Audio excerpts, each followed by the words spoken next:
Tantor Audio, a division of Recorded Books, presents Tempting the Neighbor by Ashley Munoz, narrated by June Bronson and Stefan Cordova. Prologue. Nora. 3 years ago. My car made a sad, pathetic sound when I pulled the parking brake. Normally, I'd have been a bit gentler, but time was of the essence. I was already flinging the strap out of the way, unbuckling as if the seatbelt were trying to strangle me. I winced when it slapped against the glass. Shit, shit, shit! I chanted, grabbing my bags and slamming the door shut with my foot. I ran up the stairs to the house and barreled through the front door. Jason, are you ready? I called, tossing my school books onto the couch and slinging my leather bag over the back of the chair. Bounding up the stairs, I charged into the master bedroom, finding my boyfriend sitting on the bed, staring at his cell. You're ready, right? I veered for the walk-in closet, hitting the light while I grabbed my duffel. Because I'm not, and we're already so freaking late. His silence was a little too loud as I piled my clothes into the bag and exited the closet. Hey! I tried again, a bit slower and less panicked. He continued to stare at his phone, making my anxiety spike. Either he was ignoring me, or an alien had stolen his body. I wore insecurity like a second skin when it came to relationships, which was why I had turned Jason down the first 3 times he'd asked me out. We'd dated for 6 months before he asked me to move in with him, and we celebrated our 1-year anniversary last month. Part of me wondered if a proposal was on the horizon, but I didn't want to get my hopes up. It made me nervous to think about getting married, but I loved Jason, and the idea of being his wife made my stomach flip with excitement, not fear. I gently nudged him with my foot, and that seemed to do the trick. Hey, sorry, I was, just thinking. He finally replied, giving me a half smile. But it felt different from any look he'd ever given me. He stood and grabbed for his duffel, and I let out a sigh of relief. No worries. I gave him a warm smile in return and turned toward the dresser. If we leave within the next 15 minutes, we can make it to my parents' before dark. My back was to him, but I watched in the mirror as he bent down to put on his shoes, and I removed my earrings. When he shoved his arms into his coat, I turned. You have something thicker that you're bringing, right? Because it gets really cold in Macon, and we have to go tree hunt. Nora. I paused. Uncertainty rattled in my chest like a bottle of prescription pills. Dipping his head and tucking his hands into his pockets, he explained. I'm not going to your parents, Nora. I'm, going home to mine. Feeling my face fall with confusion and a tiny tendril of worry flicker in my core, I calmly asked, Why? What's going on? We'd already agreed to go to my parents' house for Christmas. I had met his family at Easter, and when he had suggested we spend the holidays in Macon, part of me thought he'd want to talk to my dad about asking for my hand in marriage. Not that he had to, it was an ancient tradition anyway, but my dad was old school. He shifted, revealing a pained expression. I can't do this anymore. Bending to grab his bag, he continued. Can you have your stuff moved out by the end of Christmas break? Move out? My lungs wanted to close. It wasn't like I'd been physically active, and yet my chest felt like I'd run up a hill at a breakneck speed. We'd been together for a year. How could he just... I don't want to fight, Nora. He sighed dramatically, walking over to our dresser. He opened the top drawer and dug around. My gaze narrowed and blurred as I processed what he'd grabbed. Wait, so you're not coming with me, but you're taking condoms with you on break? What the fuck was happening? He didn't respond. His face flushed red as he stashed the rubbers in his duffel. Just hang on for a second, Explain what's going on. I sat down, putting my hand to my head. It was spinning as unease unfurled inside me like a balloon. Stepping closer with his bag completely zipped and the evidence that he planned to move on tucked away, he softly replied, "I know this isn't easy. I'm not trying to hurt you, but it's over." Tears stung my eyes as I looked up, and he met my gaze with an indifferent stare. As if I were a stranger, he politely asked me to vacate his home. I hated that he had had time to adjust to this ending, slowly building up all the reasons in his mind as to why he wanted it to end. But why? What in the hell happened? Was it something I did? "It's what you don't do, Nora." His hand dropped, like he was exasperated with this conversation. "It's just, you know how your parents fix all your problems? I've recently realized how involved in our lives they'd be if I stayed with you. I need someone a little more independent." "No, that's not—" I shook my head, tears trailing my cheeks. "My parents aren't that involved." They weren't. It was the normal amount of involvement. His mom called plenty. They always sent him money. They bought him a car. This was normal. I was an only child and had recently left home. It was an adjustment. That's all. Jason stepped closer, and the green in his eyes shone bright as the sun shifted, breaking through the bedroom windows. "I called your dad 3 weeks ago. And do you know what he said when I asked for your hand in marriage?" Emotions clogged my throat as I considered that maybe this was all a very confusing and backward way of him proposing. He'd asked for my hand. That had to mean something. It had to mean, "Your dad told me I wasn't good enough for his little girl. He reminded me what it would take to care for you. He went on and on about how you can't do things on your own, how you'll be a kept woman one day, and you needed someone who would be able to provide that." My face twisted in confusion as I stood. "What are you even talking about?" Jason shook his head with a scoff.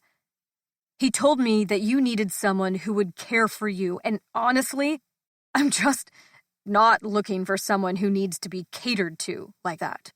I'm looking for someone who wants to take care of herself." He stepped back, giving me one long look. I followed after him, all the way down the stairs, feeling a fire to defend myself, rage in my chest. "I'm not that girl! That's not me! You know me!" He stopped, turning on his heel, suddenly cupping my face with tenderness. "Don't you get it, Nora? That is you. You rely on your parents for everything, and have since I met you. You want them involved in every aspect of your life. You may not think you want that life, but I know that you do." Pity lined every crevice of his face as he leaned forward and pressed a gentle kiss to my forehead. His lips were only there a brief second before he was moving down the stairs again. I hated myself for going after him again. He'd torn me wide open, and I was tossing salt into the wound.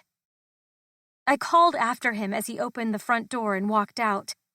He didn't stop.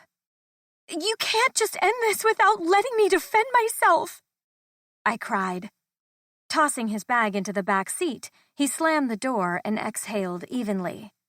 "There's nothing to defend. Don't be upset. This is a good thing. Your parents will help you get into a new place. You'll find someone they like who can give you the life you want." He didn't let me say anything else before ducking into his car and driving away. I watched him go, feeling like my heart had been ripped from my chest, but the hands responsible belonged to more than just Jason. My father's prints were all over the shattered pieces he had no business touching. 1. Nora. Friday nights used to be my absolute favorite. All my life, I would do mental gymnastics thinking of the countdown to the end of the week. I'd plan movie nights, epic sleepovers with my best friend, complete with new nail colors and a fresh tin of cheddar popcorn. Occasionally, my parents would plan big weekend trips where, after school, we'd rush to pack the car so we could get an early start. Fridays used to be fucking magical. Now, as a grown-ass adult, Fridays were pure garbage. Shuffling in through my back door, the wood wobbled in my arms as the snow created an ice-like slickness under my snow boots. I froze mid-step. I nearly whimpered as my back locked into an agonizing position, and I considered how being frozen to the floor would be 10 times better than slipping and breaking something vital, like my back or my face. The howling wind flew in like a vortex behind me through the open door, tossing my hair into my face while I stood like a statue in the entryway. I briefly recalled removing the rug out of my laundry room because I wanted to clean off all the mud that I had tracked in. Only, I had never put it back. Fuckity fuck! If I took a single step, I knew I was going to fall. And with my back already aching from cutting the minuscule amount of wood in my arms, if I fell, I'd just stay down. I wouldn't even get up. In fact, I was fairly sure I had a bag of nuts in my coat pocket. I'd be fine until the morning. Maybe if I slipped out of my boots first, it would be fine. With the idea in mind and exhilaration hitting my chest because my boots were loose and untied, I slid my left foot free. Sweet Jesus, it worked. Once that foot was out, I did the same with the other, and while my socks would be wet, at least I wasn't going to fall. Once clear of the thick boots, I kicked the door shut and let out a relieved sigh. This homeowner shit was getting old really fast. No one told me that I'd have to cut wood all winter to keep my living room warm, because I had overlooked the fact that there were no heating vents anywhere on the left half of the house. The bedrooms were all fine, thankfully. But if I wanted to be comfortable in my living room while I binge-watched Vampire Diaries, then I'd have to become comfortable cutting wood. For the record, I was not. My logs all looked odd, like I hit the wedge at the wrong angle or tried to mangle the lumber to death. With the pile still in my arms, I walked with sopping wet socks into the living room and dumped it into the cute box my best friend Ray had purchased for me as a housewarming gift. She wanted to cheer me up as soon as it became clear that this would be my lot in life once winter hit. We had gone to a home decor show back in November, thinking the cutesy box would make cutting and gathering wood somehow more manageable. In the grand scheme of things, it seemed ridiculous to pay $50 for a bin that contained firewood. I could be using a cardboard box for how much easier it's made my life. But I had thought with winter coming, it would be cute. Cute. Winter was not cute in any capacity. Let me be clear. Maybe I once thought it was, but as an adult homeowner who didn't get to walk inside and magically have hot cocoa waiting for me, I detested the entire season. Honestly, it could officially melt into the ozone for all I cared and never show itself again. To hell with droughts and the world ending and fucking all of it.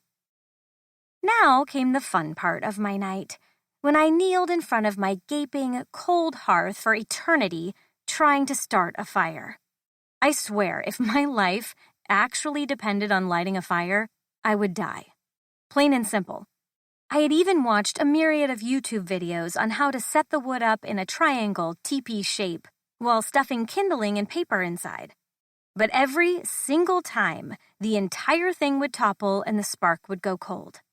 How is it that I signed the papers for this house, got my keys, and all the powers that be seemed perfectly fine with the idea that I had never once dealt with how to build a fire, or how to buy a hot water heater, or what to do if the pipes froze?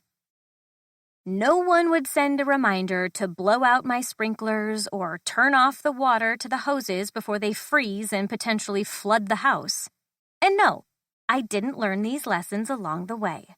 Most of this information was picked up from varying episodes of some PBS special where 4 old men helped distressed homeowners, like myself, fix their mistakes. I started taking notes, and all I've learned so far is that I needed elderly men in my life to come assess my home and teach me how to fix it. "Finally," I said, once the fire ignited. I sank to the floor, rolling onto my back. This was supposed to be easier.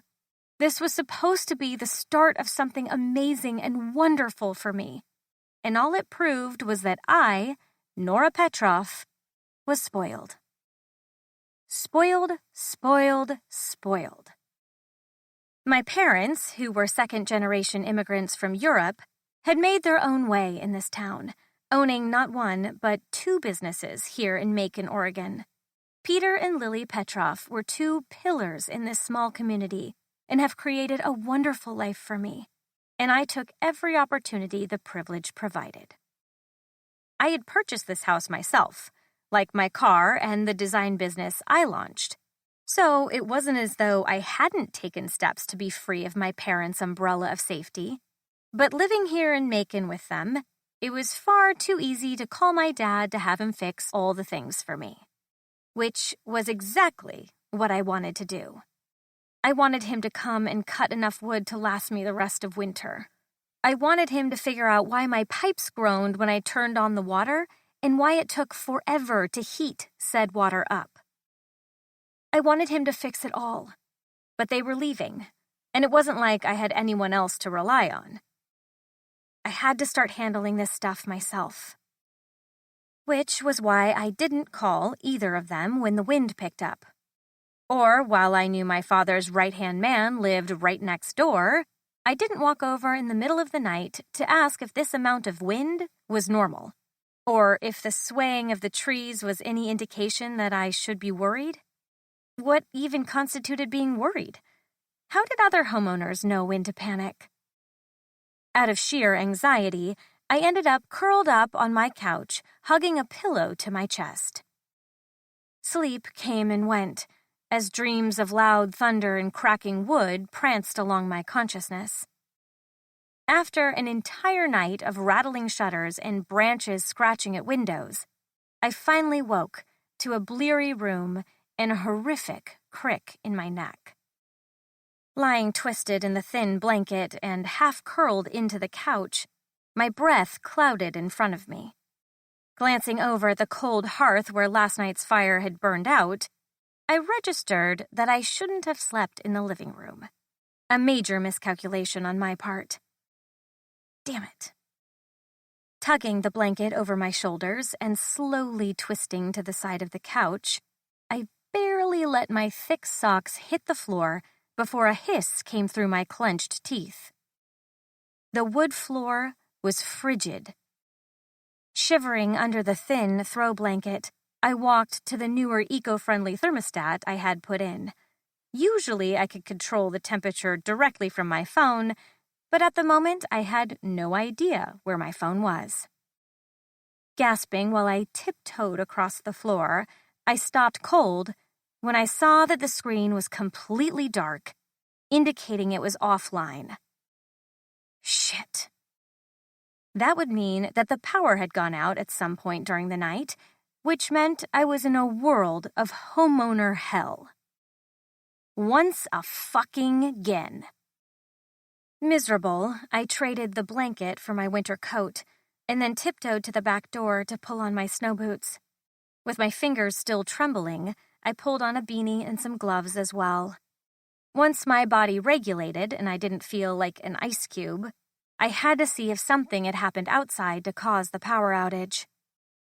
As early dawn broke open across the sky, I trudged down the steps, watching as my feet disappeared into the deep snow. After I was clear of the stairs, I narrowed my eyes at the sky, realizing a little too late the significant amount of it that I didn't normally see. What in the... Oh my gosh. My jaw literally dropped as I stared in shock at what lay in front of me. And as my mind spiraled out of control about what to do, I heard my neighbor's back door slide open and his clunky work boots hit his porch. Closing my eyes and exhaling slowly, I decided to face this head on. Right as I turned on my heel, I heard his deep voice call over the fence. "Did you know a tree fell in your yard?" My surly, obnoxiously hot neighbor stood there on his porch, already dressed for work, staring over the brim of his coffee mug at me. My face caught fire as his eyes leisurely perused my bedhead, a coat that made me look 50 pounds heavier, and thanks to the tourist surge in the area, the world's ugliest snow boots. If Colson Haynes were just a neighbor, a mere man, I wouldn't care. But to my utter mortification and dismay, I had a rather complicated obsession with said neighbor. I dreamed of marrying the man at night, but during the day, it was all stabby sensations and petty insults. The snow crunched underfoot as I stepped toward his side of the fence. No shit, Sherlock. It was too early to be mature and dodge his annoying comments that had always seemed to dig at me in ways that shouldn't. He sipped from his cup of coffee, the steam billowing from the top of the mug. "Figured since you're staring at it like it will just get up and go back into the ground, you weren't sure." I hadn't missed the massive pine sprawled out in the middle of my yard, its nose barely touching the edge of our shared fence. I just couldn't process that it had actually fallen. Furthermore, I truly would not, think of how the hell one got rid of a fallen tree in their yard. What sort of winter fuckery was this? I chose to turn my anger on the man who was currently caffeinating. And instead of offering a helpful hand or any empathy at all, you chose to be a dick. He clicked his tongue, keeping his eye on the massive pine tree that lay like the bridge to Terabithia to our two worlds. "You could start with an axe. You do know what an axe is, yes?" Okay, so he wanted to hurl petty insults before I had a chance to caffeinate. His funeral. Hands on my hips, my eyes narrowed, and mouth primed with a bitchy retort. I watched as his jaw set in a firm line, as though he was expecting exactly this response from me. Bitchy retort. I watched as his jaw set in a firm line, as though he was expecting exactly this response from me. I let out a gust of hot air instead. He wasn't worth it. Not today, anyway. Stepping closer so I had a better view of him, I attempted to be civil. "Look, do you have any advice or any tips at all on how I might go about handling this tree?" Up close, Colson Haynes resembled a winter deity. With blonde hair tucked under his beanie and those crystal blue eyes, his normal surfer appearance looked that much better with winter gear. Now he could be a model found in a snowboarding magazine. I hated that I had fallen for him. And when I say fall, I mean down a dirt hill into a rocky river. I had actively worked to hate him since then. Colson's eyes moved, traveling from the pine in my yard to my face, and down to my boots. I felt judged. Very judged. He probably had an actress model girlfriend tucked away in what I assumed was a massive bed, covered in silk and feathers. I had no idea why that image was the one that popped up when I thought of Colson and sex, but it wouldn't budge. "Well, you need to call the power company to come and take care of the downed wires.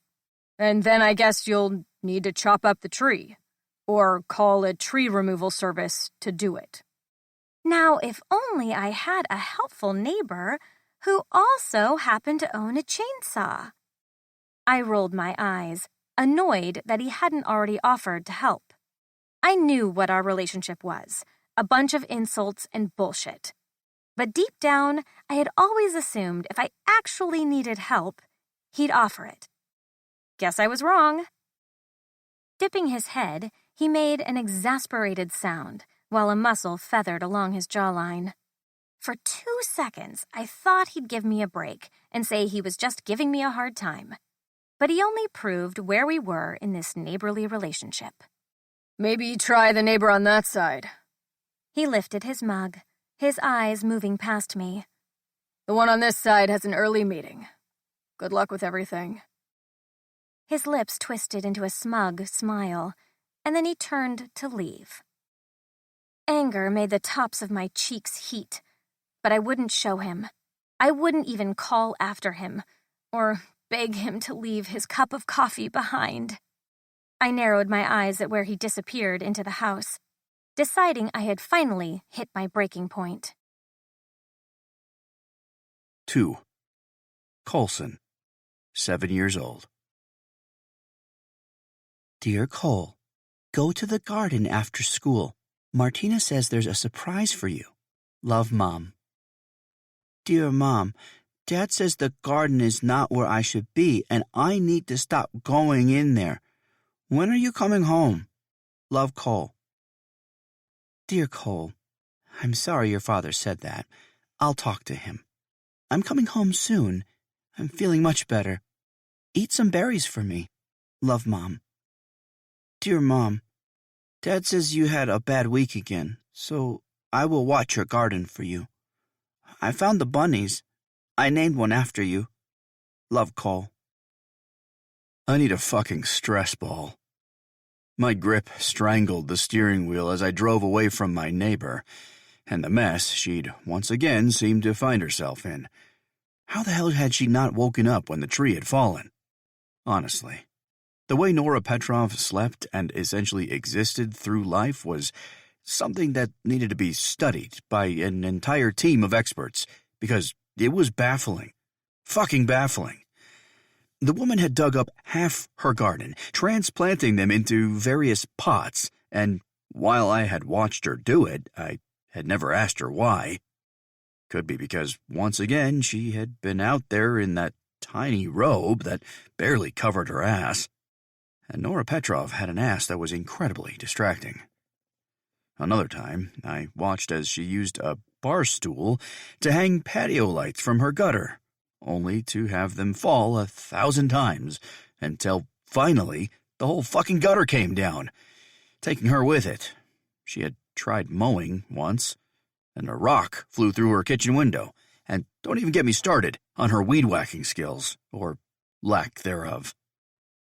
She had a way of getting into trouble while ignoring all the obvious signs that would usually warn someone away from attempting something. I had a feeling she knew those trees were bad in her backyard, but instead of having them inspected before winter set in, she ignored it, just like she had when it had fucking fallen overnight. My insults hurled across the fence had gotten old for both of us, so I did the only thing I could do and ignored her as often as possible. Which wasn't easy, considering how often she liked to saunter around in practically nothing. Seeing her today covered from head to toe in winter gear was a welcome sight. As callous as I was toward her, I wasn't a complete monster, which was why I had already planned to take care of her tree problem. But first, I wanted to make her sweat a bit. See if she could, in fact, come up with a solution, all on her own. It was doubtful, but there was always a chance she'd surprise me. Grateful for the distraction of an early morning meeting, I pulled into the small coffee shop near the edge of town. The coffee shop was made mostly of brick and reclaimed barnwood with a chimney stack and a curl of smoke jutting from the roof. On the outside there were about 100 twinkle lights strung up and a large red sign boasting of serving the best mocha in town. Only one other car shared the parking lot, and that belonged to my boss, Peter. Although Macon nestled up against a massive mountain peak, the townspeople acted as though they'd grown up on the beach for how often they seemed to leave their homes. I suppose it could be due to the howling winds that got upward of 40 miles per hour, or the negative temperatures.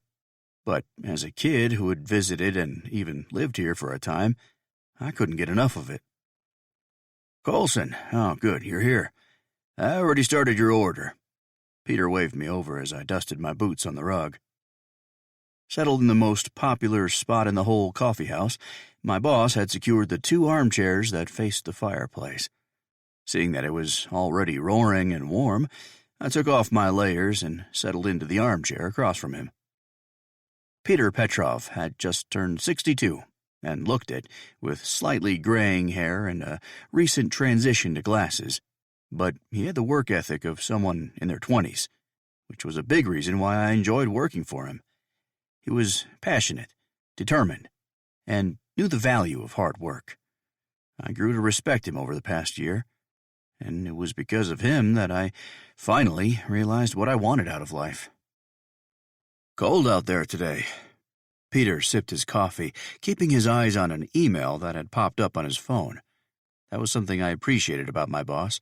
He didn't ask me pointless questions like how my morning was or how I was doing. No one ever gave a shit, so why ask? But the weather, on a cold-as-fuck day like today, that was worth a comment or two. Setting his cell to the side, he reclined back into his chair, flicking his gaze my way.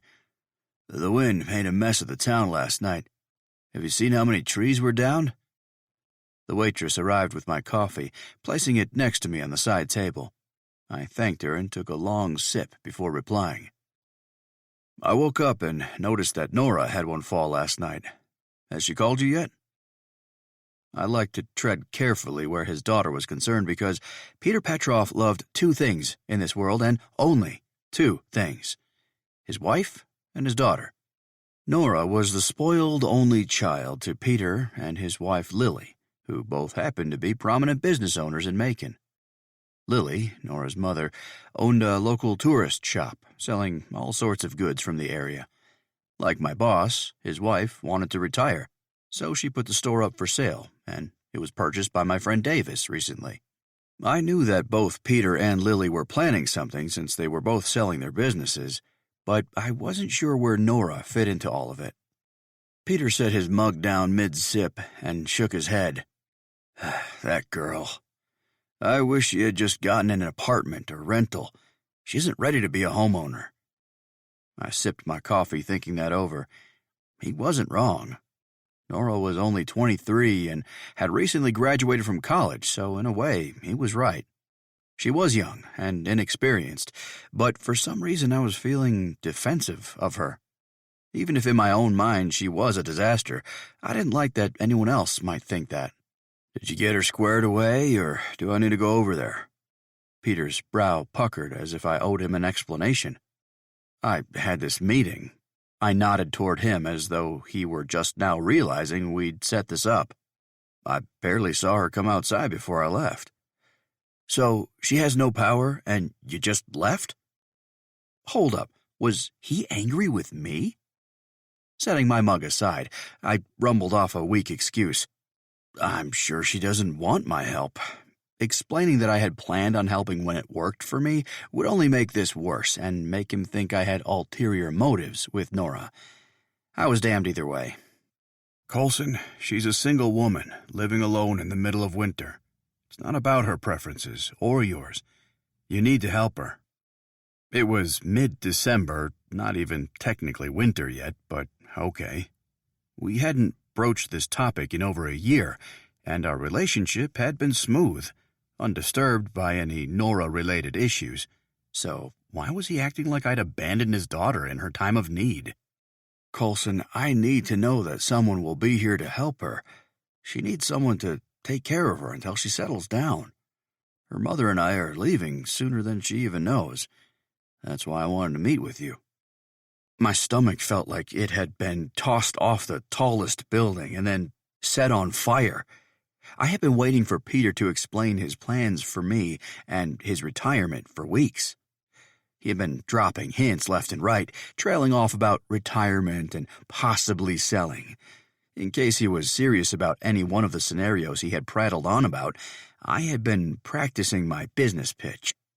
because if Peter was planning to sell his company, I wanted it. It was just a construction company, and in the grand scheme of life and achievements, it wasn't that significant, but in my small, carefully crafted world, it mattered. I knew after the first day I returned home with calluses on my fingers and dust in my hair that I wanted every day to end that way. My muscles ached. My body was sore. But I felt filled in ways I had never experienced in my life. For once, there wasn't anyone to give me what I wanted merely based on my last name. No one tried to kiss my ass here. No one cared that my father was about to make his first billion.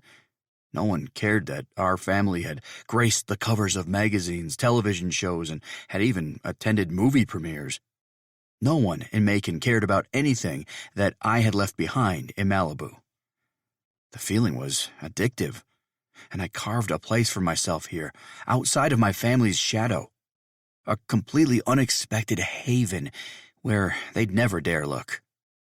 It was work I could do honestly, with my own hands, not tainted by my father's money.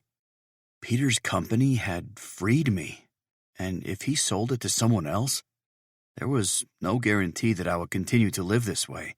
So it became my dream, my hope, my salvation. Peter edged forward in his seat. "Coulson, you've been more than a right-hand man this past year. You've single-handedly finished more projects and grown the company beyond anything I ever imagined it would be. I want to know if you would consider—" His pause nearly made me shake him. Consider taking it over? Buying it? Fuck! Gathering himself, he cleared his throat and tried again. "Would you consider being the one that watches out for Nora?" I waited for him to continue, but he brought his cup to his mouth and was now waiting for my response. Had he really just asked me that? I didn't even know what to say, or how to veer this conversation back to me purchasing his company. "Peter, I'm honored, but I'm not sure I'm the right person." Peter shook his head. "You're the man for the job. I'll be looking over a few offers and proposals for the company, and if you're wanting to throw your hat in the ring, this would give you a considerable leg up." For a second, I stared at him because I did want the leg up. I had wanted him to pick me since the day I realized how satisfying it was to see a completed project from the comfort of my truck. I had never had anything that was just mine. I'd never had anyone that was either, which was why this entire offer was so bittersweet. Of course, to be clear, you'd be taking on a brotherly role, just like we discussed before. Right. Before. How could I forget? Feeling the surge of frustration burn under my skin, I dipped my head to gather my bearings. I had never done well being told no, or that I couldn't have something. But if there was a good reason for it, then I would honor it. Peter's aversion to me being anything more than a friend to his daughter had no grounding, other than the mere fact that I worked for him and anyone who did was completely off limits from dating his daughter. He'd also mentioned once that I was way too old for her. 5 years was not too old, but the fucker was trying to make a point. But I listened and blew up the bridge that led to her, ensuring zero chance in hell she'd ever look at me as more than a blustery, annoying neighbor. So, what did I have to lose? I can watch out for her, sir. His gray eyes narrowed on me intensely. I will make my decision by Christmas. Show me you can be there for her in the way we discussed. Show me that I don't have to worry about my little girl once I leave, and I'll give you a fair deal and the first chance to bid. His hand shot out for me to shake, and while this seemed like the strangest fucking deal I had ever made, I thrust my hand out and shook, feeling his firm squeeze as a silent warning. It was one I knew I'd heed. 3. Nora. Why are you calling me so early? We're still sleeping. My best friend whined into my speaker. I balanced the phone on the small chair next to the sliding glass door while I used my fingers to test the handle. Ray, can you be less whiny and more supportive, please? I'm doing my first B&E and I thought I'd have you tag along. After a pause, a burst of loud laughter interrupted my covert operation. I grabbed the phone, whisper yelling into it. You're going to wake Davis. Shh. Why can't he wake up? She asked, her voice still light with laughter. I rolled my eyes as the glass door slid open with ease. Because he's friends with Coulson. He'll text him and alert him to what's going on here. I tried to keep the annoyance out of my voice, but my best friend's boyfriend had developed a bromance with my neighbor, and I didn't like it. Not one bit. To be clear, he'll tell Coulson that you're currently breaking into his house? My heat and power are out. A tree fell in my backyard, and Coulson stood from his porch and didn't offer to help. So yes, I decided to steal a little coffee and heat from the man. Ray let out a sigh and mumbled something about going back to sleep. How come your mountain man isn't up yet? I thought they woke up with the dawn or something. She laughed, and more shuffling happened before she explained. The snow sort of put a stop to everything. So we're snuggling under the blankets and sleeping in. Or at least we were. Wincing, I walked across Coulson's gorgeous hardwood floors and expensive rugs into his kitchen. Sorry about that. It's fine. Want me to ask if Davis can chop up your tree? Oh, that's right. Her boyfriend chopped wood on the regular. I lit up. Yes, please, but only if I can pay him. No need. I'm sure he'll do it for free. But call the power company, okay? I didn't like getting things for free, even from my best friend's boyfriend. But I also wasn't so stubborn that I'd push the issue. Okay, I will as soon as they're open. Don't stay too long. I won't, I promised and hung up, marveling at the space I'd infiltrated. I let out a sigh, seeing that Coulson had an old-school coffee system set up. Thankfully, about a cup remained in the pot, and it was still warm. Oh, small miracles. Pouring myself a cup, I wandered around and took in the small effects of his house. No sign of a girlfriend or any roommates. Another small miracle. Obviously, still a bachelor pad, with the way he had magazines spread out along the coffee table and empty coffee mugs everywhere. No coasters? I clicked my tongue as I bypassed the mess. Coulson Haynes was the vice president of my father's construction company, and after a year of having to see him on my father's work site and being around him at different functions, I was finally getting an inside look at his life. After foolishly tripping over myself more than once where the man was concerned, I was feeling hives break out on my arms as I walked around. He'd already made it abundantly clear that he didn't want me in his life. He barely looked at me, and when he did manage to let that azure gaze stray in my direction, his face would go pale as if he'd been caught stealing.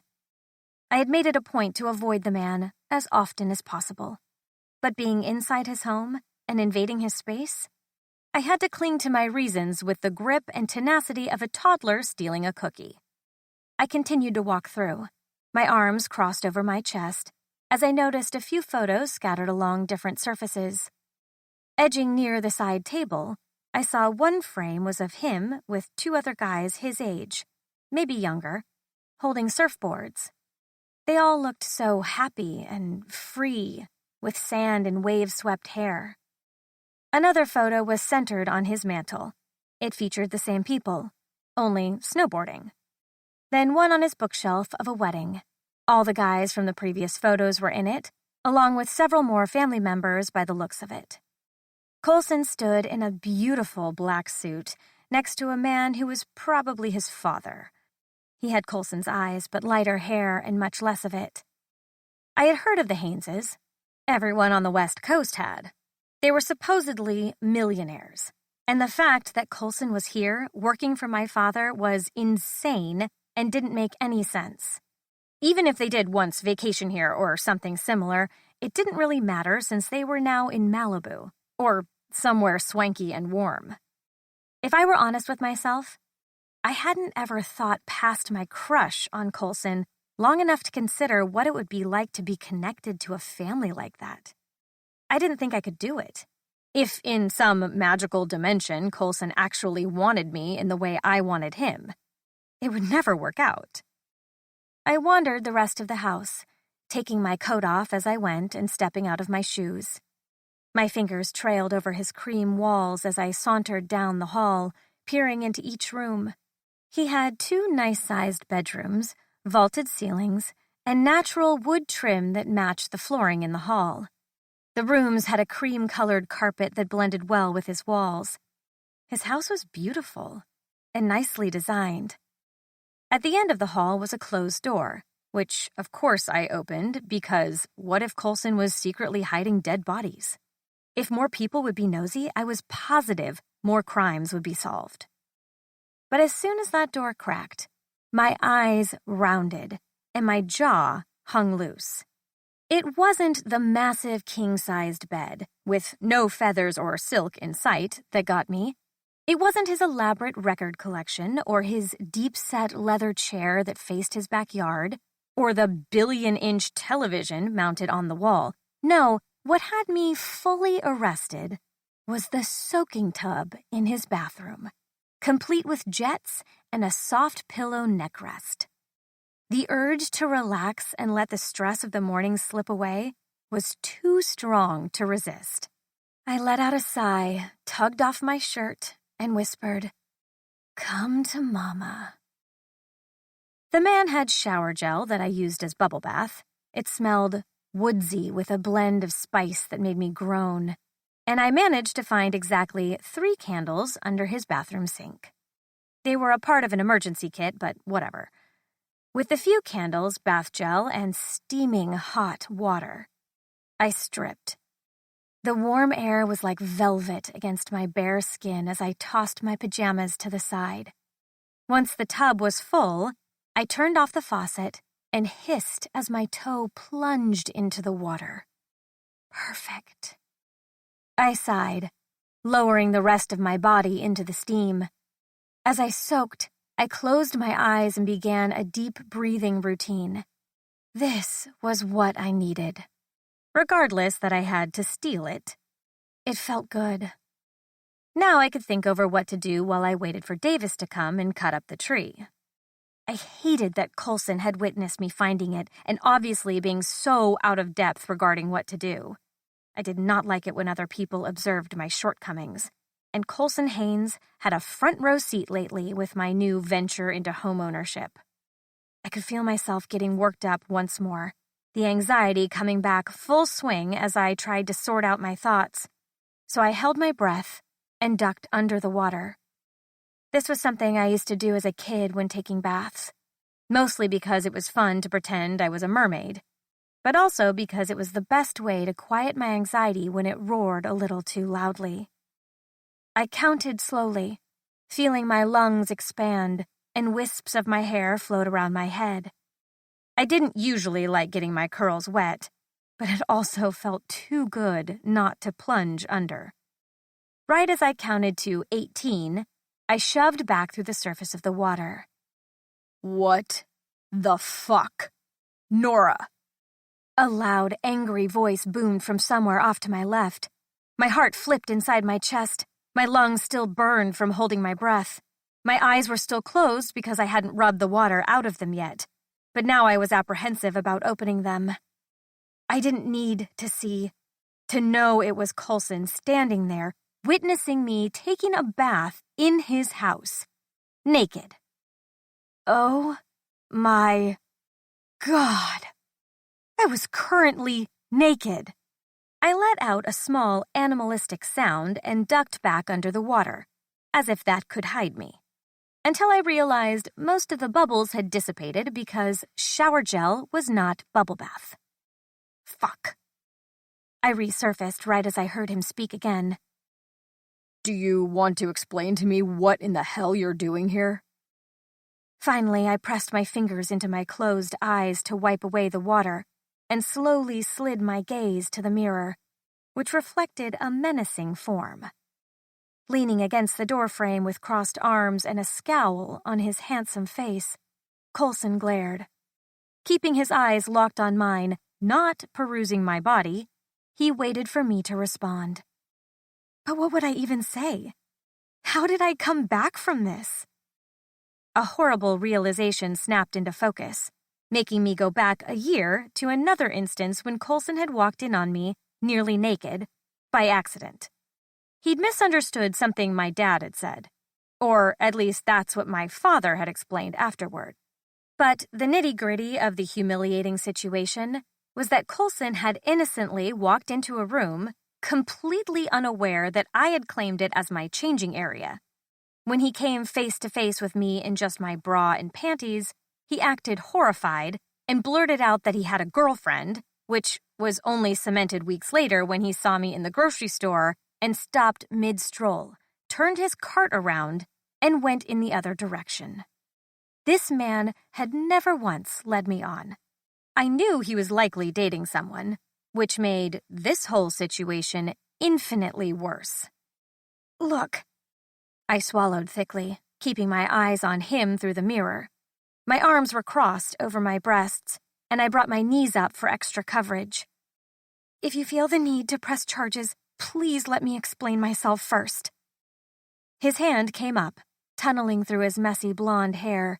The beanie he'd worn earlier was gone, so were his shoes and jacket, and now he stood in thick jeans and a soft t-shirt. I hated how badly I wanted to run my fingers along the stretchy material and rub it against my face when he wasn't looking. It looked so soft. I never said anything about pressing charges, Nora. All I asked was for you to explain yourself, so please. He held his hand out as if I should continue. Right. My sopping curls frizzed as I sat in the water, watching him in the mirror. I have no power at my house. No coffee or way to make breakfast. I was totally hoping for empathy from him, but his face was made of stone, completely unmoving. So I pushed on. I just planned to steal a little heat and some coffee, but then I saw your tub. His head tilted the slightest bit. And how is it that you found my tub? I puckered my brow at the reminder of his closed door. Yeah, about that. Why leave your door shut when no one else lives here? He inclined his head as if to challenge me. Why would you assume that no one else lives here? Oh, shit. Why would I assume that? What if his girlfriend was at the gym this morning? Or already at work? Had I been that wrong about who came and went? How had I missed an extra vehicle? Maybe that meant I wasn't nearly as obsessed with noticing when he came and went as much as I thought. Coulson, I'm so sorry. I have no idea what came over me. Let me just get up and I'll leave. I was about to let my arms free, bracing my hands on either side of the tub, but Coulson stood there staring. It seemed as though he was lost in thought. Maybe he was considering what to do with me? Maybe he wanted to call the cops. I wouldn't blame him, especially if he didn't live alone. A churning sensation took place in my stomach as I considered how bad this was and how this would change our neighborly relationship forever. My face was overheating. I knew he could see it, especially as his eyes narrowed on my reflection.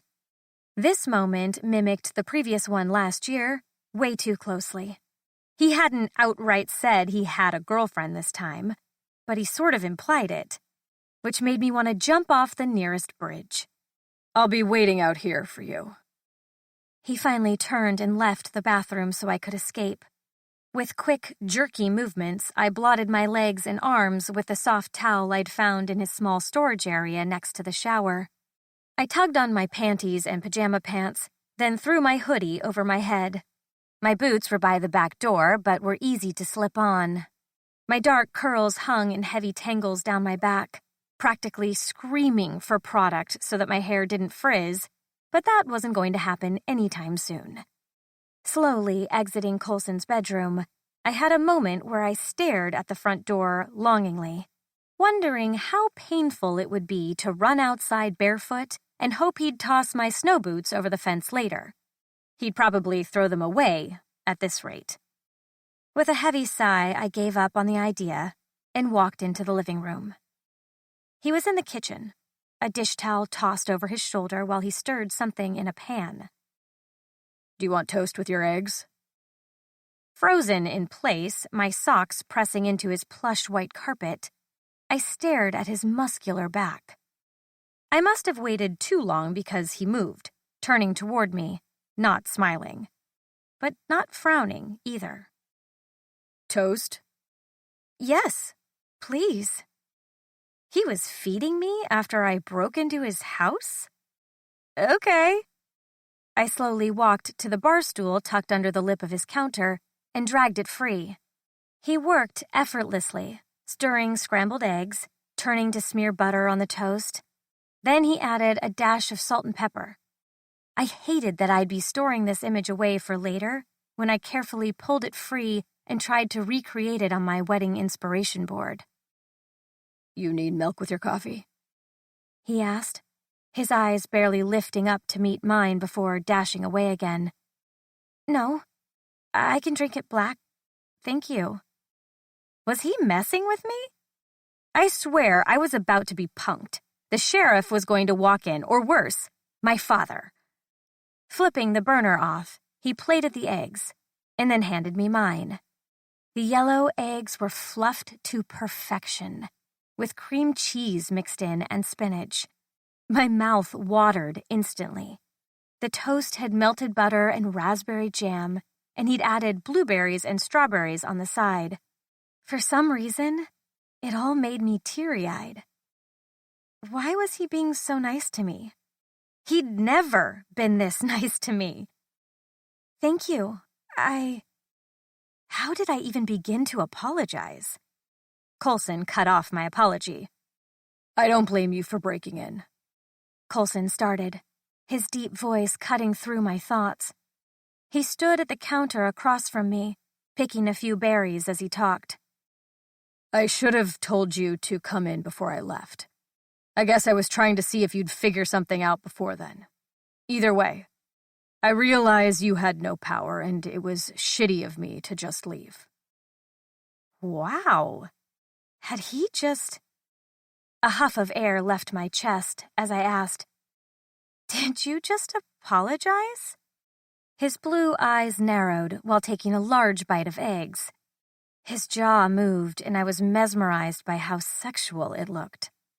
I copied, chewing while I stared, enraptured by his presence. We stayed like that, engaged in some weird staring contest where I definitely won, when he finally let out a sigh and placed his empty plate in the sink. Is me seeing you naked going to be an issue? I happened to be sipping coffee when he asked that question, so of course I sputtered and coughed within seconds. Once I finally recovered, I shook my head. Not for me. Totally for me. I would hoard the fact that he saw my nipples and pretend he was wildly obsessed, even harboring a crush of his own that he only indulged in at night. Then we're good. I have a few errands to run, then I'll get started on your tree. Stay here, watch TV. Relax. If you take another bath, please shut the door. Maybe use the lock that's there. Flames pranced under my skin, burning my face like wildfire. Obviously, I don't plan on taking a bath again, and I appreciate the offer, but I'm good to go home now. I just wanted a little coffee. And a soak in your tub. But like hell was I saying that. Instead, I moved toward my boots and unlaced them. Nora, you don't have any power. Stay put until I can get over there and sort out what's going on. No, thank you, I muttered politely while lacing up my boots. I'm not asking. Stay here, stay warm, I'll be back in an hour. I stood up straight, surprised by his terse tone. We hadn't even talked about the break-in, or anything, for that matter. He'd fed me and was now telling me to stay put. What the hell had gotten into him? Where had my asshole neighbor gone? Giving me one last nod toward the couch, I decided to play his game and set aside my pride. Settling into his sofa, I was handed a blanket, a remote, and instructions on how to work the varying apps. Apparently, he had all of them, which was a far cry from me still using my parents' Netflix subscription and occasionally catching episodes of that dragon show while at the gym. Stay put, Coulson said one last time as if I were a golden retriever he was leaving for the day. The second his truck left the driveway, I bolted up and found my boots. Like hell would I stay put, and for fuck's sake, I wasn't a damn dog. 4. Coulson, 9 years old. Dear Mom, I'm sad you didn't come home for Xmas. I miss you. Dad says you aren't getting better. That scares me. Please get better. Love, Cole. Dear Cole, I am doing my best, darling. But do Mommy a favor and practice writing to me as much as you can. Your letters make me the happiest. Also, please check on Mommy's garden. Love, Mom. Dear Mom, your garden is sad, I think, because there's not much sun. What should I do? Love, Cole. Dear Cole, thank you for checking on it. In the winter, there isn't much to do but ensure leaves don't crowd their space. A garden sleeps in the winter, but it doesn't mean they don't need to be cared for. You just have to pay extra careful attention to it. Talk to them while they sleep. Pull out the weeds and leaves. Be sure to check on it every day. Love, Mom. This fucking day. What the hell had I gotten myself into? I'd gone to 3 different places to find a chainsaw because while I worked in construction for a living, I didn't, in fact, own one. Then I had to find gas because all the electric choices were out of stock. On my way to the different stores, 3 different people had slid off the road, so I helped tow them to safety. Then I stopped at the store to get Nora some provisions for her house, assuming whatever was in her fridge had gone bad. By the time I had gotten back, it was close to dark. Hopefully she'd helped herself to the food in the kitchen and was nice and warm by the gas fire. The image of her on my couch, drinking cocoa while watching television, had nestled nice and tight in my mind. It wasn't an unpleasant picture, and for once it wasn't one that I tried to undo the second it popped in there. Instead, I allowed it to linger and unfold. Was she still in her pajamas? Had she decided to take another bath? Shit. I'd be thinking of her in my house, using my bath for the rest of my life. It took all my strength not to go where she was and trace the rivulets of water that trailed down her skin and revel in how smooth she felt under my touch. Then she popped up, and I realized I wasn't angry she'd invaded my space. It felt more like I'd been waiting for her to arrive. So I would have a reason to keep her in it. Dismissing those intrusive thoughts, I parked and hopped out of my truck, taking a few bags in with me. Once I was inside my house, I called out, "Hey, I grabbed us some dinner if you're hungry." I had purchased that dinner for her to eat at her house, alone. So the fact that I was now acting as though it was for us both was a problem. So was the fact that she wasn't responding to me. Walking down the hall with my wet boots, I searched the room but didn't see her, so I called out, "Nora?" The couch still had the blanket draped across the back, but the television was off, and her boots were gone. Shit. It wasn't even that she hadn't listened to me and left regardless, but it was the fact that my boss had tasked me with this one thing to prove myself, and I'd already fucked it up. Putting the food away, I headed back outside. Her car was still stuck behind a massive wall of snow from the plow that had cleared our street. Only those who'd ventured out and shoveled were able to leave. something she hadn't done yet. With a dark house and no smoke coming from her chimney, I had no reason to believe she was inside, but the idea that she was in there being stubborn and freezing to death meant I had to check. Pounding my fist against her door got me nowhere, so I pulled a page from her book and went around back. The back door was locked too, but I happened to know where she kept her spare key. The waning daylight was stripped to pink and orange, illuminating a cotton candy sky. It was enough light to swipe at the snow surrounding her small garden gnome. Unlocking and pushing through her back door, I tried calling again. "Nora?" The power was still out, so the house was freezing. Her fireplace hadn't been touched all day by the looks of it. She wasn't home, but without a car, where would she have gone? Probably her parents, but fuck if I wanted to call my boss after he'd specifically asked me to prove that I could watch out for his daughter. So I decided to cross her best friend off the list first. Shooting a text to Davis confirmed Nora wasn't up at their place, but my friend relayed a message from Ray that Nora had just shared a funny TikTok with her, so she wasn't worried. I asked if she could give me her number, but I never got a reply. Shaking my head, I pocketed the device and took a chance she was out for a walk or something. As cold as it was outside, it wouldn't surprise me in the least for Nora to bundle up and brave it. Giving the house one more turn, I left through the front door, down the steps, and over to my side of the fence. Within the span of 10 minutes, I had covered our neighborhood and the entire block. The streets were plowed, the sidewalks were shoveled, and the moon was out, making the night clear enough to see by. Not to mention, our town currently looked like Christmas had claimed every lamppost, store window, and traffic light. Twinkle lights, pine wreaths, garland, and bulbs seemed to hang everywhere, which helped to add extra light to the darkened town. There wasn't a soul out walking in the 20-degree temperatures. I kept going, heading closer to Main Street and to the center of town. I considered how stupid I was for not having Nora's cell number and how that was on me. She'd tried to give it to me once, saying it was for the party she was planning for her dad. But I'd crumpled the paper in my palm and tossed it into the garbage, explaining that I wouldn't be in town. At any turn where Nora was concerned, I dodged and maneuvered away from her, and now it was biting me in the ass.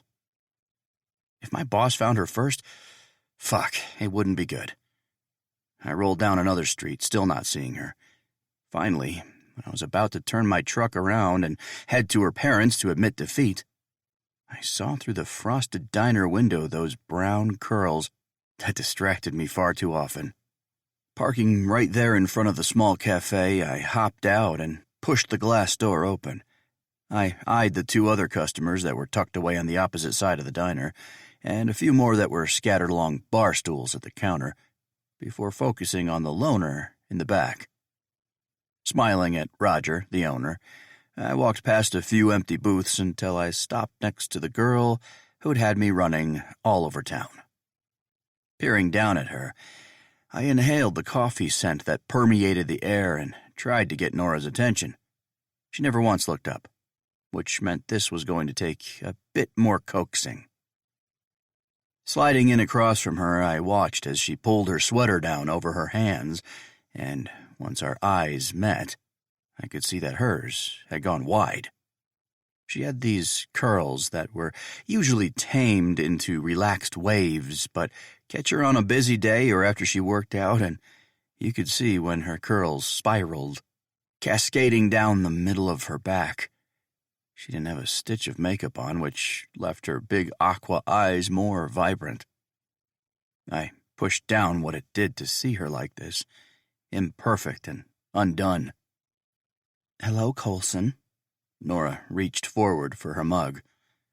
I waited a second, observing her movements, trying to understand why she was here of all places and why she'd left my house, trading it for a weathered booth at Mac and Millie's right after the dinner rush. Snow had begun falling outside, and there were white Christmas lights strewn up inside the diner windows, creating a nice, warm ambiance. I could see the appeal, Regardless of how quaint the town dressed up for the holidays, it was cozy. Very unlike Malibu or anything I had experienced over the past several years. "Hello, Nora. Would you like to explain to me why you left my house?" Picking at her nails, she furrowed her delicate brows and sighed. "I didn't like being told to stay as if I were a puppy in training." Tugging at a sugar packet, I toyed with it as I considered her behavior. "It's close to 6 at night. You're sitting here alone in a diner where I'm assuming you ate dinner and are now biding your time, staying warm until Roger closes up. Am I right?" I raised my brow in question, trying to piece together her night. Her eyes flicked away for a brief second, landing on Roger, then swung back to the cup in front of her. "Why not go to your parents?"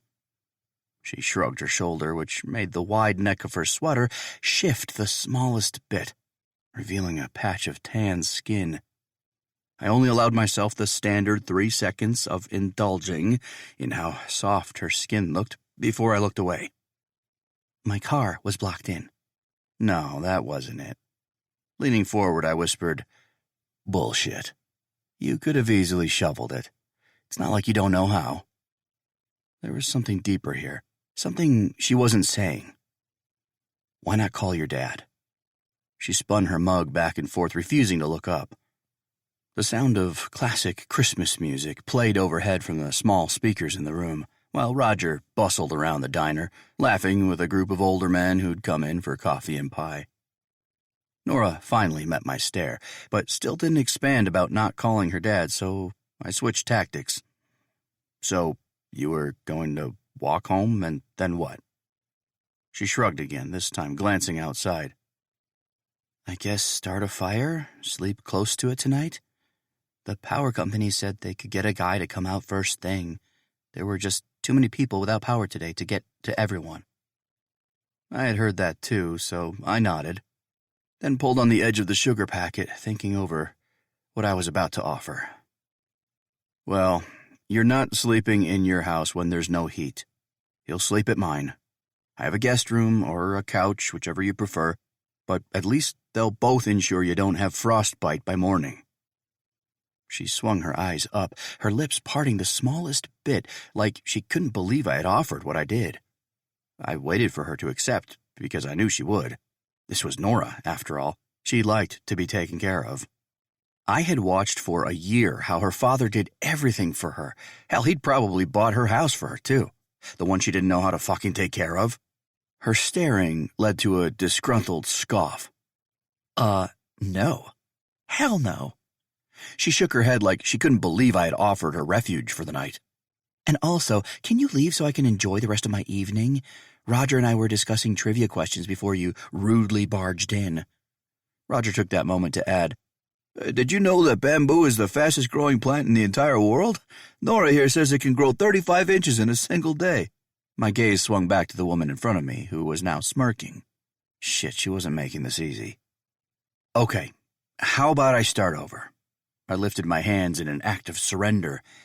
She sipped the last of her drink, then lounged into the booth, waiting for me to finish. Leaning closer, I set my hands in front of me, leveling her with a stare. "I'm worried about your safety, so would you please just accept my help and sleep in my guest room?" Crossing her arms, she mirrored my posture by leaning over the table. "No, I have a home and enough wood to stay warm." This girl was aggravating my nerves, more so than she had over the past year. We stared for several breaths, challenging one another.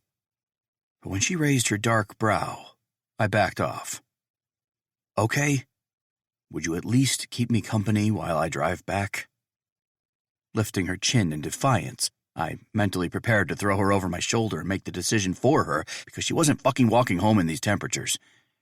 But she surprised me when her pink lips fell and her shoulders slumped. "Fine." Letting out a silent, relieved breath, I slid out of the booth and held out my hand for the cup she had been drinking from. Once she handed it over, I dropped the sugar packet inside and walked it over to Roger, who took it from me along with a $5 bill to cover her coffee and tip. She had emerged from the booth and stood with her arms linked across her chest, waiting for me. Why the hell did I like that she was waiting for me?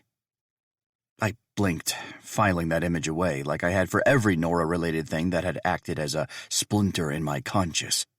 Digging, weaving, accessing places she had no right to. She held the glass door open, then followed me to my truck.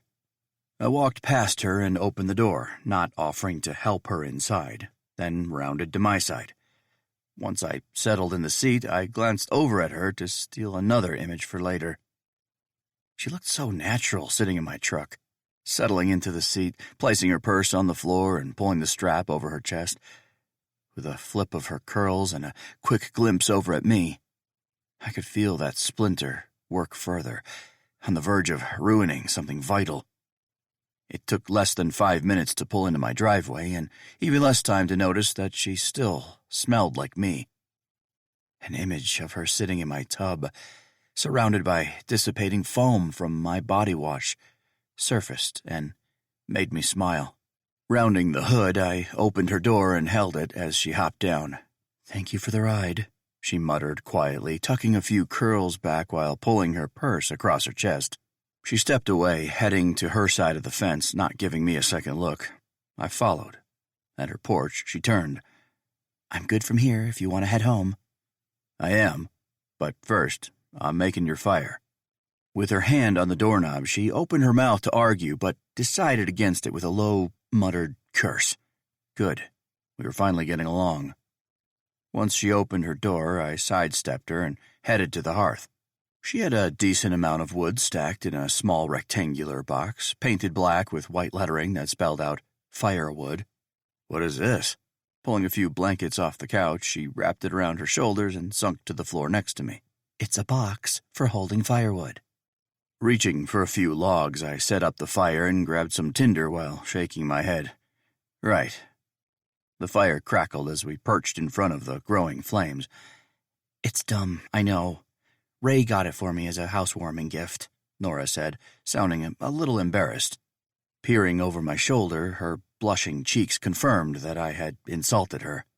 "It's nice. I mean, you design for a living, right? Makes sense." She didn't reply, just stared at the amber glow. It was difficult not to indulge in how domesticated this felt. Blinking, I finally forced myself to move. "You need more wood, so I'll go get—" "No need. I'll get it." Nora jumped up, rubbing her hands together. Fuck all with this girl. I had no idea what to expect from her. "Nora, sit by the fire. I'll get it." She shook her head, already pulling on her coat. "It's my house, my fire. I'll do it. You can head home now." Putting my hand on her arm, I stopped her. "I know I can head home, but I want to get your wood, so go fucking sit and let me get it." She stared at my hand, and for a few seconds we stood there, closer than we'd ever been. This somehow felt bigger, more intense than any other moment we'd shared. That splinter in my chest, with her name on it, wiggled further in, daring me to drop my hand to the dip of her waist. She pulled away first. "Fine. Knock yourself out." I walked out through the back where the glow from her porch light illuminated the dark as I grabbed more wood from her dwindling pile. My eyes scanned the fallen tree taking up the expanse of her yard, still covered in snow. She could pay someone to come and take care of it. My boss wouldn't care one way or another. Her power would be back on by tomorrow, but that fucking splinter had moved so goddamn deep that I already knew I'd chop the fucker up with that chainsaw I had purchased, and I'd do it tonight so she could wake up to one less problem. This wasn't a good idea. I should go, leave the wood on her steps, and walk home. But fuck. Stalking back inside and stomping the snow from my boots, I returned to the little designer box she had set up and dropped the armful of wood into it. Nora had changed into a pair of sweats, a hoodie, and thick wool socks. And with her ass pointed at me, it looked as though she was in the process of pulling cushions off the couch. "Here," I moved to help, moving cushions until she had a small bed in front of the fireplace. Her aqua eyes flicked to mine in surprise, then darted away. Staying quiet, she disappeared down the hall, using her cell phone as a flashlight so she could see. She returned with a pile of blankets bulging from her arms. I watched as she tossed them on the bed of cushions and rearranged them. I stared longer than I probably should have, but I liked looking at her, and it was so rare that I ever had an excuse to. "Do you have more blankets you want me to get?" "Why are you doing this?" she asked, pausing her movements and watching mine instead. "What?" I paused with my hand on the iron poker. Fluffing out the first blanket, she laid it out over the cushions and then reached for the second one, flicking her gaze toward me and then returning it to her makeshift bed. "You haven't cared one way or another about me for over a year. You've done everything to keep your distance. And then all of a sudden you're telling me to stay in your warm house and then chasing me down at the diner?" Trying to seem unfazed by her behavior, I shook my head. "I have no idea what you're talking about. The fuck you don't! Did you forget the dinner party? Or the petty insults you've hurled at me every chance you've had?" The way her tone slipped into hurt made my head turn. My actions wounded her. And while I had my reasons for each and every barb, it still didn't feel good to hear that it hurt her. Swallowing around that feeling surging in my chest, I said, "Well, maybe I realized how much of a prick I've been and wanted to make up for it." Her face flushed pink, and I assumed maybe she hadn't considered that. "So that's it? You're just trying to do better?" It wasn't a complete lie. Stalling and gently securing the poker, I smiled and said, "Well, maybe be a friend, too." She seemed to consider that, while getting inside her little bed and pulling the blankets over her. "Okay, well, I don't buy it, but I'll see you tomorrow." She put on a pair of white headphones and clicked a few buttons on her phone until her eyes closed, and she nestled into her blankets. Dismissed by pulling on a pair of headphones, and all I could think of was what it would feel like to crawl in behind her on that little couch raft. Some carnal and raw part of me wanted to do just that. Grip her chin, make her understand how badly I wanted her. She needed to stay warm, and what better way than body-to-body heat? Fuck. Pushing all that down, I added a few more logs and made sure her doors were locked, but right before I let myself out, I heard her mutter, "Thank you, Coulson." I paused, hand on the door, watching her track my every move. I didn't know why it felt like she was peeling back a layer of mine, invisible, it seemed to everyone but her, but I had to get out of there. Dipping my head, I replied quietly, "You're welcome." Then I left. 5. Nora. My back ached like I'd been clinging to the edge of a cliff all night, and because I literally had clung to the edge of a cushion, I barely slept.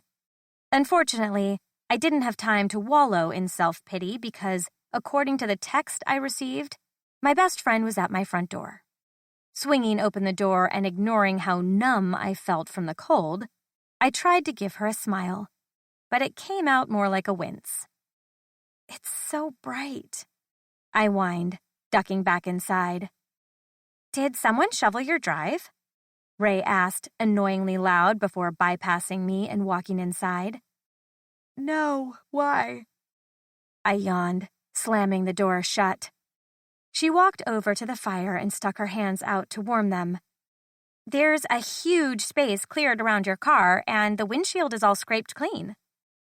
Too cold not to be in my nest of blankets, I burrowed back inside them while asking, "Who do you think did it?"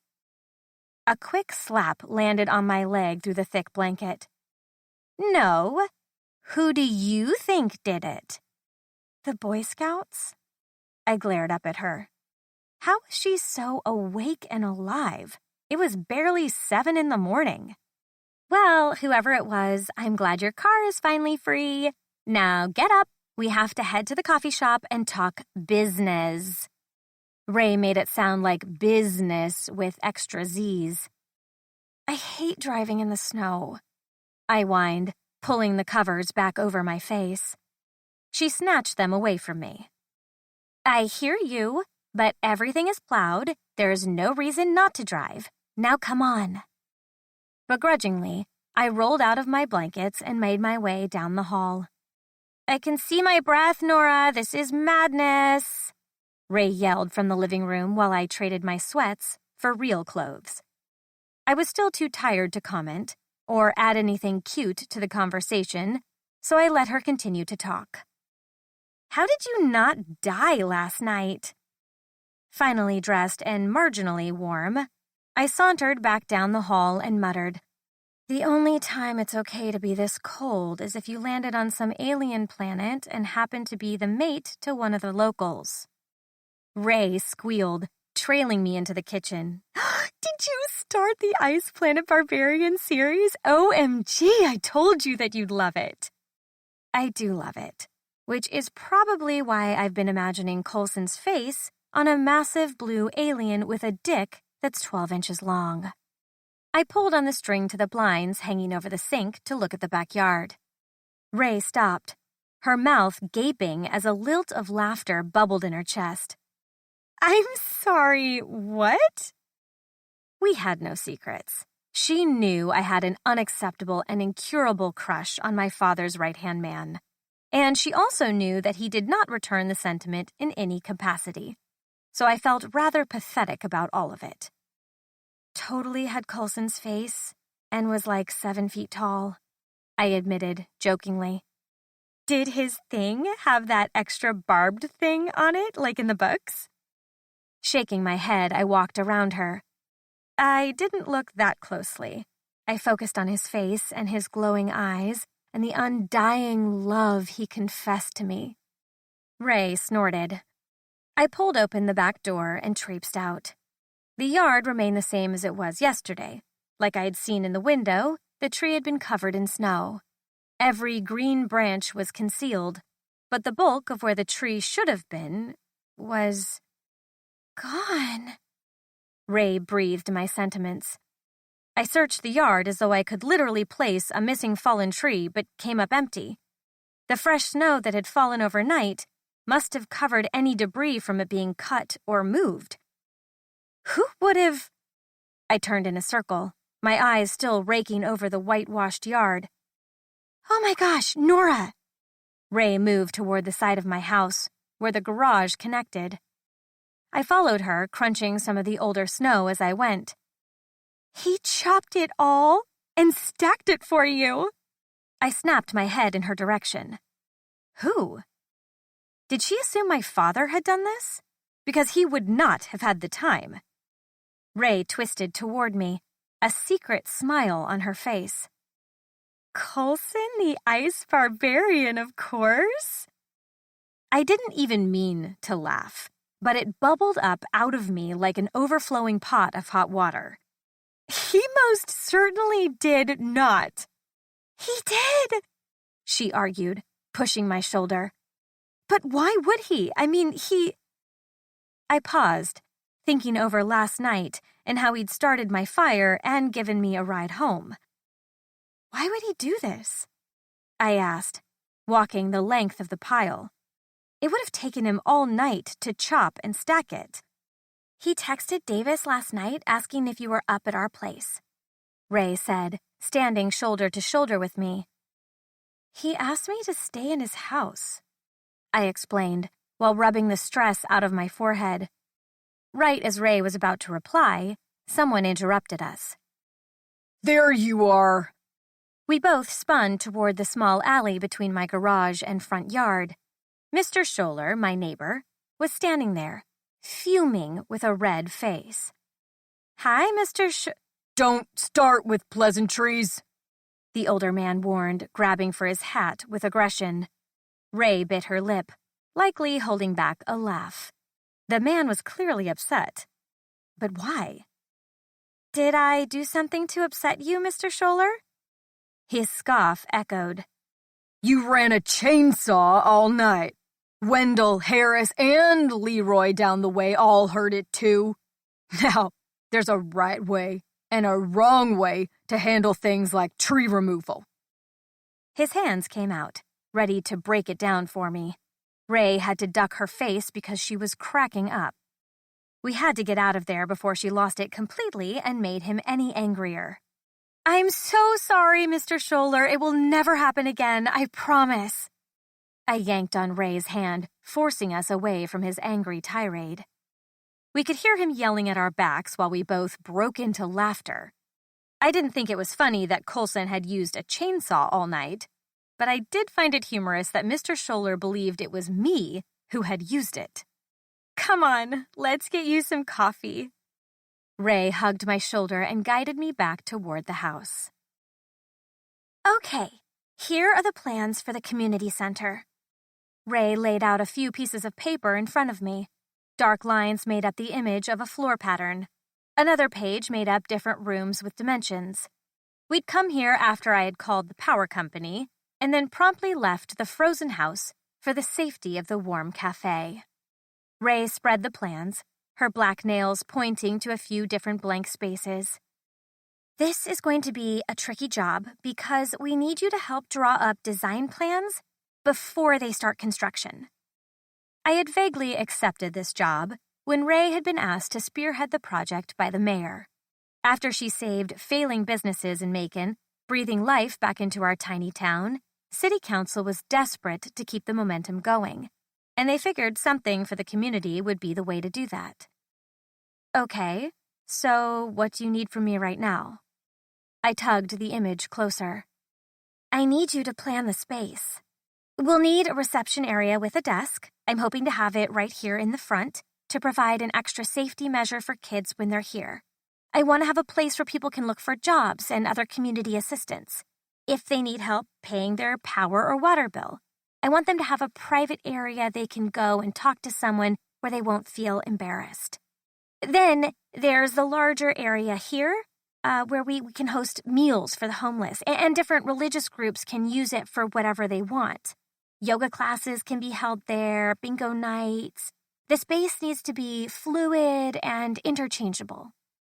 She moved her finger to another section. Here's where I want classes offered.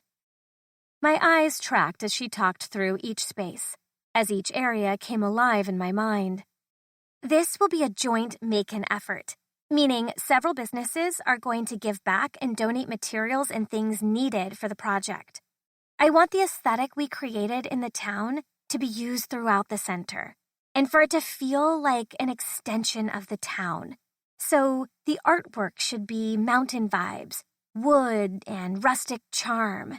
Davis already agreed to supply you with whatever fixtures and things you might need for the completion. I nodded my head, loving that she was dating one of the best ironworkers in the area, and that she'd thought to include that feature in the building. Okay, when do you need the first outline by? Ray bit her lip, and that's when the barista came out to check on us. You guys good? Need anything else? This girl was new, which was a testament to my friend's achievement with the town. The small coffee shop had already increased their profits enough to hire extra help. 3 other tables were occupied, and at least 5 people had been in and out for to-go orders. We're good, thank you, Susan. I pulled my cell out and saw that it was getting late. I still needed to go to a few stores. I'm hoping to have the first draft by the end of the week, if possible. I snapped my eyes to hers and laughed. Ray, that's not... Just hear me out. She held her hands out as if to calm me down. I don't need it detailed. I just need a rough sketch, an idea where you might place things and where you'd put the classrooms and how the general flow will look. Ray, I do interior design for homes and offices. I'm not... My best friend leaned forward and grabbed my hands. Nora, you're the one. You are. You have such an amazing vision for stuff like this. Please. Relenting a bit, I let out a sigh. Fine, but why the rush? Ray sat back and seemed to take a calming breath. The contractors around here are booking up insanely fast. The only way I can get a bid in is if I have a rough blueprint ready for them so we can discuss an estimate. Since we're renovating an older building, it'll go significantly faster. Looking over the solid lines that frame the space, I pictured where I would put things. Already an itch under my skin enticed me to sit down at my desk and begin sketching. Okay, I'll get started. Ray made an excited squealing sound before jumping up and hugging me over the table. You're the best! I'm allowed to offer you in advance, by the way, and it's generous because the timeline is so tight. That would help with paying for repairs for the house and the new paint job I wanted to do once it was warm enough. You're lucky I love you so much. I hugged her back and then grabbed my things. I have to get going. Okay, love you. Reach out if you need a rescue. We each left a few dollars for our barista and then headed out into the cold. The sky had turned to an ugly gray, dulling the sun and serving as a reminder that I needed to get home and make sure the power was on and things were squared away. By the time I had returned home, the power company had come and turned everything back on. I blasted my heater until it felt comfortable to walk on my wood floors without socks, which took a while. Then I tried to shower. Muttering a few curse words, I tested every faucet in the house, getting the same freezing cold temperatures in each one after several minutes of letting them run. Son of a bitch. I put my hands on my hips and looked around, unsure of what to do. I didn't want to have to call anyone, and it was nearly dusk, so I wasn't even sure anyone would be able to come and look at things until morning. I considered that maybe it wasn't just me. Perhaps it was a neighborhood thing. Letting out a heavy sigh, I decided to ask Coulson if his water was also freezing cold, and while I was there, maybe I could casually bring up the tree and see if he admitted to chopping it. Passing one of the mirrors in my hall, I tossed my hair up in a bun. Only that ended up looking horrible, so I braided it. But the layers made it all messy and annoying. Huffing a frustrated breath, I left it down as I grabbed my snow boots and coat, then headed out my front door. The sky was streaked with purple, darkening as the last few minutes of the day slipped by.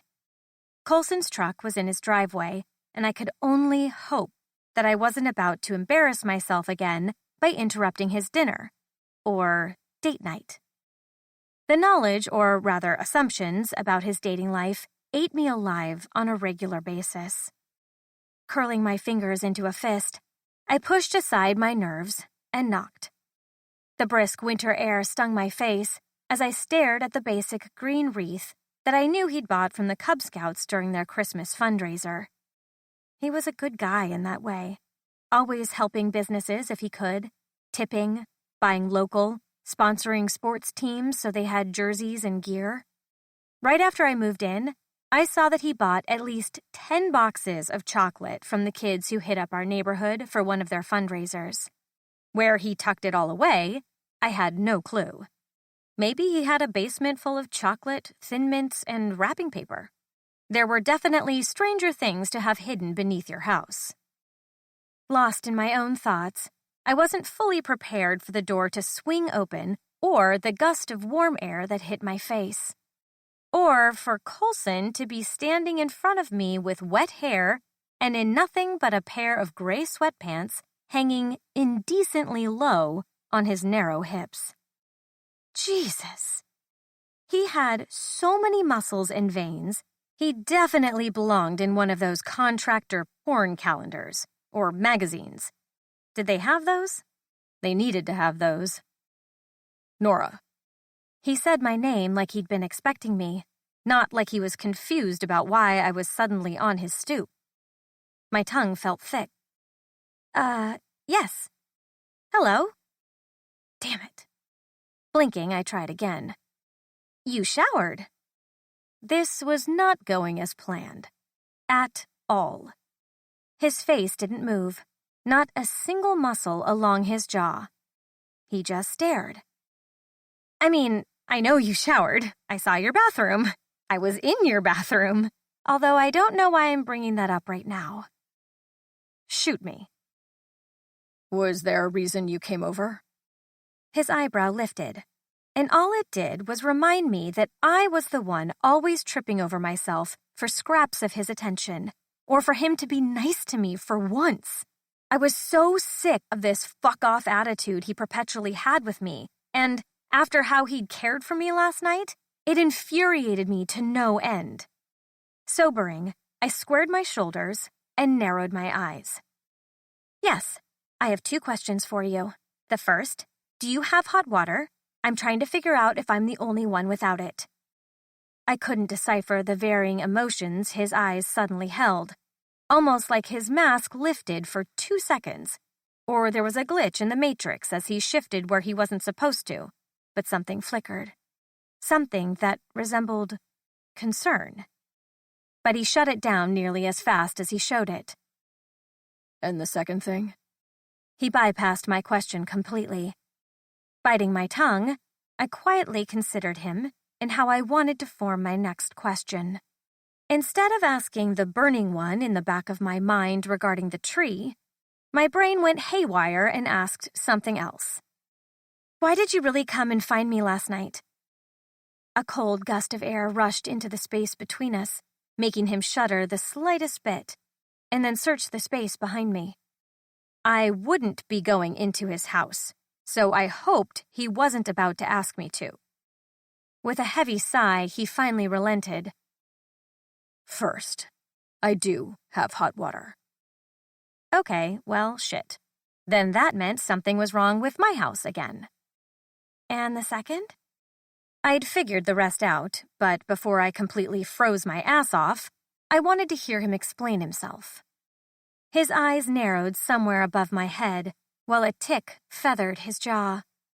I already explained this last night. But how did you know to find me there? Were you looking for me? I mean, how did you know I wasn't at my boyfriend's house? Ray said you texted Davis. Why didn't you just text me?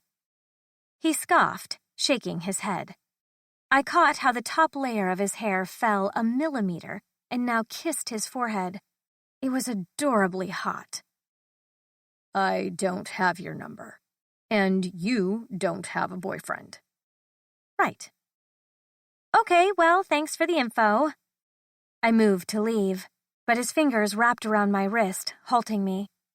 Half on the first step, I looked back at him, seeing his eyes narrow on the contact, as if it surprised him that he'd touched me.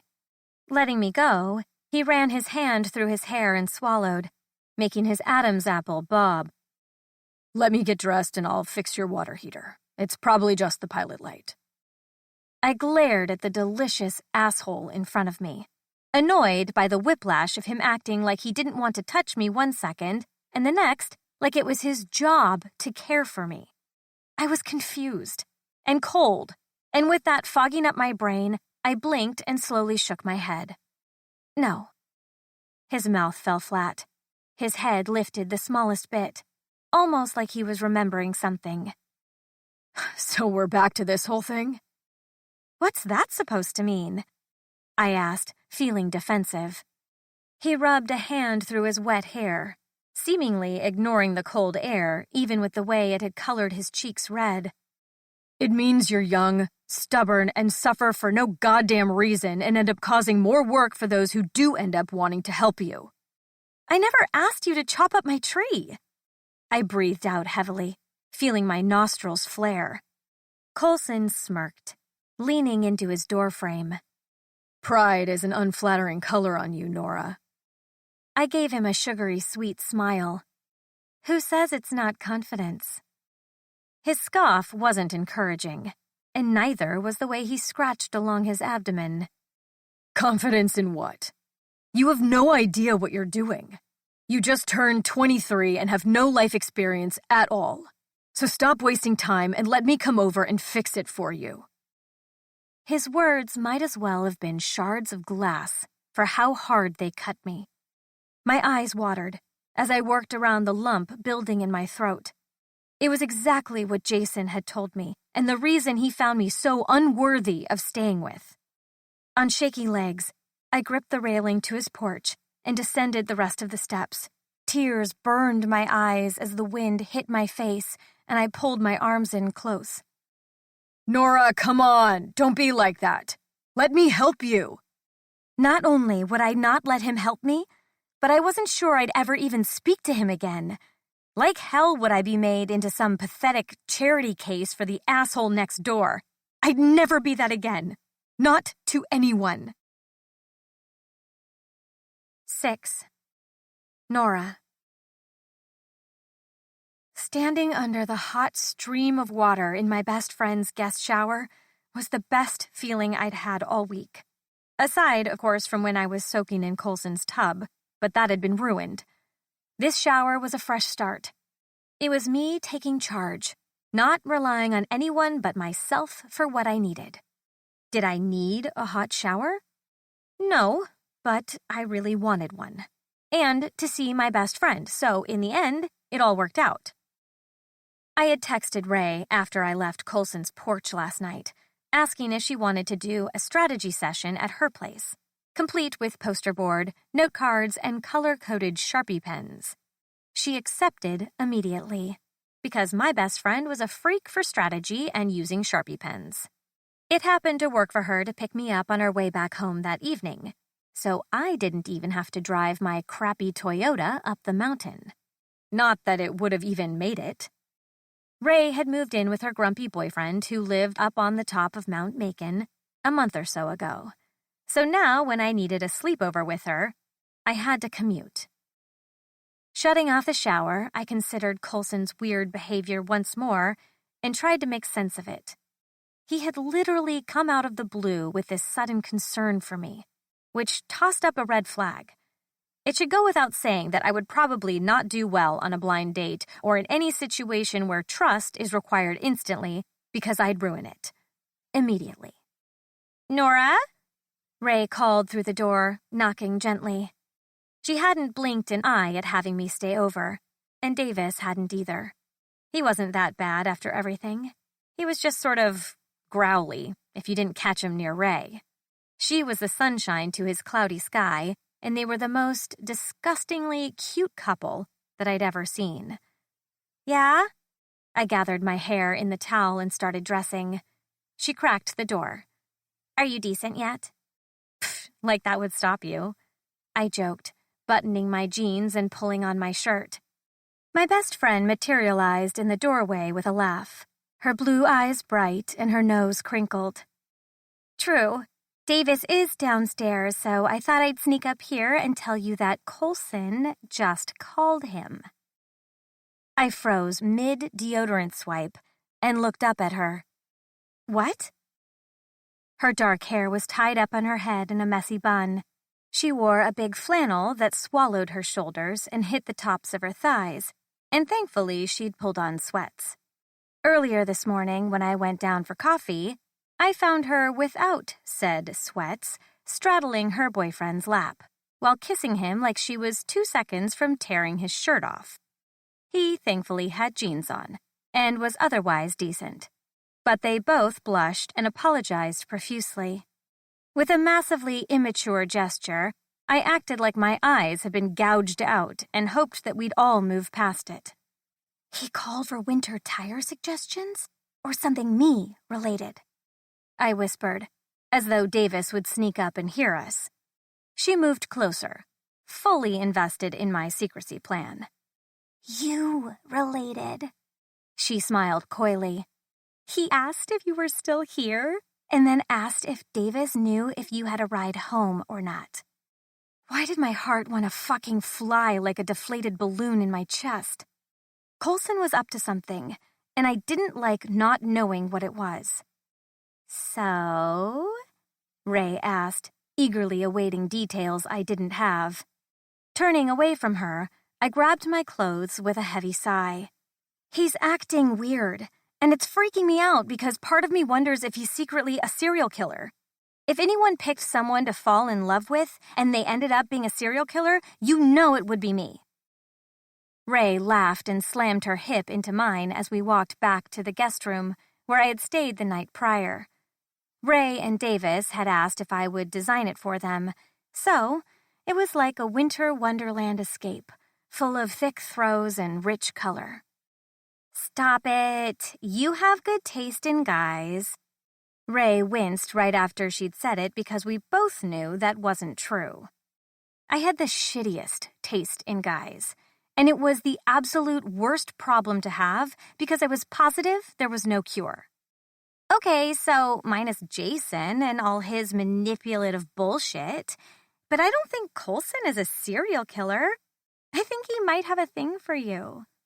I watched as Ray's eyebrows bounced, as if him making a move was something we'd both been waiting for. Tossing my clothes into my duffel, I laughed at her naivete. I know for a fact that he doesn't, but even if he did, I want nothing to do with him. The guest bed was insanely comfortable, and I loathed leaving it. But I packed my stuff so I would be ready to head back in time to avoid being on the mountain at night. What? Nora's eyes grew wide as she pulled her legs up underneath her. Pulling the towel off my head, I grabbed for my hair products and massaged my curls while I eyed my friend in the mirror. He made a rude comment about my age and how I never know how to do anything. My voice shuddered the smallest bit as the barely repaired heartstrings flailed at the reminder of what Jason had so viciously said 3 years ago. My friend's mouth turned down as she watched me work to maintain composure. Ah, shit, Nora. I can't believe he said that. Swiping at my eyes briefly and wanting to move past it, I shrugged. I'm just confused as to why he's suddenly acting like he gives a shit. Grabbing for a fuzzy throw pillow, Ray pulled it to her chest as she watched me fix my curls. We were both silent for a moment, until Ray tilted her head. Well, maybe it's his way of telling you he likes you in the only way he knows how. Narrowing my gaze on her through the mirror, I asked, What do you mean? The way he spoke to me last night definitely didn't sound like he was masking feelings. She sat on the edge of the bed, keeping her eyes on me through the mirror. I mean, okay, maybe not last night, but maybe you're tempting to him, and he isn't sure how to resist you without also taking care of you. I think you should tell him how you feel. Just put yourself out there and see what he says. What do you have to lose? If he's being a dick, then pull the plug. But if he's struggling with how to confess his feelings, then maybe this will push him. With a call from Davis downstairs, we dropped the subject when Ray jumped up to leave. I, however, was busy pulling apart pieces of what she'd suggested, like cheesy bread. What if he was finally giving in? I mean, maybe... Nora, let's get started. I have to get you to the community center by 2, Ray yelled, and I tossed my products onto the bed and jogged down to meet her. So, the entryway will be more modern-looking. I drew a line with my pencil down the paper while gesturing at the empty hole in the room. Ray walked around, her arms gathered in close while she wore a massive coat, beanie, and thick snow boots. The room had been completely gutted, so now it was a freezing shell. We'd walked through the rough draft I'd created, and once we'd made our poster board placeholders, we'd driven down the mountain and then put things in place in the community center. Nodding, Ray eyed the space I indicated. Okay, so show me where you're going to put the receptionist area and how big of a space you're thinking. Walking over to the area where we'd placed a large poster board titled Reception, I spread my hands out to show the length of the desk I had envisioned. Right here, and I want there to be enough space for filing cabinets and at least 4 desks. 4? Ray raised a curious brow. Hear me out. I walked to the corner of the space we'd outlined with chalk. You wanted this to be a versatile space, and there will be plenty of different departments working in here. Ray clicked her tongue in disagreement. 2 desks. I crossed my arms, countering. 3. Let's put a pin in it, but for now, we'll keep the dimensions somewhat the same. The positioning for the entry and reception looks good, so we'll keep that where it is. Shifting to the side, we eyed another poster board on the floor. This one was for the bill assistance area. This will be attached by a window from this side of reception, out of the way, so when people enter, they have privacy. I love it. Ray beamed enthusiastically while jotting something down in her notebook. Okay, Davis has texted me like 3 times, which for normal people would be the equivalent of 10, so I need to get going. I picked up the poster boards from around the room while she punched out a reply to her boyfriend. Once I collected them all in my arms, I asked something that had been bugging me. Did you already contact a construction company? I thought you were waiting on my plans to place a bid. Ray helped me gather the supplies, and as we walked out, she locked up. Out on the sidewalk, I took in how fast the day had faded. Oh, good. No more new snow. That means the plowed stuff will have stayed plowed. Ray let out a sigh of relief heading up to her Jeep. I followed after her, stuffing all the supplies inside the back seat. So, regarding the construction, she started the car. I called and chatted with your dad about taking it over. I buckled, staring over at her as I tried to process. My dad? Yeah. Is that okay? He already sent a crew to gut it, which was all I needed from him for now. I did ask if he'd consider bidding out the entire project, but he said he had to get back to me. I have 2 others that I plan on emailing tomorrow. I wasn't a fan of mixing business with family, but in the small town of Macon, it would be impossible not to. Designing homes, I never had to brush elbows with construction companies. I had a few guys who worked with me, and that was usually enough. This would be an adjustment. Is that okay? Ray asked hesitantly while maneuvering down Main Street. I nodded, but my voice came out too high when I replied. Of course, yeah. I'm glad he's already on top of the gutting portion so we can visualize things. Yeah, and the fact that he hasn't left yet is a huge bonus. Hopefully they'll be here until spring, right? I swallowed gruffly. Right. Once Ray pulled up in front of my house, I made quick work to get out, because I needed to hide whatever expression had leaked onto my face. Without a doubt, if she picked up on a scowl or a furrowed brow, she would then come in to interrogate me. The truth was, I didn't want to talk about my parents leaving, or how badly I didn't want them to go. I'd miss them, but it was more than that. They were my safety net, and had always been there to catch me when I inevitably fell. So if they left, what would that mean? What if my design company tanked and I lost my house? What if I became homeless? As desperate as I was for independence, it wasn't realistic that in a dire situation I wouldn't call them for help. My thoughts spun in vicious tangles, swooping into my stomach with dread. Which was why I had been so distracted when I pushed through my front door. My lights were on, something I failed to notice from outside. My fire was roaring, music was playing, and banging was coming from inside my kitchen. What in the... I set my things down and stalked toward the sink, positive I was about to find my father fixing something. But it was worse. Much worse.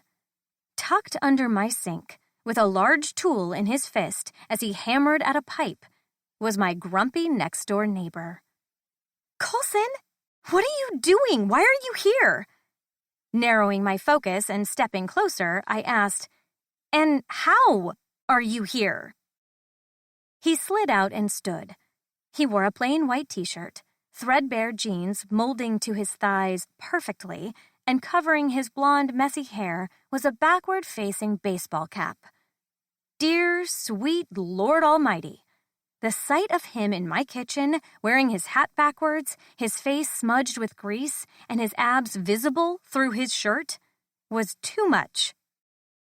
I was still furious with him for what he said, but that didn't change that I was attracted to him. Which wasn't fair, if you ask me. The world should go according to the rules in Beauty and the Beast. You have an ugly attitude, then poof, you're a hairy beast with a limited amount of time to win back the love of your life. You're back. Finally. He clipped out the words as though he was upset with me. Crossing my arms, I guarded the swooping and dipping my heart seemed to be experiencing, hoping my protective arms would hold it all in place. Why are you in my house?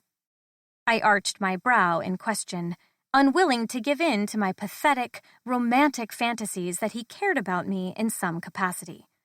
Because I knew better. You had no hot water. Now you do.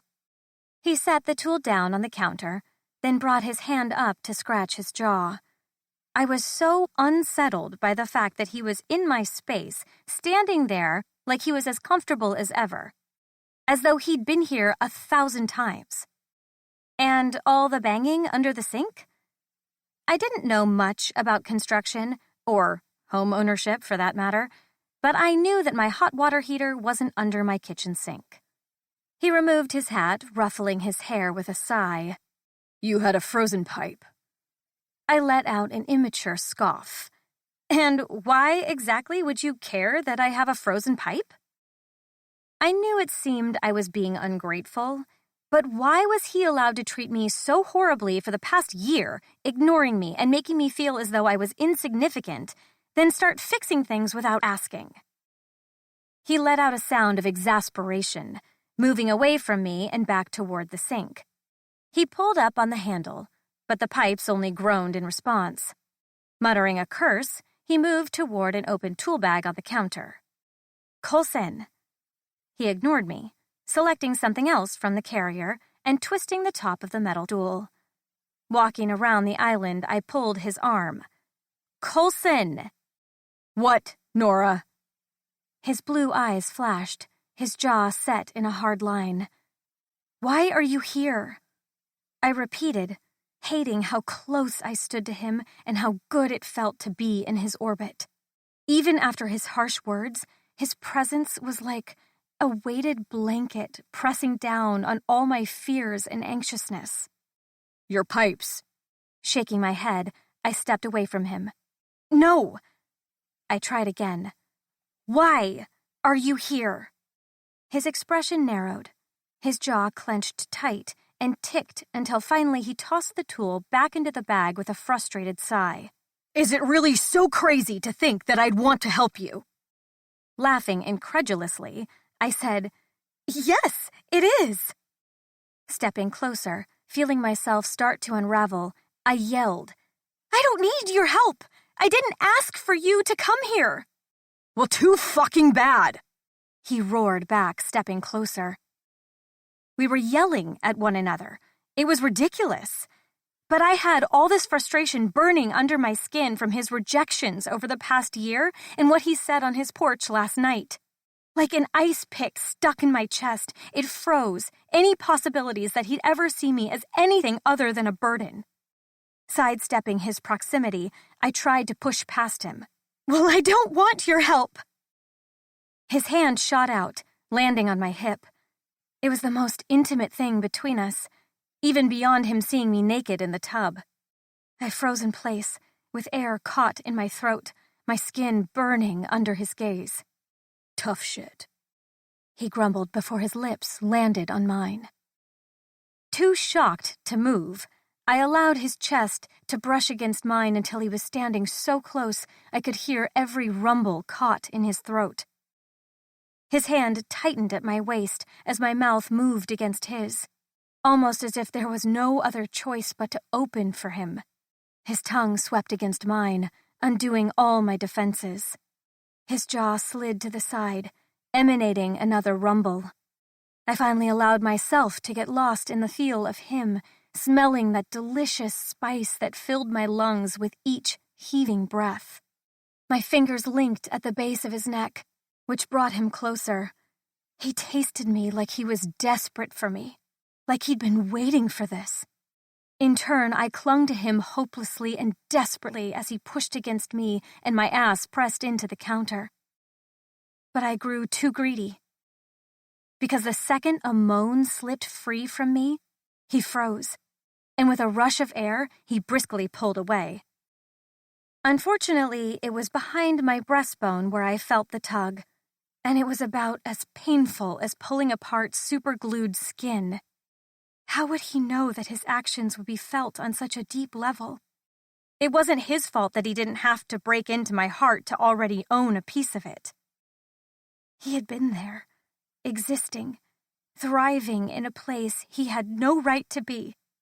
And now he'd kissed me and pulled away as if he'd been caught in the Garden of Eden stealing apples and shit. I already knew without having to hear a single word that he regretted it. I closed my eyes so I didn't have to witness it and waited until I heard him leave. Not until the front door creaked open and then slammed shut did I finally let myself stare at his bag of tools as if they could explain what had just happened. 7. Colson, 10 years old. Dear Mom, tomorrow is the last day of school and my last day in elementary school. Next year I'll be a middle schooler, and that's exciting, but Dad signed me up for a summer camp. He said it will be fun. It's on a big lake with cabins and kids my age. It's for 2 whole months, so I told him that I don't want to go. He got really mad at me, but what if you get better while I'm gone and come home? I can't miss you coming home, Mom, because I know you will soon. You'll be better and come back to us. But please tell Dad that I don't have to, so I can be home for it. Love, Cole. Dear Cole, my darling, how wonderful that you're out of school and about to enjoy a long summer. Cole, I would love to see you this summer, and I am truly hoping that I do come home. The doctors are very hopeful, but please, dear, sweet boy, will you go to that camp for me? You see, I was never able to go as a child, and I always saw my friends come back with little necklaces made of wood with their names on it. They'd have pictures and songs they'd sung, camp names that were given to them, and lifelong memories made. I want that for you, Cole. And I want to live vicariously through you. So go. Choose a name for me, and make me a necklace, and then bring it back to me.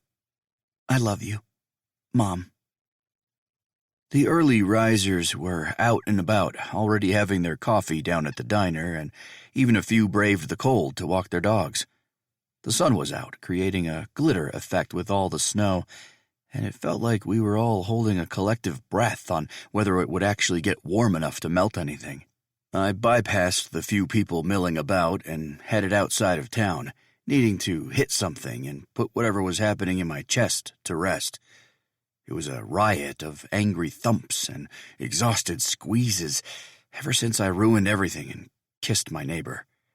I tried to push the feel of her out of my head once again and put my truck into 4-wheel drive as I drove up the hill leading to Liam's gym. It was a part of the old lumber yard that was in operation for several years until it was finally sold off. Liam bought it for a dirt cheap price, then renovated the hell out of the old building. Located about a mile outside of city limits, the distance provided a small semblance of getting out of the city. As small as the city was, Liam's was a local favorite. I was getting ready to head inside when my phone rang. Drawing my brows together as I inspected the name flashing across the screen, I let out a sigh and reluctantly answered. Dad. An annoying pause came across the line. Colson? I hear that construction company you've been working at is going up for sale, and that you might be putting a bid in for purchase. Fuck. That meant my brothers had been talking. We had a group chat that we used to keep each other updated as often as possible. A few days ago, I had mentioned the situation with my job. That, of course, was if Peter still considered me for the job after everything, considering I'd already fucked up. I was trying not to get my hopes up. Releasing the grip I had on the wheel, I relaxed into my truck seat. Yeah, my boss is retiring. Not that he cared in the slightest. He only cared about the opportunity to gain something, so this conversation had an agenda. What are the terms? I thumped my skull against the headrest. I'm actually about to hit the gym. I don't want to talk about this with you. I want something that isn't tainted by you, just one fucking thing. I won't keep you. Are you coming for a visit soon? No. Spring, maybe? Christmas would be better. Try to be here the day before so your mother can get things situated. Pain pierced that same scar tissue that he liked to pull apart every chance he got. I wet my dry lips and slammed my eyes shut. She's not my mother. His silence was familiar, almost soothing. Thought we were past this. We'd never be fucking past this. Gotta go. I'll talk to you later. I ended the call before I could talk myself out of it and pushed the overwhelming emotions clogging my heart down. Down, down, down. Then I headed into the gym, where I could hopefully get my ass kicked by Liam. You're slow today.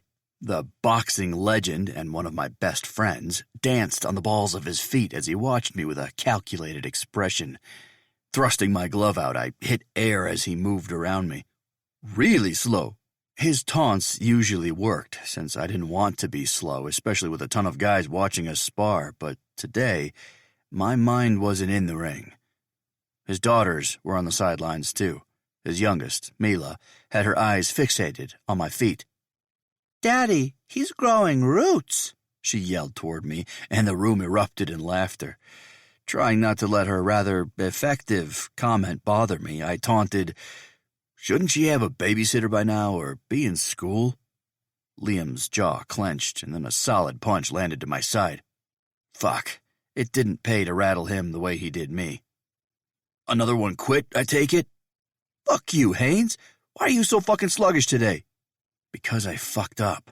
Likely ruined my chance, the one and only fucking chance to own something of my own without it being tainted by my father. "Coulson! Timber!" Mila cupped her mouth, shouting as loud as she could, and in the second I spent looking over at her, my friend landed a hit to my face. The next thing I knew, he was standing over me, with a wince twisting his features. Mila ran over, and her sisters wouldn't be far behind if she was already on the mat. "I tried to warn him," Mila said, propping her tiny hands on her knees. Another face popped into view. Dark hair like their father, and sharp blue eyes. "He's better than this. Must be distracted," Serafina, or Seraph as I called her, muttered, narrowing her eyes in a way too calculated for her 7-year-old self. Maddie, the oldest, would be next. I rolled over, groaning, as another shrill voice spoke up. "Ew, is that blood?" Liam's eldest didn't like the sight of blood. I honestly felt for them because this gym was how their dad kept a roof over their heads, but he was doing it completely alone. He couldn't seem to keep a babysitter around and couldn't afford one of those fancy live-in nannies, so the girls came here every waking hour the gym was open. "Come on, let's go." Liam slapped my back, and I heard a few claps and laughs as I made my way out of the ring. Tearing my gear off, I watched as Mila perched on a stool to my left. "Daddy says you could get hurt if you're distracted." This kid was like 5 and sounded like a better therapist than the one my father assigned to me from the age of 13. "I'm not distracted." She was a tiny thing, wearing a shirt too big for her, with hair tangled and wild. "You never get hit like that, so I think you are. Is it about a woman?" She drew the word woman out and batted her eyes like the cute little fucker she was. I laughed, and suddenly her sisters were next to her. "Did he talk about her yet?" Maddie asked, and Seraph giggled into her hand. I shook my head and poured half my water bottle over my face. "Talk about who?" Liam added, making his way over to where we were sitting. "The girl who distracted him," Maddie said, waving her hand toward me. Seraph added, "Duh," for good measure. "There is no woman." I stood and started toward my bag, but the words tasted like a lie. Nora was on my mind and refused to be kept at bay. Liam laughed, shaking his head. "You heard him, girls. Leave him be."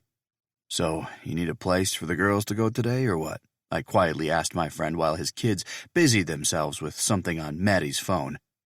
Liam ran a hand over his head, letting out a long sigh. "Yeah, they apparently don't have school today. Something about a teacher work day? Why, you offering to let them hang out with you?" I'd known Liam for a year and been around his kids as long. It wouldn't be the first time they watched Netflix at my house or helped me sort my tools. Besides, hanging out with them was usually entertaining. "I don't have much going on today. I'm between projects. And I needed to take it easy since I wasn't fully recovered from dealing with Nora's tree." Someone yelled for Liam's help, and he held up his finger, indicating he needed a second. Are you sure? It would only be for a few hours. Waving him off, I grabbed my bag. I'm sure. I need help decorating anyway. I'm sure they'd love that. Maddie must have overheard us because she whisper-yelled to her sisters about going to my house. I owe you, man. Liam slapped my back and leveled me with a serious look.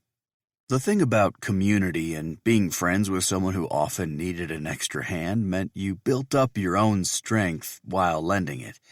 For me, it always benefited me to give back. Always made me feel brighter inside somehow. Okay, girls, let's go. Mila, please, just choose something already. I stood with my arms crossed in the middle of the aisle while Maddie and Seraph browsed through the things we'd already put inside the cart. Mila, however, couldn't decide on which frosting color she wanted for her Christmas cookies. If I do pink sprinkles, then I can't have this red and green frosting combination, she said, holding 2 little plastic containers. Maddie let out an exasperated sigh. Don't do pink sprinkles, then. This was the argument we'd been having for 10 minutes, and I was over it. Grabbing all the colors of frosting and sprinkles, I dropped them into the cart and pushed it down the aisle. There, now we'll have options. Can we get Lunchables? Seraph begged, bringing her hands together. I didn't even know what those were, but I agreed, and before I knew it, the girls had piled at least 6 different yellow boxes into the cart. Yay, we never get to have those, Maddie said excitedly while holding the edge of the cart, following along. Liam's eldest was 9 or 10, I couldn't remember, but somewhere around there. She often helped keep her younger sisters in check, while also not going overboard with asking for stuff. Pick out some other stuff. It wasn't that I was trying to spoil them, but I knew Liam was hurting financially. Winter meant a slow season at his gym, and he just dealt with a ton of legal fees from his ex. I felt bad for the guy, and in turn, liked to spoil his kids when I got the chance. The girls were busy piling ice cream and other treats into the cart when I heard someone clear their throat behind me. Excuse me, can I grab the cookie dough ice cream, please? The slightest shudder ran down my neck at hearing her voice, followed by a rush of adrenaline in my sternum. This was the first time seeing her after losing my temper and kissing the hell out of her. The memory of how soft her lips felt against mine and how luscious her tongue tasted as it moved against mine played on a loop like an anthem. Turning so she could see me, I relished the tiny gasp that escaped her parted lips when she registered it was me standing there. "Oh," she whispered while her face flushed red. I stepped back so she had better access to the glass door, but remained close enough that she had to brush my arm to get what she wanted. She gave me a quick smile that didn't feel sincere. Her eyes were moving over the tops of the kids' heads like she was trying to place them with me or figure out a puzzle. You guys look like you're having fun? Nora peeked into our cart briefly. Oh, those are my favorite kind of sprinkles. Serafina piped up first. Are you a stranger?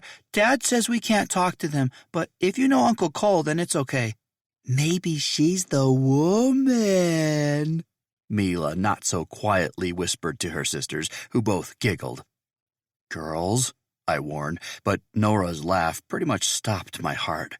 It was so fucking perfect that I just stared at her with my mouth parted. I'm your Uncle Cole's neighbor.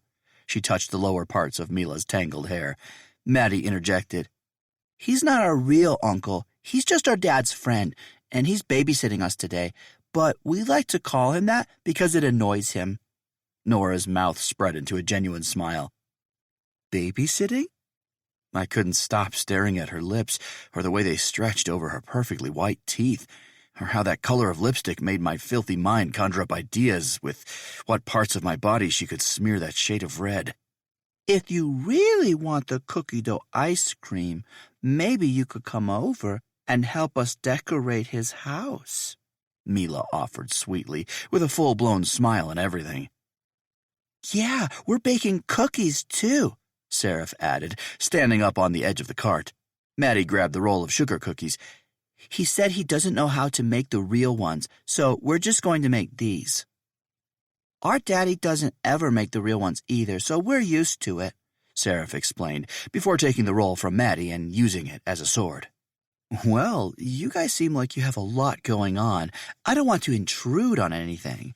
Mila stood on her tippy toes, grabbing Nora's arm.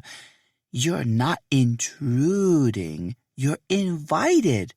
Nora laughed, and I still couldn't pull my head out of my ass long enough to realize I should have been helping a bit more with reining in the girls.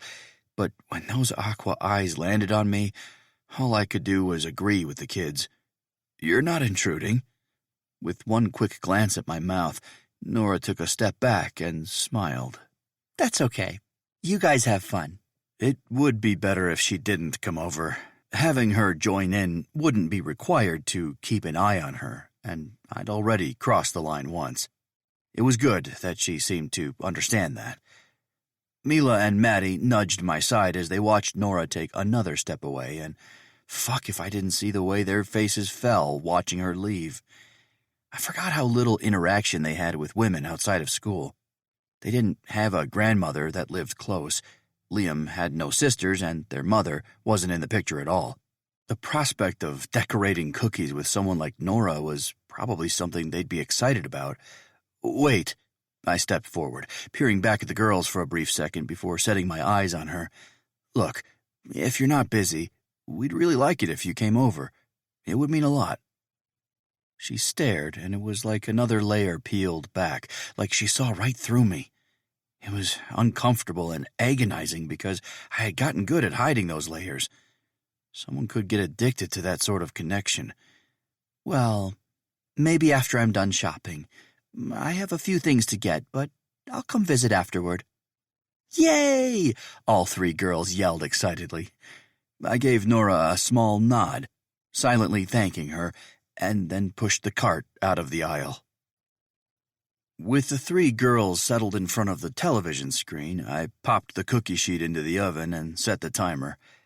Right as I finished, the doorbell rang. I'll get it. Maddie jumped up, but Seraph pulled her down. Not our house, dummy. Just keep watching your show and I'll get it. I walked past them, heading to the front door. I found Nora standing on the other side, holding a paper bag from the local candy store. She had her hair down, wide, bouncy curls all over the place, wearing a pair of tight jeans that tucked into her snow boots and a long overcoat buttoned all the way to her neck. Hey, she smiled brightly, a damn sunbeam in the middle of winter. Come on in. I moved so she could enter. She handed me the bags, which made our fingers brush against one another. Her wide eyes jumped to mine, but I looked away as if I didn't also feel that zip of energy run up my arm. She followed suit, looking away as she took off her coat and boots before moving into where the girls were. Hey, you guys, look what I brought you. All the girls immediately jumped and grabbed a bar stool, folding their knees under them while peering over the counter. Pulling free 4 small white boxes, we all watched as Nora popped them open. Whoa, what are those? Seraph asked, while the other two let out little oohs and ahs. These are called hot cocoa bombs. Have you guys ever had one? Based on how big their eyes had gotten, I knew they hadn't. What do you do? Maddie asked. Nora turned to me and asked, Can you grab the milk in a saucepan? I nodded, heading to the fridge in the cupboard. Flicking on the burner, I poured the milk in to let it simmer, while Nora continued to explain. So we get mugs. Nora gave me another look, silently telling me to grab them. She was getting far too comfortable with bossing me around in my own house without even speaking. Once I set a mug in front of each of them, Nora had the girls pick out their own ball. This one has peppermint with the cocoa inside, and this one will have mini marshmallows, she explained to her enraptured audience. Once the warmed milk was ready and the girls had set their ball of chocolate inside their mug, I poured the pot over the cocoa bombs, and then we waited. Each girl had a tiny fist shoved under their chin as they watched their mug. Nora stood next to me, hands braced on the counter as she watched hers. There was a kids' Christmas movie playing on the TV across the room, and with the snow outside, it felt sort of magical and shit. Not that I had ever considered feeling magical on Christmas. I hadn't had a good Christmas since I was 7. But this wasn't horrible, which was probably why I moved to the left, which put me closer to Nora until our elbows brushed. She didn't seem to notice as I shifted, and my leg touched hers. Fuck, I felt like a middle schooler trying to get my crush's attention. "Whoa!" Mila shouted, breaking the silence and my juvenile thoughts. Serafina leaned over her mug, dipping her face until it was directly over the top. "It's magic!" Maddie had her knuckles propped under her chin as she watched her mug. "Cool." I had a stupid grin on my face that wouldn't budge. And when I realized Nora had one too, I understood with painful clarity that this was something I'd want someday. Holidays, Christmas cookies, magic cocoa bombs. And damn it if my splintered heart used the image of Nora, placing her in that dream too. "Can we play Candyland?" Mila asked, holding up the game. The girls had a closet in the guest room where they kept a few toys and games. Candyland was one of their favorites. I finished chewing a mouthful of cookie. "Go clear off the coffee table and set it up." "Yes!" She darted off with a bit of a hop. Nora came over after washing a few dishes that I hadn't asked her to do. "Should I head home? I don't want to overstay my welcome." "No, you have to stay." Mila paused mid-setup, looking over. I smirked, leaning down to whisper in her ear. "Besides, it's not like you weren't just here, naked in my tub a few days ago. Don't suddenly act like you care about overstaying your welcome." I saw goosebumps break out along her neck while her pink lips parted. "I call yellow," Maddie called, breaking us out of our little pensive moment.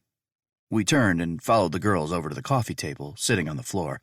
"Colson has to be green. He's always green." Serafina pulled the green gingerbread man out and handed it to me. "Just put him at the starting spot," Maddie chided. "I'll watch you guys play since there's only 4, Nora said, sitting with her legs folded, her knee nearly brushing mine. "Wait, you have to play," Mila said, scrunching her cute little nose in worry. Waving the green gingerbread man at my face and then Nora's, she proclaimed, "You guys can share." I leaned over the table, pulling the cards into my hand, which allowed me to inch closer and make my knee hit hers. "Okay, then we'll share." Nora gave in, glancing at me out of the corner of her eye while focusing on the game board. The kids drew cards and moved a few paces. Maddie earned a shortcut with one of her cards. "I always think the princess is in love with the Licorice Lane guy," Maddie said dreamily. "He's a bad guy," Mila shouted, completely outraged. Nora laughed, grabbing for a card. "Sometimes you can love someone and they turn into a bad guy." All 3 girls stared at her, hanging on her every word. "Have you ever been in love?" Seraph asked. Nora flushed red, and I tried to act completely uninterested, but I was definitely interested. "I was, once." Maddie leaned closer. "Was it with a bad guy?" Nora laughed. "He turned out to be one, yes." Mila jumped in, standing up and half-sitting on the coffee table. "What was him's name?" "Mila," I warned, shaking my head to discourage her from prying too much. Nora gave a half-hearted laugh. "It's okay. I'm over it now. His name was Jason." "Oh, we have a Jason in our school, and he's a bully." Mila jumped off the table and turned to move her piece up the board. "We're going to name the licorice guy Jason," Maddie said, and each girl agreed with a cute little yell. Nora was smiling, and that fucking thorn in my chest cut deeper. I tried not to picture this guy who had turned into a bad guy, this person who had earned Nora's love and affection and had somehow ruined it. But my mind was a vicious pool of jealousy and envy as we continued to play. The evening went on with Nora helping the girls decorate cookies. Then she helped hang up a few lights and garland over the mantel. I didn't have many decorations, so the girls went through my garage to see what else they could find. "You have too much builder stuff in here," Mila said, trying to push aside one of the rolling tool chests I had pulled away from the walls. It wasn't going to budge, but it didn't stop her from trying. Nora was with us, silently helping unload the few boxes I told them they could look through. But when they got to a box of old photos and I tried to take it from them, the three little ones bombarded me. "I want to see," Serafina said, pulling open one of the flaps of the box. "Who's that lady?" Maddie asked, grabbing one of the images in between her fingers. Nora stayed quiet, watching everyone's reaction, but I saw her eyes flick to the image and the rest inside the box a few times. Working around the tightness in my throat and the part of me that wanted to walk away, I explained, "That's my mother." The girls stayed silent, aside from Mila's humming, and for some reason it was oddly soothing. "What's her's name?" Mila held the picture, bringing it way too close to her face to focus on it. Clearing my throat of emotion as much as I could, I said, "Catherine." I felt Nora's gaze heavy on me as the girls seemed to pass over the subtle shift in mood when Liam appeared in the doorway. "Hey, you guys ready to go home?" The girls all jumped up, running to their dad, abandoning the box, and thankfully letting me close the flaps once more and put it back. "I should probably head out too," Nora said, carefully watching my movements before following the throng back inside the house. "Okay, I'll walk you out." I sauntered over to Liam and told him I would be right back before Nora had a chance to argue. When I turned around, the girls had their arms wrapped around her waist, saying goodbye. She leaned down and smiled at each girl, promising to see them again. Then she turned toward the door. I grabbed my coat and followed her out. The sky was a murky purple with wisps of white fog hanging overhead. The moon was bright, and the iced-over snow crunched under our feet. "Thanks for walking me. I'm good from here."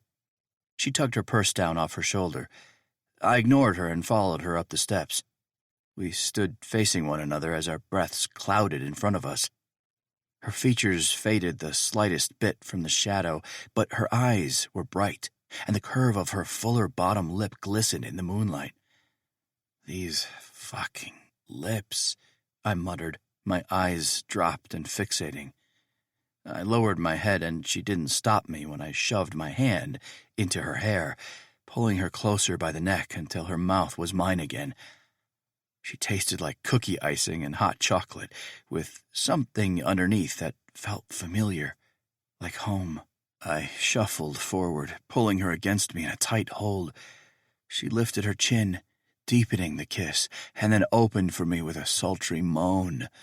Fire ignited in my core, making me groan in response and cup her jaw while I slid my tongue inside her mouth. She accepted greedily, moving against me at a chaotic pace, until suddenly she was pushing me away. "Coulson, stop." I pressed my forehead to hers, trying to catch my breath.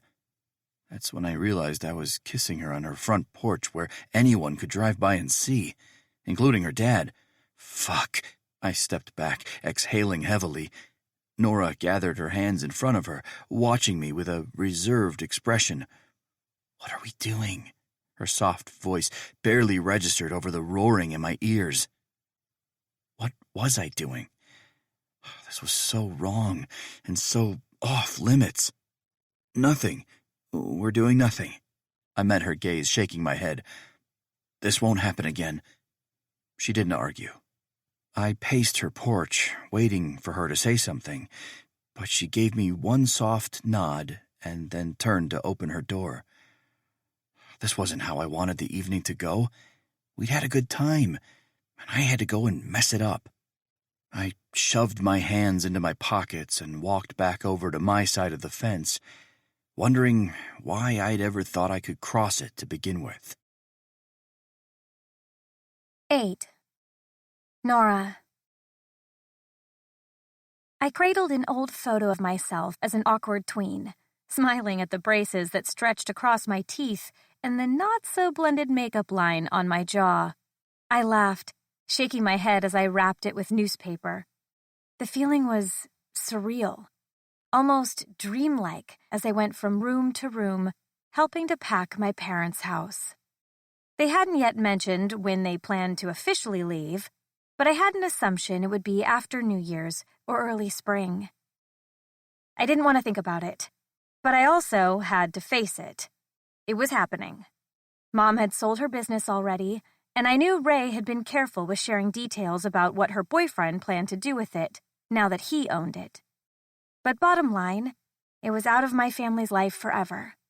Dad's construction company would be next. It hurt that neither of them had considered asking if I wanted to buy either business. Not that I had a ton of capital, but I wasn't broke, and I had decent credit. I could get a business loan in a heartbeat. Dad hadn't told me specifically yet who was taking over his construction company or what he was even asking for, that matter. But part of me wondered if Coulson would put in a bid, or if he was even able to.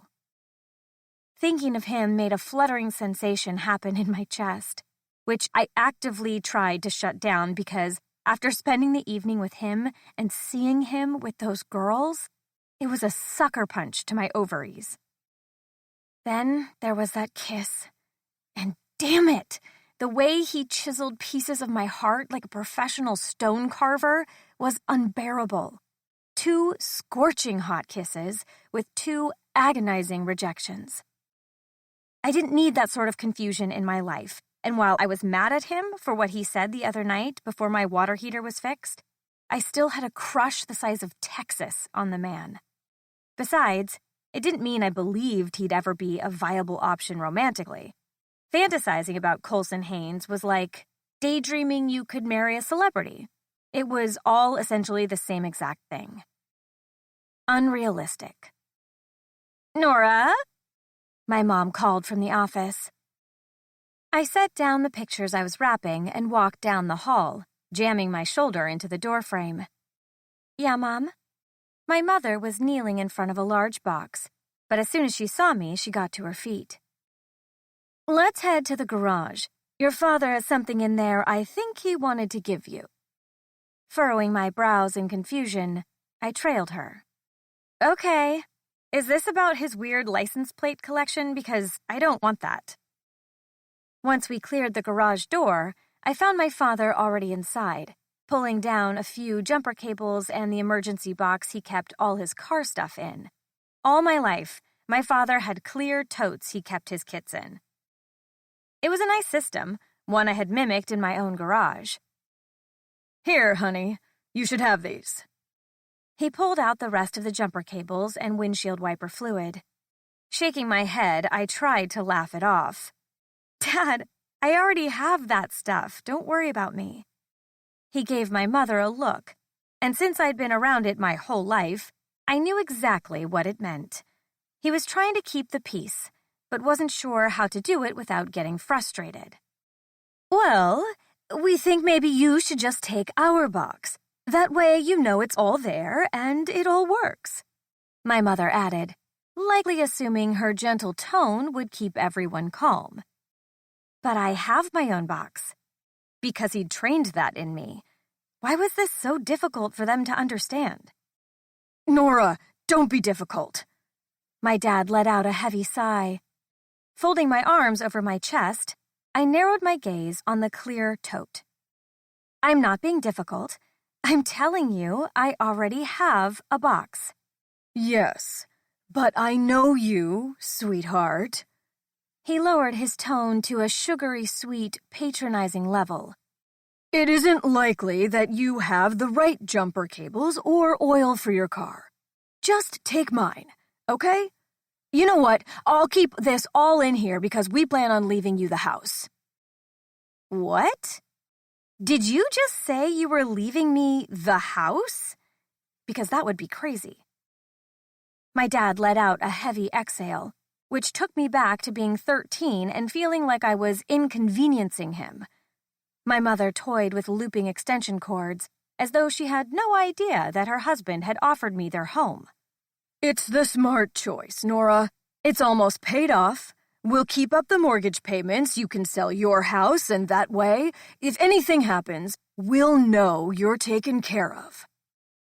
My face heated. My neck grew blotchy and warm as I worked to get my emotions under control. I loved my parents, but sometimes it hurt to have them in my corner. People always acted like having a corner full of people was a good thing, but it wasn't if everyone there had a knife ready to slide into your back, or a way to cut your tongue out so you didn't have a voice. I have a house. One I bought myself, and That house isn't safe. The roof is old, the pipes are bad, and you just had a tree fall in your backyard. I stared at the floor as heat wound around my neck, making my breathing shallow. I'll transfer the title into your name in a few weeks. He turned, grabbing for a tarp, steamrolling me and my objection. Dad, I don't want it. Don't be ridiculous, sweetie, my mom added arrogantly. You don't have a reliable place to live. This way we know you're taken care of, and we have peace of mind that you have a home that's safe. A wave of hurt washed over me, dragging with it a memory so sharp and painful that it nearly stole my breath. I had never blamed my father out loud for Jason. I had never confronted him, because that weekend I had arrived broken-hearted and sad. They cared for me, and at that time I had nowhere else to go. I had to move out, find a new place to live to finish out my last year of college with no money and no way to get into a place on my own. My parents didn't blink an eye at paying for a new place for me, and even drove down to help me move so I didn't have to face Jason while I did it. Because of that, all of it stayed buried. But it was coming back, fresh and potent. They didn't believe in me, and didn't want to worry that I wasn't cared for. Why couldn't they see that I could care for myself? Even if I messed it up occasionally, I could take care of myself. I didn't need them to do it. Swallowing thickly, I stepped back and blinked away a few tears. I need to go. Nora, my mother called, but I was already walking away. Heading to the front door, I grabbed my things, shoved my feet into my snow boots, and didn't flinch a single time as my mother stood next to me, going on and on about how I needed to stop being so prideful and let them help. You're a single woman living alone. You've got this design business, but it's not going to pay the bills, honey. We just worry about you. Fuck. That one hurt. How could she say that? I had won the bidding war on my house because of all the design projects I had taken on while I was still in college. I had savings and active income from my projects. I was good at what I did. I had started my own business, and I was sought after by larger design firms because of my talent. Did she even know that there had been an article done about a local celebrity who'd hired me to design their vacation home? I wasn't hurting for money. I had done that all on my own. I need to go, I reiterated, my voice shaking and in shambles as tears threatened to fall. Tugging on the door, I ignored my mother's calls. I tucked my arms in close and walked out. My car didn't do well in the snow, so I had been getting rides and walking as often as I could. It was a hard hit to my pride as my parents watched me go. Being an only child, I allowed them to essentially do whatever they wanted for me. I was used to it. But after everything that happened with Jason, it put a lot into perspective.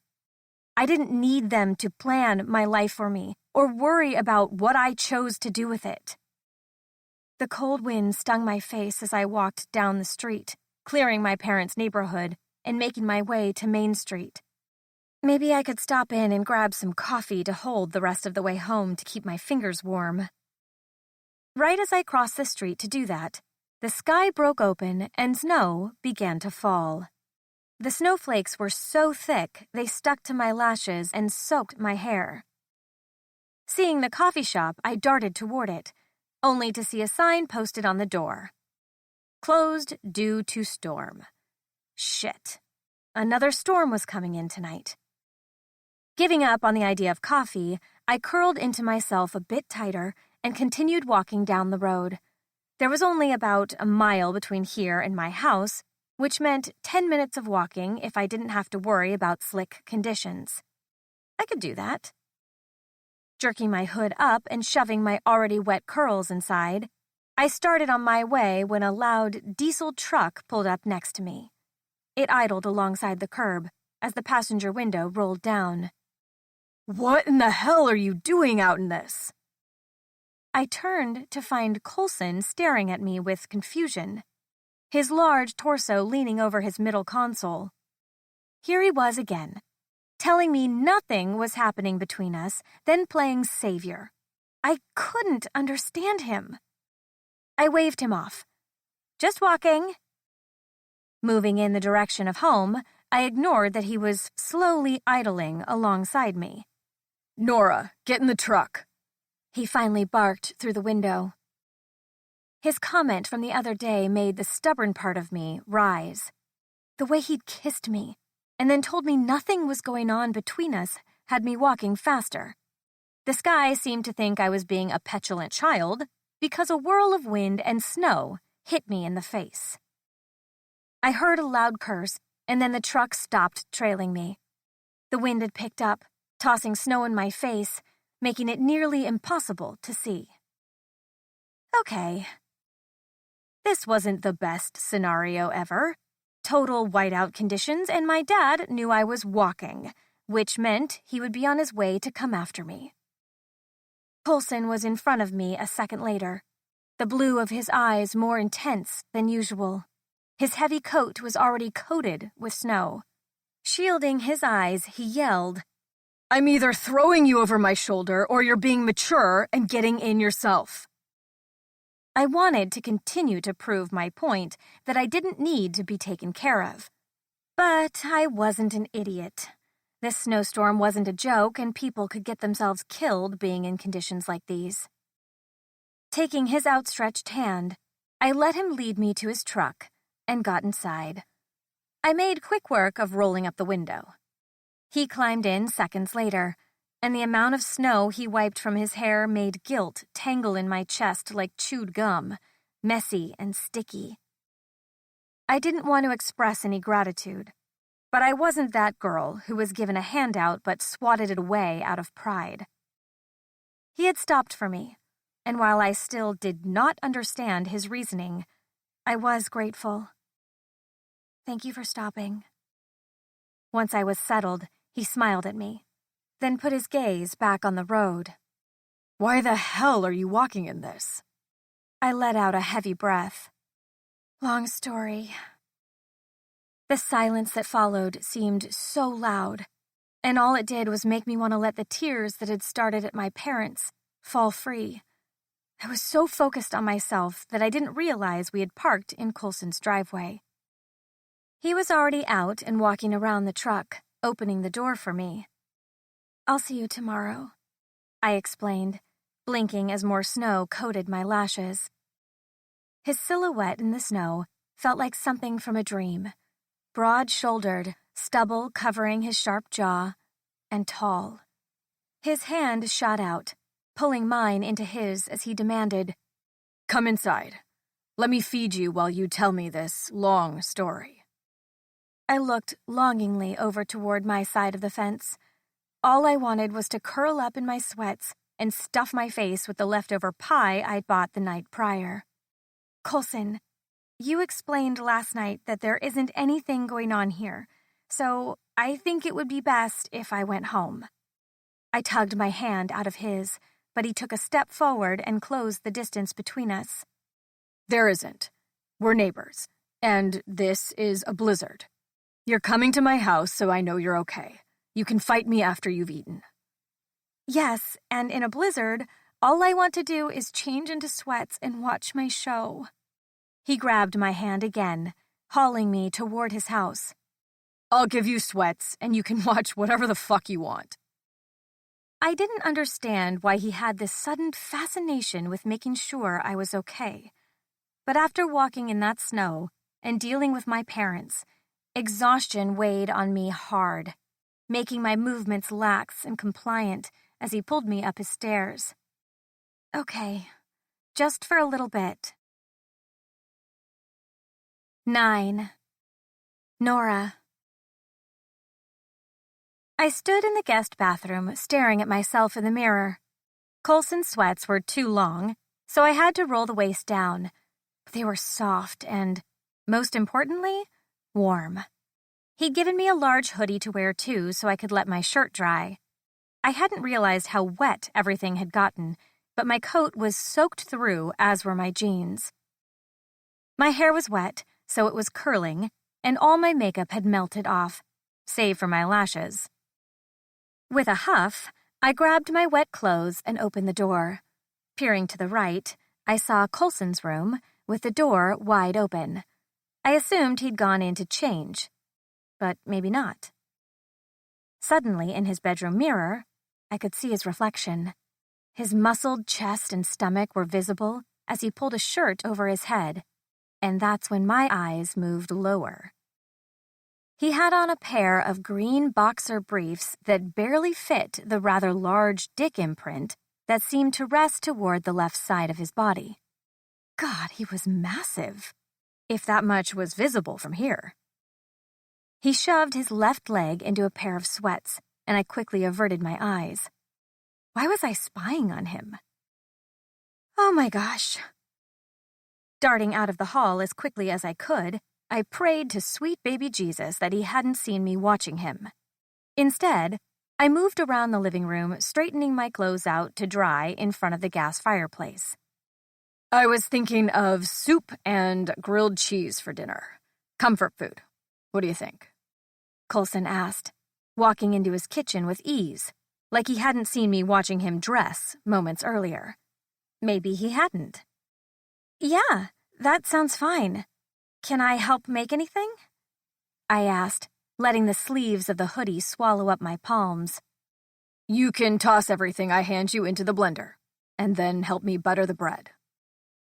I moved to his side to help him, and with everything he diced, chopped, and opened, then I poured and dumped into the blender.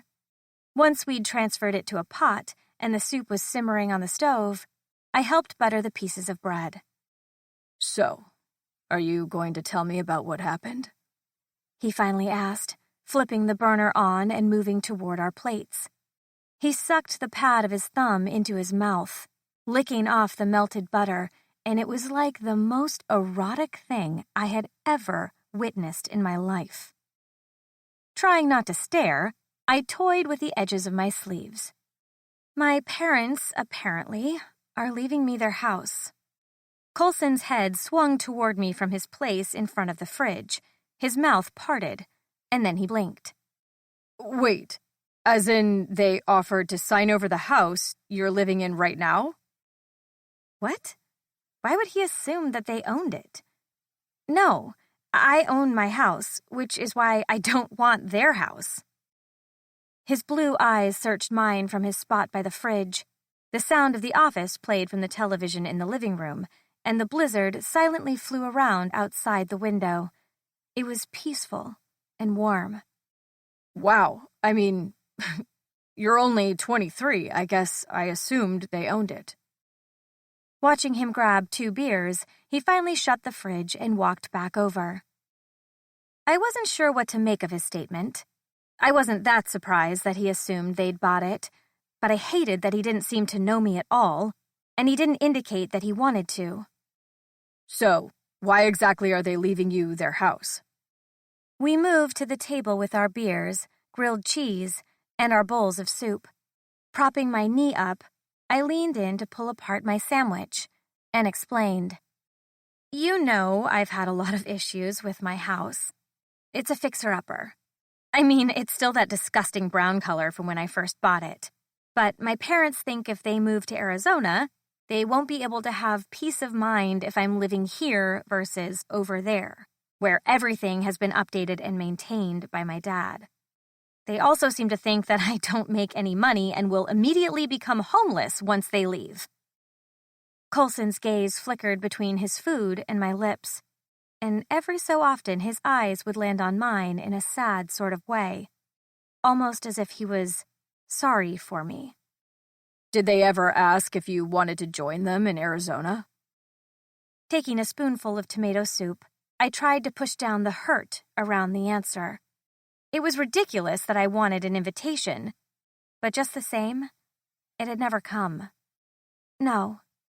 The sad expression returned, arranging his features in a way that made his eyebrows pull tighter and his lips twitch, and all I wanted to do was lean over and kiss it from his face.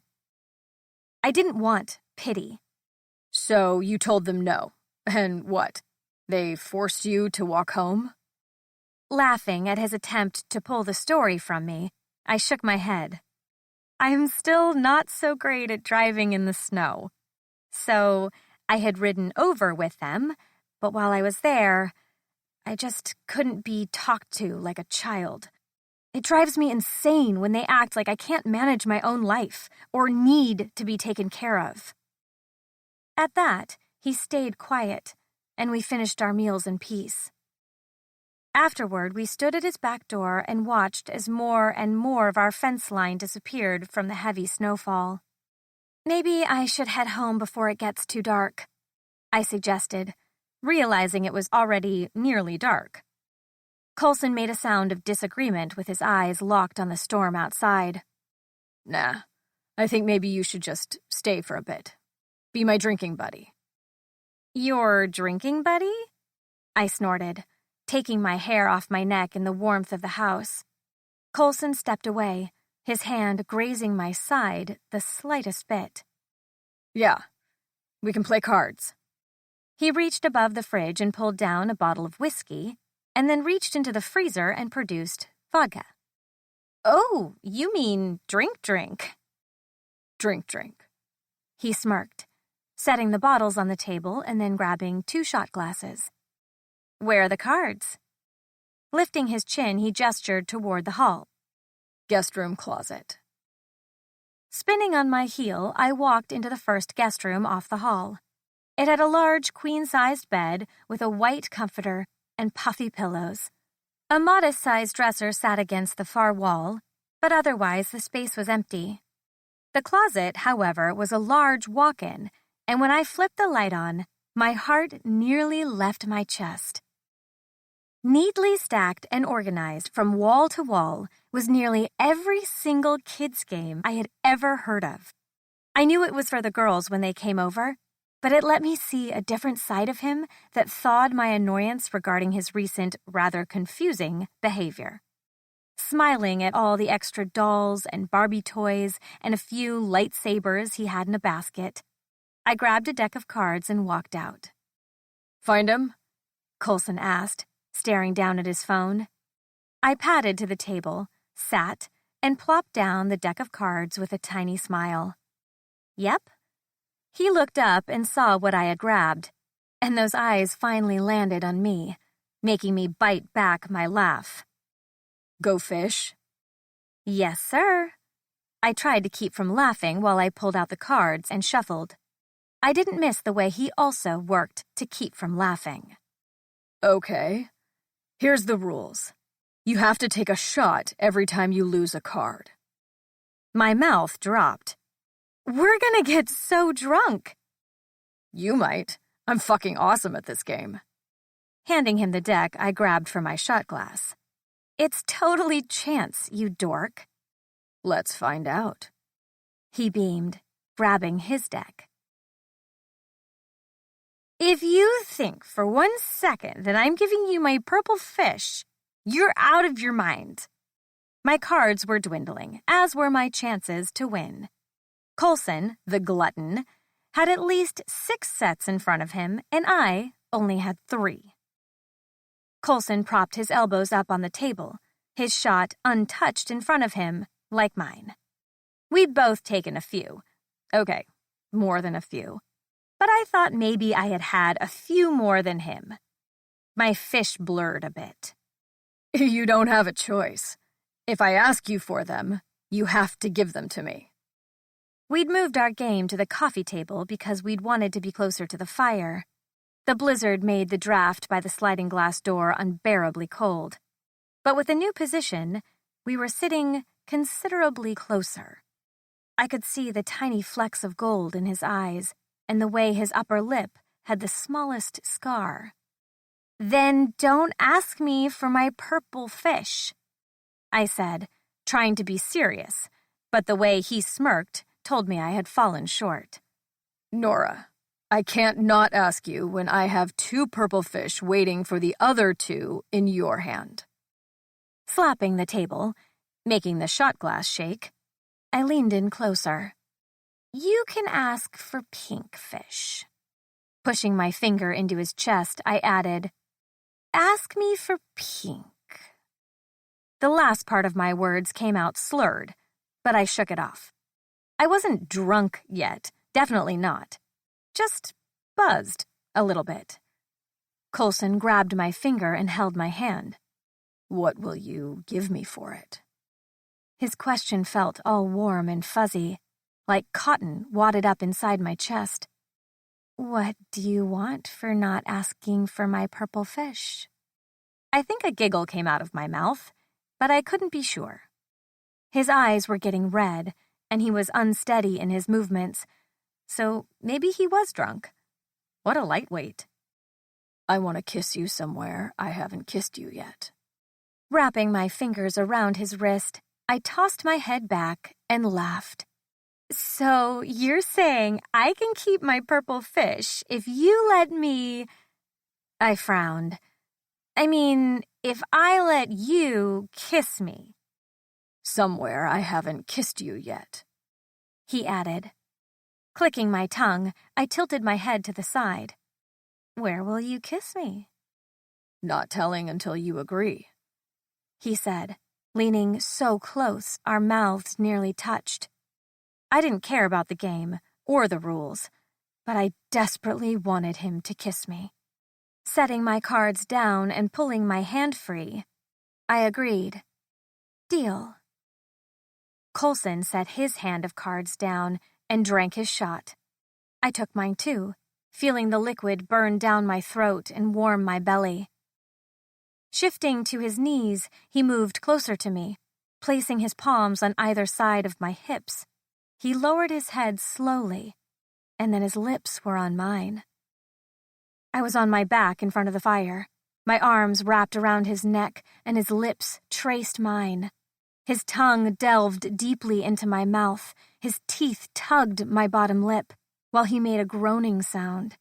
He traveled further down my chin and neck, until he must have realized the hoodie was in the way. Pulling it over my head, his tongue returned to my jaw, descending until he was tracing the tops of my breasts. He was going to kiss my nipple. I just knew it. I decided I wouldn't mind that at all. But his head popped up, his eyes on mine, heated and lusting. I waited and watched. Then his thumbs hooked into the band of the sweats I was wearing. I gasped, sitting up on my elbows to watch. What are you doing? He moved to sit back on his knees, pulling the sweats all the way off with a heated glare. I'm kissing you somewhere I haven't kissed you yet. The cotton in my chest disintegrated into nothing as fire swept through me. I knew I was tipsy, buzzed, maybe even drunk, but the idea of this man putting his tongue on me like that? Fuck, it was hot. Yes, I breathed, kicking the fabric away from my feet. He reached for me, gripping under my ass and pulling me toward him until his tongue swiped through my folds. I watched, seeing how he looked with his face nestled between my thighs, and then I rotated my hips. Fuck, I whimpered, pushing my fingers through his hair to pull him closer. He acted ravenous for me, licking and pushing his tongue deep inside me. Then he pressed an open-mouth kiss over my slit. It was messy, and the way he pushed my thighs apart and repeated the movement had me panting. No one had ever touched me like this, handled me in such a way that made me feel like I was burning from the inside out. Lifting up from in between my thighs, he gently swiped his fingers through the wetness he'd created. Best fucking kiss I've ever had, he grunted harshly, before pushing those fingers inside and returning his mouth to my center. With the pressure of his tongue and fingers, it was too much. My chest tightened as my breathing sharpened, and then it hit, rolling through me like a heat wave. Coulson! He didn't stop his ministrations, licking my release up with his mouth while his eyes stayed pinned to mine. More, I whispered, my chest heaving, my throat dry. His head came up, his hands landing on either side of my hips as he stared down at me. Nora, the things I want to do to you. He shook his head. I can't. Yes, you can. I wet my lips, sitting up on my elbows. You can, and you should. Coulson, I saw you earlier in your room, and I'm going to burst out of my skin if I don't get to feel that thick cock somewhere on my body. He groaned. Nora, fuck. Then he pulled his sweats down enough that the tip of his erection bobbed free, and the massive, heavy length of him fell to my stomach. Instantly, my nipples puckered in the cold air, almost in anticipation of feeling his hardness fill me. Gripping his erection, he dipped his head to watch as he glided the tip of his cock through my folds. This is what you needed, Nora. This fucking cock on this greedy pussy. God, that mouth. I wet my lips again, trying to catch my breath as I worked to not buck my hips. Did you want this cock inside you? Or did you just want it to play and tease this pussy? Hissing, I tried to grip the carpet at my fingertips, but it was too short. Fuck me, please, Coulson. With a few slow swipes of the head of his cock, he groaned erotically while staring down at my spread thighs. The way he controlled how little of himself he gave while still consuming so much of me was euphoric. It billowed in my chest like a sail caught in the wind. Arching my back, I swiveled my hips, forcing that tip to move further. Coulson froze with a sharp, inhaled breath. Then he was gone, sitting back on his heels. I leaned up on my elbows, seeing him fist the rock-hard erection jutting from his hips, the tip of his weeping dick nearly hitting his belly button, and my mouth watered. You need to earn this cock, Nora. Come over here and show me what the back of that throat feels like. Desperate for every thick inch. Show me how those pretty lips will look wrapped around me. Molten heat consumed me, making the ache between my legs insufferable. I needed him in any capacity, and the image he'd conjured up was exactly the jolt of pleasure I craved. Getting to my knees, I crawled to him and slapped his hand away from gripping his shaft.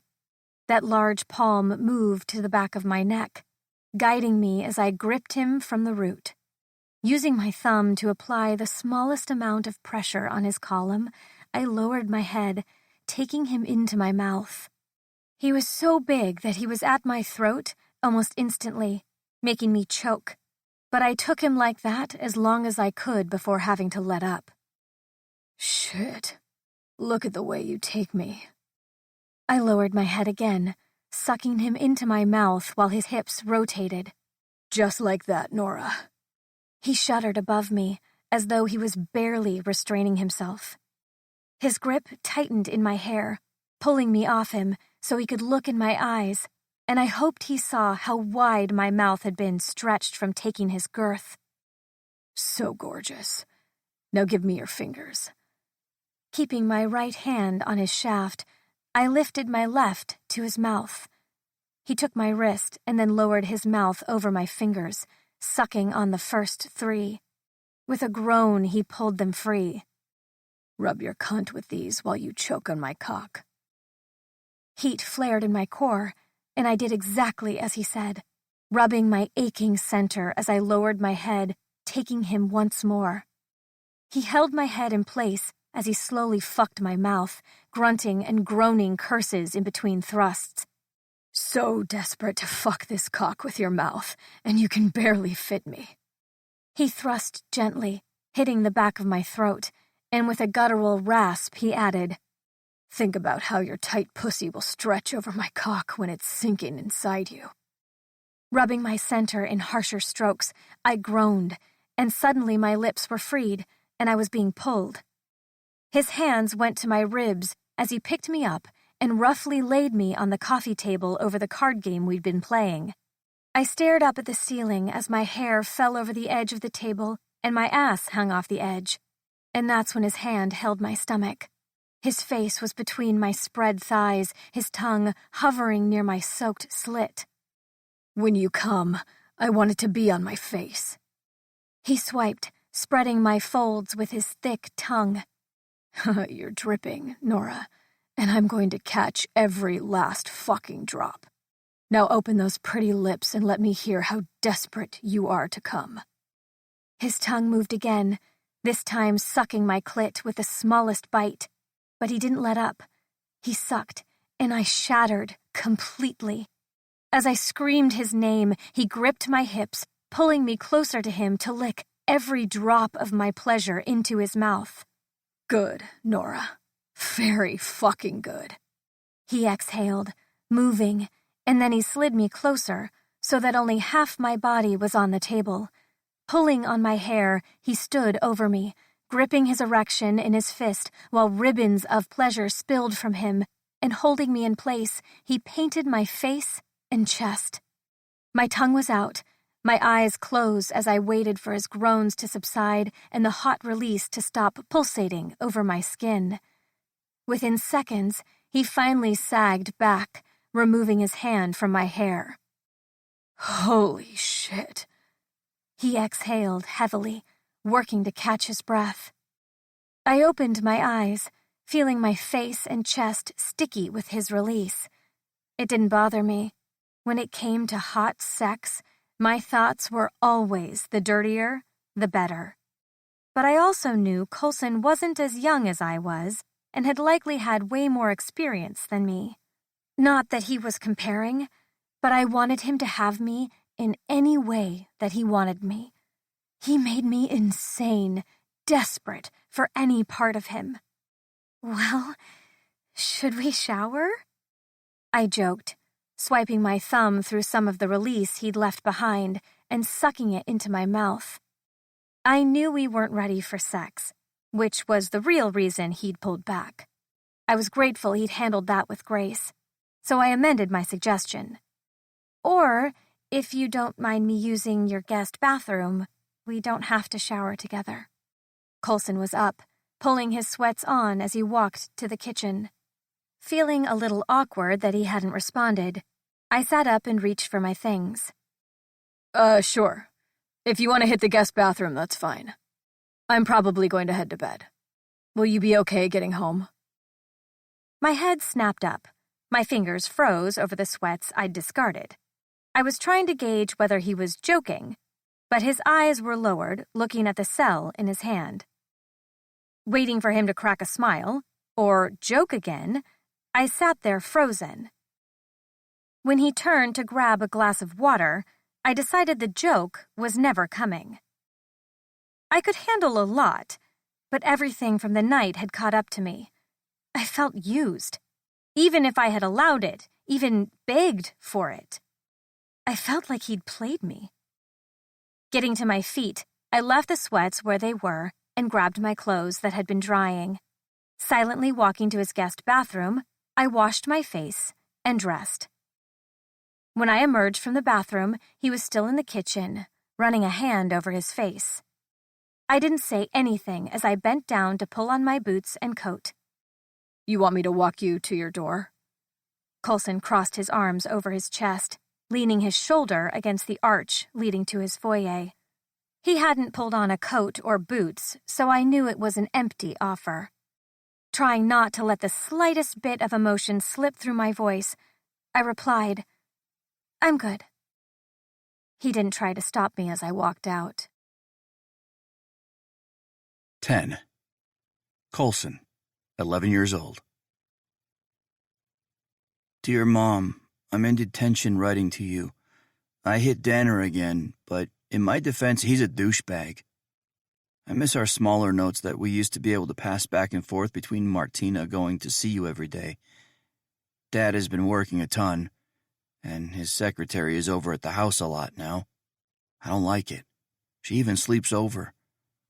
I hate that you're back in there again, after a summer of being home. Why are you back in there? I hate this. Love, Cole. Dear Cole, I'm sorry, honey. I am trying my best to get better for you, but my body is taking a bit longer to get the message. Why are you fighting in school, sweetie? That doesn't make me happy. I want you to be respectful and kind. I want you happy, my son, surrounded by life. I know your dad works a lot, but try not to forget about the sunshine inside your soul. It was there the day you were born, and you let it out every time you smile and you think of others. I want you to remember that. Thank you for the beautiful flowers you had delivered. I have no idea how you knew I needed to see those today, but it meant a lot. Please check on my garden. It will bring you joy and comfort on those hard days. Love, Mom. Being inside Peter's office felt wrong. I'd stood inside it hundreds of times over the past year, but this morning, with unwelcome emotions clogging my chest, I didn't want to be here. He'd called me early and asked if I could pop in for a few minutes before I headed to meet Davis. Peter was busy digging through a few files before turning toward me with a tired expression. His hair looked lighter too, as if retiring had done the opposite for him, causing more stress. With a singular window that faced the parking lot and a modest-sized desk in the middle of the room, it was as sparse as ever, considering we were usually working out of our on-site trailers during projects. Thank you for coming in. I know you have the day off, so I appreciate it. I gave him a firm nod. Sorting a few papers, he looked up and addressed me. I wanted to thank you for picking up Nora yesterday. It was lucky timing that you were on your way home, but still, I appreciate you taking care of her. The way my insides wanted to rearrange themselves at the notion that I'd picked her up for him was fucking horrific. He'd called, but he never asked me to take her home with me, and he sure as fuck didn't tell me to touch her. The only thing I had done for him was hurt his daughter by acting like last night meant nothing to me. It was no trouble. Peter grabbed for his shoulder bag, stuffing folders inside and pawing through a few documents. He was a fucking mess. Call me an asshole, but the way I resented him right now was too grand for me not to take advantage. Nora mentioned you offered her your house. My boss's eyes bounced up, widening the smallest bit. I never got personal with his daughter, at least that's what he thought. You two talking now? He chided, putting his eyes back on the various piles around his desk. He needed an assistant, but the dude had too many control issues to hire one. Why shouldn't we talk? I challenged, leaning against the wall and kicking my boot out. I was so fucking exhausted of this game he had me playing, all the goddamn hoops he constantly wanted me to jump through. It was bullshit. Peter froze, standing from hovering over his work, and pinned me with an icy glare. You know exactly why you shouldn't, Coulson. We discussed this last year. Pushing off the wall, I tipped my chin. Refresh my memory, boss. I walked into your office, interviewed, and your daughter came in to see you. Peter's jaw ticked hard as he glared. I continued, I hadn't even met her yet. I hadn't said a single word, and you didn't have to say anything. Peter rushed out, his eyes narrowing and a vein protruding in his forehead. His words stopped me. I was trying to push him into explaining why he was so fucking set on keeping me from Nora, but truth be told, I had never challenged him on it. I wanted this place. I needed a fresh start. Leaving my life in Malibu and my family behind, I wanted to carve out a place that molded to my life. So, when Peter said that no one who worked for him would ever be involved with his daughter, I went with it, whittling away at my newfound freedom. But now, I was curious. What do you mean I didn't have to say anything? Peter rapped his knuckles against his desk, shaking his head in frustration. The reason I hired you was because I could see in your eyes that you wanted this. You came to me with an MBA, and, truthfully, I had no use for someone like you. You'd never built a house, even framed a chicken coop as far as you told me. But I recognized hunger in your eyes, a desire to create something of your own and make it thrive. So I hired you, and before long, you made it obvious that I'd be an idiot not to make you my number 2. You're a natural-born leader, Coulson, and obviously a savvy businessman. But the way you looked at Nora that day, it was like you'd be willing to accept this job, but for her, you'd leave it just as fast. Creasing my brow, I tried to make sense of what that meant. So, because it looked like I would leave for her, you sabotaged any few... He cut me off with a slash of his hand. It wasn't that you would leave for her. It was that you looked at her like there was nothing but her. You looked at her like she was it for you. No job, no person or thing on this planet would ever be enough in comparison. I had no idea what he was talking about, and yet anger and hurt tangled in my chest like messy patchwork. Why did he get to decide that about me? For all I remembered, I'd looked at Nora like a normal person. I mean, sure, she was gorgeous, and she stopped our conversation when she'd walked in, but how did Peter gather all that extra shit from that one interaction? I didn't buy it. I think you saw what you wanted to see, Peter. Nora didn't have the sort of impact you're implying. Exhaling and finally taking his eyes off me, he expanded. I take it you haven't ever been in love, or maybe you haven't realized you were. But I have, and I know what love looks like, and what's better, I know what devotion looks like. And you practically tripped into both when you met her. Then why keep her from me? If all that you're saying is true, then why wouldn't you want her to be with me? He leveled me with a firm stare, unwavering as he waited. For what? I had no idea, but finally, after a few tense, silent moments, he cleared his throat. Because she's too young for you, Coulson. She hasn't lived yet. That look you gave her would only shackle her. I asked you to watch out for her because you're her neighbor, and you're my right-hand man.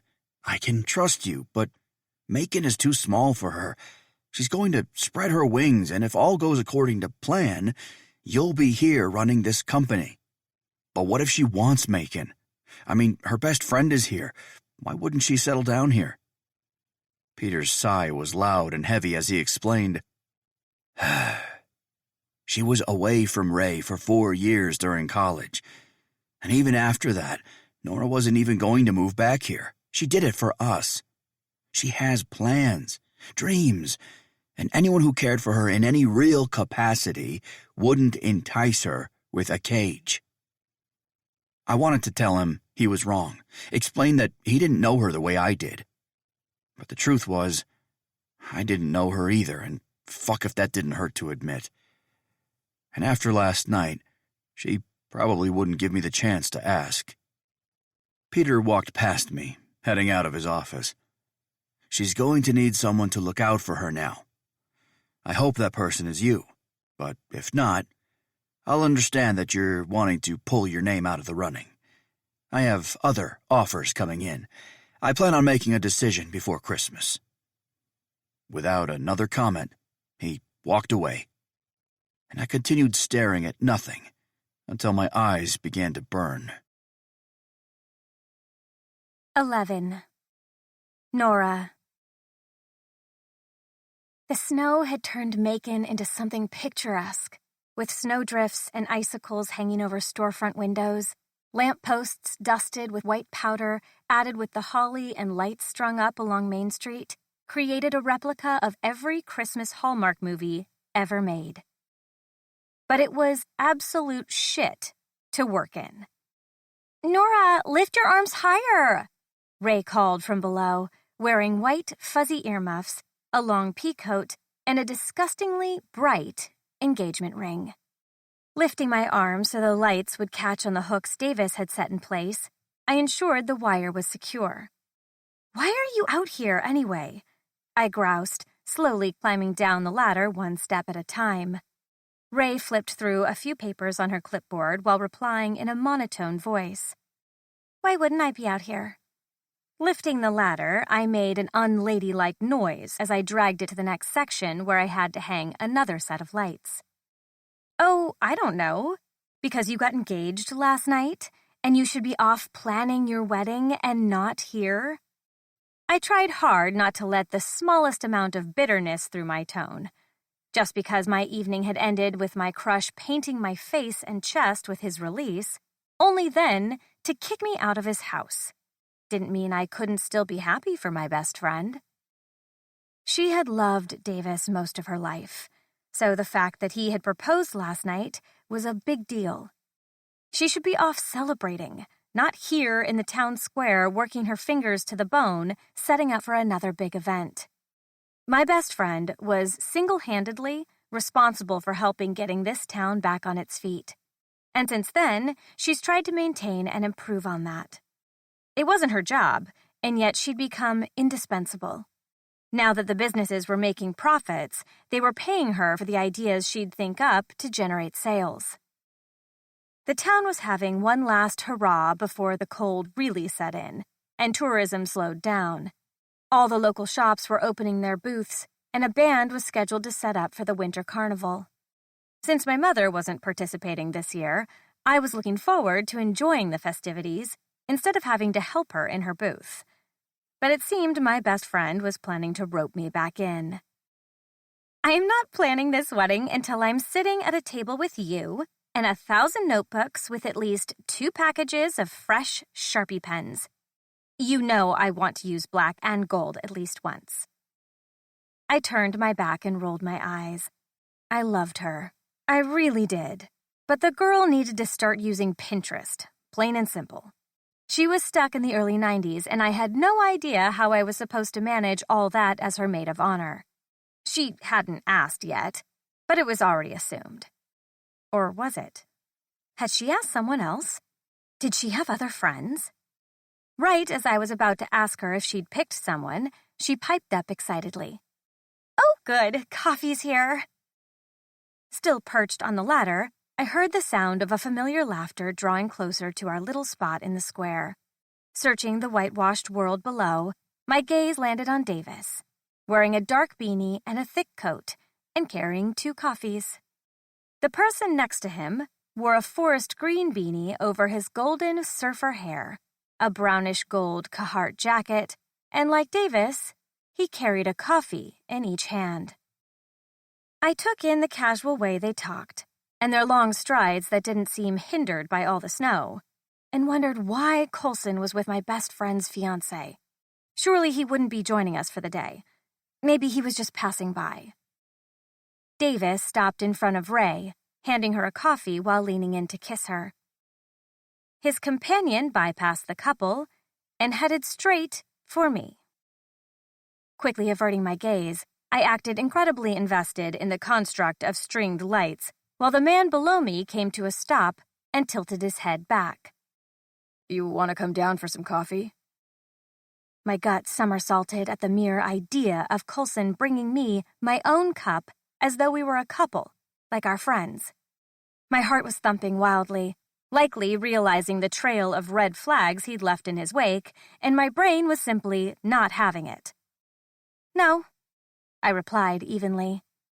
His head remained tilted as he peered up at me. "Nora," he sighed, as though I had exasperated him already. I ignored him because the dude was an asshole, plain and simple. He was bossy, arrogant, and always treating me like a piece of luggage he could grab, fill with all sorts of emotional shit, then toss me out of the way when he was done with me. Well, I was officially done with him. "So, you're not talking to me then, is that it?" He called in a reserved tone, almost as though he didn't want anyone to overhear us. Or like he was ashamed. I ignored that too because I had no idea how to answer. I wasn't so upset that I truly couldn't speak to the man. I just had nothing to say. What he'd done the night prior spoke volumes, and I'd heard enough. One could only feign interest in string lights for so long before they had to climb down and move to the next section, so with a bit of a reluctant breath, I did just that. Once my feet were on the ground, my nosy, grumpy neighbor crowded me. Look, about last night. He leaned close enough that I had to tip my head back to see him. The heat from the coffee pressed into my chest through the opening of my coat, but I felt the burn all over. He was too much this early in the day, and way too much after what happened last night. We needed at least a week before we could go back to acting like nothing happened. I was wondering if we could talk somewhere private. The audacity of this man. I spent all night battling tears and hating myself for it because he'd treated me like a complete stranger who'd asked him for the hookup. Like he did me a favor but was so reluctant to do so. Right as I was about to lay into him, someone squealed from behind us. It looks like a Christmas movie. I peered around Coulson's massive stature to see Mila, Maddie, and Serafina all walking toward us with wide eyes and gaping mouths. Their dad walked up behind them, sipping from a cup of coffee while looking at his cell. The girls were bundled head to toe in winter gear, but their dad looked like he was about to walk into a gym with sweats, a beanie, and a light jacket. Oh, good. You guys made it, Coulson said, stepping away from me and walking to greet his friend. Ray and Davis walked over, closing our little circle. Coulson rubbed the top of Maddie's head while addressing our group. Hope you guys are okay with me inviting them along today. I was beyond confused, which I tried to convey to Ray, who seemed to be purposely ignoring me. Of course it is. The more the merrier. Ray beamed happily. Her gaze bounced once to me, but flitted away before I had a chance to convey that I did not agree with, nor did I understand, what was going on. Okay, if you need to use the restroom, you better do it now. The coffee shop is right over there. Otherwise, you'll be going in the snow when we get to the mountains, Ray explained, while everyone talked among themselves. I took the opportunity to pull Ray away by her arm. Ow! She whined, but I pinched her for good measure. You did not tell me that Coulson was coming, or for that matter, his friend Liam. Ray rubbed her arm, glaring. I knew you'd overreact if I told you about him, and as far as his friend goes, Coulson asked last night if the girls could tag along because Liam has to work. Why did my stupid heart soften at that? You still should have told me. I crossed my arms, being dramatic and immature. Ray smiled and rubbed my arm encouragingly. Try to have fun today. Not likely. She returned to the circle, and after a few deep cleansing breaths, I did too. The girls were all excited to see me, and all ran up to me as soon as they saw me. Hi, Nora, Maddie said, smiling at me. Her dark hair was tucked under her stocking cap, making her blue eyes pop and her cute, rosy cheeks stick out. Hi, Maddie. Serafina and Mila came up on my other side. Are you Christmas tree hunting with us today? Smiling down at her, I nodded. I am. Yay! I hope you can ride with us. Oh, shit. I hadn't considered how that would go. Ray was gathering us all back toward the center. The snow had started falling again, coating our clothes with fat flakes. It was probably a sign not to head up to the mountains for trees. I mean, honestly. Okay, we're going to head out shortly. We have lunches, hot water, and coffee packed. I raised my hand like a little kid. Ray smirked. Yes, Nora. Hating that the focus was on me, I tried to push past it as I asked, sorry, I just wanted to ask what the ride situation was. Oh, right, Ray exclaimed, like she'd forgotten something. Oh, crap, we're in the truck today, which is a bench seat, so it only seats two comfortably. Same with our truck, Davis's friend, Gavin, added needlessly. I hadn't noticed him, or his girlfriend, pop into our circle, but they had appeared on the opposite side of me, all decked out in winter gear. I wasn't riding up a dangerous mountain with strangers. I hated feeling like I was at the mercy of everyone in the group. Without even realizing it, my face blushed right as someone's hand landed on my back. "You're with me," Coulson said from behind me, and if I could pull out the erector pili muscles from my body so that I wouldn't have to feel any more goosebumps when Coulson spoke to me, I'd do it in a heartbeat. Yeah, ride with us, please, the girls all sang in unison, as if I had a choice. I mean, the only real choice now was to abandon the trip and not find a tree. But I had been planning this trip with Ray for weeks, and honestly, I felt like I had dibs. Giving them a tight smile, I nodded. Of course I will. Maybe I could squeeze in with the girls in the back seat. Okay, let's get out of here. If you get lost or fall behind, it's off mile marker 27 and then just a mile up, right off the road. Ray spoke to the group while Davis wrapped his hand around hers. I broke away, following Coulson, while Mila and Serafina each held one of my hands. "Okay, I have a booster seat for you, Mila," Coulson said, setting the smaller seat in the back. He bent down and then hauled her up until she was situated. Maddie crawled in beside her, then Serafina. Then Coulson handed them each a brand new blanket roll tied with ribbon and everything. The girls gasped excitedly. Thank you, Uncle Cole. They each undid the tie on their fleece blanket and snuggled up with it in the seat. Can we watch Frozen as we drive up? Mila asked, brushing the soft material of the blanket against her face. "Of course. I already have it in the DVD player." He shut their door, and I realized I was just standing there next to the truck, watching this entire thing, enthralled by the way he spoke to the girls and the way he treated each of them with such tenderness. It was in such contrast with how he handled me, how he spoke to me. He was a rough piece of sandpaper, rubbing against every single part of me with every interaction we had. Stepping up into the passenger side of the truck, I set my things on the floor and buckled while trying to ignore the man next to me. At least the movie would be playing so that there'd be something that blocked out the silence, or any attempts he might want to make to talk to me again. Once his truck started, Coulson looked behind him at the girls. "Everyone have their headphones on?" All the girls told him yes in unison, and a little too loudly from not being able to hear. Damn his newer truck and all the fancy bells and whistles it had. We followed Davis and Ray as they headed out of Macon and up the mountain. The weight of the sky seemed to lie on every branch as we drove further up Mount Macon. What was normally a green and lush, scenic drive was whitewashed by the storm. With a graying sky overhead and a road completely white, tall road markers helped to navigate where the cliffside started. The only sound in the car was Coulson's engine as he increased and decreased his speed. "Look, about last night," he finally said, quietly. I refused to look at him, so I kept my face glued to the window, watching the vast white landscape as we made our way up the grade. "I know what I did was shitty. I didn't sleep because of how I treated you. I know you probably hate me, but I wanted to apologize." "Okay, apology received," I muttered rudely.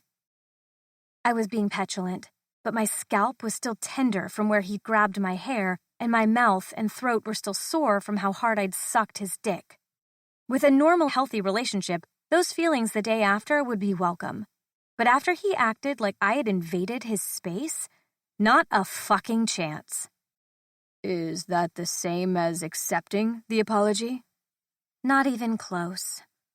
The silence grew as I continued to ignore him. "I shouldn't have taken advantage of you," he seemed to mutter to himself while shaking his head. That made my head snap in his direction. "You didn't. If you recall, I asked you to—" I peered over my shoulder to be sure the girls weren't listening, and whispered, "Go all the way." He glanced toward me and then returned his gaze to the road. "But you were drunk, and I pressured you to come to my house." Scoffing, I adjusted in my seat. "Well, yeah, You were just as drunk as I was, and yes, you did pressure me into coming over. That whole bit is getting annoying. The dam had burst, and I wanted to yell at him for everything he'd done to hurt me. You insulted me by telling me I can't do anything on my own. Then you kissed me, and then you... I paused, looking again over my shoulder. Kissed a part of me that you hadn't ever kissed before. And then you kicked me out of your house. I didn't kick you out. You did. I offered to rinse off together, and you basically tossed a rag at me and told me to get out. You didn't even walk me to my door. I moved my head again, watching the window that had started fogging up. You know what? It's my fault. I pointed to myself. I keep letting you help me, and that's the problem. You can accept help from people, Nora. That doesn't make you weak. Davis hit his brakes in front of us and put his blinker on, which was a relief because that meant we were almost there. It is a problem when the person who keeps offering to help tries to kiss you or make you orgasm, then gives you whiplash by pulling back and acting uninterested. What's an orgasm? Maddie asked from the back seat, and my face caught fire. Coulson held back a laugh as he watched her in the rearview mirror. Organism. Nora said it wrong, and that's an animal, plant, or single-celled life form. Oh, okay. Maddie put her headphones back on and continued watching her movie. You're right. I think you should be able to accept help from a friend without the lines being blurred. And I can promise you that I'm done blurring them. At this point, I was tired of him apologizing. And the fact that he'd taken what happened last night and was now trying to shove it in the friend zone angered me. I didn't want to be his friend. I wanted him to want me the way I had for the past year. I wanted him to fall for me the way I had stupidly fallen for him. The silence expanded between us, growing into something we'd never come back from. I could feel it. So I did the only thing I could think of. I think we should just go back to how things were before you suddenly decided to play savior. Go back to ignoring me and being completely apathetic toward me. I think that was easier. He didn't respond, and I was too much of a coward to look over and see what expression he was wearing, or if there was anything at all that would indicate that he agreed or not. A few minutes later, Coulson was pulling in behind Davis and putting the truck in park. Feeling like a dagger had just been jammed into my chest, I exited the truck as quickly as possible and made my way toward Ray. I'm so sorry about Coulson. Ray apologized for the millionth time as we walked toward the tree line. Davis and Coulson were up ahead with the girls. The clearing was beautiful, covered in deep snow, but undisturbed and quiet. Coulson had thought ahead to bring sleds for the girls, and the men ahead of us were pulling them behind them, creating this insanely unfair image for anyone with eyes. It's fine. There's nothing you can do about the fact that Davis and Coulson love each other almost as much as we do. I laughed, bumping shoulders with her. I feel like there's stuff you're not telling me about you two. Did something happen?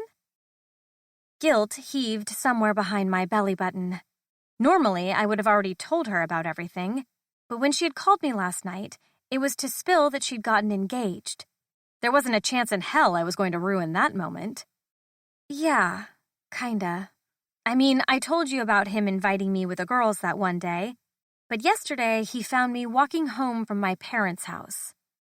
Ray lifted her knees to clear the snow while peering over at me with worry etched into her features.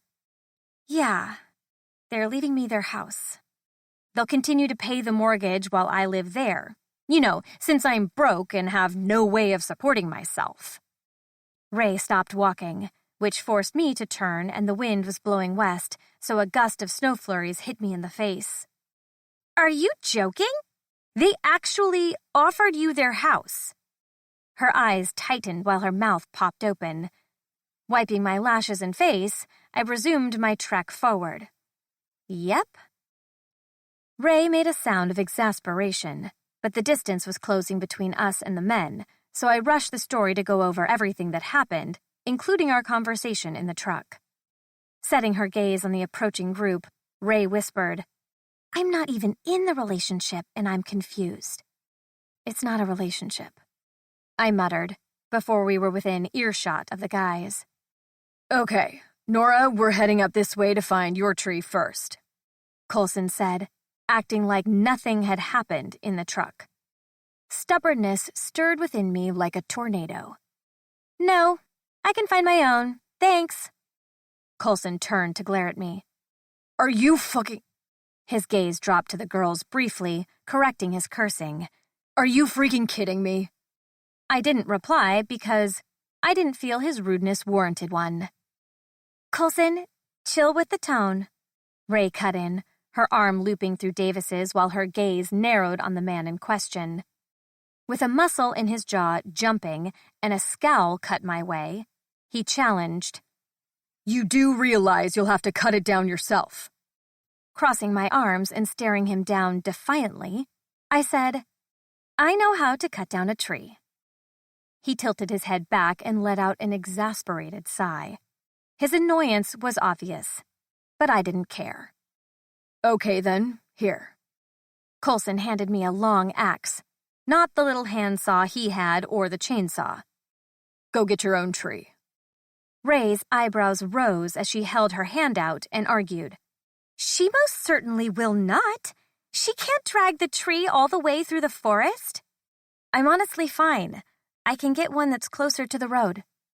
Coulson made some scoffing sound and turned away, pulling both sleds behind him. I tried not to cave and run after him when little Mila gave me a sad wave, or when Serafina looked like she might cry. Fucking hell. Had I ruined everyone's day? I hated this. I didn't want to be around Coulson, and why should I be forced to? He essentially took a hatchet to my heart last night and then wandered back this morning to see if I'd accept an apology in the form of a mop, just so he could clean up some of the mess. Boundaries were good. I was setting one, and that was okay. I didn't want to give the girls any more false hope regarding their pseudo-uncle anyway. Gripping the handle of the axe as tight as I possibly could, I turned back toward the road. Surely I could find at least one that would be suitable. As I walked, I could still hear Ray arguing with Davis over the fact that I was chopping the tree alone, which made me feel guilty. I didn't need her to help me. I could do this. Once I'd walked half the distance back to the truck, I spotted a tree that was a little thin and small, but would be perfect for cutting and hauling into the back of Coulson's truck bed. I had never axed a tree down in my life, but I chopped wood all the time. How different could it be? Turns out, cutting a tree down is quite different from chopping up wood. Primarily because the angle is all different and weird. I was getting so warm with my layers on that I shed them, and then I began swinging like crazy. I put all the rage and anger from my situation with Coulson into the axe as I hit the base, but by the fifth hearty swing, something in my back spasmed and the axe flew out of my hand, landing somewhere behind me. With a painful shriek, I followed suit, landing in the snow without my coat. Meanwhile, the snow fell in heavy clumps again. Had I mentioned before how much I hated winter? Because this was getting really fucking old. Although, at the moment, the cold was working as a wonderful numbing agent for whatever it was that I pulled. How stupid could I have been? This wasn't the first time I had done something like this to my back. Once, I carried a large vase when decorating a house, and I threw my back out completely, trying to do it alone. It was embarrassing then, but now it was pure hellfire humiliation. More and more snow fell on me as I lay there, thinking about my life choices. My face was numb, and as much as I tried to move, it wasn't happening. Not with how deep the snow was or how bad my back was. Finally, in the distance, I heard the sound of a chainsaw being used. Gavin, Davis, and Coulson each had one, so there was a small chance that I'd be rescued by one of them within due time. I secretly prayed that it was Davis who found me first. He would be the only person who wouldn't make it weird, and Ray would be with him. Maybe they could toss me in the back of their truck along with the tree and drive me home without anyone knowing what had happened here. Far off, someone shouted. Then the only sound was the wind blowing through the tops of the evergreens. The snow was burying my stupid body at a concerning rate. I might have fallen asleep, possibly, but I could hear snow crunching nearby, which caused relief to swell inside my chest. I had no idea how long it took them, but eventually they were close enough for me to hear them say, "Shit." Minutes later, a face materialized over mine, and it was not the face I wanted to see. "Nora, what the hell happened?" Coulson asked, as his eyes searched my prone form frantically. His hands were gently wiping snow away, while he lifted my arms and touched my sides and stomach. My back might be out, but my pride was partially intact. "A rabid animal came out of nowhere and attacked me. I'm lucky to be alive." I sighed dramatically, as if I had nowhere to go. Coulson must have realized I wasn't bleeding, because he blew out a gust of warm air and stopped prodding my body with his fingers. That's so interesting and unfortunate. Just in case that didn't happen, is there any chance you threw your back out?" I shook my head, which moved some of the fallen snow around. "Not a chance."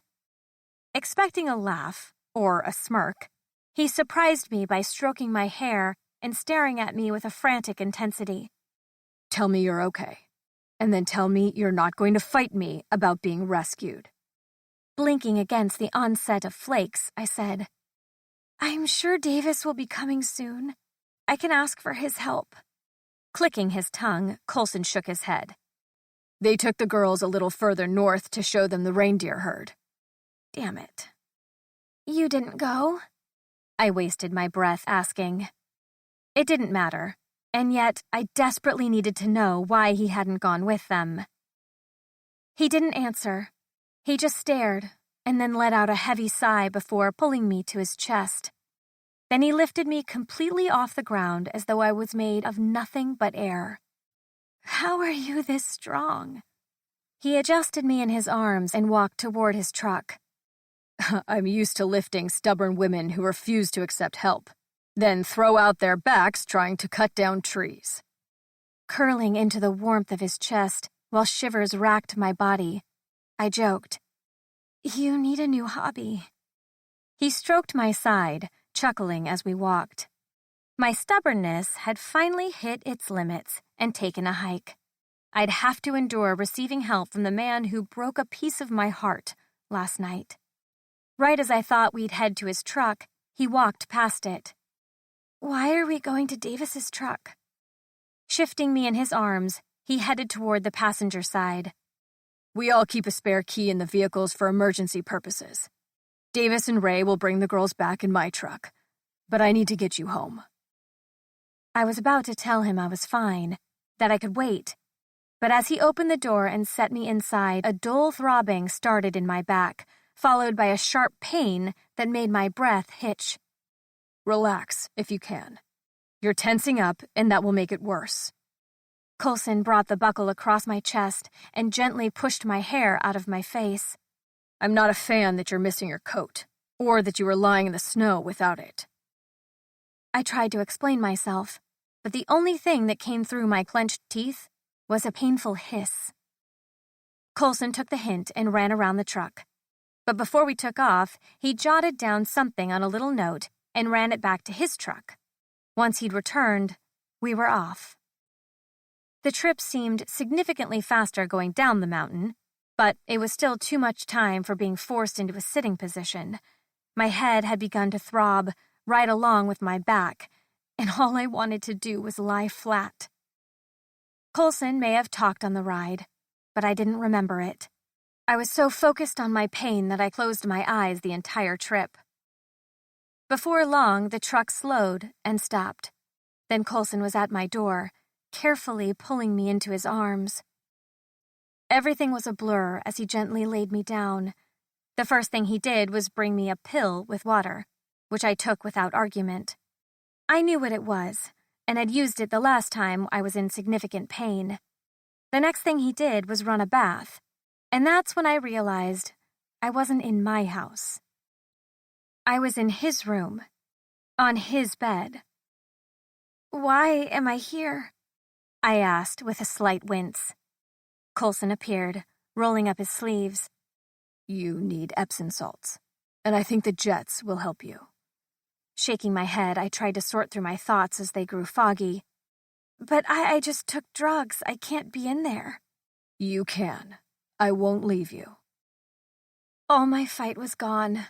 I let him lift my arms and help me out of my shirt and bra, then watched as he tugged my boots and socks free, but refused to watch him peel my jeans down my hips.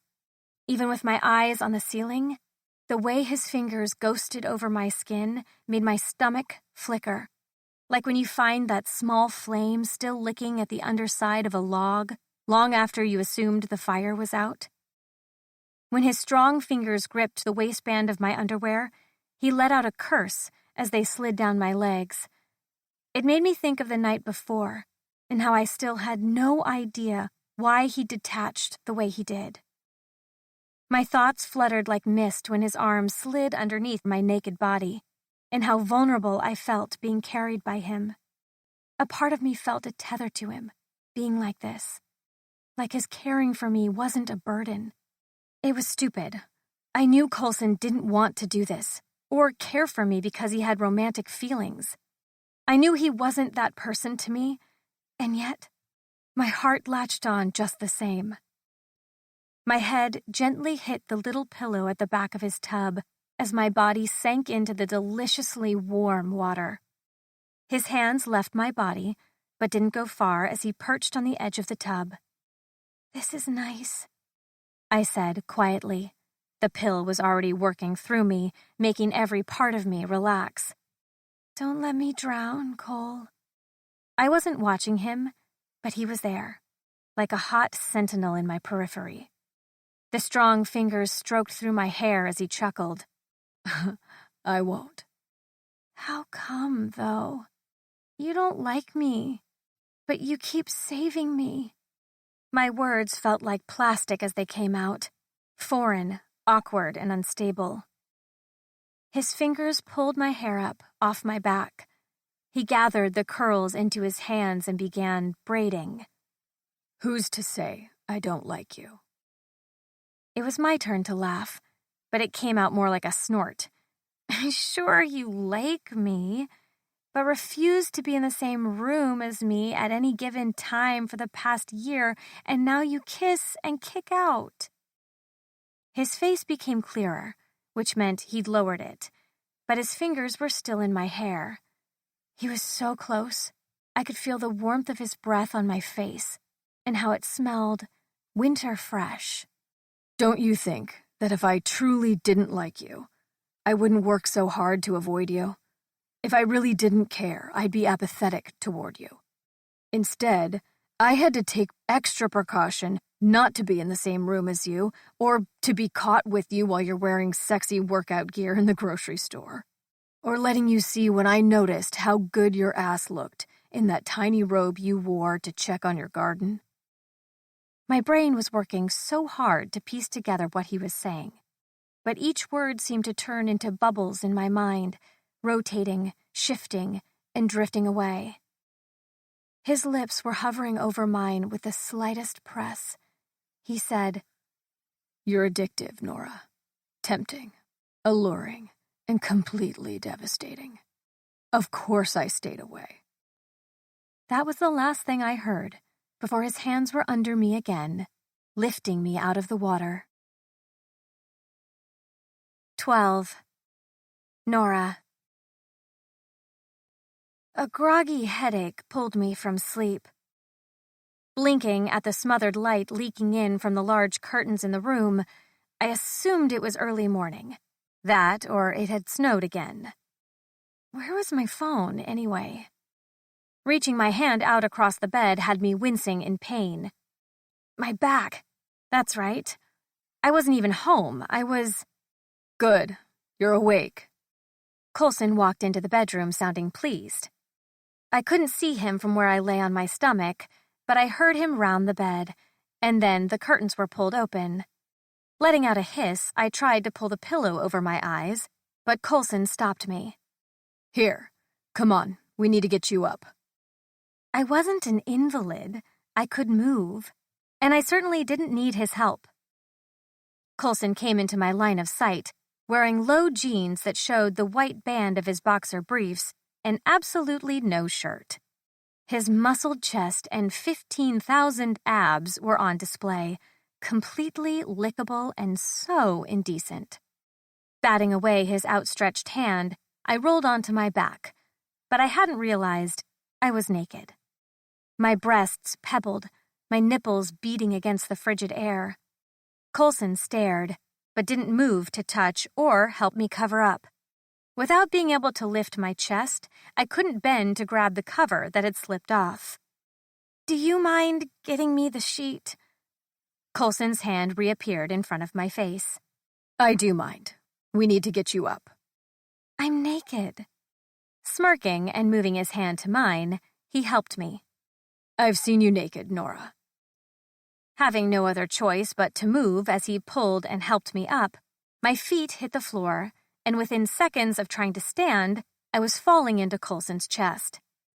Fuck. Trying to push off, I gave him a hard glare. "Yeah, but you're supposed to forget what I look like naked because you were mean to me." Although there was this strange, foggy sensation that last night he wasn't mean. In fact, last night, he'd been the complete opposite. Nora, I could never forget what you look like naked. You have the most fuckable body I have ever seen in my life. He helped me to his master bathroom, where the jacuzzi tub was off to one side, but a shower was on the other. Surrounded by inset stone, the glass door hung from chrome hinges. "You can't say I have a fuckable body, Coulson. That's rude. Can't you quote poetry or something about the bodies you admire? Not mine, per se, but one day when you find someone to settle down with?"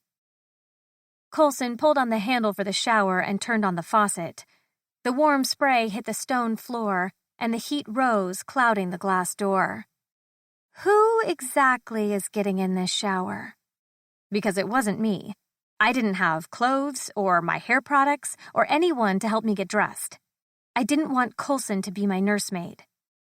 Adjusting the temperature while he grasped my elbow, he turned to smile at me. You are. Shaking my head, I tried to pull away from him, but it made burning hot pain shoot up along my back. I took a bath last night, right? I mean, do I smell bad? I don't want a shower right now. I vaguely recalled him placing me in the tub last night and saying something while sitting on the ledge, but it was foggy. You don't smell, but I figured it would make you feel better. Shaking my head, I tried again to pull away from him with no success. Observing my expression, he exhaled irritably and reached to turn off the spray. Fine. I'll bring you clothes and you can dress, then eat. Then hopefully go home. He helped me back to the bed where I perched on the edge, and when he came back in with a pair of his sweats and another hoodie, I nearly cried. I hated him for what he did to me that night. While I could handle casual hookups with men and not expect them to want to cuddle after sex, Coulson had been sending me too many mixed signals for me not to be hurt by his actions. "I'm not wearing those." I eyed the pile distastefully. They were a different pair entirely from the ones he'd given me the other night, but it didn't matter. "Look, where are my clothes from yesterday? I'll dress and go home. Ray can come over and help me, or my mother." A line formed between Coulson's eyebrows. I called them. My stomach flipped upside down as heat infused my face. I hadn't expected him to have already called them. I mean, of course he did. It wasn't like he'd signed up for Nora duty 2 days in a row. "Oh," I muttered, unsure what to say to that. Coulson searched my face, which was distracting because he was still shirtless and I could still see the band of his boxers around his waist. That V muscle leading down to his deliciously thick cock was all veiny perfection, and in another world, I'd step forward and lick it. Ray can't get away today because she took off yesterday, but she will try and come by for dinner. And your mom... I already knew. I just did. She and my dad were acting weird lately, and while I didn't understand all of it, a piece of me assumed that they were trying to prepare me for what life would be like when they weren't here. Well, if you wouldn't mind helping me to my house, I can stay there. It's really not a big deal to be alone. Nora. Coulson sighed, rubbing a hand through his hair. It made the strands all messy and disheveled. Look, I'm between projects right now. I have the time to help you and the proximity. So can you just let me? I knew it seemed like I was trying to be difficult, but I wasn't. I was merely preserving what was left of my pride and the few pieces of my heart that he managed to mangle. No, you hurt me, Coulson. I don't want to be here with you. I don't want you to take care of me. I want to go home. His blue eyes were stone as he stared. I stared back, just as hard as the silence between us grew. Suddenly, he roared. Fuck! Tossed the pile of sweats out of the way and paced the room. Do you think I wanted to kick you out that night? Honestly, with the way I spoke to you, the way I hoarded your presence all fucking night, you think I wanted to do that? What was he even talking about? Did he think I was stupid? Yes, I do. You basically buttered me up all night, got what you wanted, and then kicked me to the curb. His tone tipped into incredulous territory as his hands went up. Got what I wanted? 2 long strides brought him closer to me. He was raising his voice, but only in passion, not at me, so I didn't feel afraid. I felt confused more than anything. But also, if my hammering heart was any indication, I was also feeling exhilarated. Nora, what I wanted was to bring you back here, to my bedroom, throw you on the bed and fuck you, all night. I wanted your face on my sheets while your ass was in the air and my cock slid in and out of you. I wanted you to straddle me, sliding up and down my cock as you screamed my name. I wanted... His voice caught as he looked to the side. I wanted all night, and then I wanted breakfast with you. That is what I fucking wanted, Nora. His face had gotten so close, I could smell the aroma of coffee on his breath. It was a good smell, made me want to curl into him like I did when he found me in the snow.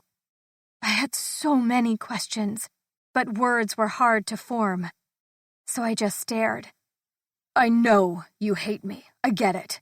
And I won't try to kiss you or touch you inappropriately, but please, let me take care of you.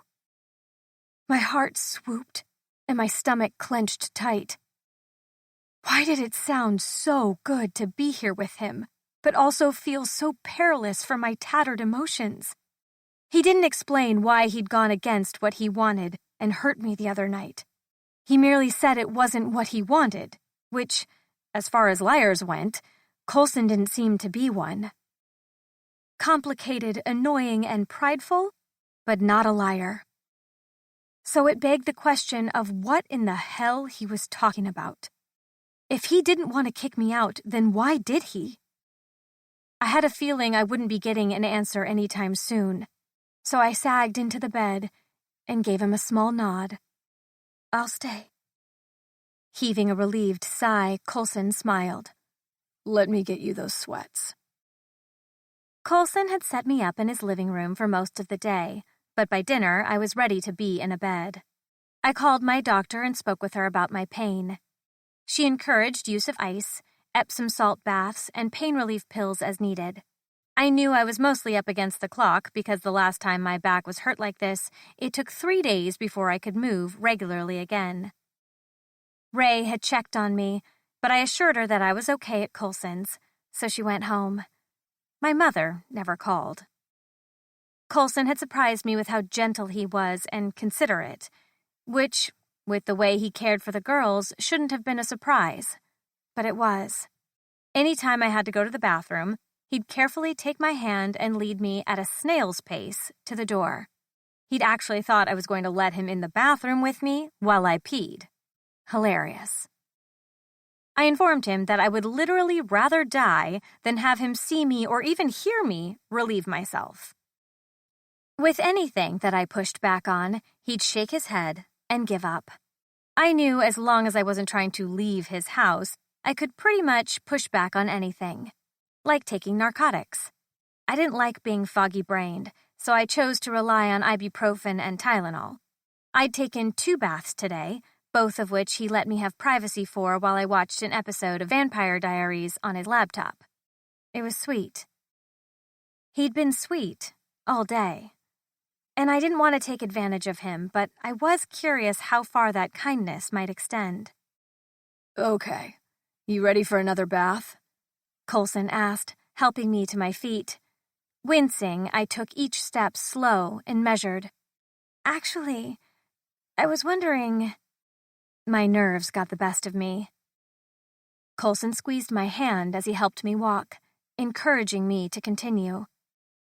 We made it to the hall, and I was 2 seconds away from asking him to just get a blanket and pull me on the hardwood floor.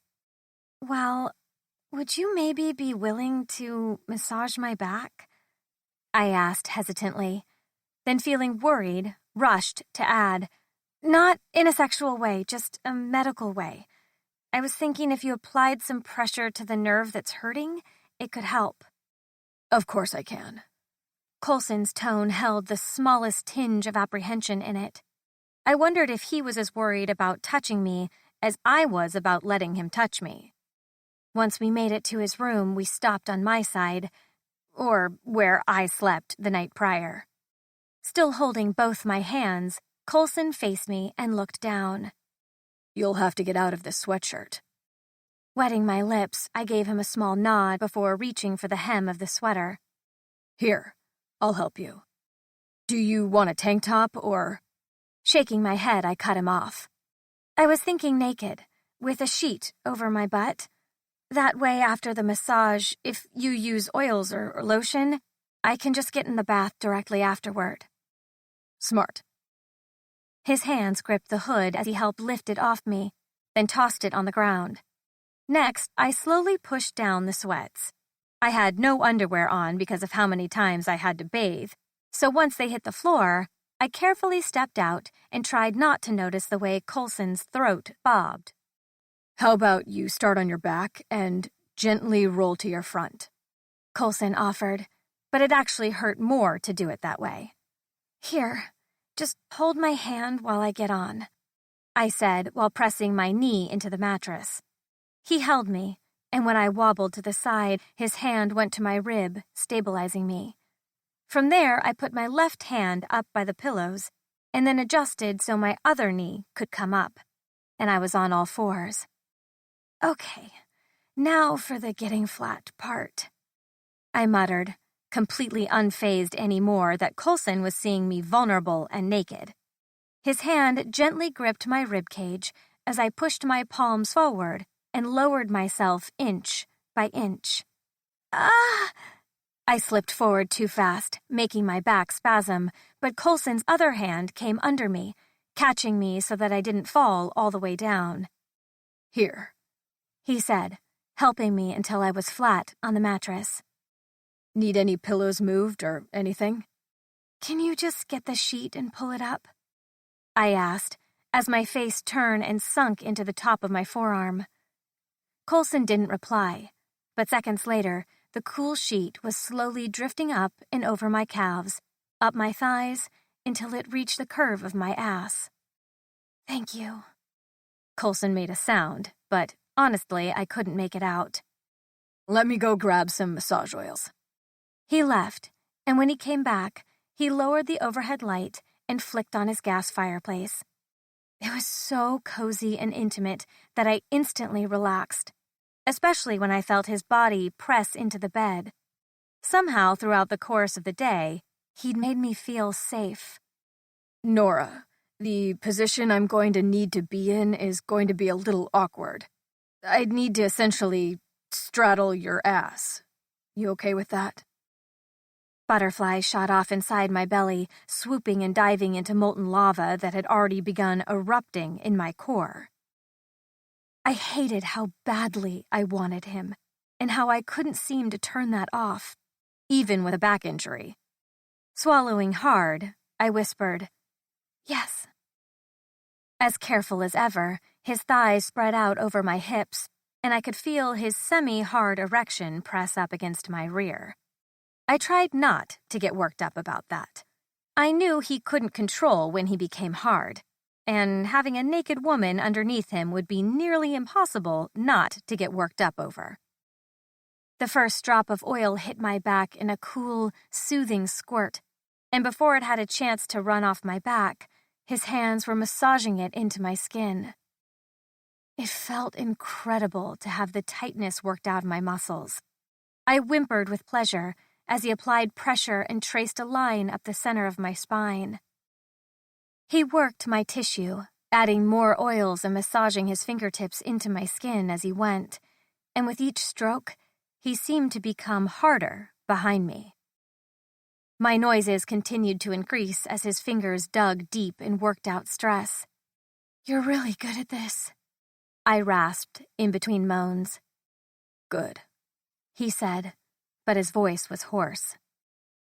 Coulson moved his fingers up my neck, applying pressure in long strokes, and then he moved back down my back.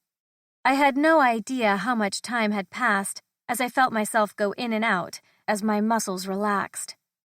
Do you plan on staying here? Coulson randomly asked, making my eyes pop open. I mean, in Macon, the town, with your parents leaving. Will you go too? I didn't even have to think about that one. I plan on staying. I can't do super hot temperatures. I hated California when I was there for college. Really? He laughed, moving his hands up and across my shoulder blades. Did you go to the beach? Shrugging, I thought back to when I lived there. Yeah, I still missed home a lot. I love this area with the trees and mountains. I love hiking when there aren't blizzards. His light laugh was like a tiny flame flickering in my heart. What about you? Did you like Malibu? Coulson shifted. Yeah, I liked it just fine. But I don't like living near my family. If they moved up here, I'd move away. I mean, probably. Unless I was married and settled down. Shocked, I made some sound and annoyingly asked, "You want a family?" As if I couldn't picture him with one. But I could. Easily. Yeah, I do. Eventually. I want a wife, some kids, probably a dog. Smiling into my forearms, I agreed. I want that too someday. Kids, a dog, a husband. Coulson paused for a second, freezing his ministrations. You don't think it's a prison to be settled? Or are you saying you want that in 10 years? Why did he want me to be so specific? It was an odd way of asking his question, but I went along with it. I think it would depend on if I met the right guy sooner rather than later. Starting a family is just as big of an adventure as traveling the globe and flying to catch every sunset. If I had to pick between the two, I'd choose the pitter-patter of little feet and strong arms to lie in at night. He didn't say anything for a long time, and neither did I. I had no idea why he was asking these questions, but it didn't matter. Not when his fingers dipped below the sheet. Just want to get the lower back a bit better, he said, gently moving the fabric. I swallowed thickly as his hands slowly rubbed in slow circles. Those fingers kept trailing lower and lower, until he was massaging the top of my ass cheek. This okay? His voice sounded as though it had been drugged through glass, and for some strange reason, I wanted to hear it again. Yeah. Coulson took advantage, squirting more oil, rubbing and massaging. He swiped left and right over my skin, teasing me like crazy. He was so close to all my intimate places, it made me desperate for his long fingers to dip lower until he was sinking into my heat. But I didn't say anything. I just let him rub and add more oil. Finally, after the second round of massaging my butt, his fingers dipped inward along the crack. He acted like it was normal, and I didn't say anything to stop him. His fingers swiped up and down the crack and over the tight hole. I wanted him to linger there, to apply pressure or do something to make me feel as brazen as I did the other night. This was dirty and naughty, and I wanted to revel in it. "Can you apply a little pressure right there?" I asked, unsure what he'd say as a response. But it was worth a shot. He didn't hesitate at all. His thumb covered the hole as he asked. "Right here." I nodded. "Yeah, it's tight. Can you apply some pressure? Maybe loosen it up?" I realized it was a bad line, so cheesy it probably wouldn't pass in a porno, but I didn't care. I was beyond caring when it came to wanting him. Again, he didn't skip a beat. He played along, and it made my heart feel light. "It is tight," he hissed, pushing his thumb in the slightest bit. "I may need a few minutes with it." I tried not to come on the spot from how good it felt to have one hand massaging my ass cheek and the other massaging my asshole, but the two together were euphoric. Slightly applying pressure with his thumb, he twisted his hand until his fingers dipped lower, sinking into my center. I hissed approval as he said, "There we go." Fuck, it felt so good. "You're dripping on my sheets, aren't you, Nora?" He drew his fingers out of my wetness and then plunged them back in. I inhaled a sharp breath at his sudden change and the sexy tone. He sounded like he was 2 seconds from fucking me senseless. "Answer me, Nora. Are you wet for me?" I hoarsely replied, "Yes." "Good girl. I want you wet for me, anytime I'm touching you." His fingers moved, fucking me with brash strokes, pushing in and pulling out. He withdrew, rubbing my wetness along my crack and applying pressure to that tight hole. "Nora, do you know how badly I want to fill you up right now?" A wet sound filled the room as his fingers worked my pussy, building my orgasm higher and higher. "Coulson," I begged, moving my hips the smallest bit. Truth was, I had no idea if he could fuck me. When it came to him touching me, I lost all sense and reason. "Nora, you need to tell me if I can fill you. Because with you on my bed, naked, your oiled skin at my fingertips, I'm either going to fuck my hand until I come all over your backside, or you're going to tell me if I can slide inside you." Oh my God. The image was so erotic, my breath compressed. Swallowing the dryness in my throat, I said, "Yes." Suddenly, the head of his cock was at my entrance. "You're okay that I enter without a condom?" I exhaled slowly, feeling the massive head already begin to surge forward. "Yes," he growled, adjusting himself, and then he began sinking inside me. My mouth parted as my pussy stretched around him. I'd had him in my mouth, so I knew how big he was, but feeling him stretch me was completely different. "Oh my God," I rasped, clinging to the sheets. His hand moved to the dip in my back, holding me in place. "We're just gonna hang out right here. Let you feel the tip of my cock while I play with your asshole, and see how fast you come on my cock." I had never been more desperate to move my hips than I was right at that moment. But we did as he said. The tip stayed at my entrance, slowly stretching me, while his thumb surged into my hole with more pressure than before. Feeling both places so full had me gasping, clenching the sheets in my fists.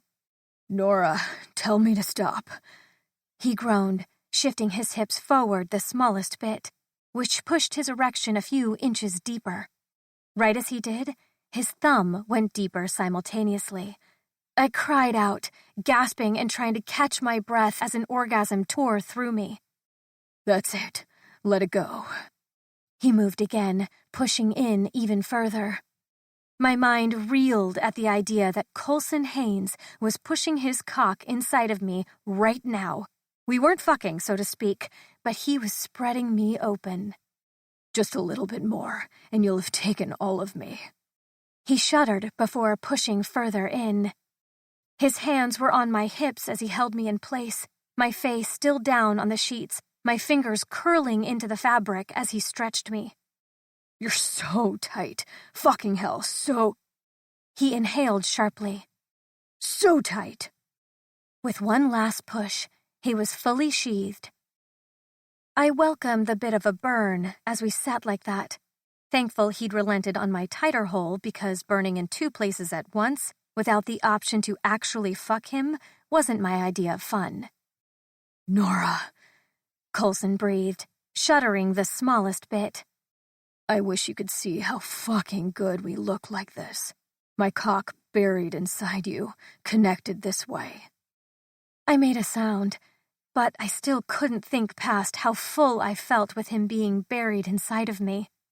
His hips shifted the smallest bit, pulling out, and then moving forward once more. Coulson gasped and then bit out, I'm going to come. Fuck. Shit. His breathing was labored. He started pulling out when I lifted my hips and clamped down. Inside me, I hurried to say, and then he was thrusting, filling me so insanely full that when he yelled, "Fuck!" I screamed his name, coming for a second time. Our breaths were heavy as we both sagged into the bed. Holy shit. He gasped, then slowly pulled out of me.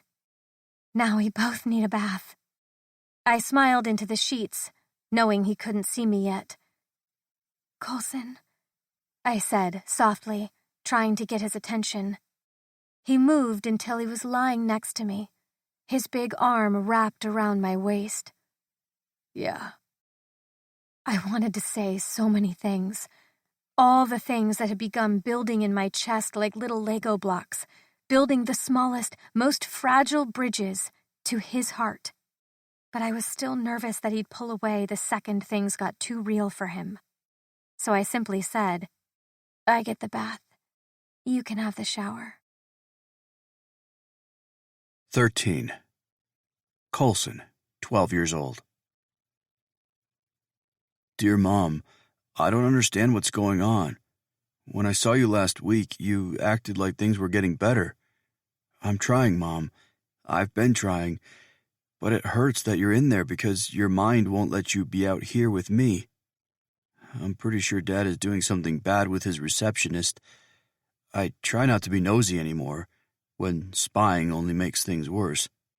But what am I supposed to do, Mom? When I see you, and you write to me, it doesn't feel like you're depressed. It doesn't feel like you'll hurt yourself. I wish you'd come back for me. I wish I was enough for you. Love, Cole. Dear Cole, I love you so much, my sweet boy. Everything will be okay. You'll see. I'm getting the help I need, and I'll be home soon. Your dad and I are working it out. Don't you worry about it.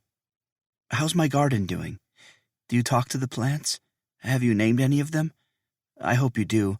Talking to plants is therapeutic and can help you process feelings you might not know you're repressing. Stay strong, sweet boy.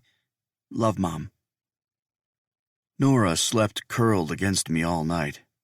After the massage, where I worked more than just her muscles, we took a bath together. She joked about me taking a shower, but when I went to help her in, I stepped in first and pulled her to me as we lowered into the water.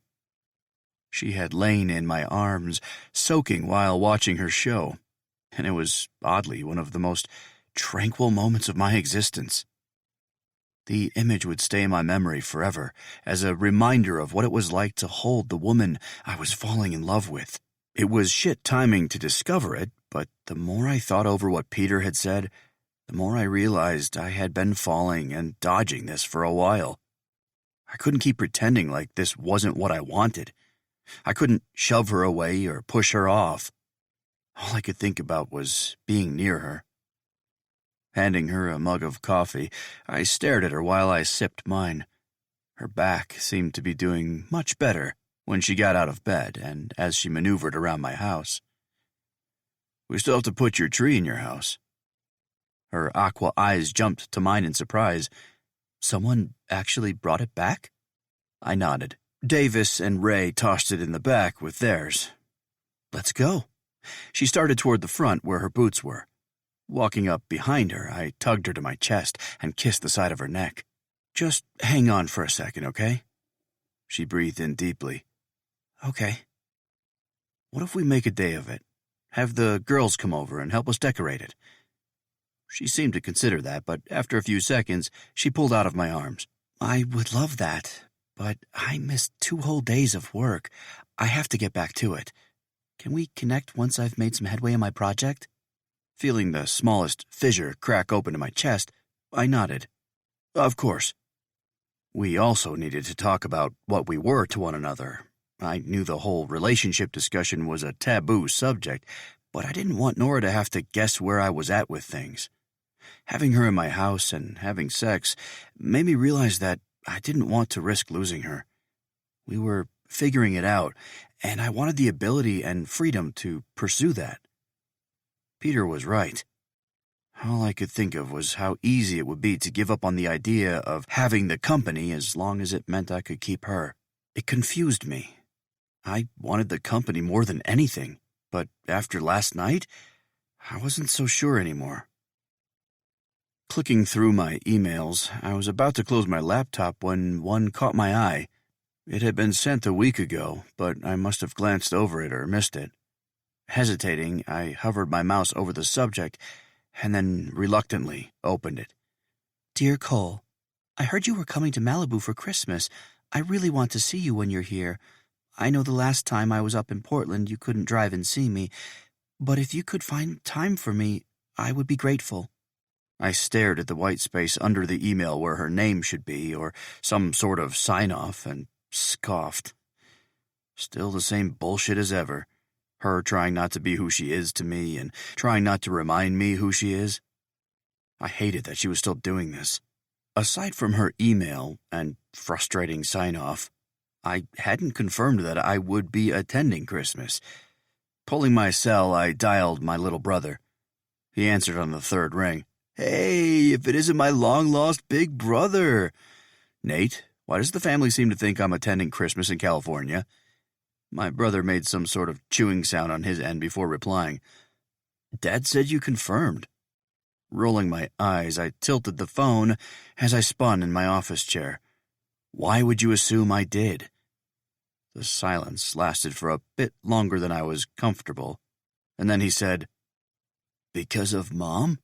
I just assumed you'd come back for—" Sitting up, trying to regulate my heart rate, I cut him off. "Stop." I wasn't prepared to talk about her. Not like this, so suddenly.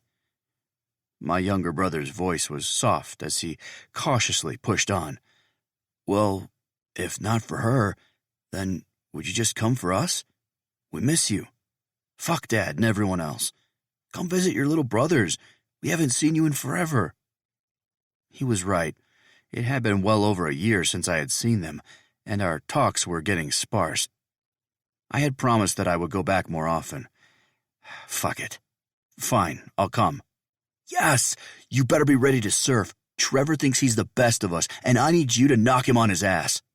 Chuckling, I agreed and then caught up with him about his life before ending the call. Christmas in Malibu. Shit. Snapping my laptop shut, I stood and grabbed my keys. I'd given Nora the entire day to work. It was time for dinner and to discuss what we were to one another, or maybe we could let things progress naturally, without any conversations. I headed to the market first, grabbing soup, fresh rolls, and a bouquet of bright yellow flowers with specks of gold and red inside. I had no idea what they were called, but they reminded me of her. Parking in my driveway, I grabbed all the goods and headed across the small gap between the low fence that separated our properties. Nora's house had a nice tendril of smoke coming from the top of her chimney, and several of her lights were on inside. My stomach somersaulted the way it did the first time I realized she'd moved in next to me a few months back. I remembered how I would come home, see her car in the driveway, and imagine what it would be like to walk over, knock on her door, and lean in and kiss her.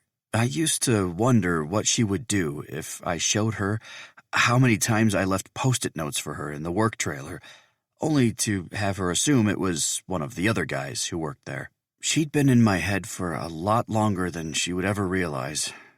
My heart was finally processing that it could expel that fucking thorn that had been wedged there for a year, and it felt refreshing as fuck. Before I even knocked, the door swung open and Nora stood smiling at me. "Hey." I smiled, walking inside. "Hey." She shut the door, and I took a second to take in her wild curls, the black-rimmed glasses perched on her nose, the slim white tank top, baggy sweats, and thick socks. I had rubbed every inch of her back the night before, and yet seeing her with those tiny straps holding up her full breasts made me want to drag them down her arms. "What are you—" she started to ask, but I stepped up and pressed my lips to hers, cutting her off. Our mouths moved slow, sensual, and hungry. I may have had my dick inside of her last night, but kissing her and feeling those delicate fingers wrap up around my neck and push through my hair was better than anything I could ask for. "Sorry." I pulled away, and then kissed her jaw before heading to the kitchen. She followed after me, rubbing her arms. "Wow, you brought dinner and flowers?" She moved to the flowers, gently touching each petal. "These are beautiful." I set the pint of soup out and turned to grab a bowl from her cupboard. "Thank you. This was all so thoughtful."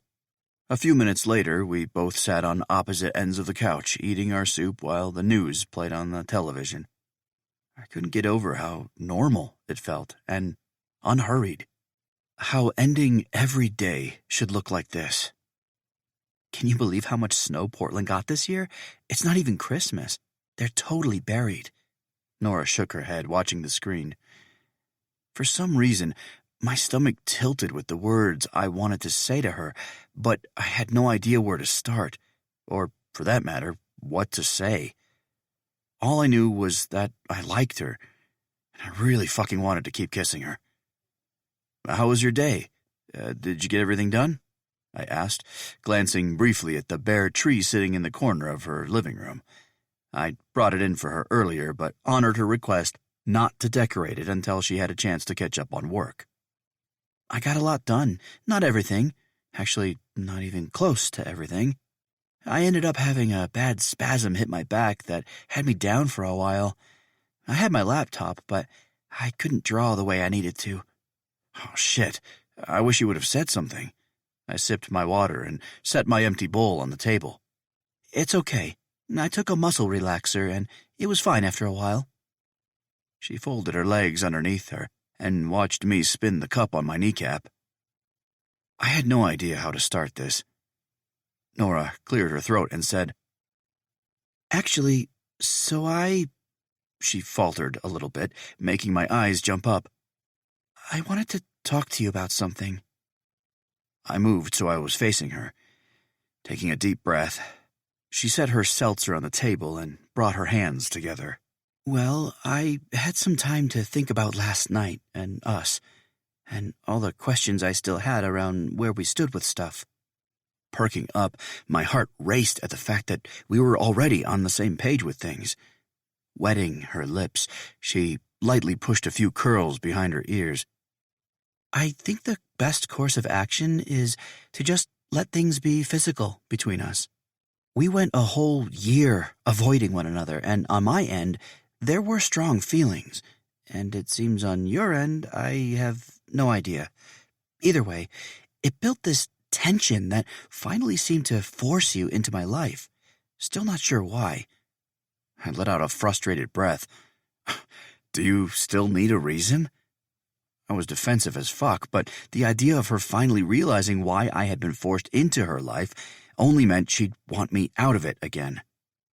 Eyeing me curiously, she moved on. We obviously are attracted to one another.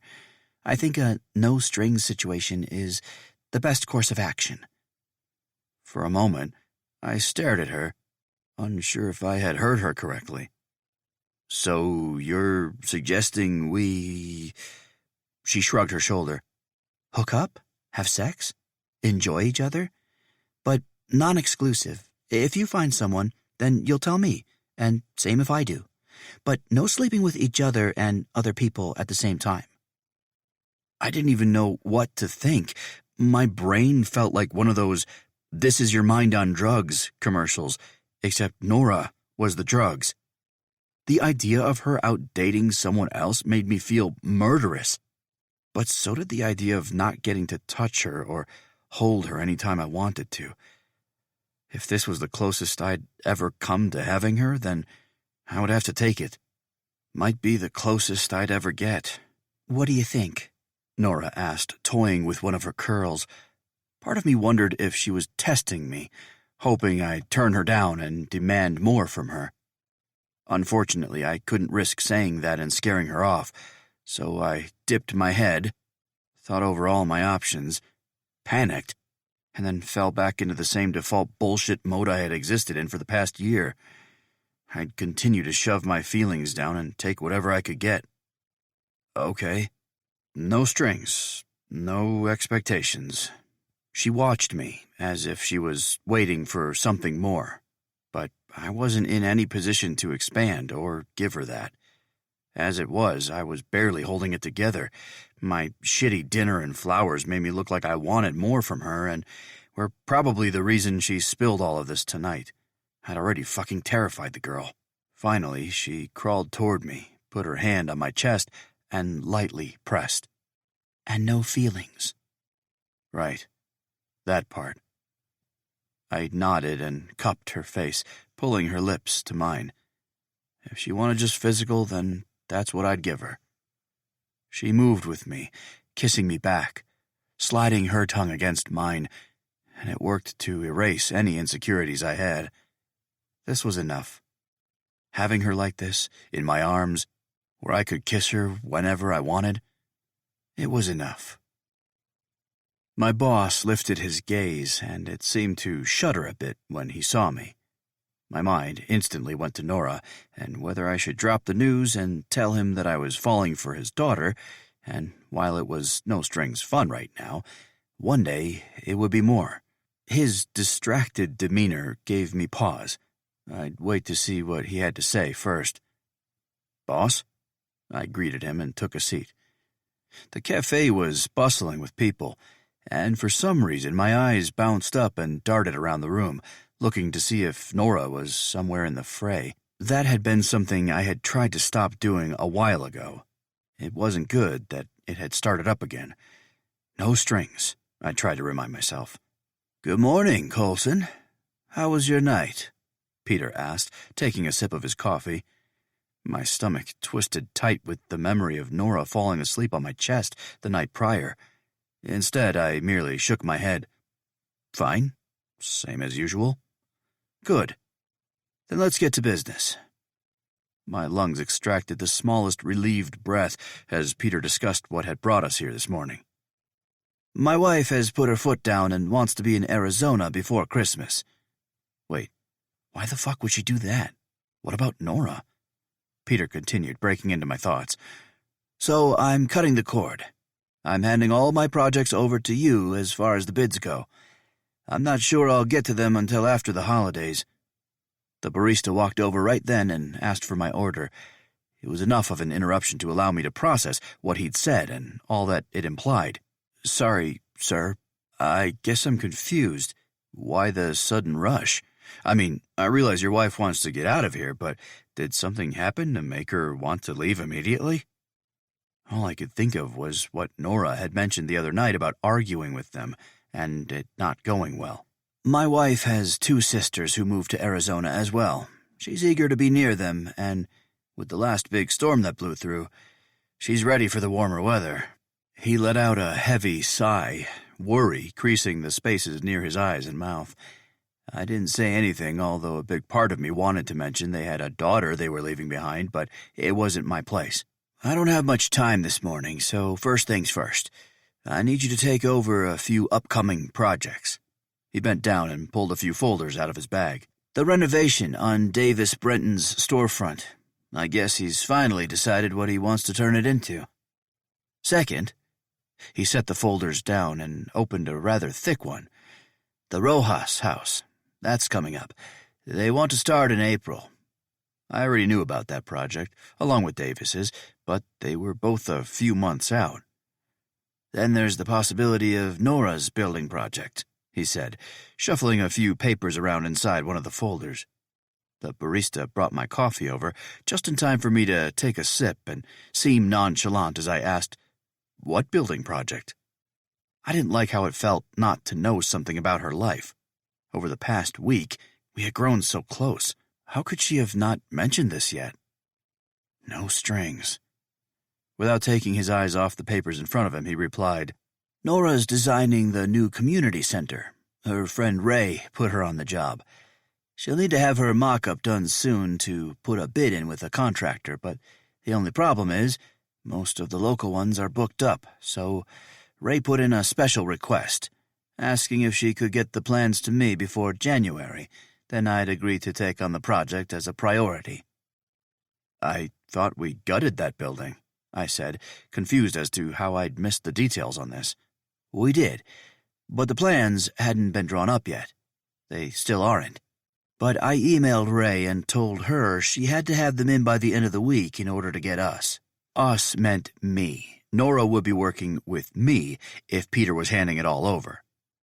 Taking another sip of coffee, I took my time responding, because I'd been so adamant about not interacting with Nora for so long, even taking on a girlfriend for a while, which wasn't even real, but it worked to convince my boss that his daughter didn't mean anything to me. I wasn't sure how to converse about Nora-related topics, unless, of course, I wanted to push my boss like I did the other day. "So, with you leaving," I muttered, wiping my hands on my jeans. Why the fuck was I so nervous? He'd already asked me to watch out for her. Now he was telling me I'd be working in close proximity with her. It was fine. We'd agreed to no strings attached, so why did it make me so edgy? My boss sipped his coffee, peering down at the papers in front of him. "You'll take that over if it goes through. Can I trust you to bid it all out properly, while remembering what we talked about the other day in my office?" Silence settled between us, but it wasn't comfortable. It was tense, tight, about to snap. Peter cleared his throat, setting his cup in front of him while his eyes lowered to the table. "Coulson?" His left eyebrow raised as his eyes swung back up to meet mine. My chest burned as the desire to tell him that I didn't need his permission hung like hot air, right there in my lungs.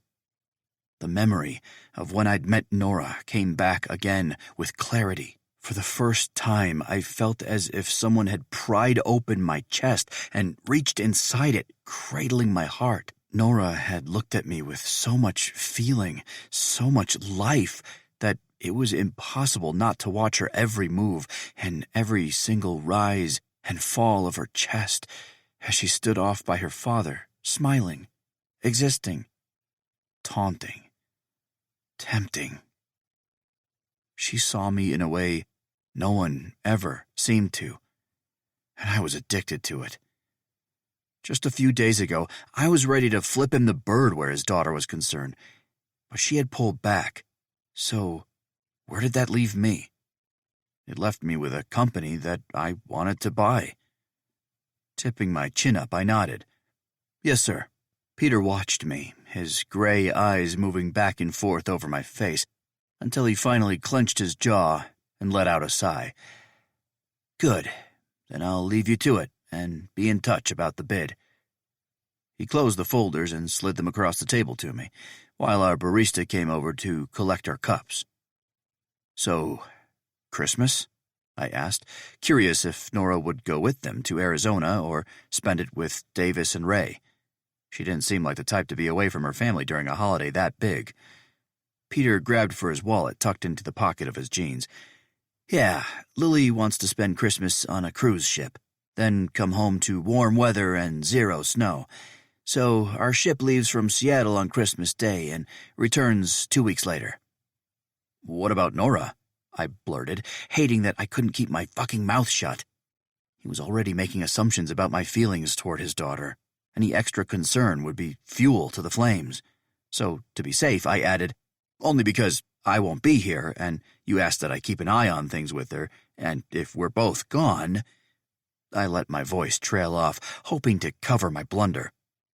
My boss thumbed through his wallet, his eyes down until he finally let out another cement-worthy sigh.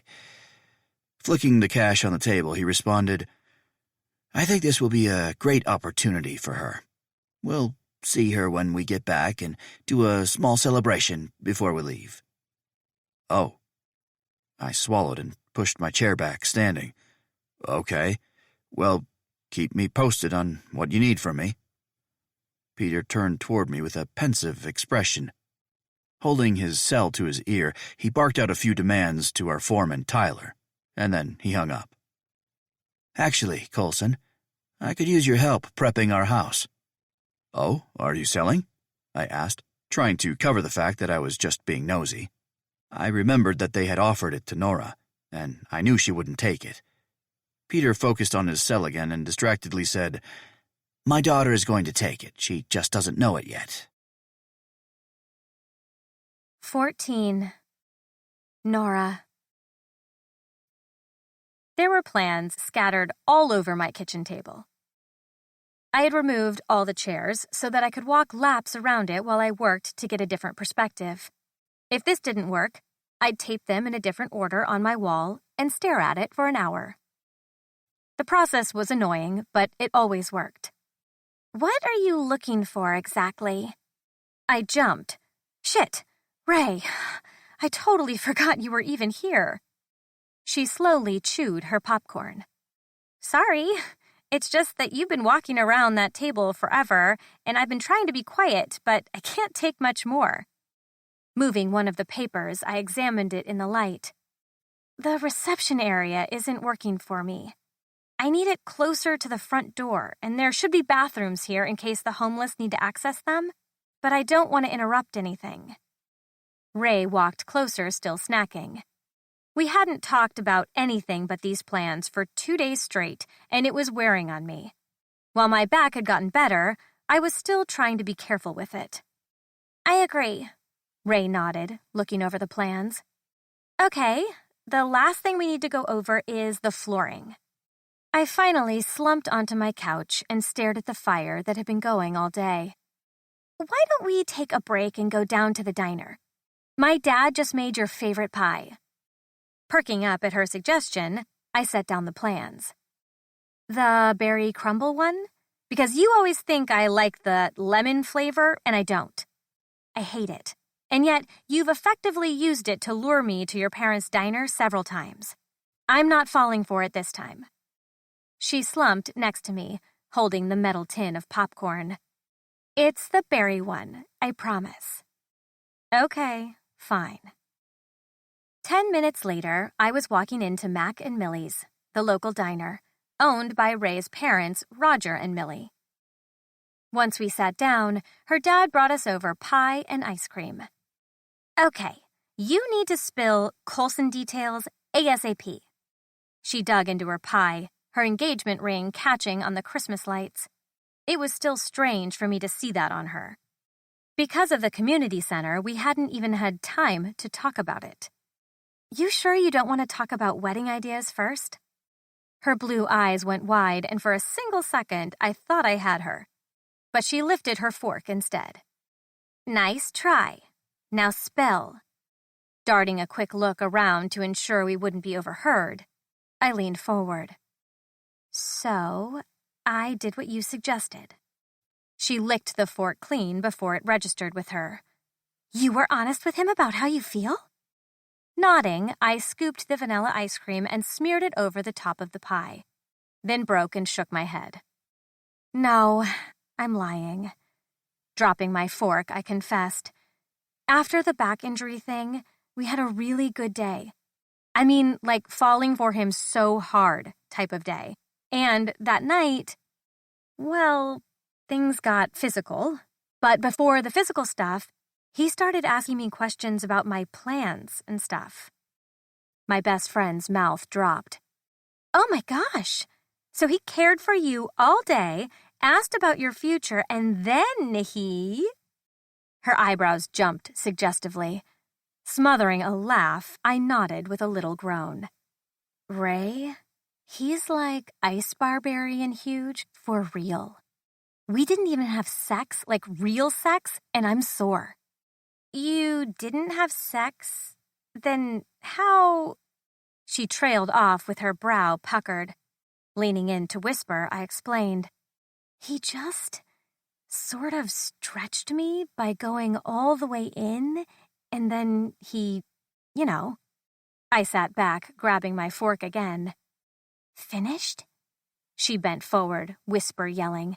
As in, he finished inside you? I nodded, keeping my eyes on my plate so she'd move past this. Nora, you are the queen of not letting guys finish without being wrapped. How could you let him? Because he's Coulson, okay? I snapped, hating how defensive I was. Ray leaned back with a warning look. Girl, fine. You're an adult. You know what you're doing.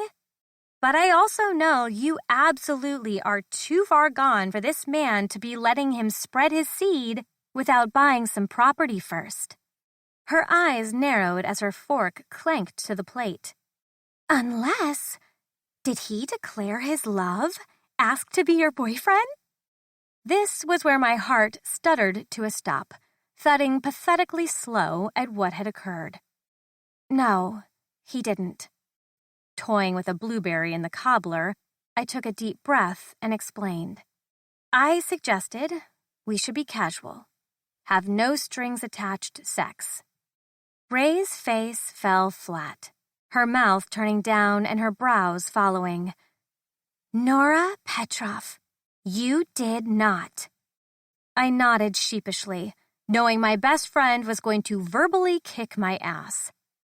Tell me he didn't agree. He did. We both inhaled collective sighs as the bustle of the diner drowned out our silence. Do you think he's just doing it because you said it first?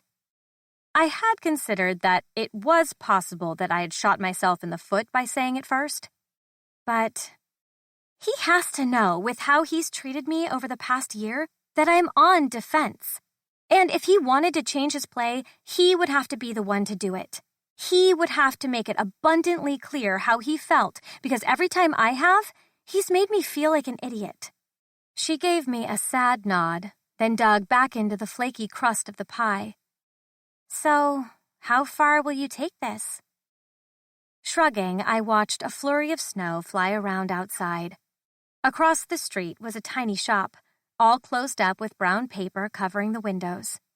I knew Ray's fiancé owned it now, but for as long as I could remember, it had been my mother's. I used to come into Ray's parents' diner, sit here with her while we did our homework, or help her journal about her larger-than-life and completely impossible crush. Which happened to be Davis, the man she was now engaged to. It was all simpler back then. My parents were my entire world, my everything. And now they were leaving soon, and I honestly didn't feel like I had them at all, which only made this test with Coulson that much more painful. Part of me preferred it, though. It was easier to handle heartbreak when you knew what you were gambling. But going all in on a blind bid, that was something I didn't know if I'd ever be able to do again.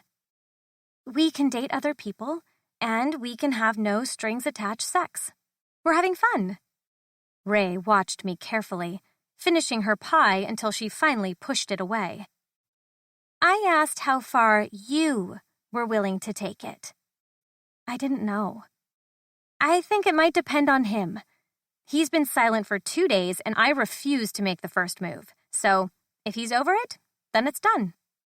But, my best friend narrowed her eyes. If he shows up tonight and asks for hot, heavy sex, you'll say... She held her hand out, encouraging me to continue. I don't know. Probably yes. The man is talented with his tongue. Slapping the table with her palms, she angrily scolded me. No, Nora, the answer is no, you will not. Rolling my eyes, I argued. But why? Because you're in love with him. You've been in love with him. You forget that I found your Pinterest wedding board that you had created for him. You can't do no strings because you have nothing but strings with him. You're tied to him emotionally, and letting him stick his dick inside you, then going on a date with someone else, will kill you. Feeling frustrated at how right she was, I slid out of the booth and tossed a few dollars on the table. Let's go visualize the spaces at the community center before it gets too dark. Ray followed, but not without a warning. We aren't done talking about this. I knew she was right. The point of me telling him how I felt was to see if he was being genuine with the whole Savior Act, or if it was more of an obligation to him. Now that I hadn't done that, I had no idea where he stood. I knew this had an expiration date, but I couldn't explain it. There was some place deep within me that wanted this tiny piece of him, even if it was the only thing I'd ever get. Once Ray and I were finished with the community center and she had left, it allowed me the opportunity to process the fact that Coulson hadn't stopped by. I had heard him leave in the mornings, but now that my life wasn't tied to his in the way of needing heat, a tree removed, or assistance with my back, we sort of seemed to slip back into the way things were. Maybe that test I thought he had failed was his way of testing me, and I failed it too. It was too frustrating to think about, so finally calling the workday to a close and emailing the finishing touches to Ray, I put on Vampire Diaries. I was right in the middle of settling into the couch when someone knocked on my front door. Assuming it was my best friend who had probably gotten my email and hadn't left town yet because she was a workaholic, I huffed an irritated breath. Refusing to get up again, I snuggled deeper into the cushions and yelled, "Just use your key." When the lock turned a few seconds later, I pressed play, thinking my assumption was correct. "Hey," a deep, very un-Ray-like voice said from the entryway. My head spun so fast, I might have given myself whiplash. Coulson appeared in dark jeans, brown work boots covered in snow, and a gray flannel that buttoned all the way up to his throat. He had a day's worth of scruff along his jaw, and his eyes looked tired. All I wanted to do was jump up and hug him, ask how his day was and why he'd stayed away from me for 2 days. Instead, I shoved all that way down and asked, "How do you have a key to my house?" Coulson smirked, dipping to unlace his boots. "You don't have one to mine?" Already annoyed with him, I returned my attention back to the screen. "I don't even have your cell phone number. Why would I have a key?" Walking over in his socks, he dropped right next to me on the couch. "Well, I stole mine. Figured you'd had done the same thing when you broke into my house." That was an option? I wasn't the type of person to invade someone's privacy like that. I just broke in like a classy person. The show played. Fire cracked and popped, and we both seemed to fall into a pensive silence, until he gently grasped my hand.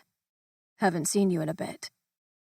Watching the show, as Caroline attempted to pull everyone together for yet another decade dance, I tried to seem completely unaffected by the way he toyed with each of my fingers. He drew shapes into my skin and traced the dip between each finger. Finally finding my voice, I explained, "I've been busy with work. And obsessing over the fact that you've been ignoring me." "Same," he shot back while watching the screen. The way heat followed his touch made this whole hand-holding thing way more erotic than it should be. "Honestly, I thought I scared you off." He turned toward me, a megawatt smile on his handsome face. "You? How?" No idea, but you left, so it had to be something I did. Maybe I was too much for you to handle. I lifted my shoulder briefly, going for nonchalant. Tugging on my hand, he forced my body to dip closer to him as he leaned over. His lips were at my ear, slowly kissing the edge down along the lobe. I haven't even begun to handle you, Nora. Feeling the heat from his breath on my neck and a different kind of heat stir in my lower belly, I tilted my lips to where they were at his ear. Prove it. How's your back? He stroked my face, pushing away my hair gently. I kissed his jaw tenderly. All better? He moved, taking my hand with him until I was up. Where are we going? His lips ghosted over my jaw for a second before leaning back. I need to shower. Just got off work. Weaving my fingers into his hair, I closed the gap between us and pressed my lips to his. Soft and gentle at first, the kiss turned urgent as his hand moved to my waist, and an insatiable hunger seemed to overwhelm his frenzied movements. We moved back, step by step, until we hit the hallway, where he pressed me against the wall and trailed sloppy, open-mouth kisses down my jaw and neck. His rough fingers tugged at the buttons on my shirt. In turn, I undid each of his and then pulled his undershirt over his head. Returning my lips to his chest, I licked along the hardened muscles, up to his throat where his Adam's apple bobbed. His hands were granite at my waist as our mouths came back together, hungry and desperate, moving our jaws to the side to get a deeper connection. His taste was fire, burning and changing me in ways I'd never recover from. There would always be an imprint of him every place he touched and tasted. His hands came up under my ass, lifting me and forcing my legs around his hips. My arms locked around his neck as he carried me down the length of the hallway until we got to my bedroom. Tossing me on the bed, he stared down at me with an expression no one has ever worn while looking at me. Coulson viewed me as though I had been misplaced, and he'd just finally recovered me, and now he'd do anything to ensure he never lost me again. It was hungry, devouring, and tender all at once. It undid a latch in my heart that had slammed shut long ago. Sitting up on my elbows, I watched as his hands moved to the waist of his jeans, and he unfastened the copper button, then slowly dragged the zipper down. Nora. My eyes bounced up to meet his once more. His smile was seductive and dark as he commanded, Take off your clothes. The zip of energy that traveled up my spine was something I'd never felt before. I had never been so insatiable and eager to touch someone or to have them touch me. Moving my fingers clumsily, suddenly nervous, I pulled and tugged until my jeans were down my hips far enough that Coulson could drag them the rest of the way. Then, reaching behind my back, I unclasped my bra, freeing my aching breasts and exposing them to the cold air. Coulson continued to watch, his large palm covering his growing erection that his boxer briefs could barely contain. The sight spurred my actions as I peeled down my panties, kicking them to the side. Now spread yourself with your fingers. Let me see you. My breath hitched because, God damn it, no one had ever talked to me like that. Fire lit in my core, making the ache between my legs grow as I lowered my fingers to my mound. Tracing a line over smooth skin, feeling it pebble, then trailing down my slit, I used 2 fingers to spread myself wide. Fuck, Coulson hissed, freeing the head of his erection, smoothing his hand over the weeping tip, and then skimming the rest of his length. My mouth went dry as I stared at how the veins along the side of his shaft bulged, and the entire length of him was granite for me, because of me. Wet your fingers, Nora, he ordered, stepping closer to the edge of the bed. I complied, bringing my fingers up to my mouth.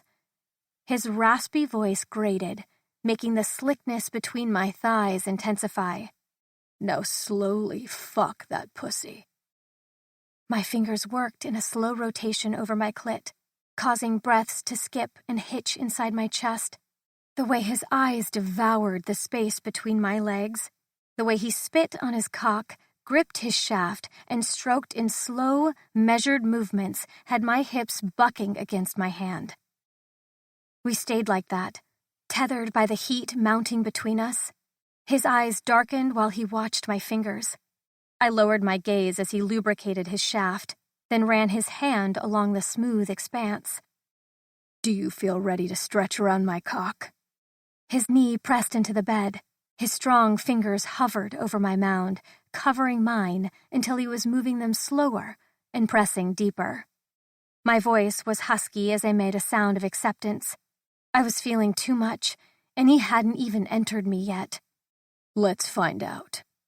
He braced the space next to my head and gently pulled my kneecap, spreading my legs apart. Condom? He asked, rubbing the tip of his cock through my folds.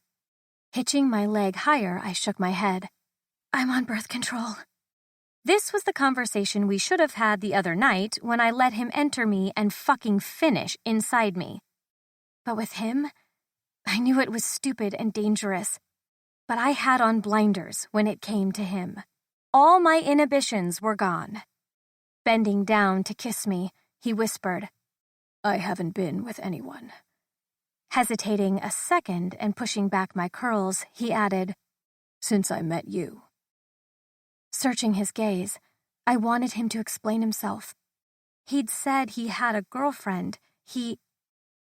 Without waiting for me to wrap my mind around his statement, he slowly sank into me, inch by inch, letting me adjust as he went, just like he had the other night.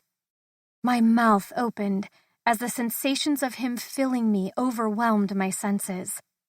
Coulson, I rasped, gripping his biceps as he held himself up, watching his length disappear inside me. Look how perfectly you take my cock. He groaned, going deeper. You're so fucking tight, Nora. Scraping my nails down his chest, I moaned loudly. Considering I hadn't been with anyone since Jason, I was pretty fucking tight. Wait, I gasped. Just wait. It was too much. The sharpness of him stretching me, too painful. Even though he'd been inside me a few days ago, he hadn't fucked me, so everything was still too tight.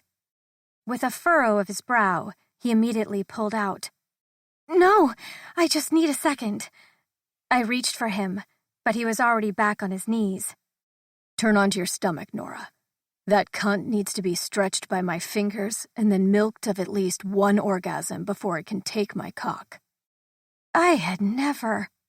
I couldn't even grasp the filthy language or what to do with it. Flipping to my stomach as he requested, I pressed my fingers into the comforter, feeling the cold air kiss my skin. Here. Coulson touched my hip. Lift up. Going to my knees, he stuffed one of my pillows under me, which propped my ass up. Nora, he groaned. What are you doing to me? His hand worked my ass, skimming up and down my skin, touching, prodding, and groping with a few muttered curses. I liked that he was enjoying himself as he played with me. But it didn't last long. Suddenly, cold air hit me, and while my ass cheeks were spread wide, 3 of Coulson's fingers plunged inside my center. Oh! I tried to turn my head, but Coulson slapped my ass cheek, and then dove deeper with his fingers, working me through and moving his thumb up to my hole, where he gently applied pressure. It was so hot that I ground my hips against the pillow, chasing the friction I needed. Every time I thought he'd let up, he only seemed to increase his ministrations, fucking me with his fingers until I was coming so hard his name left my lips on a smothered scream. Now you're ready to take my cock. Coulson flipped me, leaving the pillow in place so that it cushioned my hips.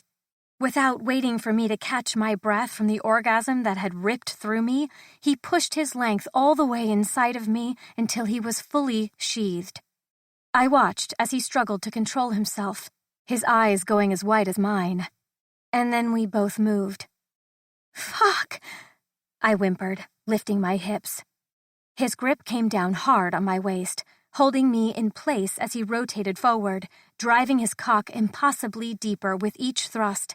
His lower abdomen tightened, and the muscles contracted as he thrust forward. As if he couldn't get close enough, he lifted my leg, pushing it back so he had a better angle. "God damn it, Nora, fuck!" he roared, moving his hips faster. His thumb came down on my clit, flicking and massaging it while he fucked me senseless. The sensations were too much for me to contain. "Yes, yes, yes," I repeated as he pumped faster. He was muttering something filthy. My name was thrown in there through gritted teeth as he chased his own release. Then he pinned my hips to his tightly as he pumped and shuddered, finishing inside of me. I tried to catch my breath, but the orgasms had pulled too hard at every part of my body. Finally, Coulson pulled out and sank to the bed next to me. He twisted to his side and pressed a kiss to my shoulder, then pulled me closer to his chest. Counting to 10 in my head, I allowed myself a few precious seconds to take this and keep it against my heart where no one would ever know I tucked it. Then I moved. Getting off the bed, I headed to the bathroom, turning on the shower.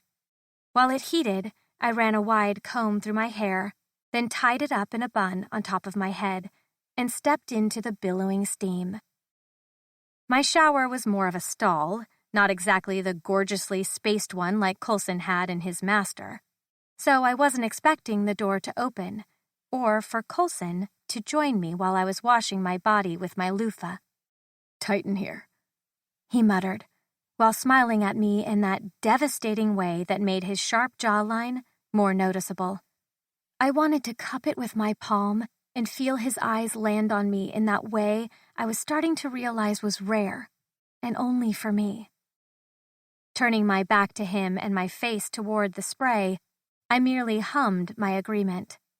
I continued washing, feeling him at my back, until his arms came around me, drawing me to his chest. "I can feel you pulling away from me." His nose skimmed my ear, his lips following in a sweet kiss. Leaning into him with the water pouring down on us, I brought my hands up to his forearms that were around my chest. I thought this was part of our deal. No strings. Humming his own response, he spun me around until I was facing him. With his chin dipped and those blue eyes focused on me, I could feel another latch unlock inside my chest. "Let's just chill on the no strings aspect. If our roads go separate ways, then they go separate ways. But I'd like to think we have at least a few strings keeping us together." I wanted nothing more than to be a ball of yarn that Coulson got tangled up in, but I needed to guard my heart more. So keeping emotions aloft, I gave him a kiss on the lips, followed by a warm smile. His hand came to my neck, where he cupped it and pulled me in again, and we lost ourselves once more to the heat burning between us. 15. Coulson, 13 years old. Dear Mom, why aren't you taking any visitors? I've come 2 weekends in a row and have been turned away each time. Things are bad here. Dad's been acting stressed. Look, Mom, this is really important. Please, just for a while, don't accept any letters or calls from Dad, okay? I know you might need some time to feel better, but just don't talk to him for a bit. Love, Cole. Dear Cole, silly boy, they just got the dates mixed up on visiting days. All is well. I'm perfectly fine, sweetie. How's my garden? Are you still watching over it for me? Can you show me a picture of it the next time you come to see me? Your father and I love each other, honey, very much. Don't worry. In fact, I am calling tomorrow to see if he can come talk to my doctors. I think it's finally time for me to come home.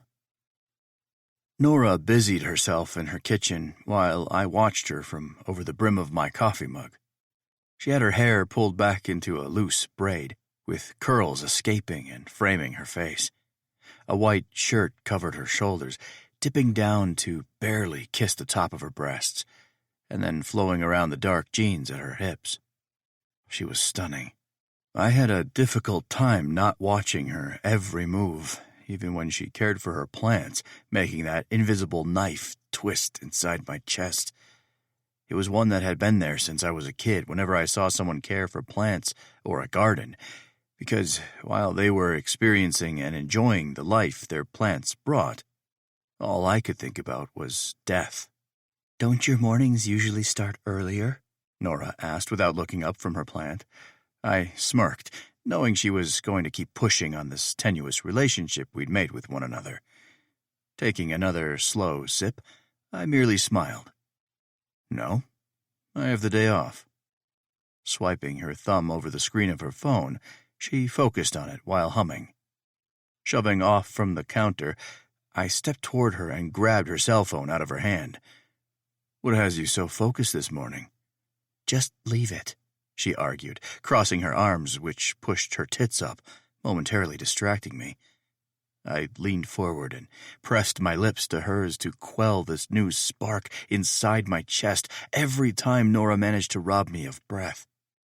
The fact that I could kiss her now was something I still hadn't gotten over. Scanning the screen of her phone, I saw that she was on a local dealership site. Are you in the market for a new car? Heaving a sigh, she tried to grab her phone again, but I moved it higher. Yes, okay. I'm going today to go look at a few four-wheel drive options. I don't want to be at the mercy of other people having to get me around anymore. I clicked my tongue, as if that was ridiculous. Once she'd given up and moved to rinse her mug out and wasn't watching me, I put my number in her phone and then handed it back to her. Great, let's go. Giving me a stern expression, she walked off toward her living room where her purse and coat were. She huffed out a sigh. No, thank you. I'll catch up with you later. Grabbing my boots, I laughed while shaking my head. You're adorable. Coulson, seriously. This is more of a boyfriend thing to do, and we don't need to blur those lines any more than we did last night. After our shower last night, I didn't ask to sleep over. I crawled into bed next to her and pulled her to my chest and fell asleep. She wasn't wrong. We were blurring lines and tying strings where we vowed not to have any. But I knew it wasn't just me.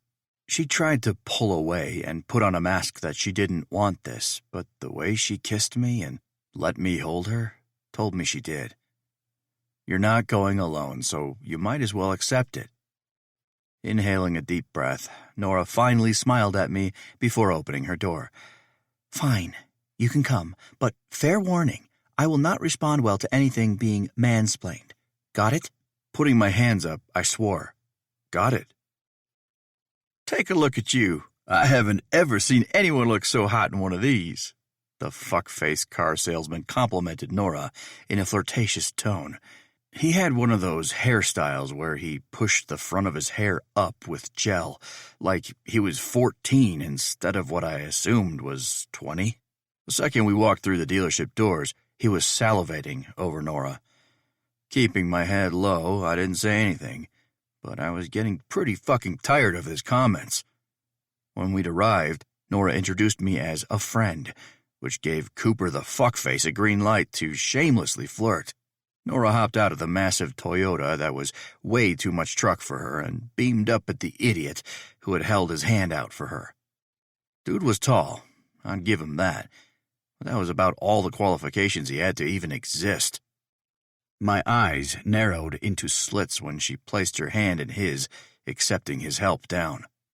Fuck this shit. I don't think I could see myself handling something that big, Nora explained, while moving away from the massive vehicle. I snorted, pushing off the sidewall, and said, "You didn't have any problems handling something that big last night." I laughed, but Nora's face turned about 5 shades of red. "Excuse us for a second, Cooper," she said sweetly, and then pushed me until we were walking away and concealed between 2 massive trucks. Snow coated every single car on the lot, which made today a shitty one for car shopping. "Are you freaking kidding me?" she hissed, darting her gaze around. I shrugged my shoulders. "What?" Her breath clouded in front of her face, her pink lips were puffy, and her lashes were dark, framing her aqua eyes in a way that made it difficult to look away. "That was wildly inappropriate, and honestly, I'm over it. You've done nothing but scoff, sigh, clear your throat, and click your tongue at every single vehicle I've looked at." Her chest heaved up and down like this was something that upset her. I narrowed my gaze at the way her tits pressed against the material through the opening of her coat. I'd had enough of this. Turning to the side, I gripped the handle to the nearest door and gestured with my head, "Get in." Wild aqua eyes searched mine. "No, I'm not getting in. I just want to talk and get a few things straight. There seems to be a misunderstanding between us because it felt like you were totally fine with Cockface flirting with you." "Cockface? Really?" She linked her arms together. "Yeah, the guy who's been tripping over himself to please you and impress you every goddamn 5 seconds, not to mention touch you every chance he gets." Bringing her fingers to her nose, she inhaled. "That's not even—" "So then talk to me. Get in and talk to me, and I promise that I'll leave or behave, whatever you prefer." Raising a dark brow, she challenged, "You're serious? I just talk to you in the back of this Tundra, and you'll stop?" "I promise you. I just want a chance to talk to you without Cockface around." "Oh my gosh, stop. That's not his name, nor is it remotely funny." She trailed off, climbing into the back seat of an extended cab truck. The back seat was about as spacious as my own, with a bit less headspace. I crawled up after her and then shut and locked the door. Our knees pressed together as our bodies faced inward, and she took a deep breath and relaxed into the seat. "Okay, what do you want to talk about?" "Nothing. I just wanted to apologize. I know I've been acting a little weird. I'm not doing well with how strong he's been coming on to you." "Well, I cut her off. "I'm not done apologizing." Her eyes held defiance as she watched me, but she let me continue. "Want to know one of my favorite things about winter?" I asked, slowly taking off my coat. Nora watched me, still pissed. "I know it's cold and miserable for almost everyone else, but I like it." "What does this have to do with—" Nora tried to cut in, but I pressed my fingers to her lips. Still not done. She rolled her eyes and finally relaxed into the seat. Reaching over to her, I undid the large round buttons on her peacoat. She watched, dipping her chin and bouncing her eyes to mine. "Coulson, what are—" I pushed the coat off her shoulders and then shifted her so she could lie on her back. "Coulson!" Ignoring her, I continued, "I love that during the winter, and with how frequent these storms have been, none of these car dealerships have the time to clear the windshields." I pushed her shirt up until it crowded her neck, and I could see her white bra holding up her tits, which were rising and falling as her breathing increased. Her eyes were on me as I slowly lowered myself between her parted legs. "No one can see us, Nora. But honestly, even if they could..." I raised up and leveled her with a heated look. It wouldn't stop me from apologizing. With her lying flat on her back down the length of the seat bench, I kissed her belly and unbuttoned her jeans. "We can't," she said, already pushing her hips up like she craved my touch. Hooking my thumbs into her jeans, I pulled them down her hips, and her black thong went next until she was naked and exposed to me. "We can, and we are." I kissed her smooth mound, while looking up to watch her expression as my tongue darted out and swiped through her folds. Breathing heavily, Nora's fingers wound through the longer strands of my hair gently, almost in a caress, like she wasn't aware of the tenderness she was exhibiting. Raising her hips, I went slow and took my time to savor this moment as I leisurely licked through her center and sucked on her sensitive nub. I was beginning to catalog and look forward to the different sounds that Nora Petrov made while writhing underneath me. Her hips rocked, chasing friction as I fucked her pussy with my tongue. And when her moans grew louder and her breathing more erratic, I pulled away and sat up. "Come here," I demanded gruffly, while I pulled her up and then turned her so her ass was on the middle console that was folded down in the front. Her legs spread wide as her feet landed on the seat where I was still perched. "I like this view," I smiled, watching her glistening pussy as she sat in front of me. I pulled my cock out of my jeans and stroked it up and down. "Touch yourself, Nora. Let me watch as you fuck your fingers." Her mouth parted as she blinked, searching every window, but each one was covered in ice and snow. "Do it," I commanded her. Letting out a breath, she moved her hand down the length of her body and gently circled her clit. The way she looked, perched in front of me like a meal I could devour, would stay with me for life. "Now bring that pussy over here and sit on my cock." She moved off the console, taking my hand for help, until she was straddling my hips. Her knees stretched wide as she lowered herself onto me. I watched as she sank down, inch by inch, slowly taking me as she was able, without too much pain. I knew she was still acclimating to my size, so I let her adjust. Finally, once she had taken me fully, she groaned. "Holy fuck!" Her fingers dug into my shoulders as she looked down at where we connected. Then it was as though someone had thrown a match into a barrel of gasoline. She moved, and I gripped the back of her neck, marking her with open-mouthed kisses. I tugged her shirt free of her neck, and then pulled her breast free so I could suck on her nipple. "Coulson," she gasped. Her hips rotated at a brisk pace, rounding and pushing down on my dick at a frenzied pace. Gripping her waist, I pulled her against me as I sucked on her breast. We moved, writhing against each other as our breathing fogged the windows. Her hand went to the roof to aid her in pushing against my length. Her tits bounced as she moved, and it was the most glorious thing I had ever watched. I had never in my life been this lost for someone, or desperate. I sure as fuck never fucked someone in the back of a vehicle that I didn't even own. Kneading her mouth on mine, I pulled her chin down. She lifted herself up the slightest bit so she could swivel her hips forward, rotating them in a way that pulled my cock out of her, and then she lowered herself, consuming it with her pussy again. "Coulson, I need you deeper. This seat, I can't." I moved my ass to the edge, allowing her knees more space, and for her to sink even lower on my shaft, and the way she moved against me. Fuck. "Oh, God, fucking shit." She clamped down, claiming her orgasm with sultry moans. "Nora, fuck." I managed to rasp out, letting her tight cunt swallow my cock and every drop of my release. Her hips slowed, her fingers came to my shirt as she caught her breath. Our foreheads finally touched as our breathing evened out. And that's when I realized Nora was smiling. A smile I had never seen before. It made her eyes brighter, and a small dimple pop along her cheek. I stroked her hair, tugging on the ends so I could have a better view of it. "Are you done being mad at me?"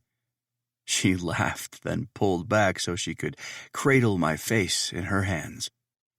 "Were you really jealous of that guy?" Loving how it felt to have her touching me, I leaned into it. "Not him, just the way you seemed to react to it. I didn't like that. And I don't like him touching you, even if it's just your hand." She considered me, brushing her thumb over my lips while humming. That might be a problem for us." Swallowing harshly, I watched as she stared at me, and something seemed to shift between us. Like when a glacier slid into the ocean, it was noticeable and a big fucking problem. We were right back where we were the other night. Did I want to admit that I didn't want other men to talk to her or her to allow them to? Did I want to be introduced as a friend? Fuck no. but I also didn't want to lose her. Besides, aside from a label separating us, there was a shit ton more. Namely, the shit I was carrying around from her father. When she found out that he asked me originally to help her, I knew it would hurt her.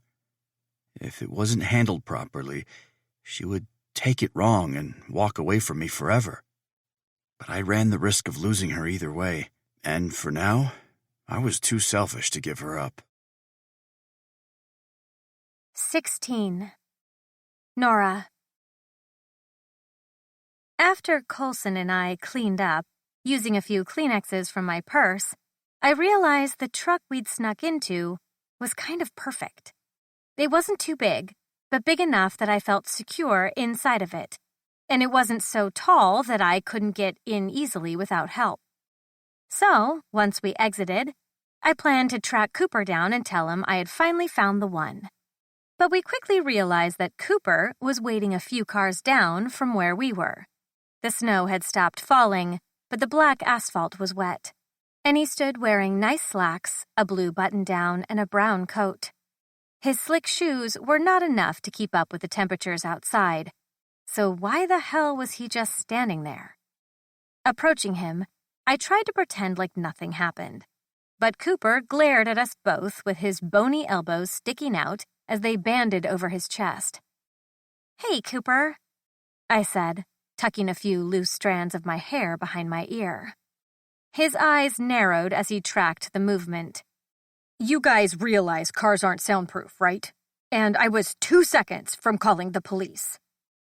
Guilt hit hard, forcing a flurry of red to smother my face. I was not about to admit having sex in a vehicle that I didn't own. "I have no idea what you're talking," I started, but Coulson put his hand to my back and stepped forward. "We were under the impression we were allowed to test drive the cars," Coulson said with a completely straight face. "Or are you just mad that you weren't there with us when we took it for a spin?" Cooper's scowl worsened as the tops of his cheeks and ears turned a harsh red. "Our mistake." Seeing the effect he had on Cooper, Coulson smirked and continued. "Now, after testing the back seat, she would like to buy it." I perked up, loving that he was here and handling Cooper cockface for me. And it wasn't like anyone had caught us, or had seen us, and unless he was right next to the car, there's no way he actually heard us.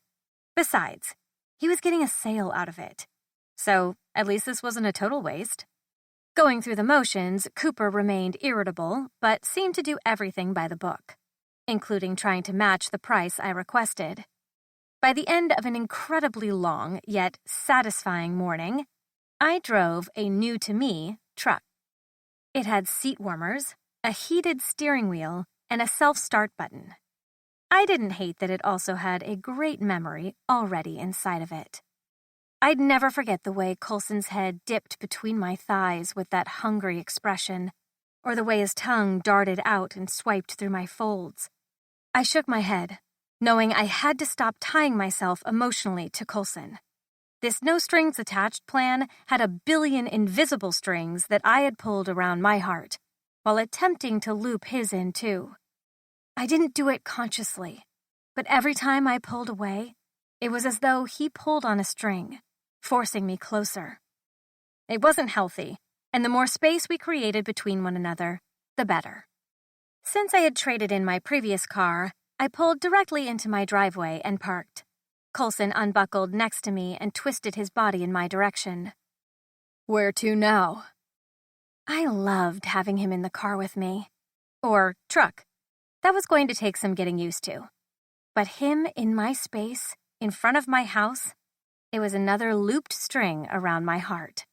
Which meant I had to pull away before I got hurt. "I have to change and then I have a meeting." Coulson gave me one of his megawatt smiles, the one that I knew if I Googled him, I'd find on some eligible rich bachelor website. I had no idea why the man was here in Macon, but his face belonged in Hollywood. "I have a meeting too, but maybe we can catch up later." "Yeah, I don't know my plans yet, but I'll see you later."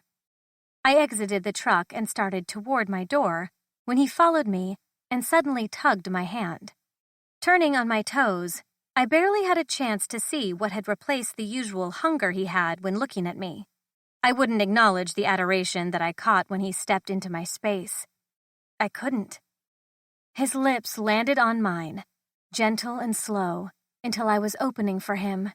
His large arms came around me, hugging me until I heard his whisper. I can feel you pulling away again. I wasn't sure what to do with that, because we'd agreed no strings.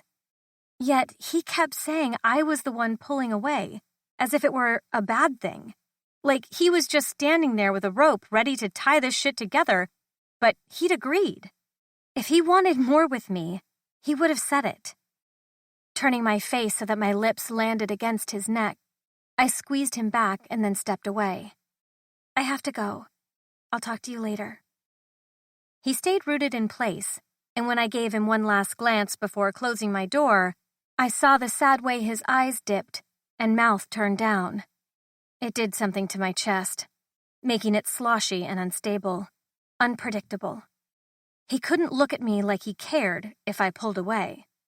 It was precisely why this entire arrangement had to come to an end. Bustling into the community center in a pencil skirt, thermal-lined tights, and high-heeled boots, I appeared as an entirely different person.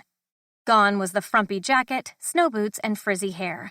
I was in business mode, something most people didn't get to witness often, but when I signed contracts or talked to the people who had to execute my vision, I showed up in armor. Oh my God! Nora! That lip color is divine on you! Ray called from her spot on the floor where she was measuring something. What are you doing? I was suspicious because all the plans had been finalized, with nothing to modify until we talked to the contractor. Ray blushed, letting the tape slide back into place. I just wondered if we were too generous on the kitchen. Shaking my head and clicking my heels toward her, I grabbed her pencil and measuring tape. The plans are perfect. Leave it alone. Fine. Tossing them into the bag, I ignored how cold my toes were growing and tried to gauge the rest of the space, ensuring nothing else had been changed. Where were you today? Ray asked, shuffling papers as she came up next to me. I explained my new truck and how Coulson helped me pick it out. I left out that he made me orgasm in the back seat. Ooh, yay! Now you can come visit me more often without worrying about the roads. I hate that you haven't been up as much. I feel like if we increase how often I sleep over, Davis might get annoyed. I snort-laughed because I was up at her house at least 3 times a week as it was, usually sleeping over at least once during that week. She waved me off. He loves you. I shivered in my jacket and thermal tights. Even with the shelter of walls in place, the temperature was below 20 degrees inside. He may love me, but he's still going through some stuff. I hated the sad expression that had claimed my best friend's face. Davis had just learned some terrible news about his family and was working through it. Right as I was about to ask how he was doing with everything, an entire group of men shuffled in through the temporary front door. Wearing those thick-soled boots like Coulson and warm flannels, the contractors filed in, one by one, around the empty space, while Ray and I waited next to one another. I recognized a few guys from my dad's crew, which meant that this bid likely had gone to him. It made sense, considering he gutted the place, but I didn't think he'd want to take on another project this close to leaving.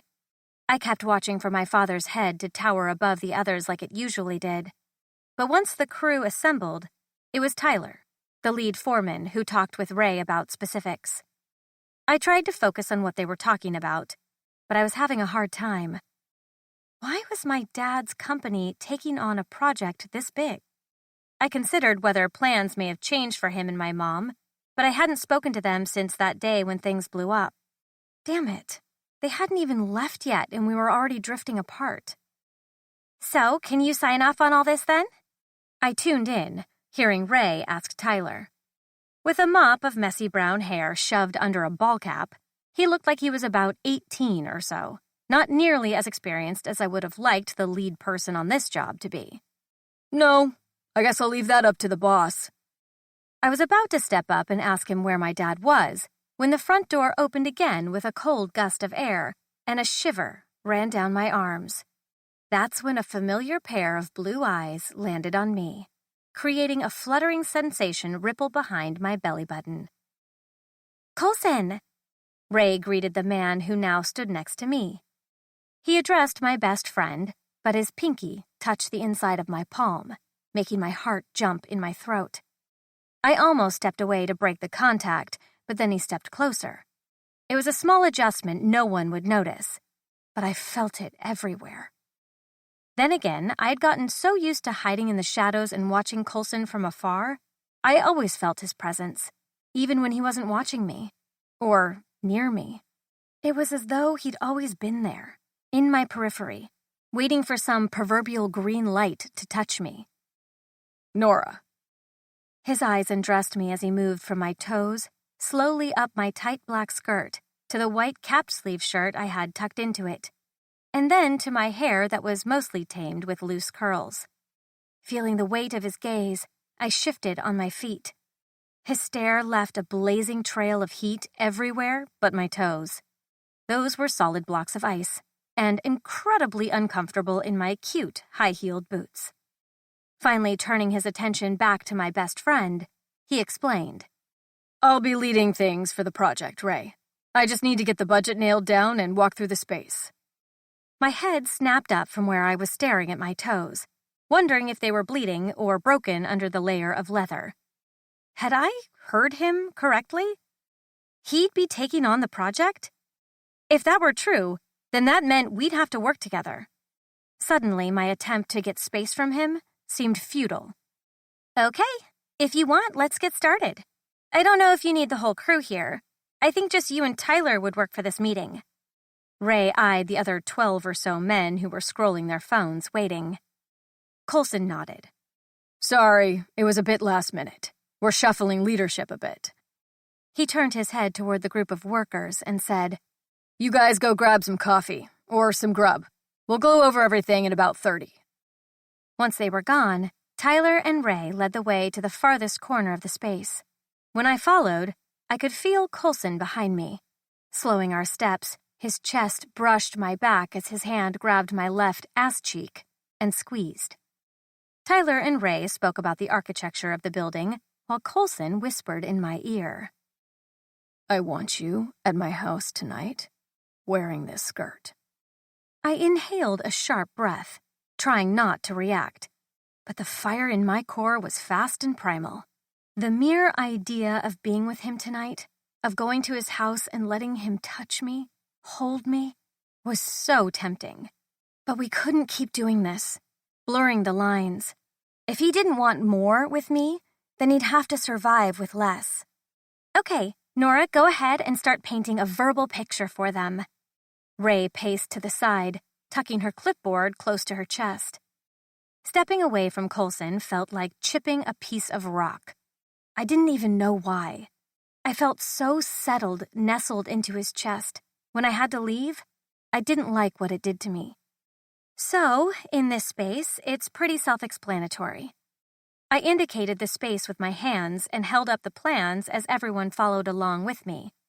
I tried to share the vision I had that went along with the plans each person had a copy of, but as I explained every detail, my words faltered, because through every single explanation, Coulson's eyes never left mine. He never once looked down at his papers or at his phone, and every time I seemed to accidentally look at his lips, he'd smirk as if he knew how flummoxed he was making me.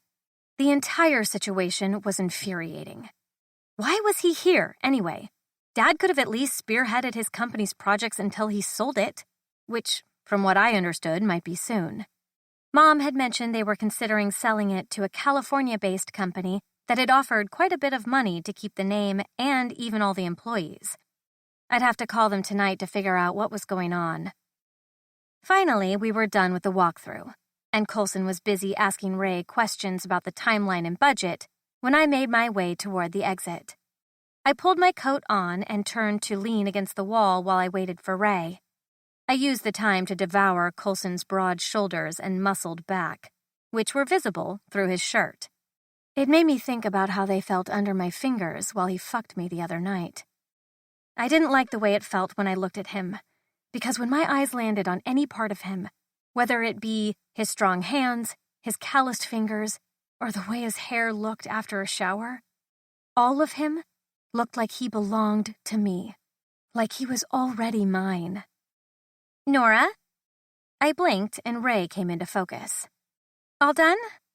I bent down, reaching for my laptop bag while trying to recover from zoning out. Ray nodded. Yeah, but I think we need to talk about the flooring.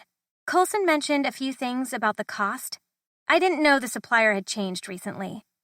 She rubbed her forehead and let out a sigh. I knew this was probably weighing on her pretty heavily. Ray had gone from helping the town boost business with storefront aesthetics and vendor fairs, and now she was in charge of the entire renovation on the community center. It was a big undertaking. That plus a wedding. I wasn't sure how much more she could take on. Let's go brainstorm. It'll be okay. I tried to reassure her by rubbing her arm through her coat. I'm so glad the holidays are coming up. She pushed open the door and headed out into the frosty air. I'm taking the whole week off because Davis surprised me with a trip. I wanted to spend our first Christmas at his house with all the snow and everything, but after the blizzard last week, I'm over the cold. I couldn't believe Christmas was already a week away. I hadn't even asked about plans or what my parents were doing. They had packed up all their stuff, so maybe they'd want to come to my house. I needed to talk to them, which meant my little fun fest with Coulson wouldn't be happening.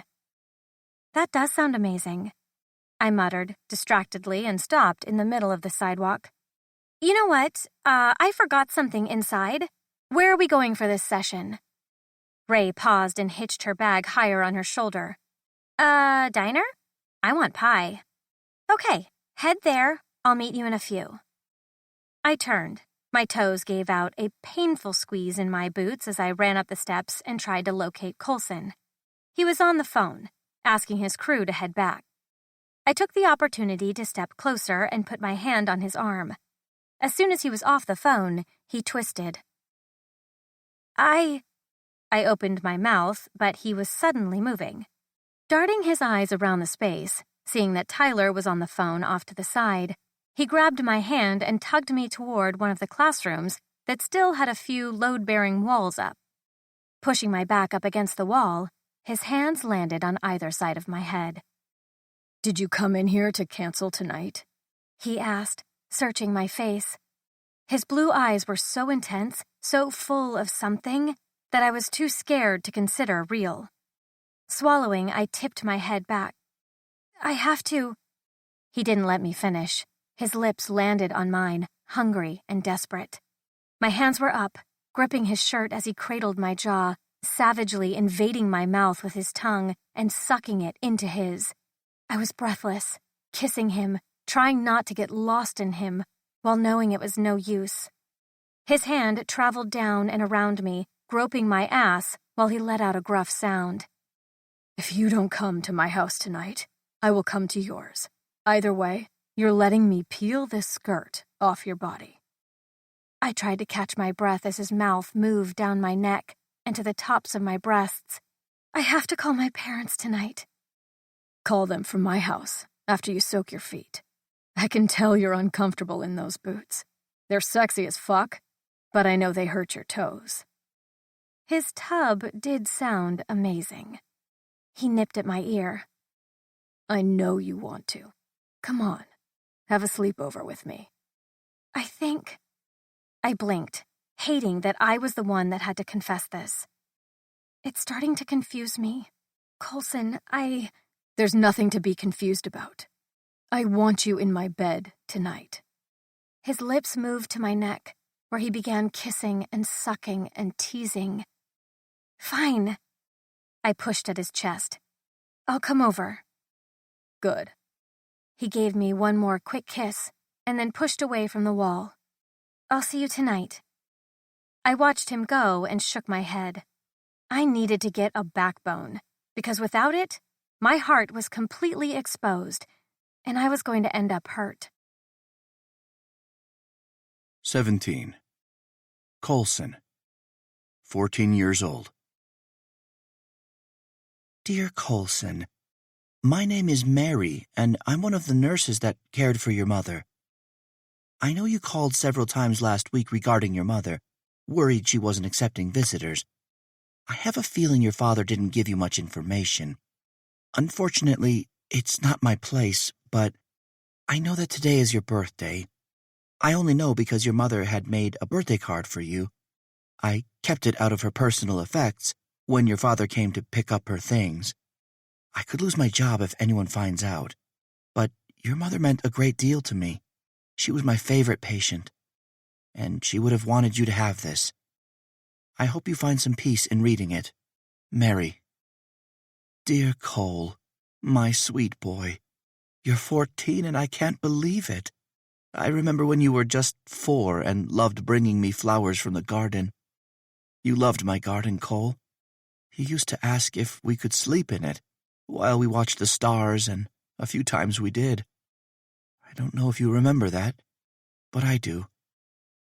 I know I've missed so much of your life. I know you probably don't forgive me, and I know that one day we'll get over it. We'll make it better.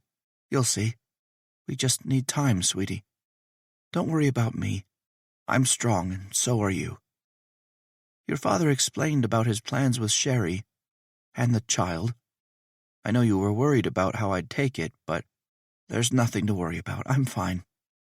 I had a feeling about this when I saw Sherry pregnant at his office those few years ago.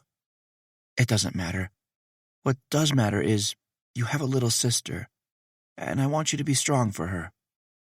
It's not her fault, or your fault, that he fell in love again. I don't hate him or hold it against him. He couldn't stay married to me forever. Don't worry about me. I'll be fine. I love you. Make a wish for me. And let's dream about tomorrow. Be the best big brother ever. Love, Mom. It was just after 5 when I saw Nora's new truck pull into her driveway. Not that I was waiting. I just happened to be in my office going through emails. The reason I had been sitting here for longer than normal after going through my emails is because 2 more had come in from her. Dear Cole, do you know your plans yet, or how long you'll be in town?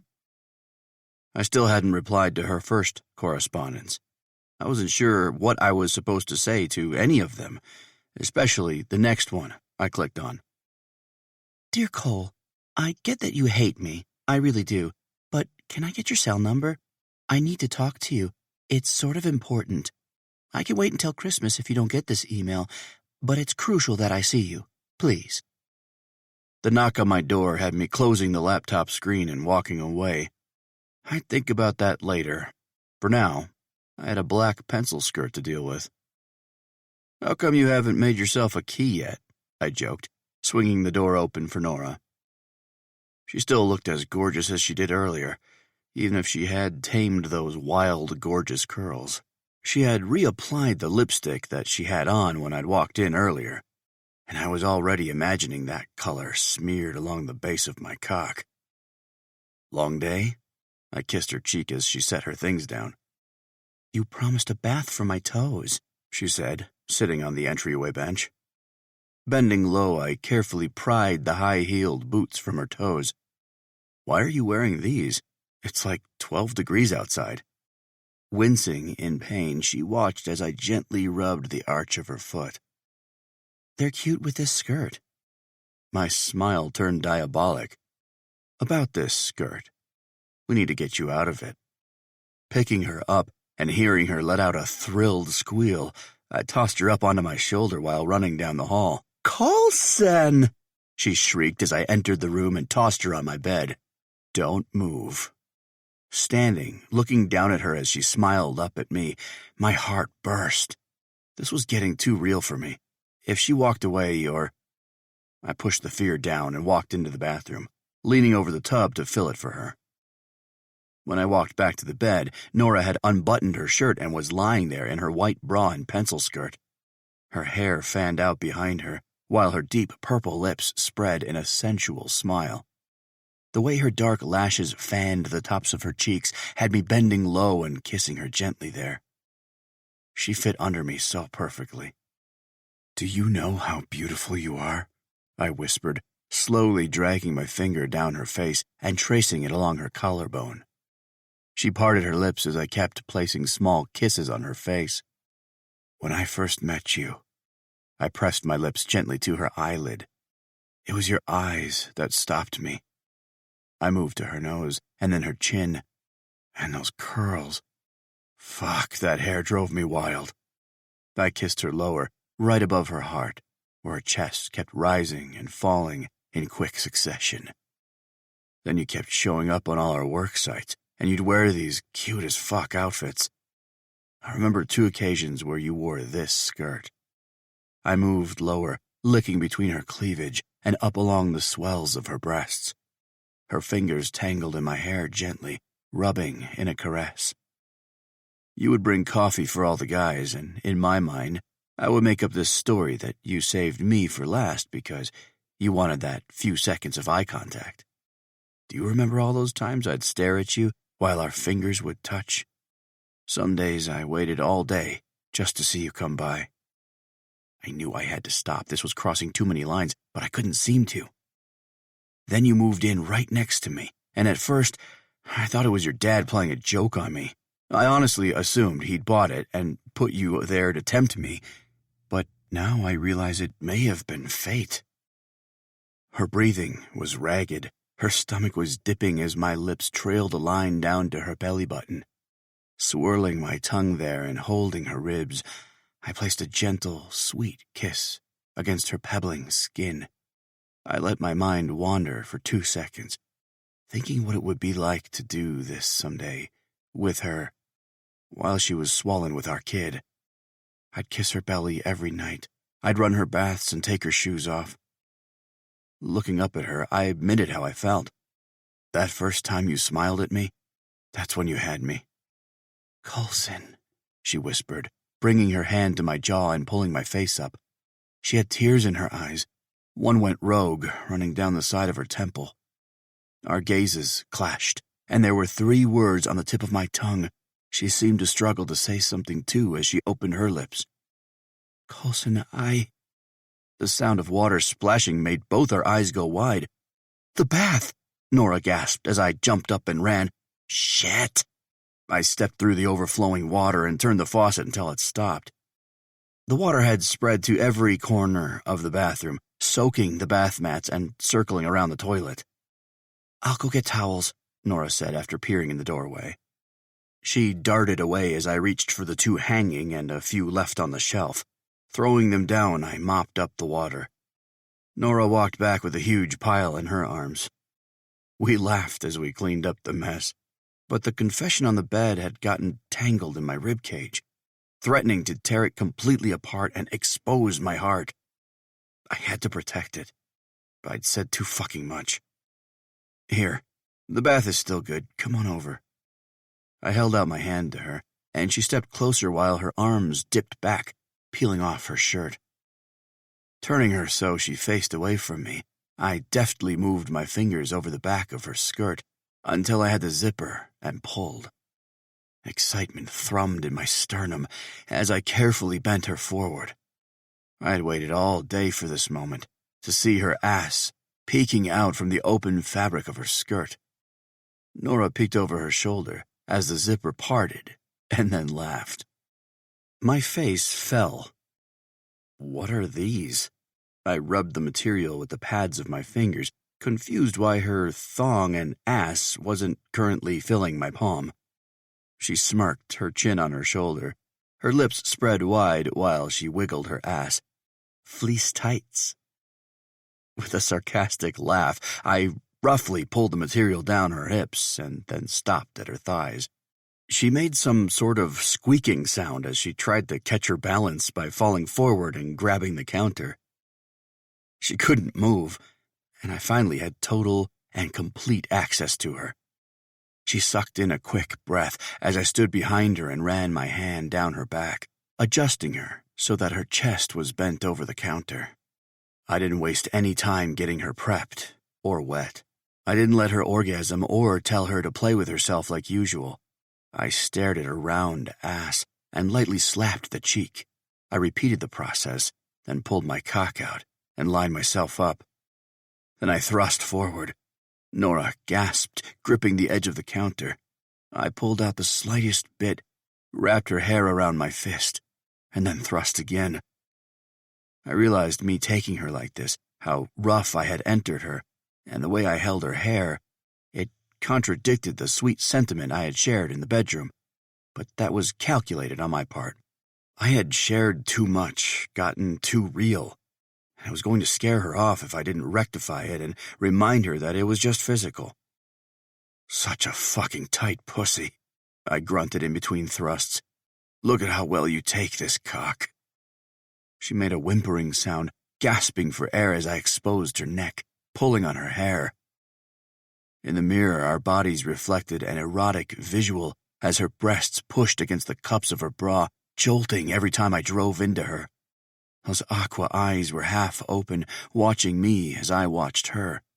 Her left hand lifted from the side and slowly drifted down to her clit, and while we fucked in the mirror, I watched her rub circles of pleasure into that pink center. But that would have her coming too soon, so I reached around and slapped her hand away. Her eyes grew wide as I let her hair go and gripped her by the hips and pulled her away from the counter. What are... I kneeled down and tore the leggings and skirt from her legs, freeing her. Take off your bra, I gritted out, moving to the tub.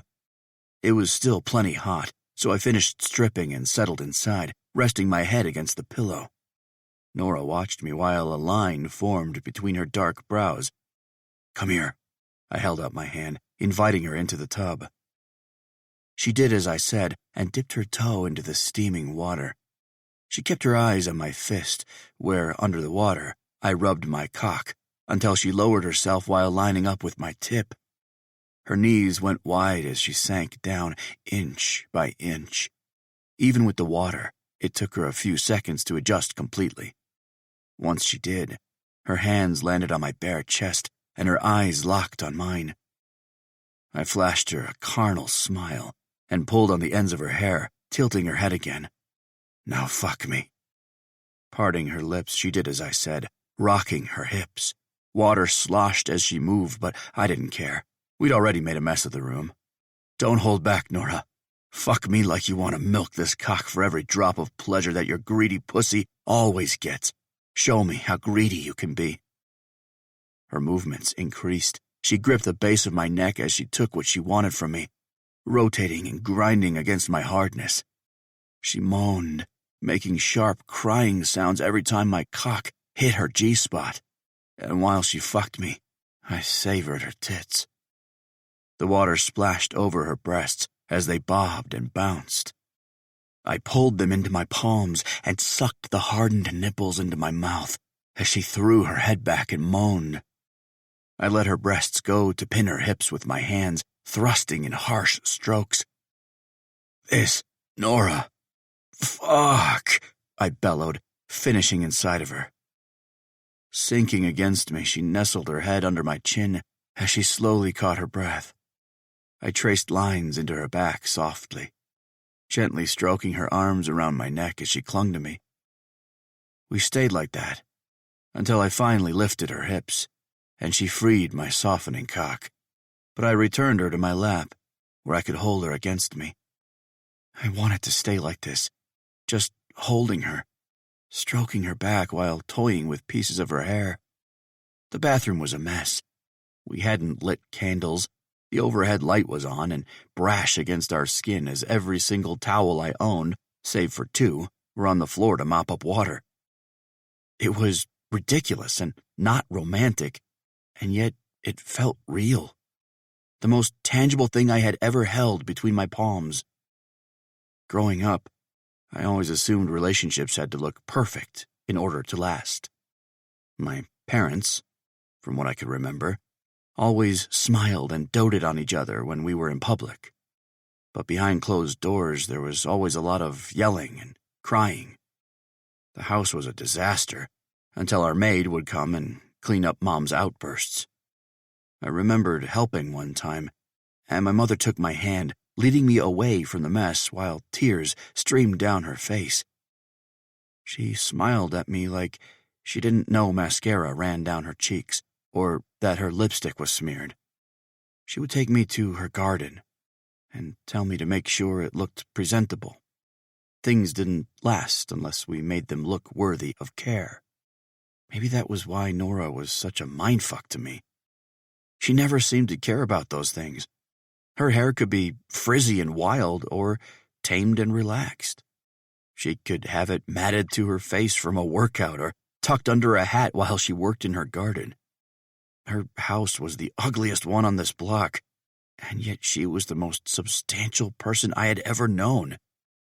Maybe it wasn't about the exterior, but what was built inside that made someone worthy of being cared for. I have to go call my parents before it gets too late. Nora suddenly broke into my thoughts. I kissed the side of her head and helped her up. You call. I'll go start dinner. Nora walked around in one of my larger t-shirts that stopped at the tops of her naked thighs. She paced the living room while I sautéed chicken. She'd already spoken to them about the weather and her business at the community center, and then the conversation switched, and I felt the tension in the room. Since all your stuff is packed, did you and Dad want to have Christmas at my house? Nora asked, toying with the ends of her hair. I added garlic and cream to the chicken, flicking my gaze up a few times to make sure she was okay. There was silence, and then Nora stopped pacing. What do you mean, a cruise? Fuck, that hit hard. I knew, and I hadn't warned her, and that fucking shitty thorn in my chest resurged. I tried to drown out the guilt with the notion that it wasn't my place to interfere, and Nora and I had just recently started getting along. But you can't just leave. Nora sunk to the couch. Her shoulders caved in as she held her cell to her ear. So you're leaving before Christmas? Going on a cruise, and then when you get back, you're heading straight to Arizona? What happened to spring? Her voice was cracking, and it made my chest physically hurt. Don't worry about me. No, Ray is leaving too. I'm an adult now. I can stay home for Christmas on my own. It's not a big deal. Yes, Colson does live right next door. She turned to look at me. I froze on the spot. Fuck. Shit. She didn't know that I wasn't allowed to be with her. She didn't know, and if she said, "Well, no, I don't know when he's leaving, but does it really matter?" My heart practically jolted out of my chest. The chicken was burning, so I flipped the burner and set the dish aside. No, you can't talk to him. I'll ask him. But you guys are officially off the hook. It is late. I'm here because we... Her gaze snapped to mine, likely gauging what I wanted her to say. Well, honestly, I have no idea, but it's casual. My eyes closed slowly. I didn't know what hurt worse, the fact that the company was gone, or that she didn't seem to know if we were a thing. Colson looks like he might pass out, so I'm going to go. Merry Christmas. Call me when you're in Arizona. She ended the call and ran over to me. Are you okay? I blew out a long and heavy breath, bracing my hands on the counter. Yeah, I just think your dad might want to kill me now. She smiled at me, cupping my jaw. I promise he won't. He talks about you all the time. I swear he loves you. Yeah, I said for her benefit, but I knew better. He liked me as an employee. A VP, but not as an option for his daughter. Gripping her wrist and pulling her closer, I pressed my lips to hers briefly, and then asked her something completely insane and something that I probably shouldn't. So it sounds like he mentioned my plans? Nora popped a piece of chicken into her mouth, keeping her eyes down. Yeah, they seem to think I should crash someone's holiday in order to survive. I'm an adult and will be perfectly fine on my own. Right. Why was I so nervous to ask this? Well, about that. I don't really like the idea of being away from you for a week, and if you're going to be alone, then why not come with me? Her eyes snapped up again, surprise evident in how wide those aqua orbs had gotten. Her lips parted as she stared, and then she blinked. Sorry, did I hear you correctly? Smirking, I tried to push away the nerves. Yeah, come to California with me. What was the worst that could happen? She'd meet my shitty family, we'd have sex, I'd show her how to surf, we'd have sex again, and she could meet my brothers. The more I thought about it, the more I was beginning to like it. What do you think? Want to spend Christmas on the beach? Her long stare and flushing face weren't the best sign. Maybe I had ruined this entire thing by asking. Fuck. 18. Nora. I tucked the blankets under my chin and closed my eyes, trying again to fall asleep. The house was at the perfect temperature, no lights were on, so that wasn't bugging me. I hadn't had any sugar past 7. I loved Coulson's bed. And, well, Coulson himself, which was something I was finally comfortable admitting in my head at least. So why couldn't I sleep? I moved my toes, stretching them under the blankets. I was sore from earlier, but the bath helped ease any discomfort. Still, his fucking monster dick was on my shit list right now. After dinner, he had tried to start things again, and I shut him down. A girl needed to rest. So, we went to bed, and I have just been lying awake. Coulson finally turned toward me and let out a loud exhale.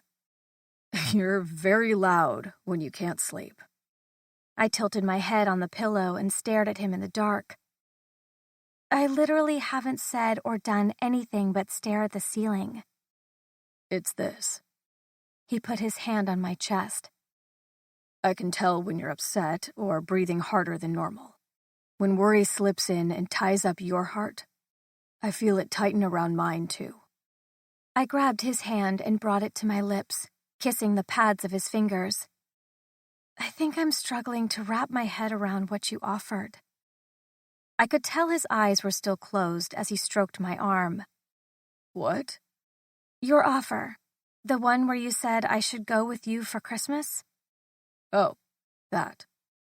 He let out another sigh, moving to his back. Yeah, that seems big. It's not. He clipped out. I hated when he did that. Downsize something that felt significantly large. You're taking me home to meet your family for Christmas. Won't they ask who I am to you? No. Fuck, he annoyed me. It was my turn to let out a sigh, which must have made him realize he was frustrating me. Nora, my family is fucked up.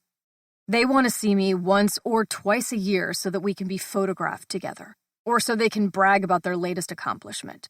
Trust me, they don't care who I'm currently fucking. Ouch. My voice was a little wispy as I asked, So you'll introduce me as the girl you're currently fucking, then? His snort wasn't encouraging, but he moved closer. His chin dropped to the hollow of my neck as he pulled me into his arms. Nora, if I knew that it wouldn't scare you the fuck off, I'd introduce you as my girlfriend. But I'm trying to play by your rules. My rules? I asked, pulling out of his arms. He sounded exasperated. I didn't care. Yes, you're the one who asked for no strings attached. Did you forget that?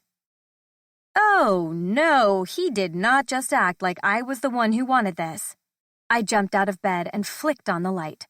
Fuck, Nora! Coulson groaned, covering his eyes. I crossed my arms and paced the room. I need you to explain. What do you mean that I'm the one who wanted that? I have bedside lamps. Ignoring him, I asked again. What did you mean? Fuck! He lifted his arm and dropped it on the bed. I showed up at your house with flowers and dinner, Nora, and somehow you drew the conclusion that I wanted something casual? Wait, I had completely missed that. I mean, he'd been taking care of me with my back and the pipes. I just thought it went with his savior complex.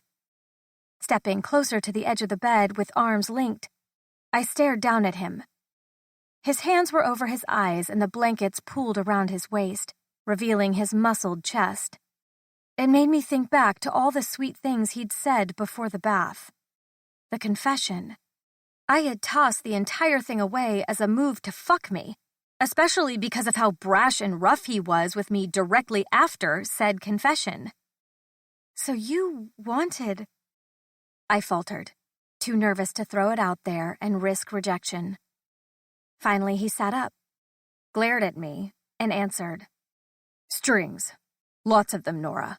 A tie for every fucking thing you do and say. Preferably, you tied to my bed, naked, so I can do lots of wicked things to you. Now please turn off the fucking light. He plopped back down, and the last latch in my heart opened, releasing a set of wings. My entire chest swelled, feeling my heart take flight. He wanted strings. With me. Why didn't you say that then? And why did you confess all that to me, then get rough in the bathroom? He groaned from under a pillow, then sat up. Because I didn't want to scare you off. And I was so worried that you wanted no strings that I tried like hell to pull back any that I might let show. I was worried you'd walk away. My heart flipped, because while he didn't say it, his sentiment felt an awful lot like love. Nora, please, he muttered, tugging the pillow back over his face. Turning on my heel, I flipped the light off. Now come back to bed. I did as he said, crawling in and pulling the covers high. He pulled me to his chest, intertwined his legs with mine, and whispered in my ear. You're a ridiculous kind of crazy, baby. But you're my ridiculous kind of crazy. He kissed my jaw, and then said, Now go to sleep. And I did. Oh my gosh, this tree! I gasped, tilting my head back as I stared at the largest decorated Christmas tree I had ever seen. It was lush with white lights, golden and red bulbs, silver and golden beads, and ribbons tied around it. My designer heart soared. Ray stood next to me and let out a soft but happy sigh. Isn't it gorgeous? I haven't even decorated my tiny one yet. Which reminded me that we needed to have the girls over to help us. But it was just a few days until Christmas, and Colson and I were leaving for California. It was why we were up at our friend's house, visiting them before we took off. Davis and Colson were talking on the back porch while fresh snow fell, and the dogs played in the yard. Ray had invited us up for lunch, considering dinner would put us on the mountain at night, and my anxiety couldn't take that. Okay, so... Ray said, flicking her eyes to mine as she headed back into the kitchen to prep lunch. California, Colson, spill. I spent the time cutting vegetables, explaining what Colson had told me the night prior. So he ended up confessing first then. Taking the salad plates from her, I set them on the table and tried to push away the blush creeping along my neck. Yes, it seems that way, doesn't it? I just hate this. I felt broken. I completely missed all the signs, and even when he was practically confessing his love to me last night, I assumed he was trying to get laid. Ray's eyes softened sympathetically. It makes me feel the tiniest bit better that I'm not the only person who missed signs as well. You still can't top my crazy with the way I stalked Davis. It's not like I want to, but I think that what happened to me before, it messed with you, Ray added for me. I nodded, hating the truth. Well, meeting Colson's family is a big deal, so keep your guard up. Has he told you very much about his past? Or any of them? I thought that over and realized he hadn't. But it wasn't like I had asked. I know what I've read on the internet. That's the other thing. Ray walked over to the cupboard and grabbed 2 glasses and handed them to me before grabbing another 2. His family is rich and kind of famous. That didn't bother me anymore. At least I didn't think it did. Being rich and famous doesn't really faze me. People are people. Ray lit a candle in the middle of the table and flicked her eyes to mine. Okay, but you haven't asked him personally about what you might have read. Don't you think you should know about his parents and siblings, like, on a personal level? As in, should you bring anything, or will they expect you to sleep in separate rooms? Damn it, she was right. Slumping into a chair, I blew out a breath and set my chin in my palm. So, how do I ask without trying to come across as nosy? Ray grabbed her white wine and settled next to me. Just ask. Or don't, and form your own conclusions when you get there. Yeah, that could work. Davis opened the door, carrying a glass pan with steaks and a few pieces of chicken. He was laughing at something Coulson had said to him, with a devastating smile and a set of eyes that searched for Ray the moment he stepped inside. The way they gravitated toward one another still made me swoon. My best friend had found her person, and the way he treated her set the bar fucking high for the rest of us mortals who didn't have grumpy mountain men who worshiped the ground we walked on. However, Coulson's gaze did exactly what Davis's had. That smile grew, and then he dipped and pressed his lips to mine in a quick but sweet kiss. As our first form of public affection, I wasn't entirely sure what to do with it. I grabbed his hand under the table. Coulson drank a beer while Davis and Ray explained the details of their wedding that was coming up in a few months. They wanted a quick ceremony up here where they lived, with a small number of guests. Davis had asked Coulson if he'd be a groomsman. Ray had finally asked me to be her maid of honor by sliding a gold bracelet my way and telling me I better start planning.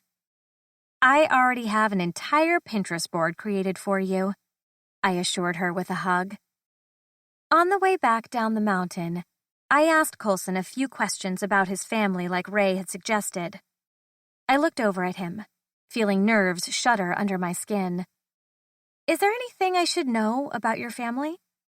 He laughed, looked over and smiled, then put his eyes back on the road. What do you mean exactly? Shit, already off to a bad start. Shifting in my seat, I tried again. Well, we're staying with your parents, right? My dad, yeah. He clarified with a tight jaw. So, your mom isn't in the picture then? I wanted to tread carefully with this question because of how solemn and closed off he seemed when the girls had pulled that box of photos of her out.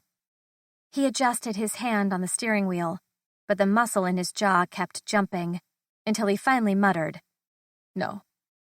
Okay. So, do you get along with your siblings? Or are there any black sheep of the family I should watch out for? I'm the black sheep. He looked over again, but his stare was heavy. I get along fine with my brothers. That was good, right? No drama with the brothers meant things were good. Do they know you're bringing me? Slowing down, he put his blinker on and turned his steering wheel before he smiled at me. Yes, they know. Okay. This whole conversation felt great. Just fucking wonderful. I looked out the window, feeling defeated. I was going to have to show up and make my own conclusions. I saw him glance over again out of my periphery.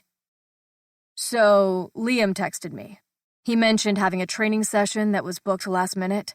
I know he could use the money, so I'm going to have the girls come over. Would you be okay with me bringing them over to help decorate your tree? Smiling at the mention of the girls, I looked back over. Of course. At least we wouldn't be stuck brooding over this awkward-as-fuck conversation. 19. Coulson, 16 years old. Dear Mom, this feels stupid, but my therapist said it was a good idea. Feels fucking lame, though, because I'm not reading it to anyone, no matter what that guy suggests, and you'll never see it. So what's the point? I don't even know what to tell you. Maybe that I'm graduating early, but don't be proud of that. I'm graduating so I can get away from Dad and his new family. Don't worry, the boys have fallen in famously with them. They're one big happy family. I'm the one with the issues. I'm the one who remembers my dead mother. I'm the one who keeps yelling and screaming at everyone because I feel like no one else does. I blame him. I can't not blame him, Mom. And I know you'd tell me not to. I know you'd tell me to let it go and focus on something else, but I don't want to. I don't want their family, not Sherry, not her. I don't want any of it. So, I hope you're in heaven, loving your garden. Maybe one day I'll find someone who makes me feel sunshine the way you always did. Maybe one day I'll find another garden to nurture with someone who wants me like this, broken and bruised. I'll dream about tomorrow, Mom. Love, Cole. The nearest airport was 2 hours away, so Nora and I had to get on the road soon. But I had to make a pit stop at the office first. Peter apparently had an emergency. Like fuck did I believe he actually had a crisis. But by going in, I could finally put to rest all the shit I knew he wanted to say about what Nora had said the other night. The office parking lot was empty, save for Peter's truck. And considering Christmas Eve was tomorrow, all our projects were on hold. Snow still covered the sidewalks, the top of the building, and all the empty spaces. The sky was dark and graying, but at least the forecast was clear, so Ray and I could leave for Portland on clear roads. I parked next to him, hopped out, and hustled inside. Peter was at his desk, like last time, but now there were no pictures of his wife or Nora on his desk, nothing on his walls. The desk was completely empty, which made me think we could have met somewhere else, or even talked about this on the phone. "Peter?" I greeted my boss. His graying hair seemed even lighter, and his eyes seemed darker as they focused on me from behind his glasses. "Coulson? Thank you for making the time to come before your flight." Settling into the seat across from him, I asked, "Don't you have a cruise to catch?" He brought his hands together in front of him and inhaled a sharp breath. "No, actually. After our conversation with Nora the other night, we realized that we needed to stay here for Christmas. For her. Well, here the fuck we went. Rubbing at my jaw, I tried to keep the fuck off vibe out of my tone as I said, "Well, Nora is coming to California with me." Peter stood, shoving his chair behind him.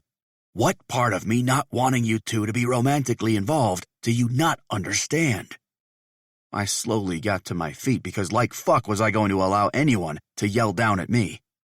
"Sir, with all due respect, Nora didn't realize you'd be here, so I offered for her to accompany me as my guest." Peter's eyes narrowed. "And is that all she is to you? A guest?" I waited, unsure if I wanted to do this. But after closing my eyes and taking a deep breath, I ripped it off like a Band-Aid. "No, she'll be introduced as my girlfriend." "You prick," Peter seethed. I ground my molars together, not wanting to fight with him, but needing to stand my ground. "I love her, Peter. I'm in love with her.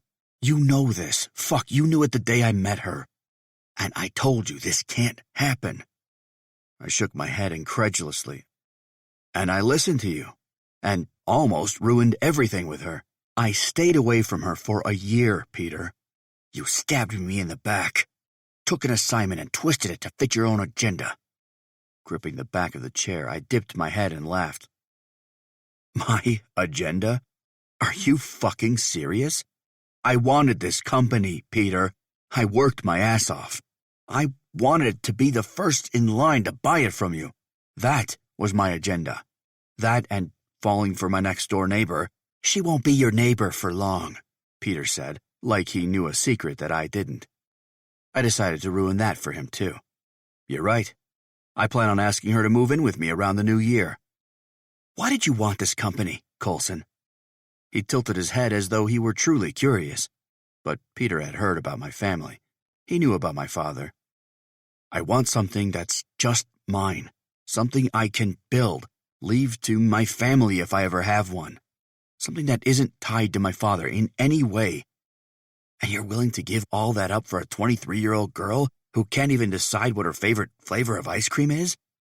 She seemed to like mint, didn't she? I wouldn't have to choose, Peter, if you'd accept the fact that I'm with her. He shuddered like I'd slapped him. You said it yourself. The Haynes name is poison. I don't want her near it. I spread my hands. I don't speak to my family but a few times a year. She won't be affected by them. I promise you that. Still, at the end of the day, this is her life, and she needs to live it. Peter slammed his hands down on his desk. You can't do this. She'll change her mind. She needs wings, not someone who comes home every day with concrete on his clothes.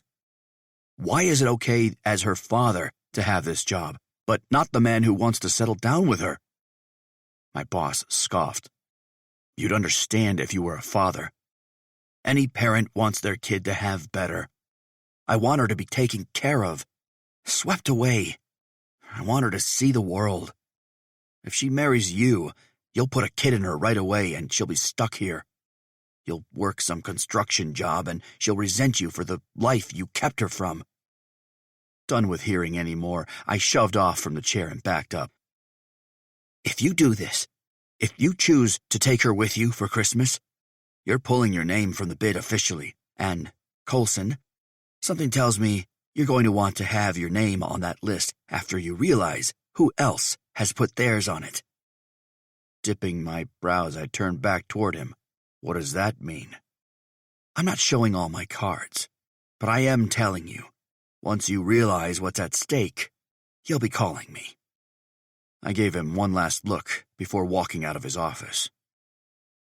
Nora was ready to go when I got to her house. Her 2 small suitcases were in her entryway, as she ensured all her plants were well watered, her shades were shut, and her cupboard doors opened under the sink and in the bathroom in case we had another bad freeze. All set? She beamed at me excitedly, wearing dark skinny jeans, a teal shirt that matched her eyes, and a pair of high heels. Yeah, just let me make sure my truck is locked up. As she grabbed her key fob, I gripped the handle to one of her suitcases, ready to haul it out, but guilt got the best of me. I just saw your dad. I waited for her to turn toward me, see my expression, and realize something was wrong, but she didn't speak up or interrupt me. He mentioned that they decided to stay home for Christmas, to be with you. She grabbed her coat from the hook by the door and shoved her arms through. Huh. Well, they never said anything to me. Shifting on my feet uncomfortably, I asked the one thing I didn't want the answer to, because if she turned me down and I didn't get to have her for Christmas, it would kill me. Well, I don't feel right taking you from them if they... She stepped up to me, smoothing her hands along my jaw. Coulson, my parents wanted to show me what it was like not to have them.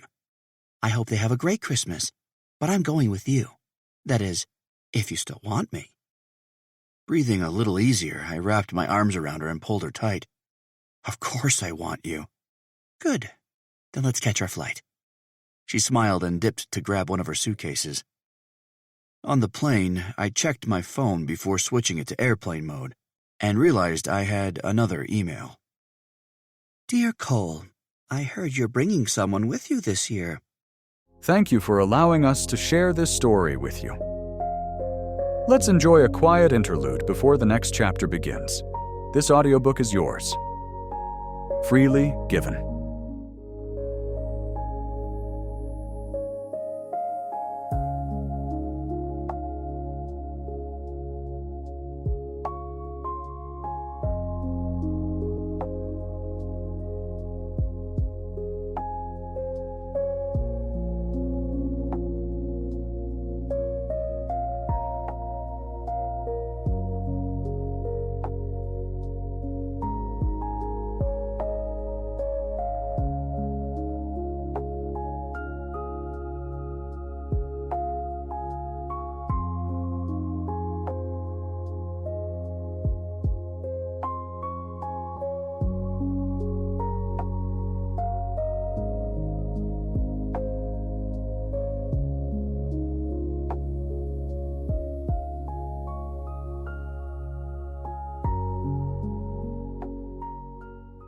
I guess I don't know how to feel about that.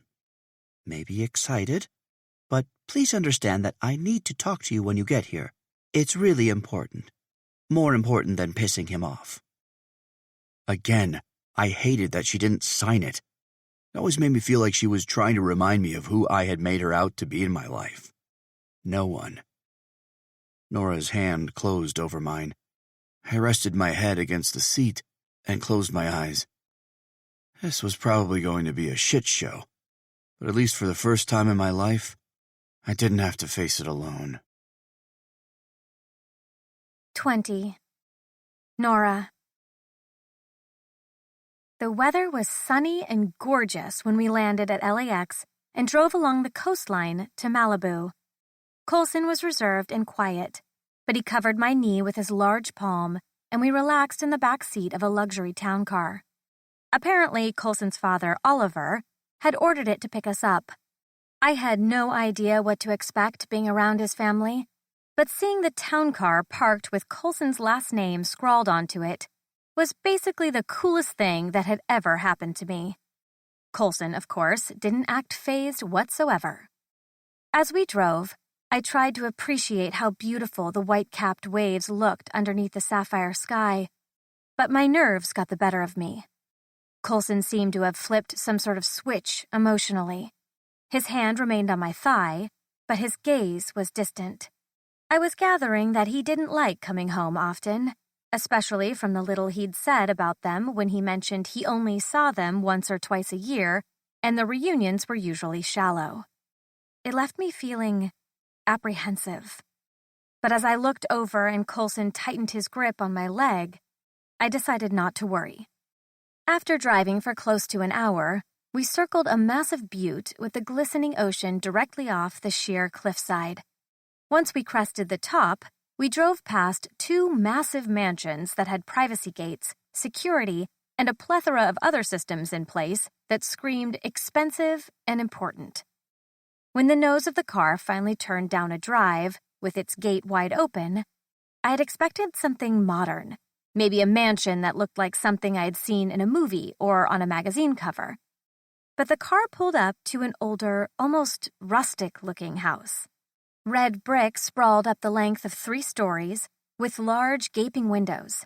The roof was black, same with the front door, and there were at least 3 chimneys jutting from various places along the ridge. Behind the house was a steep drop, and what seemed to be one of the best views of the entire Pacific Ocean. The driver opened my door and I gingerly stepped out, conflicted by the way it felt to have the sun setting while the sea air whipped through my hair in gentle waves. I was so used to feeling the bitter cold and snow. In fact, I wouldn't even know it was December, save for the Santa and reindeer display off to the side of the walkway. It was all set up nicely, and I was sure once the sun had set, lights would wink on, making it a marvelous sight. A gentle hand guided at my back as Coulson encouraged me to walk. Swallowing my nerves, I strolled forward, realizing the doorman would handle our luggage. Before Coulson could knock or push through the door, it swung open, and a woman in what looked like her early 40s greeted us. She had big brown eyes with long, lush lashes, perfectly shaped brows, and glossy pink lips. She was stunningly perfect, without a single wrinkle or hair out of place. Her sheer dress was shimmery and golden, her high heels were tall, open-toed, and revealing perfectly manicured feet. When she smiled eagerly at Coulson and went in for a hug, a part of me wanted to shove my hand in front of her face and tell her to back off, especially when Coulson gripped my hand and froze in place. Sherry. His tone was ice cold, telling me all I needed to know about this woman. We did not like her. Cole, oh my God, it's been so long. I can't believe you're here. She fussed, going in for another attempted hug. He didn't release my hand as she wrapped her arms around him, and he never once lifted his arm to hug her back. Getting the message, she finally stepped back and cleared her throat. So, you have a guest this year? Her brown eyes looked me up and down, as though I was the trash her expensive sea breeze had blown in. Coulson pushed me forward. My girlfriend, Nora. Oh, hell, he'd done it. He labeled us. And my heart was not prepared. Jutting my hand out, I introduced myself. Nora Petrov. Nice to meet you. Sherry's eyes widened the smallest bit, then flicked to Coulson. Petrov? I feel like I've heard that name before. Her brows pinched like she was trying to figure it out. Well, goodness, where are my manners? I'm Sherry Haynes. Welcome to our home. She moved to the side and walked us into her house, which nearly stole my breath. Cherry wood floors sprawled beneath our feet, polished so well it nearly reflected the grand chandeliers hanging in the foyer. Yes, the entryway was large enough to have two. A grand staircase with the same wood crawled all the way up to the third floor. The banister was wrought iron, giving the house an older feel. Cole, we prepared 2 rooms for you because we weren't sure of your relationship with Nora. If it's okay, we'll keep that arrangement. Coulson kept pace at my back, showing no emotion or giving any indication that what she'd said bothered him. Until then. No, she'll sleep in my room. A shudder ran down my back at his terse tone. He did not like Sherry, and it made me curious about their relationship. Okay, perfectly fine. I know if it were me visiting my boyfriend's family, I would want to show a little propriety, but times are changing, aren't they? She tried to joke, but her dig landed exactly where she wanted it to. That, paired with the cold tone and robotic way Coulson acted, made me snap. Don't worry, I have manners. When we fuck, I'll be sure no one hears. Sherry's eyes popped open. Her mouth dropped, gaping like a fish. Coulson snorted, turning it into a cough to cover it up. I didn't care. Anyone who thought it was okay to talk to their guests the way she did didn't deserve propriety. Right. Well, Coulson, you know where your room is. I'll let you 2 get settled. Then we'll see you at dinner at 6.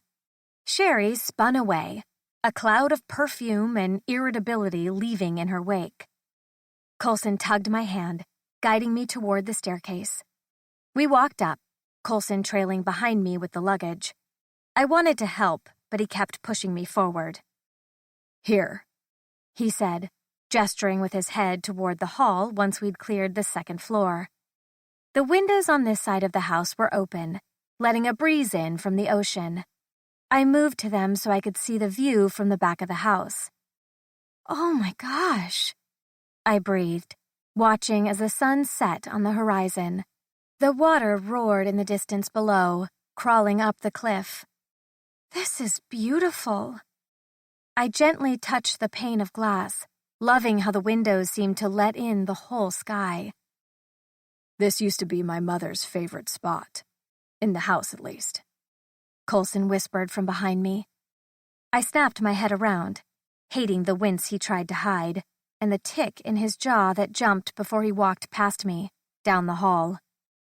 I had so many questions, but I could tell it was a topic that was buried in his heart, guarded by 1,000 thorns and brambles. Trailing after him, he opened the last door in the hall, which revealed a spacious room surrounded by windows. In the center of the room was a massive king-sized bed covered in thick feather-downed comforters, and at least 10 pillows bordered the headboard, and 2 white nightstands stood on either side of the bed with matching lamps. This is nice. I tilted my head back, taking in the nice crown molding around the top of the ceiling. The chandelier dripped with tiny crystals, but added a classy ambiance to the room. With the white accent rugs and cozy chairs that faced a quaint fireplace, it all went together perfectly. Go see the balcony. Coulson laid our suitcases down and gave me a smile. I walked to the glass French doors that I assumed were large windows and pushed them open. The breeze tangled my hair and blew the scent of the sea across my skin. I closed my eyes and let it have me, relishing how good it felt to be on this coastline again. I hadn't hated my time in California. I had missed home, but I enjoyed my time on the beaches, feeling that warm bay air caress my skin and leave my hair wild and untamed. Strong arms came around me, pulling me to a firm chest as Coulson settled his chin on my shoulder. I like having you here with me. Grabbing his hands as they circled my waist, I settled into him. Even if I piss off Sherry? He laughed, nuzzling my neck. Because you piss her off. I can't stand her. I like that you stood up to her. There's something ugly in her heart. I can tell. He sighed, lifting his head. That seems true, at least from what I know of her. Turning in his arms, I toyed with his hair. How long has she been your stepmom? His eyes landed on mine. Worry was woven into every fleck of blue. Sorry, we don't have to talk about it. I tried to recover. He swallowed, his throat bobbing as he continued to watch me. It's just, I turn into a bit of an asshole when I talk about it. Rubbing his arms, I tried to put him at ease. Well, I can handle it. If you need to be an asshole to get it out, then be one. I love you, I love you, I love you. Internally, I screamed it at him, and I couldn't get myself to say the words out loud. His forehead fell to mine, and we stood there with the sea air billowing around us, the sun setting, the lavender and orange streaks turning to a murky gray. She was my father's secretary, a long time ago, closer to your age when she started working for him. She was involved with our family a lot back then, coming to holiday dinners, birthdays, and when my mother would get sick, she'd be there helping. I pieced things together, not needing him to fill it in. She was the other woman, and now the Mrs. Haynes that the public saw. I had never thought to do a Google search on Oliver Haynes or his wife. Now it made me curious what happened to Coulson's mother. He'd mentioned sickness, so maybe she had cancer, or something else similar to that? I hated her then. I always felt uncomfortable having her here. I always saw the way my dad looked at her. The way he'd play with her hair, when he'd walk past her or pinch her ass when he thought no one was looking. He was obsessed with her. And if my mother hadn't been in the picture, I wouldn't have held it against him.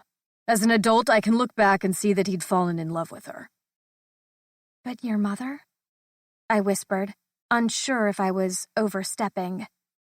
Coulson rubbed my arms but stepped back. It's getting cold. Why don't we head inside? He pulled me by the hand without waiting for me to answer.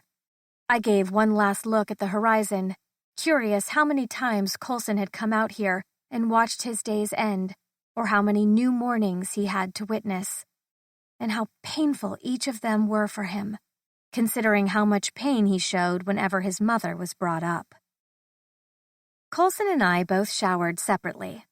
I knew he needed space, so when I offered to go first and he let me without trying to join, I knew he was trying to deal with whatever demons had come out to fight with him since arriving here.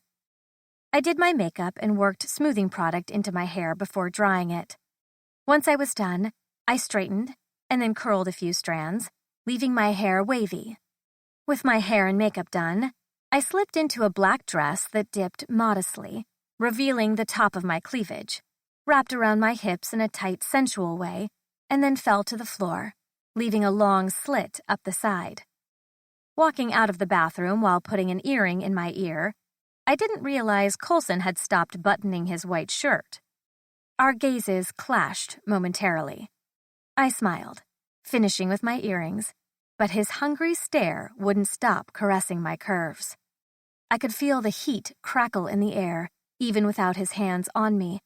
He was fucking me with his eyes, raw and hard.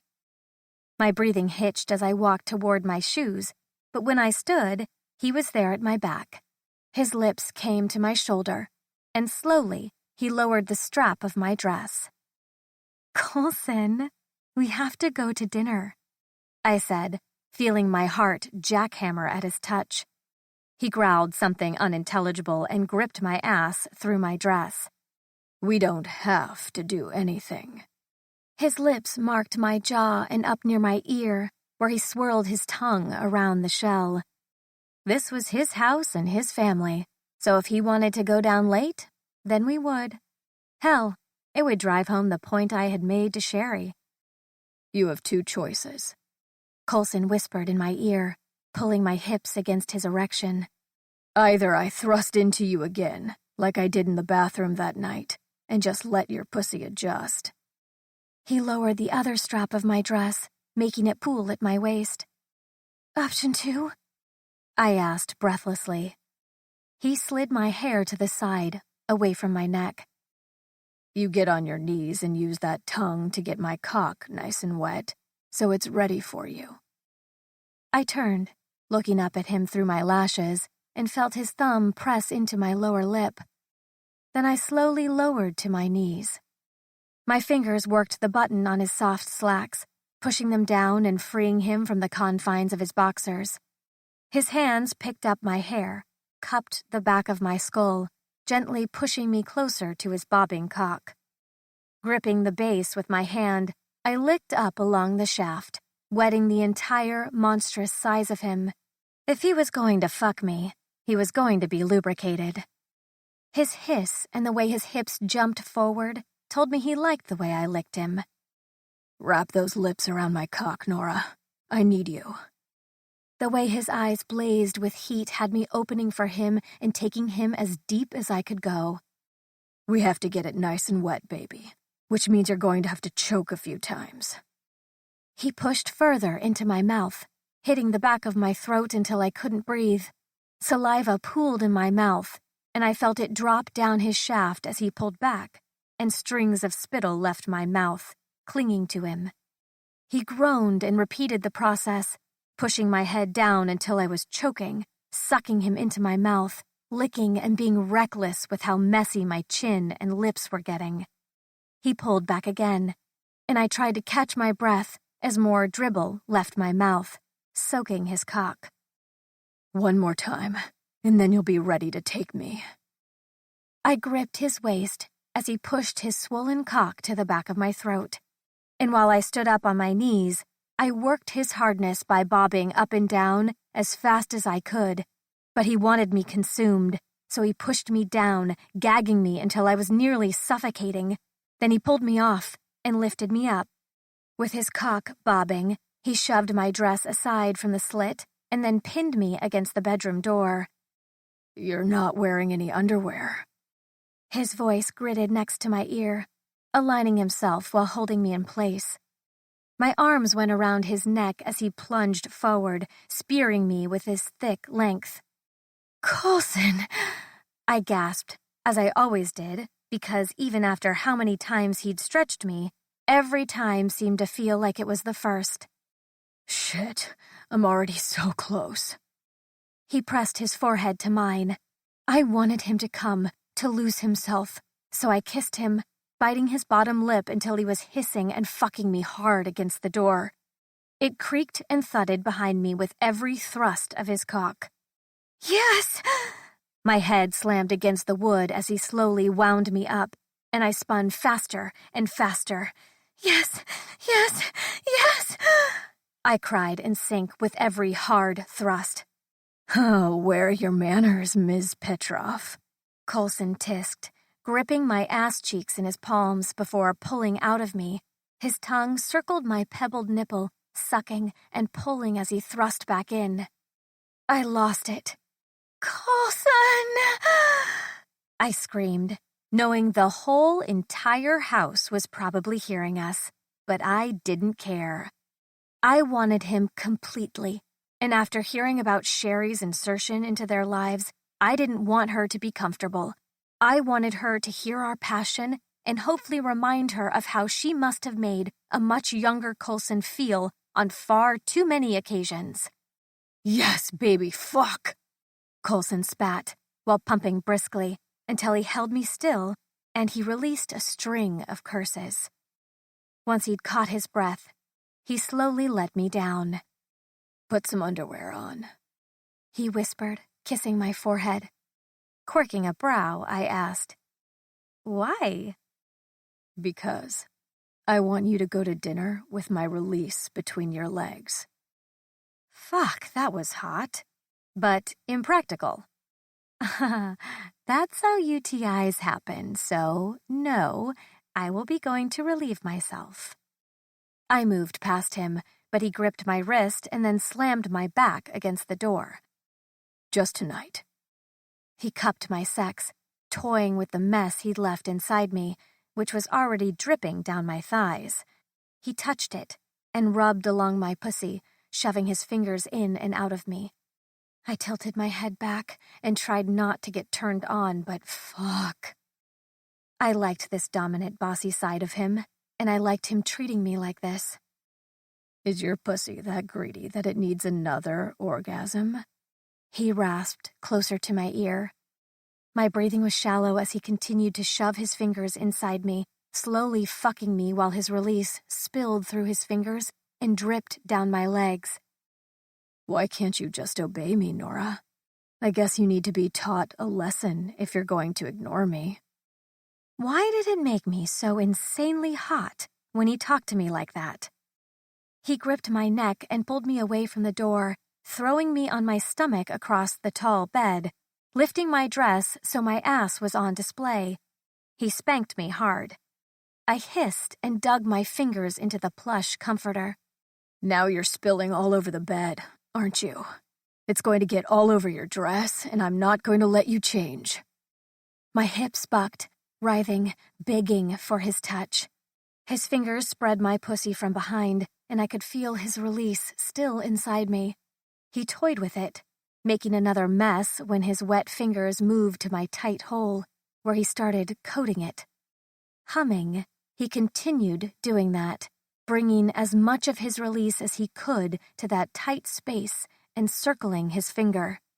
Then, using the lubrication, he pushed his finger in. I inhaled a sharp breath. "Maybe I should stretch this hole around my cock. Let you go to dinner with my release dripping from your ass and your pussy." His monster dick in my ass? Hell fucking no.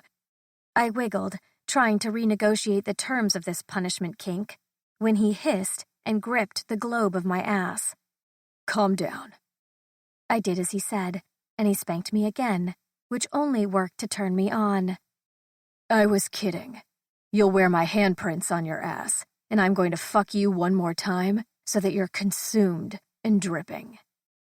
I made some sort of sound when another slap echoed through the room, and then he was lining himself up again with my center and thrusting inside. "Get on your hands and knees, Nora," he ordered, still inside of me. I did as he said, realizing my dress was ruined and probably my makeup and hair too. I didn't have time to adjust or wait as he pulled out and then slammed his hips forward, entering me once again. I yelped, grabbing the comforter as tightly as I possibly could, but his thrusts were too forceful, especially when he gripped my hair and pulled it back. "Just like this," he said, pumping his cock in deliciously deep strokes. "Are you going to be a good girl and stay wet between those thighs, wearing my release to dinner? Or do I need to finish somewhere else and let you walk in with proof of who you belong to smeared all over that beautiful face?" He slapped my ass again, and I hissed in pleasure. "Answer me, Nora." "I'll be a good girl," I said, breathlessly, as he continued to barrel into me. Leaning forward, he squeezed my breast while thrusting. He was so deep, and the pressure on my scalp with the way he pinched my nipple was so much. I moaned, pushing against him. Finally, he rasped, "Good girl. Now come on my cock." I whimpered, falling again into another mindless orgasm. He grunted, holding me by my stomach, finishing inside. When he pulled out, he dipped down to kiss my spine. "Let's go eat, beautiful." He moved to my suitcase, pulling out a pair of cotton underwear, then brought them over to me and helped me with each leg. Once they were pulled up, he pressed his fingers into my knees while watching my center. His cock was covered in our mixed releases, still semi-hard. His eyes were dark. He looked like a dark king salivating over his war prize. Fucking perfect. Look at that. You'll carry me and... He pulled his cock into his boxers still coated with our mess. I'll carry you. Then he kissed me, hard, biting my lips until they turned puffy and red. Then he moved. You're mine, Nora. All mine. I stared at how his face had contorted into something I had never witnessed, and realized that this was all about that look. The ownership of having something that was just his. I stowed away the questions I had surrounding that, and got up. Don't fix your hair. You look perfect. And like I just had sex. But fuck these people. If Coulson needed this, then I would give it to him. I slipped my toes into shoes, pulled up my straps, and did exactly as he said. 21. Nora. The dining room was opulent, with 6 windows on the south side of the house, and in each one, someone had placed a lit candle. With a garland and holly draped above each pane, it gave a regal feel to the space. Ah, there they are. A man sitting at the end of the long table stood and walked over to us. He had Coulson's eyes and hair, although his was thinner and much lighter. Otherwise, he was fit, and while he did look older, maybe in his 50s, he was rather attractive. He slapped Coulson on the back while eyeing me salaciously. Who do we have here? His eyes dropped to my cleavage and traveled over my dress and down to the rather long slit. His gaze made me want to pull on a heavy trench coat to remove anything for him to look at. I'm Oliver Haynes, Coulson's father. He reached his hand out for me to shake. Coulson brought his hand to my hip, gently nudging me behind him as he walked past his father. Everyone, this is Nora, my girlfriend. He settled into a seat and pulled me down next to him. I still wasn't used to that introduction, but it helped ease some of the awkwardness as the eyes around the table widened with curiosity. 3 other men sat at the table across from us. Each looked relatively younger than Coulson. Nice to see you, big brother. Glad you could finally join us. He bit his lip, trying to hold back a laugh. Brock. Coulson sighed, exasperated. The 17-year-old-looking kid snickered, which garnered another warning from Coulson. Trevor, don't even think about it. The last one raised his glass to us and added, Seriously, though, we miss you, asshole. Nate! Sherry scolded him with a glare that aged her by about 10 years. Coulson's brother glanced at the woman, but didn't seem to give her any credence. Very funny. Let's move on, Coulson said. Trevor snapped his fingers as if he had just thought of something. Nora, do you surf? I gave him a warm smile. Actually, I did learn when I went to college here a few years back. I'm not very good, but I had an instructor, and he seemed to think I had promise. Coulson's hand tightened on my thigh. The guys across from me all seemed to give each other a secretive smile as they smothered coughs. So, Nora, you live in Oregon then? Sherry asked, sipping her wine. Yes, in Macon. I'm Coulson's next-door neighbor. I attempted to be civil, but couldn't suppress a bite to my tone.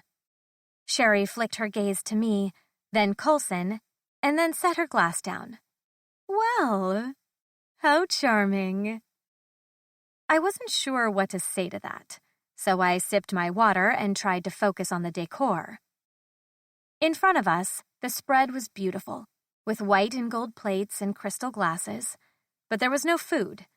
I looked around, a tad confused, and unfortunately, my gaze collided once again with Sherry's. Wincing, she shifted in her seat. Sorry, we weren't sure how long you two were going to be, so we had the kitchen staff stay late and keep everything warmed up. I suppose I can let them know you're here now. Bitch.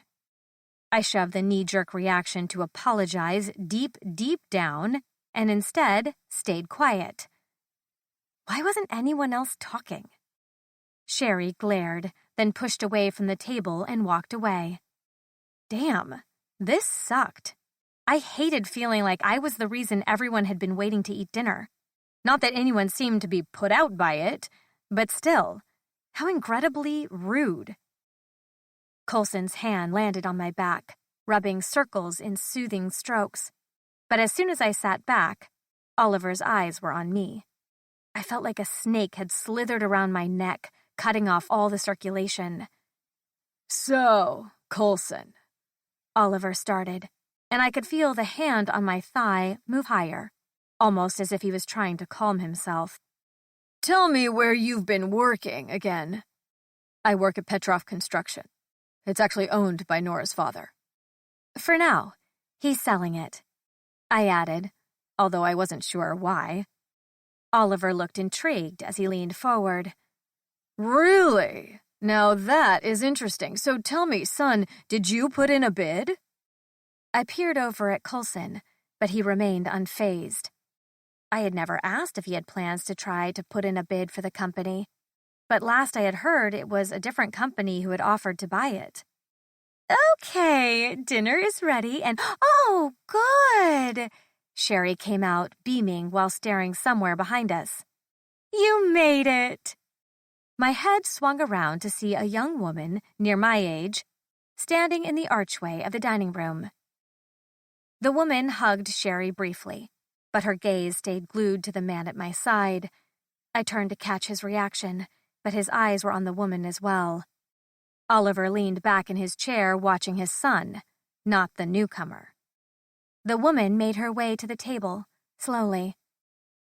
She wore a smart yet flirty business suit that seemed to age her past her 20-some-odd years. She had silky dark hair, which I assumed she got from Sherry, but she looked like Coulson. They had a similar eye shape and the same nose, which reminded me of Oliver's. Oh my God! Hey, Cole, she said, tentatively, carefully pulling out the free chair next to me.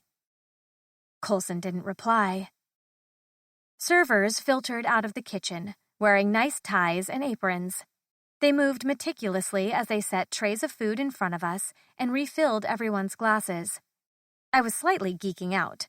I had never been waited on like this outside of a restaurant or big event. Thank you. I tried to catch one of the servers' eyes, but I was met with a grim expression. Awkward. I faced forward, digging into the delicious meat and potatoes, seeing the woman next to me push her food around. Feeling self-conscious and not sure if I was supposed to hate her or not, I finally gave in and turned to her. Hi, I'm Nora, I whispered. She lifted her head and returned my smile with a bit of what seemed like relief. Haley, it's nice to meet you. You too. Yes, my gosh, where are our manners? Sherry said, back in her seat at the head of the table. She sipped her wine and then cleared her throat. This is our daughter, Haley. I watched the guys across from me, keeping to themselves. 2 of them had cell phones they were looking at from under the table, but none of them seemed to notice or care that their little sister had arrived. Although, as I looked at the youngest, he was clearly younger than Haley. Only girl, Haley said, filling in the silence. I chewed my food slowly, absorbing and trying to arrange everything like a 1,000,000-piece puzzle. So, Coulson was just telling us about potentially bidding on Nora's father's company, Oliver said, making Coulson's eyes dart over. I could feel Coulson's body coil tight, his hand cinching the dress on my thigh in his fist. Haley butt in, talking while she chewed. Oh my gosh, I forgot to tell you guys about this guy that totally hit on me today.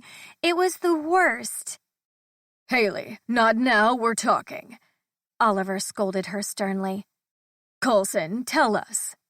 Oliver started again, But Haley interjected, speaking over him. The guy was like all over me. She put her hands out in front of her. It was so gross. I was like, dude, stop. Silence followed. Sherry's gaze bounced to Oliver and then to Haley. Haley, honey, I think your dad is trying to talk to Cole.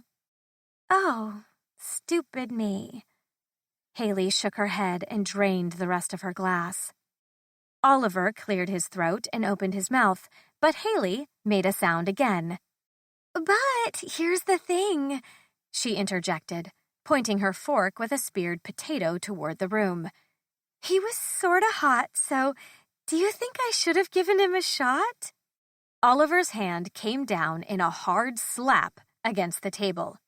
That's enough, Haley! Haley, it's fine. Coulson finally addressed his sister, and I wanted to pinch his leg because why did it take him so long to say something to her? She was over here doing the Lord's work, trying to stop Oliver from asking Coulson annoying questions, and no one was throwing her a line. You know what? Sherry said, slowly standing from the table.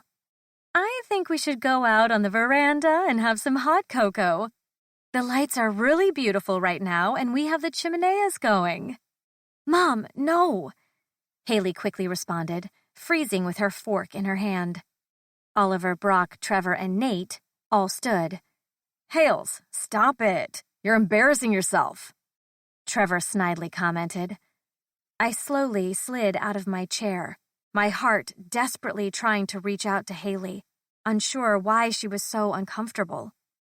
Coulson was behind me as we all headed toward the back of the house, but Haley turned, trying to catch Coulson's eye. Cole, don't. You can't go out there, she whispered, but Oliver brought up the back, putting his hand on Haley's shoulder.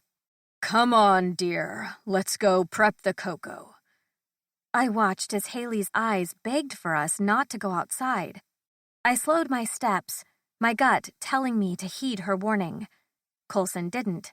He pushed me on. Come on, I want to show you my mother's garden, he whispered, encouraging me to walk. Tugging his arm, I whispered in his ear. Maybe we shouldn't. Haley seems worried. He shook his head. Haley is a spoiled brat who likes attention. Oh, well, that wasn't the impression I got at all, but okay. We exited, stepping down through French doors. Candles glowed inside lanterns that lit up the walkway to a massive paved patio.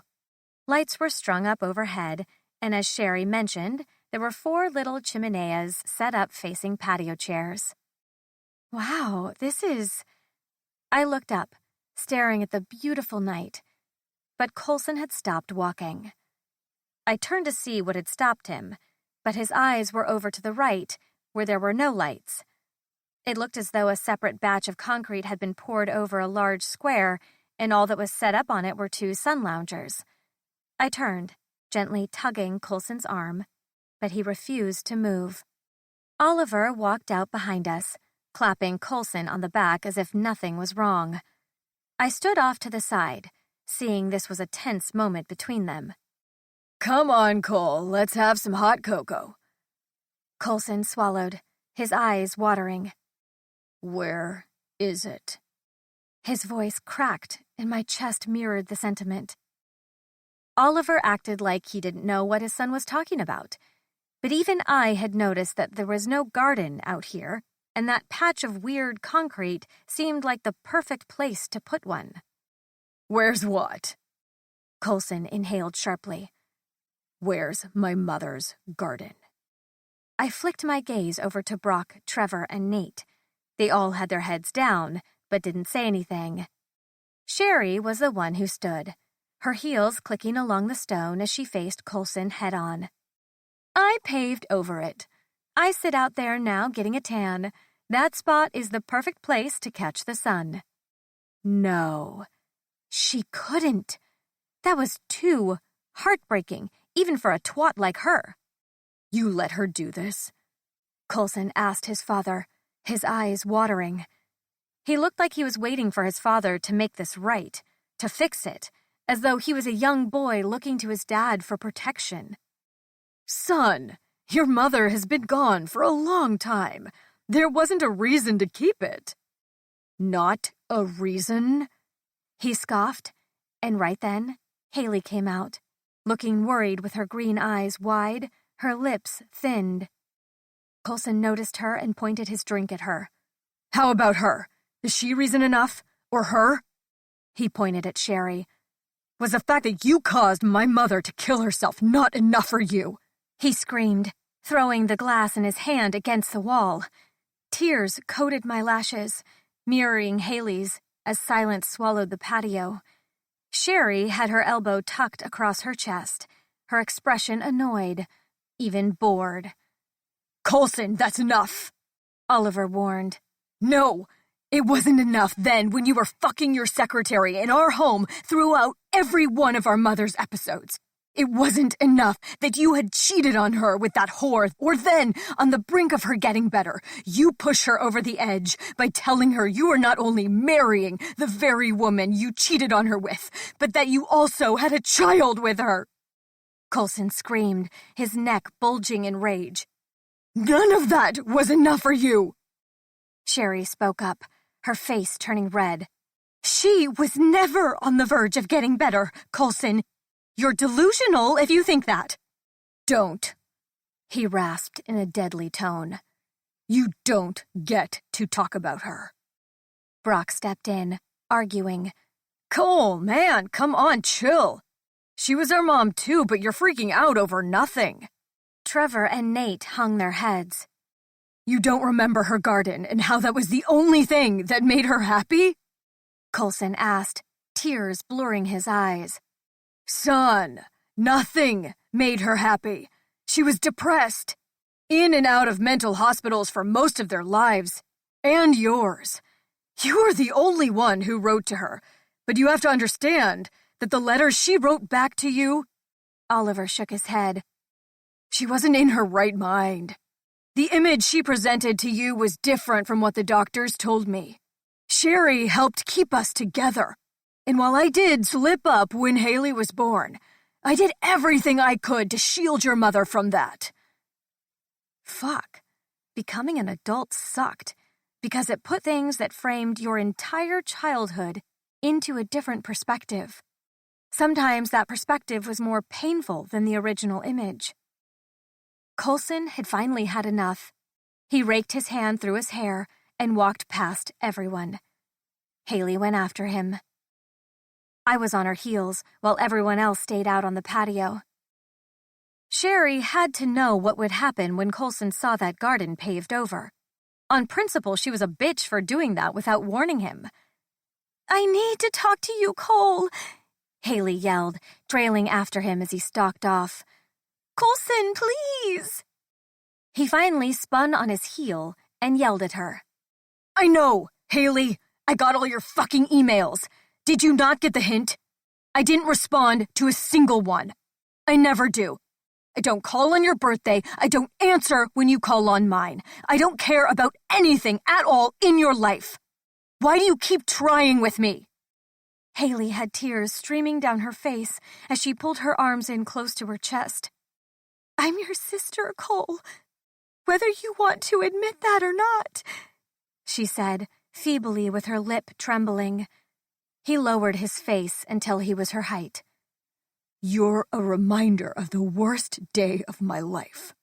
My mother literally killed herself the day she found out you existed. Coulson!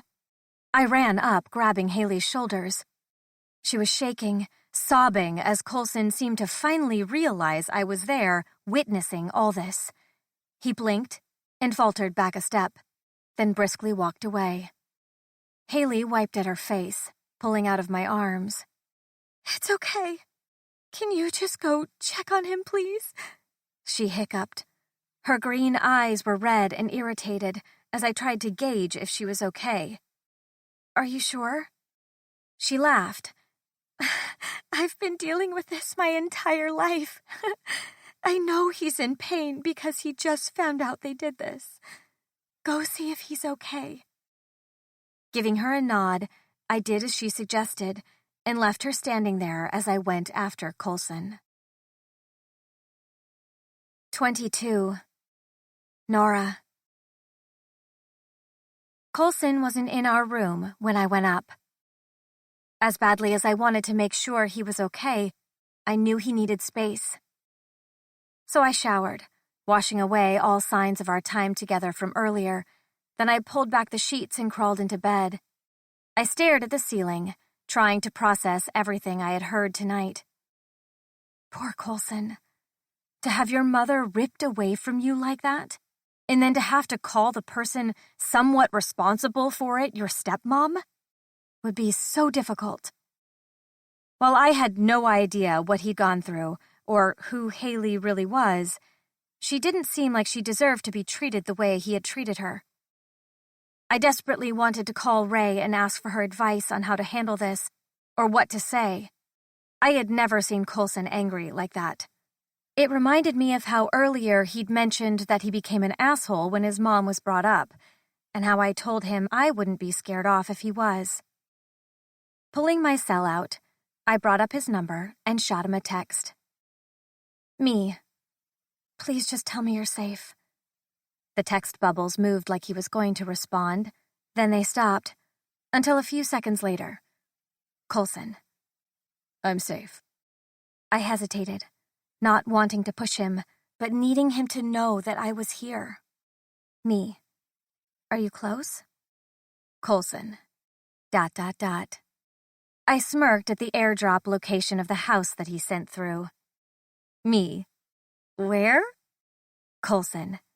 The guest room of propriety, reserved to keep your honor intact. I smiled at the phone. Me. My honor was ruined a long time ago. Coulson. Ouch. Please don't make this night any worse by talking about your exes. Me. None of them ever put my honor in question. You're the only one I let do dirty things to me. Coulson. ... Coulson. Did you shower? Me. Yes. Coulson. ... Me. Are you mad at me? Coulson. Please don't ever question that. I'm not mad at you, Nora. I could never be mad at you. I'm ashamed of myself. I hate that you had to see that tonight. It's fucking embarrassing. Me. Come here, please. Coulson. I think I should be alone for a while. Me. I made you a promise earlier. You can't scare me away. Coulson. Not even if I treat you like I did earlier tonight. Me. Not even then. Also, I liked earlier, so please repeat it again sometime. Just not tonight. I already showered. Coulson. ... I watched his dots disappear and stop, only to reappear again, until finally I heard the door open. In the darkness, I heard him lock the latch and then move to the edge of the bed. I don't deserve you. Leaning up on my elbows, I tried to make out his features. Does anyone really deserve anyone? We're all a mess. He moved, pulling his shirt off, pushing his slacks down, and then crawled in next to me. The second I felt his arms come around me, my heart seemed to settle. His breathing hitched as he tucked me under his chin, and I ran my fingers over his ribcage. I know you have questions, he whispered, running his hands up and down the length of my back. I considered that, unsure of which one was burning in my head at the moment. Why are you so mean to your sister? She seems to really care about you. Twirling a lock of hair around his finger, he exhaled heavily. I can't seem to get past what she represents in my life. Sherry had been my dad's secretary for a long time. All of us can remember back when she was just out of college, perky, young, and eager to help her boss. Mom was having a few challenges then. She had Nate and Brock so close together that her postpartum depression is where everything started. She had pills at first, but Dad realized she needed more acute help. I hated that I didn't know this about him. I'd been walking around in the dark with Coulson leading the way, only to finally have him flick the lights and show me how much carnage he had in his life. So she admitted herself? Coulson nodded against my head. I found out when I was older that if she checked herself in, then she could check herself out. But if she had an incident where the hospital had to be involved with any life-saving maneuvers, then she wouldn't be released back to us until they believed she wouldn't be a harm to herself or others. Her first attempt was pills. I held my breath, trying not to crumble as he explained. I had never dealt with anything remotely close to this. It made me feel ill-equipped and young. That was when she needed longer visits. I used to write to her all the time. Our maid would go back and forth exchanging our notes, and in every one, she would talk about her garden. That place used to be our spot. We'd go in it every time she felt sad. We'd even sleep out there sometimes. So she must have gotten better for a while, right? Because there's Trevor, and he's what, 17? Yeah, she did. She was better for a while. She'd only go in sometimes for a week, then home for a few months. When she got pregnant with Trevor, she'd already had so many visits. Sherry had been around at that time, so when she got pregnant, we were all happy for her. We even met her baby. We just always assumed she had a boyfriend or a husband. We never realized it was our dad, or that the baby was our sister. That would have been so hard to adjust to losing a mother and then having to accept that you have a new sibling and step-parent. How old was Haley when she was finally introduced as your sister? She was 6. Trevor had just turned 3. For 6 years, your dad kept her from you guys? My voice was high, my tone incredulous because, how unfair. Dad said he tried to do the right thing, knowing if he told us, then we'd tell Mom, and he knew Mom couldn't handle it. The longer my mom stayed in there, the more I agreed with him. I even told him he could file for divorce papers as long as he didn't explain about Sherry or Haley. But he didn't, I guessed. It was like he suddenly had the key to hurt me.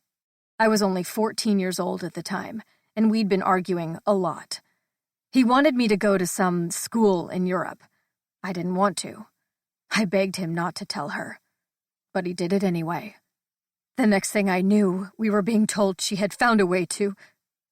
His voice broke, and I didn't want to hear any more. I turned in his arms, wrapping my arms around him as he pushed his face into the crook of my neck. He took the only thing that was just mine. Connecting the dots, I finally understood. Which is why you left and moved to Macon? I moved back to Macon, he said, voice cracking and breaking. It was our winter home, but I moved to Macon and attended high school there after Mom passed. Dad allowed it, as long as I kept my grades up, but it only lasted 2 years. Then he had me back in California, which I guess was still better than Europe, except California reminded me of Mom. This was her home, I guessed out loud. Coulson nodded against my head. It made me want to reject the one thing he wanted me to accept. Kissing his brow, I answered, Haley? He nodded, kissing my shoulder. I know it's not her fault. She just represents them, and I hate them. I'd tackle that issue tomorrow. But in the darkness of the room, I let myself break with the man I'd fallen in love with, not even realizing all this time he had a darkness ebbing at the fringes of his life. And it made me want to dig into his heart deeper, find some place that I could thrive. Because darkness or not, Coulson Haynes was mine now, and I wasn't letting him go. 23. Coulson. 1 year ago. Dear Mom, I can't believe I'm still writing these to you, but maybe that therapist knew what he was talking about. I don't see one anymore, Sometimes I think maybe I should. I don't know. I honestly don't even know what made me want to write this to you today. I guess it was because I met someone. She's my boss's daughter, and the second she introduced herself and I shook her hand, I knew she was different. I don't know, Mom. Do you believe in love at first sight? I'm 27 years old. I don't really believe in this stuff, but she made me think it might be possible. I always thought you and me would talk about this stuff someday. I don't know, but I can't stop thinking about her. Her name is Nora. Nothing will probably come of it, but you never know, right? Maybe I can get to know her, and she'll give me the time of day. Maybe you can send a little prayer for me, or talk to the big guy up there, or however that works. Anyway, I love you, Mom. I'm still dreaming of tomorrow. Cole. Nora's hair was too straight. I knew she'd done it the night prior for dinner, but I was hoping overnight that the curls would come back, and I could wrap them around my fingers. It was early, and sometimes when I couldn't sleep, I'd play with her curls, almost as a way to deal with my anxious thoughts. She was the best form of therapy for me. Her strong heart, big enough to fit all my fucked up issues inside of it and still find room to be generous and kind. Her tenderness from the night prior pulled at my gut. I had warned her that I could become an asshole. Then she went and saw it for herself. And she didn't run. I'd always known my aversion to facing my mother's death, and the reality of her mental state wasn't healthy. I never talked about it, and the only thing I did in the form of dealing with it was to write to her every now and then. But that didn't mean I was actually processing the pain. So there were pieces of that pain that were left unattended and festered. Like Haley. Rubbing the sleep from my eyes, I tried to push all the stress away. The pain of what Sherry had done, of what Haley heard me say, what she'd been hearing from me for the past 14 years of her life. I liked her, was even nice to her when she was little, back when she was just Sherry's little girl. The second she became my sister, that all changed. And not because my dad was a fucking cheater, but because her existence led to the end of my mother's. It wasn't her fault. I knew that, logically, but it hurt so badly, and hating my father wasn't enough, not when he didn't give a fuck either way. But Haley wanted my love, so not giving it to her allowed me some form of control. I knew I needed to change, especially now that Nora had witnessed my toxic behavior, but it was going to take more than this visit to shift all that shit around. I couldn't think of it anymore. I had to stop, so I turned on my side and stared at Nora. She was still sleeping, even as streaks of light crept inside the room from the sheer blinds. So, being selfish, I woke her. When Nora slept, she liked to pull the blankets up from the end of the bed and have them loose around her feet. Keeping the sheet tucked around her chest, I slowly moved the blankets aside from her waist. She wore a pair of cotton panties and one of my t-shirts, and the sight of her asleep in my bed, wearing one of my shirts, was too fucking much. My heart thundered in my chest with the need to explain what she meant to me. First, she needed to be awake. I moved to my stomach in front of her, pulled her underwear down her hips, and then lightly pushed her right leg to the side. Advancing forward, I slipped my arms under her and around her hips, then slowly licked along her slit, through her center. She tasted like crushed rosebud, musky and sweet, and that taste belonged entirely to me. "Coulson," she rasped with sleep heavy in her tone. She gently pushed her fingers into my hair while adjusting her legs as though she was slowly waking. I sucked and licked, loving how her hips lifted off the bed.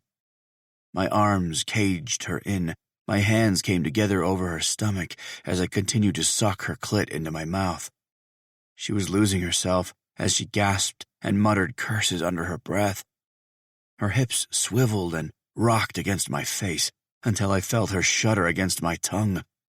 With a sultry moan, she tugged on the ends of my hair, and that's when I let up and slowly lapped up her orgasm, needing every single drop. Not finished with her, I got to my knees and grabbed her by the backs of her thighs until she was aligned perfectly with my engorged erection. Gripping my cock by the base, I pressed the head into her soaked center, loving the way her eyes dipped to see the two of us connect. Before I went any further, I paused, making sure I had her attention. Nora. Her gaze lifted, watching me. Her eyes were always beautiful, but even more so reflecting the sunrise breaking into our room. And the way she observed me, the way she seemed to see through my armor, all the iron pieces I had pulled around me to keep the hurt out. It was my undoing. "I love you," I whispered, sinking slowly into her. Her lips parted on a silent gasp as I filled her. "I've loved you for a long time, probably longer than I even realize, but you need to know." Holding her knee, I gently pulled out and kept her gaze. "You're mine." I thrust into her in a long, deep stroke, pulling a moan from her. I repeated the movement, pulling out and thrusting forward. Her gazes locked as she moved her hips with mine, and I saw the smallest tear slip down the side of her face. I bent forward, fitting myself in between her open legs, and pressed my lips to hers. Her hands came up to hold my jaw as we fucked slowly. "I love you too, and I've been yours for longer than you've deserved," she smiled. Her lips met mine as our hips lifted and pushed against one another. I drew out both of our orgasms as long as I possibly could, until with our heads pinned together, we finished at the same time. With heavy gasps, we stayed pinned together while we both caught our breaths. "That wasn't a bad way to start the day," Nora joked, pressing a quick kiss to my nose. I got to my elbows and kissed her again. I couldn't stop kissing her. Our lips moved sensually slow, nipping and teasing one another, until I finally pulled out of her and got up. "You're not going to make me wear your jizz all day again, are you?"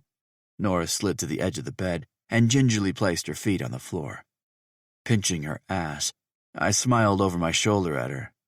"Not today. Go shower. I'm going to go downstairs and see if I can get some breakfast to bring up here." Watching me from her spot near the bathroom door, she dipped her dark brows. "Coulson, find Haley, please. You need to make things right with her." I gave her a nod, ducking my face.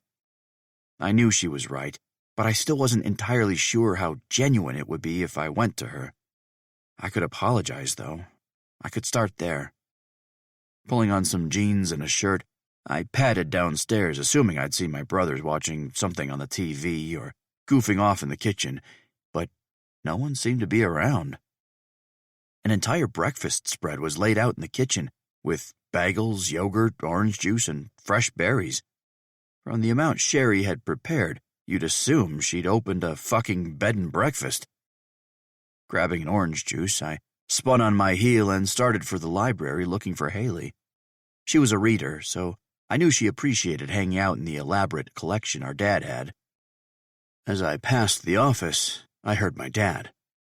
"Coulson, good, you're up. I need to talk to you about something." Talking business with my father was always a bad idea, but I would rather get it out of the way. Nora and I were only staying for the day and tomorrow, then we were heading back home. The only reason we were staying after last night was because, although these pricks paved over my mother's garden, this was still her home. There were still places that reminded me of her, and I needed to be around it. "What?" I sat in the chair that faced his rather obnoxious desk. He'd been hinting at something all night about my job, and it was either to make it seem that I was only dating the boss's daughter to get in with my boss, or he was trying to get at something with the sale of Peter's company. My dad was in casual clothes, which for him meant he looked like he was about to go play golf. He wore a collared peach shirt with khakis and loafers.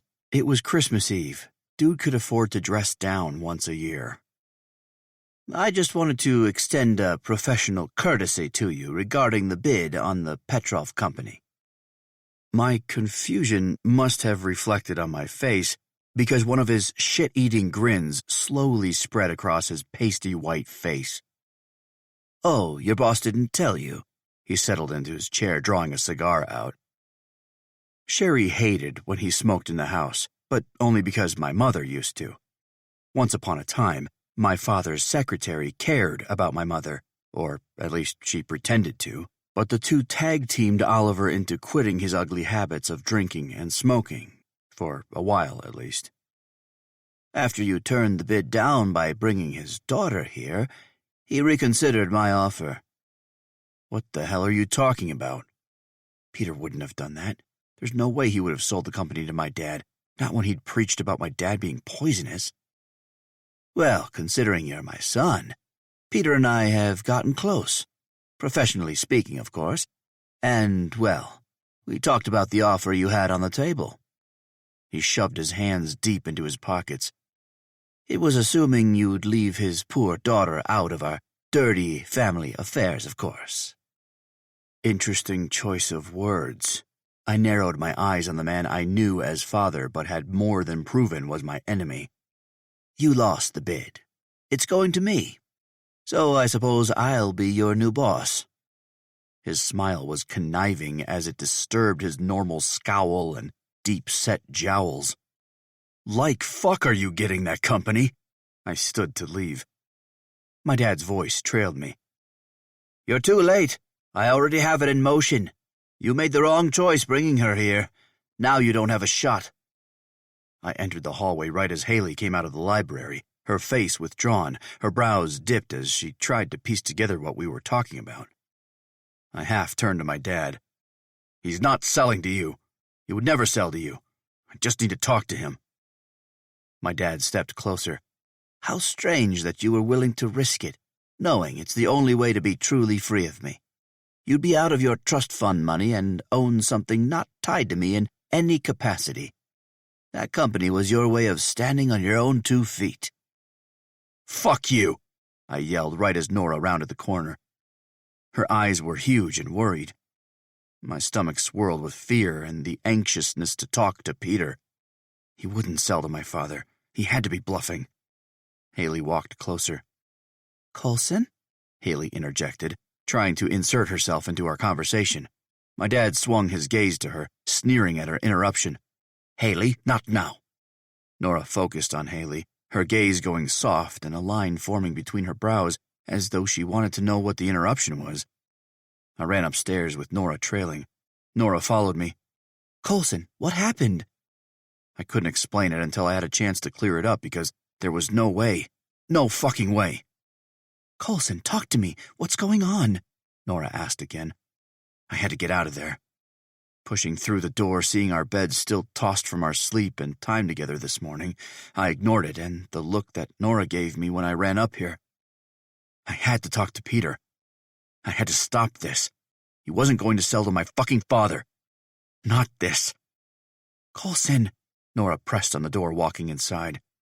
My head stayed down as I tossed my clothes into my bag, stray socks, boxers. I moved to the bathroom. Coulson! She tried again, but I couldn't focus on her right now. Toothbrush, deodorant, hair shit. I swiped it all into my suitcase. Can you grab my cell and open the airline app? See if you can pull up a last-minute flight for us?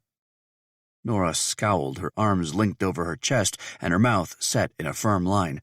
Not until you tell me what's going on. Heaving a sigh, I gave her a quick glance. I promise I will explain it, but we have to get out of here. I ignored the fact that she looked so good in her leggings and tank top, with freshly showered curls spilling down her back in waves. Are we in danger? Zipping my suitcase, I shook my head. No. Is someone hurt back home? She questioned, stepping closer. No, it's nothing like that, Nora.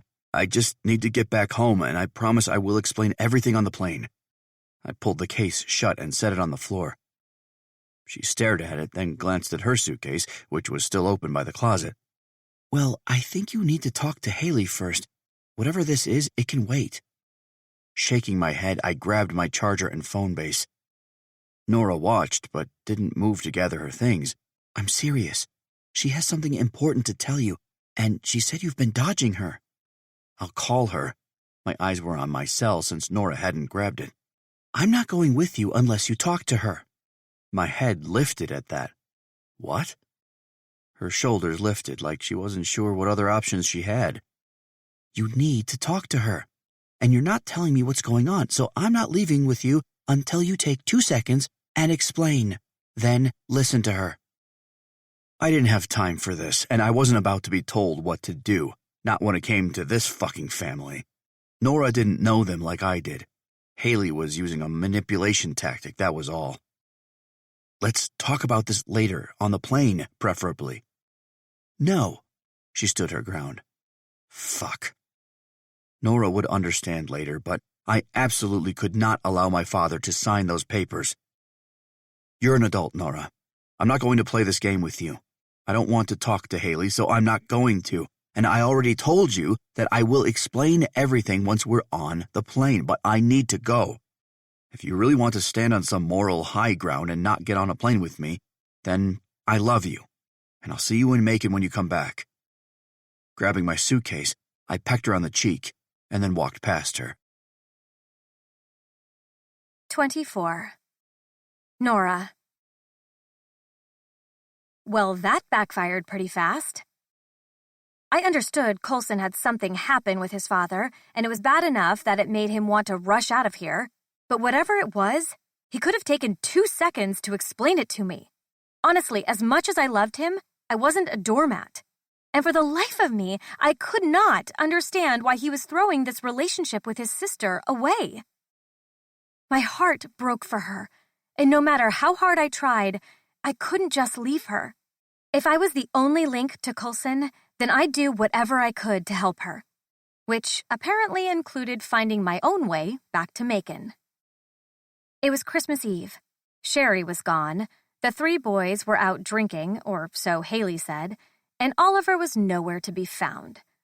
Great family. Really fucking awesome. I stood in the doorway of Haley's room and watched as she packed a suitcase. Knock, knock. I'd given her some space earlier because she and Oliver had gotten into a screaming match. I only heard bits and pieces, deciding to stay in the room until all the yelling had finished. I had no idea what I had gotten myself into, but my gut said I was doing the right thing by staying. It was awkward as hell, but I still felt like it was necessary. Haley looked up from her luggage and smiled. You're still here. Pushing forward, I slumped onto her bed, watching as she packed her room. What are you doing? She grabbed pictures off her wall, putting them into a cardboard box. Her hair was a sleek sheet down her back, hints of red blending into chestnut. Her freckled skin was showing through her tank top. I'm leaving. Something I should have done a while ago. I popped my left leg over my right, watching as she packed her bedroom into various boxes. How old are you? She seemed much too young to be saying things like, a while ago. Huffing a laugh, she said, 20. How old are you? 23. She nodded, keeping her head down as she gripped her rather expensive Mac. Look, I know he hates me, but I really need to talk to him, and the only way I'm going to be able to do that is if I see him face to face. I'm not living here anymore. I don't know where I'll end up, but I know I need to stop in your town and talk to him. Putting her hand to her hip, she turned to face me. So will you go back with me? To Macon? She nodded, softening her green eyes in what looked like hope. Of course. It'll take like 17 hours drive time, I think, but if we take shifts... I stood from her bed. Easy peasy. Are you sure? You don't even know me. Toying with the edge of her comforter, I let out a sigh. I know, but I believe you love your brother. And I love your brother. So I think we'll be okay. She nodded again, but her eyes watered. He hates me. He hates the circumstance, not you. I moved so I could rub her shoulder. Before long, she was in my arms, and we were both crying over the boy who had flown back to Oregon without us. Haley and I set out for Macon on Christmas morning.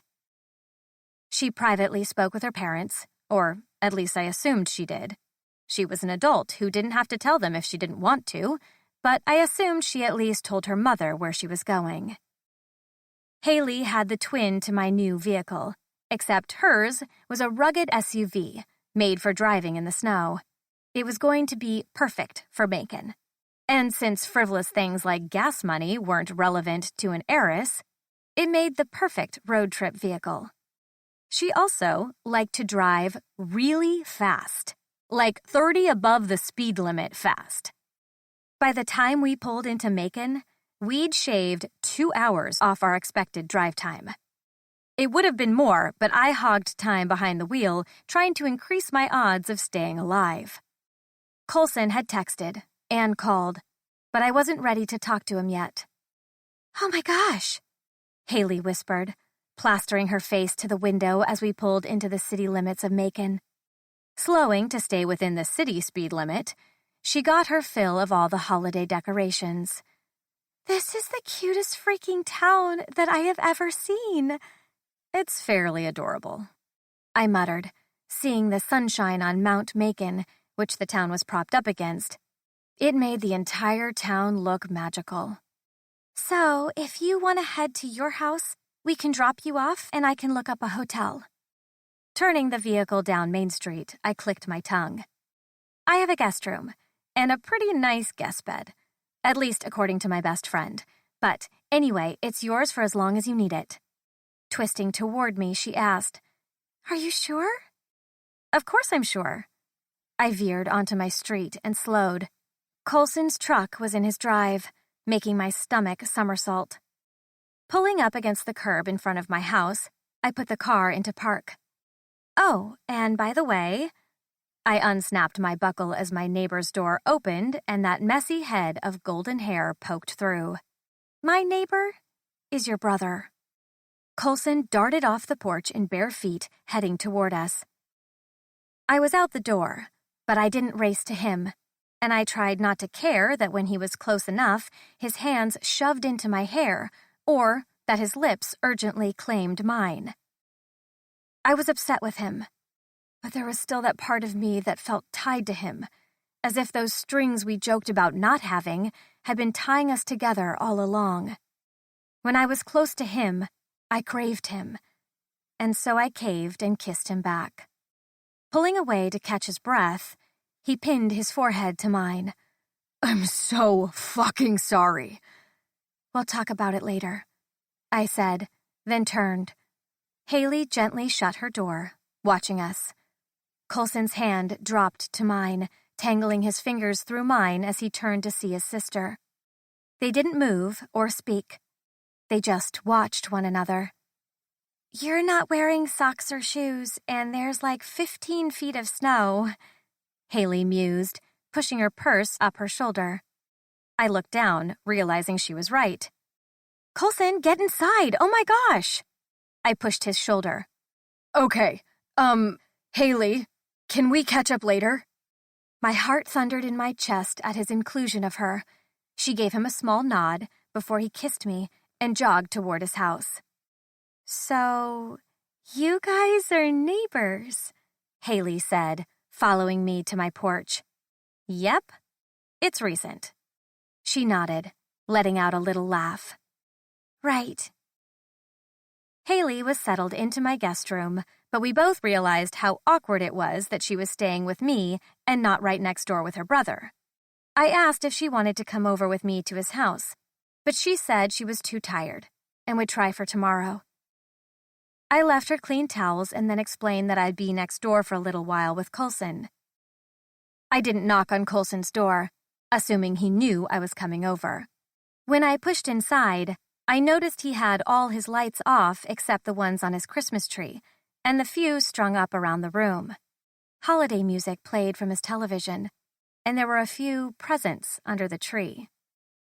Setting my things down, I slowly made my way to the living room and settled into the couch. Moments later, Coulson came out, rubbing a towel over his wet hair. Hi. He leaned down to kiss me. Hi. He hadn't put on a shirt yet and just had a pair of sweats hanging on his hips. I hummed while he leaned in for another kiss. This is nice, I said, once he pulled back and moved to the kitchen.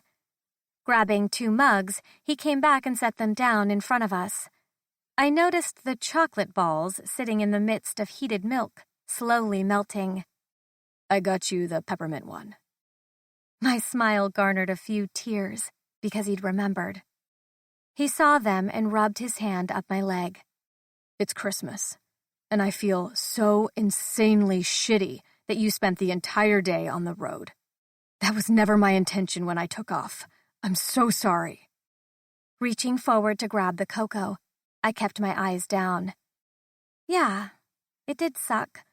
And what you did was pretty shitty, and I fully expect you to make up for it with back rubs and orgasms. But I'm actually glad I came with Haley.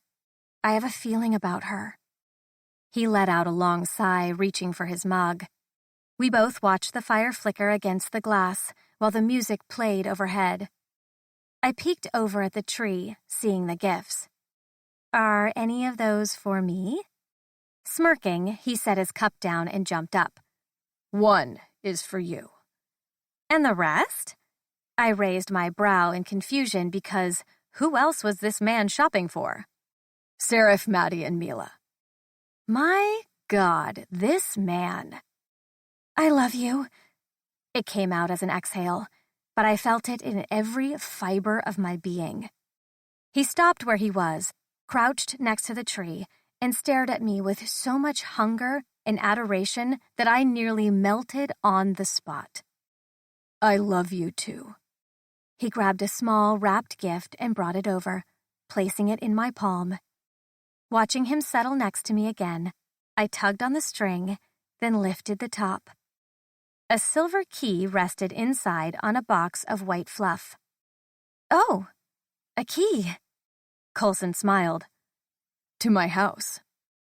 For 2 seconds, my heart soared, rising on the wings of assumption that he was asking me to move in with him. But right as the thought entered, it plummeted to the ground.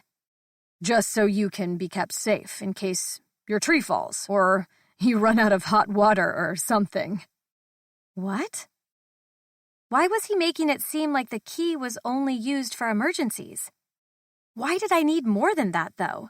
This was still so new. What we shared in California didn't mean that he jumped to bring us closer. It just meant we knew more about each other. It was a nice gift. Really, it was. Shaking the weird feeling, I leaned over and kissed him. Thank you. It was quick, cold, but on his end, not mine. He rubbed my shoulder, toying with my hair as he started a movie. I rested against him, watching without seeing the entire time, wondering why we weren't talking about why he'd left me in California. Finally, halfway through the movie, I sat up. Are we going to talk about California? His brows arched like he had no idea what I was talking about. Then it was like it finally registered, and he dismissed it like it had never happened.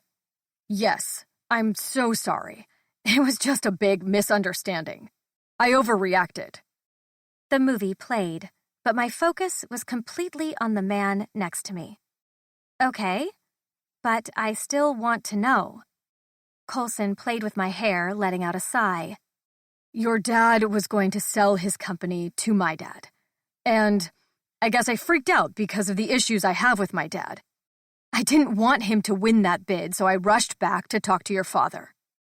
Feeling a little confused, I sat up so I could see him better. Why would your dad even know that my dad's construction company was for sale? He tilted his head. I told my brothers. That still didn't make sense to me, so I shook my head.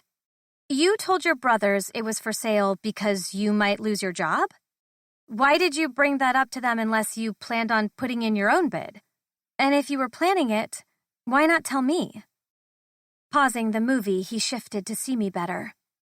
I had mentioned it to them because it was in the line of what we were already talking about. And I guess they let it leak to my dad. Honestly, I have no idea how we found out. But you wanted to put in a bid?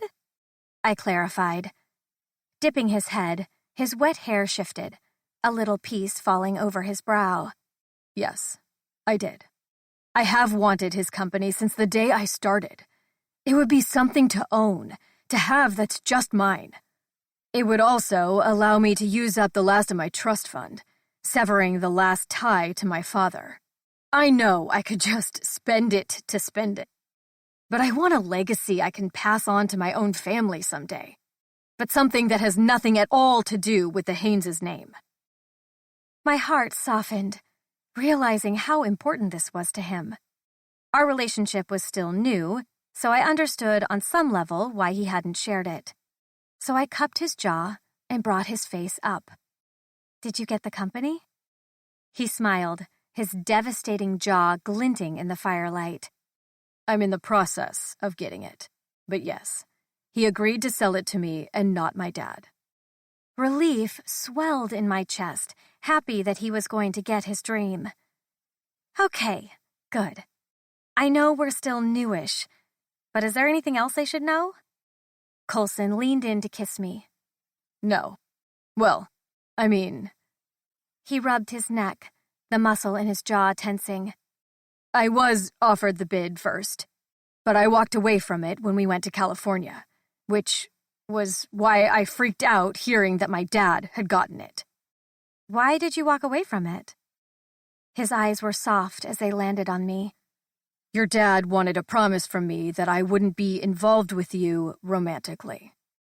I laughed, feeling slightly frantic with disbelief that my father did this again. No fucking way. Excuse me, he said what?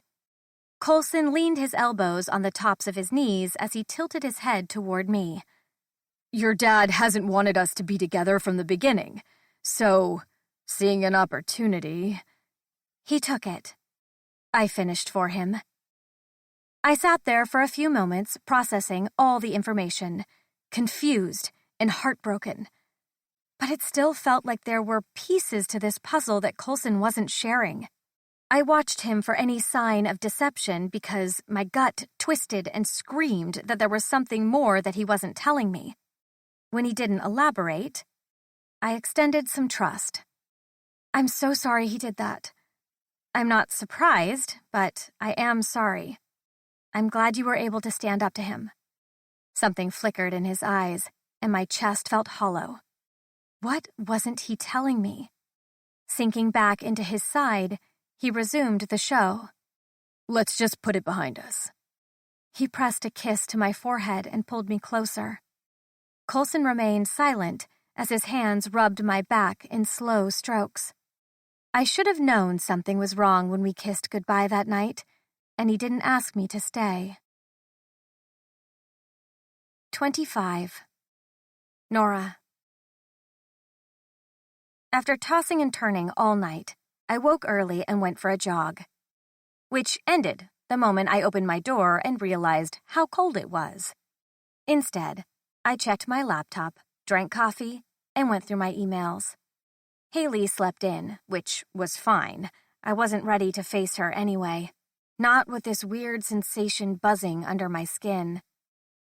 I needed to go see my dad, but I didn't like feeling like I was sticking my nose into something that had been resolved and no longer had anything to do with me. But I couldn't stop thinking about why my father would accept Coulson's bid when he'd already told him he'd be forfeited for taking me to California. Pulling out my cell and closing my eyes, I dialed my dad. But after a few agonizing rings, it went to voicemail. Which meant I had to talk to him in person. Grabbing my keys and leaving a quick note for Haley, I darted out the door. My truck maneuvered the streets easily enough as I slowly made my way over to my parents' house. Parking and exiting the truck, I made quick work of the stairs. The lockbox secured around the golden handle gave me pause, but didn't stop me from rapping my knuckles against the door. After a minute or so, it was obvious that no one was home. Okay, they must have left. My gut instinct was to double-check my dad's office one last time to make sure I wasn't totally off course. But they were supposed to leave for a cruise, so our little conversation might have to wait. The sky over Macon was a bright blue, with the sun shining on all the snow that had dumped over the past few weeks. It was finally a clear day without any clouds, which gave me hope that maybe the snow might hold off for another week. A few minutes later, I was pulling into my dad's office parking lot, feeling a zing of anticipation and relief that his truck was parked in his usual spot. Walking in, the silence wrapped around me and held me in a vice-like grip. Dad was in his office, typing on a laptop, while the copier ran behind him. Nora? His eyes took me in, worry etched along his face and seeped into his eyes. Like déjà vu, the same emotions bubbled up as when I came home after I realized my father had had a hand in destroying my future, but I fell into the security of his arms regardless. I was furious with him, but I was also confused, which ultimately was why I rounded his desk. His long arms wrapped me up as he pressed a kiss to the top of my head. Hi, Dad. How was your Christmas, sweetie? Pulling back, I sat down in the simple chair across from his desk. Weird. Uncomfortable. I missed you guys. It was all true. Parents didn't stop being your parents even when they broke your heart. They continued to be who they always had been. He let out a sigh, taking his glasses off. We missed you too, kiddo. Next year, let's be sure we're together. He smiled at me reassuringly, and I tried to return it. Regardless of where I was or who I was with, I wanted to be with them for the holidays. But I had to know that he wasn't trying to sabotage my future again. So, what brings you by? My dad asked, breaking into my thoughts. He returned his gaze to the laptop screen, then turned to grab a stack of papers from the copier. Oh, just some weird stuff that happened in California. A deep line formed between his dark brows. Oh, that. I'm sorry you got messed up in all of it. I tried to keep you clear of the Hayneses. That made my ears perk up. What do you mean you tried to keep me clear of it? Dropping the pile of papers in front of him, he flicked his gaze to me, licked his thumb and flipped through the pages. Well, originally I had asked as a favor that Coulson not get involved with you romantically. That was the deal, anyway. He wanted to put a bid in for the company. And I needed to know I could count on him to watch out for you after we left, without worrying that he'd take advantage. I had to see how serious he was about not trying to date you. My breathing slowed, which was a clear indication that I was 2 seconds from a heart attack. Acting unfazed, I cleared my throat and asked, When was this, exactly? My dad didn't look up as his brows wrinkled in concentration. Oh, the day your tree fell, I think. I remember there was an issue, and I was angry that he hadn't helped you. The day he found me in his tub and didn't get mad that I was there. The day he hunted me down in the diner and helped me light a fire. All of it. The savior routine. It wasn't because he liked me. It was because he was trying to buy the company. My lungs seized like someone had plunged something sharp into them. So, who did you end up selling to? Oliver made it seem like he was a candidate. Heaving a sigh, my dad pulled a sheet free from the pile, looking it over.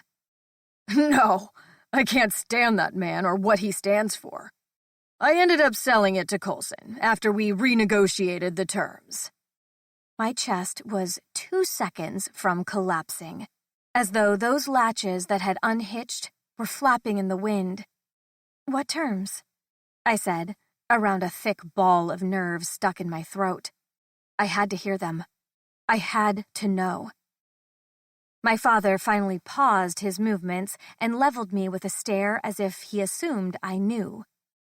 Part of the final purchase agreement was that he wouldn't be romantically involved with you in any way. It's a legally binding stipulation in order for the transfer of sale and ownership to go to him. There was so much, so many things invading my chest, making it hollow out, making my voice weak and feeble.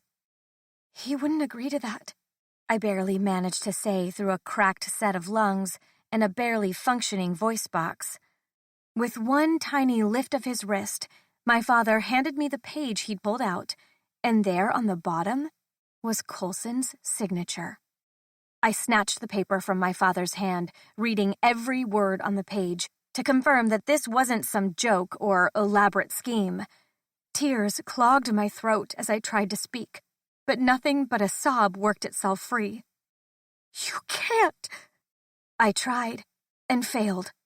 Anger surged forward, so potent, so raw, that tears blinded me as everything from Jason and now Coulson came to the surface. I ripped the paper, and then I reached for the whole pile. "Nora!" My dad tried to stop me, but it was too late. I was ripping and tearing everything in sight. "How could you do this again?" I sobbed. My chest ached. My fingers were numb to several paper cuts bleeding along my fingers, but I didn't care. My father stared at me like I was a deranged fool. "How could you? With Jason, and now—" I couldn't even say his name. How could he have signed? How could he give me up? "You deserve better, Nora, and if I have to break your heart so that you find the right one to hold it, then I will." "No!" I cried, throwing the shredded paper at him. "You don't get to decide that for me. You can't choose these things for me and put an impossible choice in front of these men that I loved. I loved Jason. I wanted to marry him." "And you found Coulson because of me. Now think of who you'll find after Coulson." He thought he was helping me. He thought I couldn't breathe. "These men are given simple choices, and the day you find the man who picks you out of everything offered to him, you'll know he's the one."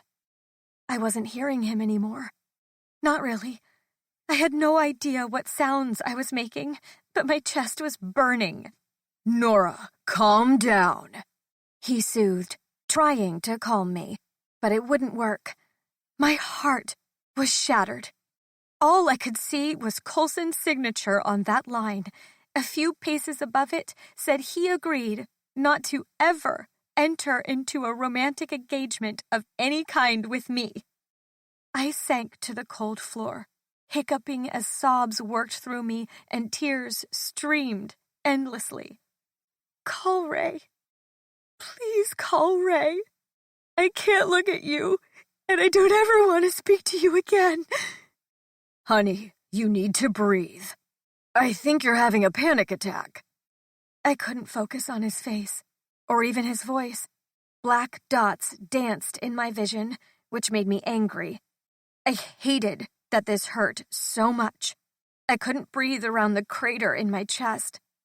Another man I loved had fallen for it, choosing that I wasn't worth it. I closed my eyes, and then I finished breaking.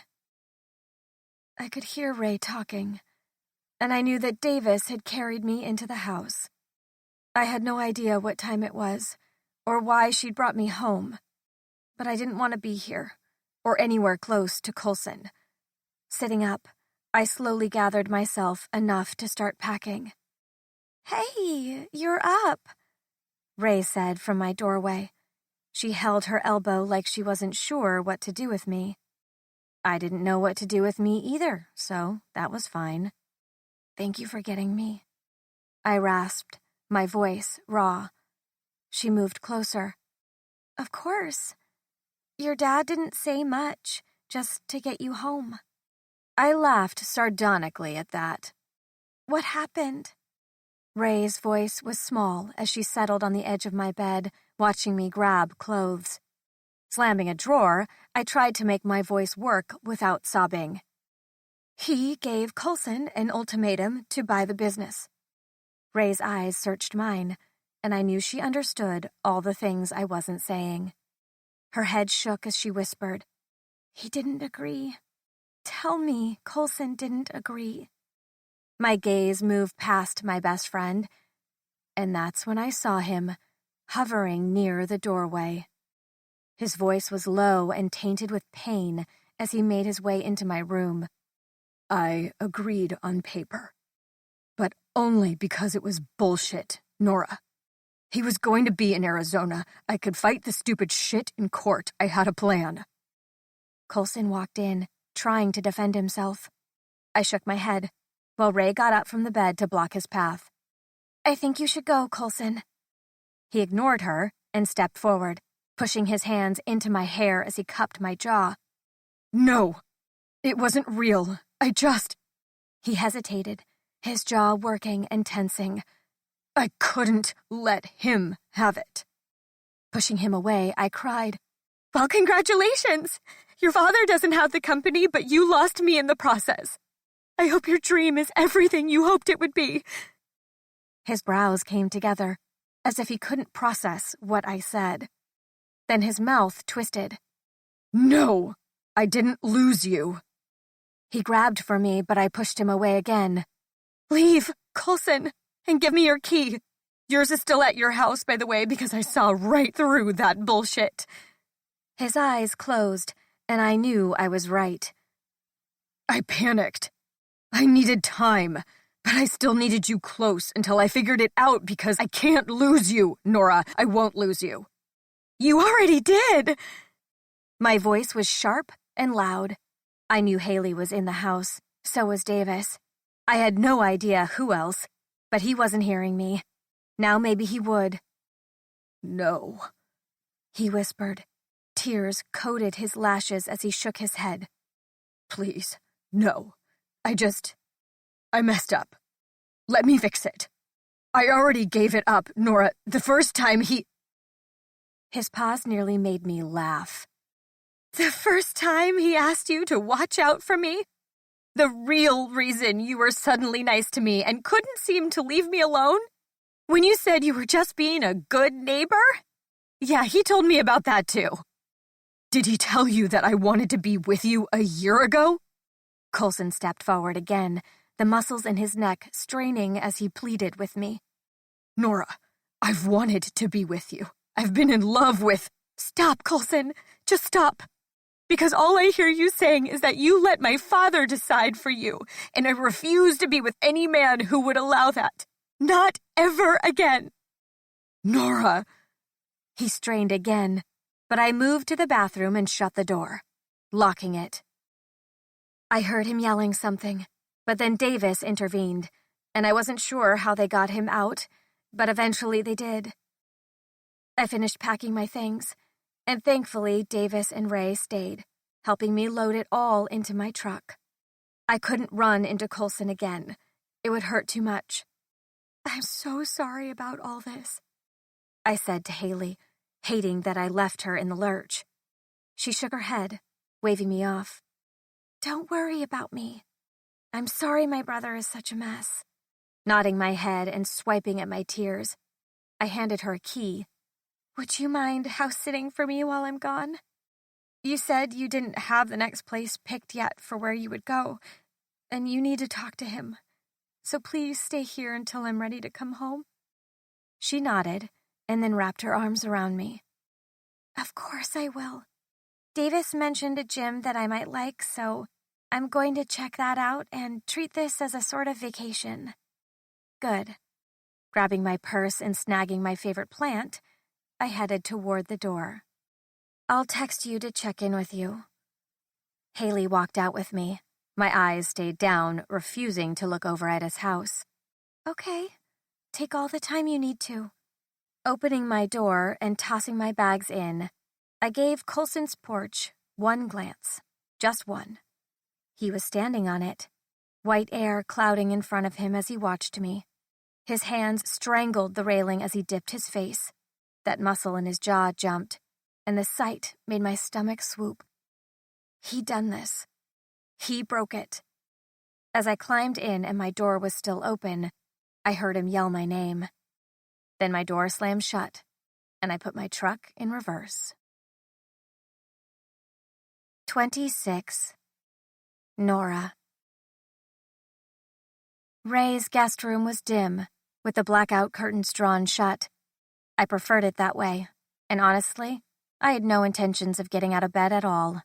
Except I didn't plan on staying with Ray and Davis, and the idea that I might be crashing here was probably stressing them both out. Davis was insanely private, and as nice as he was to me as Ray's best friend, I knew it was hard on him to have people in his space, especially as he worked through some tragic family stuff that had recently happened. So, reluctantly, I pulled the covers back and got up. The house was quiet as I lugged my overnight bag with me down the hall to the guest bathroom. Turning the spray extra hot, I stood under it for a little longer than necessary, but my face felt like old leather from all the tears I had cried last night, so it felt justified. I massaged my hair, washed my face, and waited until my skin was tinged pink. Finally, dressed and somewhat ready for the day, I went downstairs. Ray was sipping coffee at the table. Her laptop was open, and a million papers were spread in front of her. "You never use your office," I clipped, heading to the coffee machine. Since Ray moved in, Davis had transitioned to something fancier than his old Keurig, a large pot with an attached frother for milk that I never learned how to operate, sat in its place. She slid out of her chair and walked up behind me. "I do use it. Just not in the mornings when he's off doing deliveries and I'm alone." I grunted something unintelligible. She watched me, softening her tone. "How are you feeling this morning?" I settled into one of the chairs at the table, watching her backyard as the snow slowly fell and the sun glittered on every piece. Up here, on Mount Macon, the winter had hit about 1,000,000 times harder than it did in town, which was why it always stirred up vacation vibes when I stayed over at their house. "I'm sad," I said, watching the snow drift over their henhouse and goat pens. None of the animals were out, but it still was peaceful as the snow floated everywhere like tiny pieces of gold. She tucked her chin in, likely unsure of what to say. "So, you're taking a break from being neighbors with Coulson? Where are you going?" I shrugged, and I knew the next thing out of her mouth would be an invitation, but I would never do that to my best friend, so I rushed to add, "I think I want to go somewhere. Maybe I could rent a small camper trailer and travel to Montana or something." Ray hummed from her spot near the sink before shoving off it. "But the fact that you'd die in that scenario because you don't know how to drive with a camper trailer on the back of your truck tells me that maybe you should shoot for something else." Slumping in my seat, I gripped morosely. Damn it. You're right. I totally would get stuck or something and be eaten by wolves. I thought over some other ideas. What if I stay in a cabin for a while? Up here, all alone. Get some perspective. The community center should be good for a bit. There's enough for them to go on. All my other projects are in the initial stages, so I won't have to travel anywhere. I have savings. I think it's exactly what I need for a while. Ray settled in across from me, propping her knee in checkered flannel pajamas. "You whisked me away when I needed it, so if you need to stay here, you know you can." "Thank you, but I think I need to be alone." I swallowed around the small truth I needed to acknowledge. I've tried so hard to prove that I'm independent, buying my own house and doing everything on my own, basically being the opposite of everything I was accused of being, that I never stopped to think about what I wanted. All this time, I have been crafting this image that I wasn't weak, that I didn't need people. When really, that wasn't what this was about at all. Shaking my head, I tried to sort out what I was trying to say, but it was all a mess in my head. I needed some space to figure it out. Can you make sure that Coulson doesn't find out where I am? My best friend's eyes softened. Of course. I think Davis plans on talking to him, but yeah, we'll keep that a secret. Which meant Davis would end up knowing. I guess it didn't bother me if he did, as long as his friendship with Coulson didn't get in the way of my privacy. Ray clicked around a few things on her laptop, then slid it toward me. Images of private cabins tucked away in the snow next to a frozen lake reflected on the screen. Davis did all the light fixtures and iron work at this resort. They have cute, secluded cabins, and Davis gets an insane discount because he's not just a vendor, the owner is a friend of his. Taking the laptop from her, I clicked through the images. The cabins were furnished with massive fireplaces, pre-cut wood, cute kitchens, and log beds. I don't want to abuse the discount, but if it's not any trouble, then I would love to use it. Ray waved me off. It's no trouble at all. Let me call Davis and ask what we need to tell them, and we'll get it all set up. Giving her my best smile I could muster, I nodded and watched as she dialed her fiancé. The new four-wheel drive vehicle was already proving to be the best purchase I ever made. The trip further north up the mountain was a breeze and uneventful as I followed the GPS on my phone into the Point Macon Resort's parking lot. Checking in was a bit crazier as an entire school of kids had checked into the ski resort. But when it was finally my turn, the staff was incredible. The owner came out to greet me personally because of my connection to Davis, who had told this man God knew what about why I was staying there, but they offered me a spa package at no extra cost and gift cards for their market and restaurant, so I decided it didn't matter. I took them up on the gift cards by stocking up on goods, and at the restaurant I ordered a meal that I could devour later. Once I was ready and had my room key in hand, I got back into my truck and followed the small map around the rather large loop. The whole resort was mostly inside the lodge, with rooms and varying balconies that hung on all 5 levels. But pushing past the outdoor pool and tennis courts, I saw more and more private cabins and fewer guests. Before long, I ventured off on a small side road into a dense tree line. The frozen lake sat undisturbed to the left, surrounded by tall evergreens and frosted with fresh snow. Clearing a small hill, I closed in on a lone cabin resting at the edge of the lake. It was modest, but well kept, and the logs looked freshly sealed. After parking in front of the small porch, I gathered my luggage and swiped the key across the small access pad. The door opened to a cozy room, with pine floors running under my feet and beautiful throw rugs softening the space. A beige 2-seater couch faced a large fireplace, which had a fresh set of wood ready to be lit. The kitchen butted against the living room and was large enough for maybe 2 people to move around in, but it had a gorgeous view of the lake. Down the hall was one bedroom, which had a massive king-size bed, with a log frame and a quilt beautifully stitched with deep red and blues. Another fireplace stretched along the wall facing the bed, and at the back were French doors that led out to a hot tub. Setting my things down, I tried to ignore the silence. But it was so loud, screaming all the things I had shoved down. My insecurities taunted me that this secluded getaway would do nothing to help me get over the heartache shattering my chest. What I wanted was to scream at Coulson, have him hear how badly he hurt me. But I didn't want to hear anything he had to say in return. What I needed to do was come to terms with why I had been trying to prove to someone that wasn't even in my life anymore that I wasn't spoiled, when that someone had decided I wasn't worth the effort or time. I had a few things to sort out, and while I sorted, I was going to enjoy my time alone.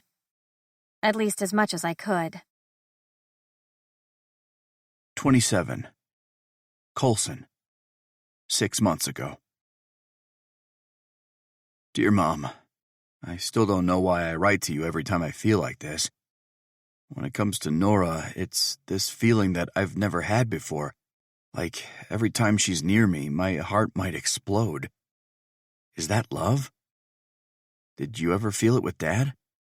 I hate that I never asked while you were alive, and that I only talked about such shallow things with you. It isn't fair that time provides perspective and appreciation for experiences. I want to know about what you went through in life, what it was like for you to fall in love, and what I'm doing wrong in my own life. I wish I could call you and ask you for advice on how to get Nora Petrov off my mind. She shows up on her work sites, bringing coffee to everyone, and every time she does, she saves mine for last. I like it because it gives me a few seconds longer to look at her, to hold her gaze, and last time, I grabbed the cup in a way that made our fingers brush. It was stupid, but I haven't stopped thinking about it. My boss doesn't want me around her. I let his objections have a place in my head. They just never make it to my heart. I want this job to work out, this place. I want Macon because it's free of Dad, or anything he's touched. I'll try to go home to make sure the boys haven't messed up your garden. I'm sorry I haven't gone back as much as I should, but you know why I can't. I love you, and I'm still dreaming of tomorrow. Cole. My fingers itched to grab a pen and a piece of notebook paper. I wanted to write to my mother, my own form of catharsis bullshit, which helped me process my feelings. But every time I thought of what I would write, my fingers would curl into a fist, and I'd punch the heavy bag in my garage. I could not write to my dead mother that I lost the only woman I had ever loved, the one I spent a year telling her about. The one I had cowardly let slip through my fingers, all so that I could have one fucking thing not tainted by my father. I punched the bag, watching it swing at my pathetic attempts. My hangover wasn't doing shit for my performance today. And if Mila saw it, she'd be shouting all sorts of shit at me right now. The scraping sound outside my garage door picked up again, for the third time today, and enough was enough. Dropping my gloves, I pushed the button to open the bay door. The light assaulted me first, so I blinked harshly. Then the wind swept in and reminded me it was the tail end of December and fucking freezing. But there she was, again. Stomping over in my slippers and sweats, a raggedy tank top was on my chest, and I was pretty sure it had stains from my whiskey and the chili I'd eaten from the can earlier. I knew I didn't look particularly great. "Hey!" I shouted toward the sprite figure in the driveway next to mine. Her head spun. The earmuffs covering her ears were Nora's, I was pretty sure, which made my anger spike. "Why are you out here shoveling again?" I yelled across the drive. "This is the third fucking time today, Haley. You wanted my attention? Fine. Here it is." Raising my arms high, I challenged her, not even feeling the cold on my skin. Her sharp green eyes narrowed on me as she dropped the shovel. It was also Nora's. "Don't drop her shit." She stomped closer. Good. We needed to finally have it out. "Why are you still here? Why are you in her house?" I droned on, her form getting a little blurry as she got closer. Was I still drunk? Shit. How much had I had? Directly in front of me, my little sister glared, setting her narrow chin high. "Nora told me I had to stay on top of it, or else it would freeze and get all clumpy." She used the more intelligent word, but I can't think of it at the moment. "You talked to Nora?" I stepped closer and nearly lost my footing. She shoved my chest and then coughed. "God, you stink." "You stink," I mimicked childishly. Did I stink? Fuck, I was drunk. Haley tore her gloves off and let out a heavy sigh. "To answer your question, idiot, you keep ignoring me every time I knock on your door. I was thinking of breaking in through the back at some point, but thought I'd try annoying the shit out of you first with the scraping." She continued to push, helping me back into the house and jamming her fist into the garage opener so that it closed. "Nora broke into my house once." "Really?" She held my elbow. "Step up." I did as she said, clearing the stairs into my house. Yeah, she broke in and stole my tub. Haley pushed my shoulder until I was falling back onto the couch. How were we already in the living room? She stole your tub, huh? Yeah, because I was a prick and didn't offer to help her. Haley moved around in the kitchen, clanking pots and turning on the water. Well, are you done being a prick? A glass of water appeared in front of my face along with a pill bottle. Drink. Take these. You're not doing anything for anyone being drunk and mean. I took the glass and popped the pain reliever into my mouth, swallowing it down. She watched me with a hawk-like gaze. Don't you have a job? You haven't left the house in 3 days. That whole thing. Fuck. I thought back to my conversation with Peter 3 days ago. After Nora left, I was a mess. So I drove over to his office and stormed into the building. When he saw me, he was still trying to pick up all the tattered pieces of paper that had been torn up. I'm out, I had gritted out with anger lacing my tone. Peter stared, but didn't say anything. So I continued. You talk about her needing wings when really you clipped them a long time ago. You want her in your cage. You want to control her future. You don't give a fuck about her leaving and being free. You don't know what you're talking about, Peter scoffed, shaking his head. That's why she won't speak to either of us? Because I don't know what I'm talking about? I moved forward to the desk and slammed my hands down. Here is what I know. Your daughter is beautiful and brave. She knows exactly who she is and what she wants in life. If she wanted wings, she'd have them. But she wants roots. If you knew her, you'd realize that. She's not too young. She's the perfect age for me. She's the only person I've ever met that can see the entire picture and think calmly, critically, and allow the pieces to fall into place.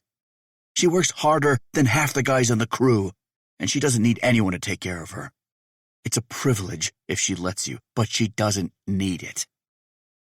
I tried to calm my breathing, but the realization I had lost all that and she was gone ripped through me on such a painful wave I almost wanted to punch Peter. I officially withdraw my bid. If she ever forgives me, I'll never do anything to lose her again. Now, thinking back on the mess I'd made of everything, I pulled one of the couch pillows over my face and groaned. Haley must have stayed put because she asked from the same spot.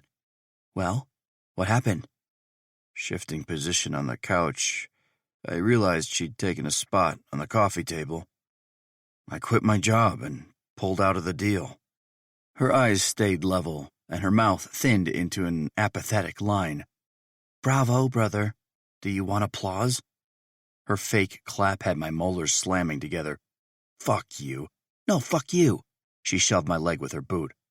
If you had talked to me like I asked you to, then none of this would have happened. Well, some of it would because you're an idiot and offered to help Nora while conspiring with her father. Your point? I gingerly left the couch. I needed coffee or something because a migraine the size of Texas was invading my scalp despite the pain reliever I took. Dad's broke. I paused, my hand hovering over the coffee pot. She moved behind me, closer to the counter, and continued as I poured. His company is tanking. I don't know if you've looked at the shares, but it's a mess. I turned toward her, my eyes narrowing. Then how did he offer to buy the company? He didn't have the money to buy the Petrov company. He was going to use my company, the one he'd set up in my name and put me as CEO of. At least on the tax forms, that's what it said. Legally, I have complete control over the money in the business. And you were going to do what with that information?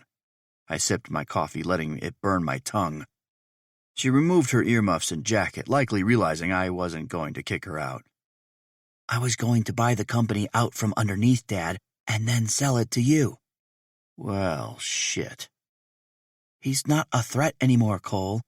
He's going to sell the house. He wants to try and disappear so he can live on an island without paying back shareholders. That one hurt. Just the house, not leaving. They were fucked if they thought I cared about that. Do the boys know? My brothers were assholes, but they were my siblings. a sentiment I finally extended to the girl in front of me. She shrugged. They treat me like you do, which meant they didn't listen to her. Propping my elbows on the counter, I cradled my head. Fuck, it felt like it was splitting in half. My heart was caving in on itself too, and somewhere in the middle was this budding affection for my little sister. She deserved so much more than what she got with this shitty family. All this time, I made assumptions about her motives based on who her mother was, and none of this was her fault. And yet the burden of the whole family landed on her shoulders. Just so you know, I'm done with them. My car has everything I own inside of it, and once Nora comes back, I'll be moving on. That couldn't be right. She couldn't just go and live on her own. She was only 20 years old and had a shit time of things so far. No, I couldn't let her do that. Look, Hales, I'm so sorry. I lifted my head to look her in the eye. I've been a shitty brother. You deserve so much better. I don't expect you to accept this, but I would like the chance to start over with you. She was quiet, her eyes low while she drew circles on the counter. I don't want you to do this out of some place of feeling guilty or manipulation. I'd rather live on my own and away from every last Haynes on the planet than be a pity project. I reached forward, pulling her hand into mine. It's not pity. It's remorse. I fucked up my life, Haley. With you and with Nora. It's all a mess. I need to fix things, not make them worse. I want to get to know you. As she gave me a small nod, someone knocked on the front door. I hadn't even made it to the hallway before it burst open, and Serafina, Maddie, and Mila were running inside. Uncle Cole! Liam closed the door a second later, giving me an apologetic look. Did we have plans? I asked, rubbing a hand down my face, watching as the girls all ran to the guest room, finding their toys. Liam walked up. His dark hair was askew, and under his leather jacket, he had on a nice black button-down shirt. Sorry, I texted you a few times. Liam's eyes bounced from me to Haley in confusion. My phone has been... I trailed off, not sure where it was or when the last time was that I saw it. Liam settled in the kitchen, close to where I was standing, his eyes still on Haley. Sorry, Liam. I put my hand out. This is my little sister, Haley. Haley, this is my friend Liam.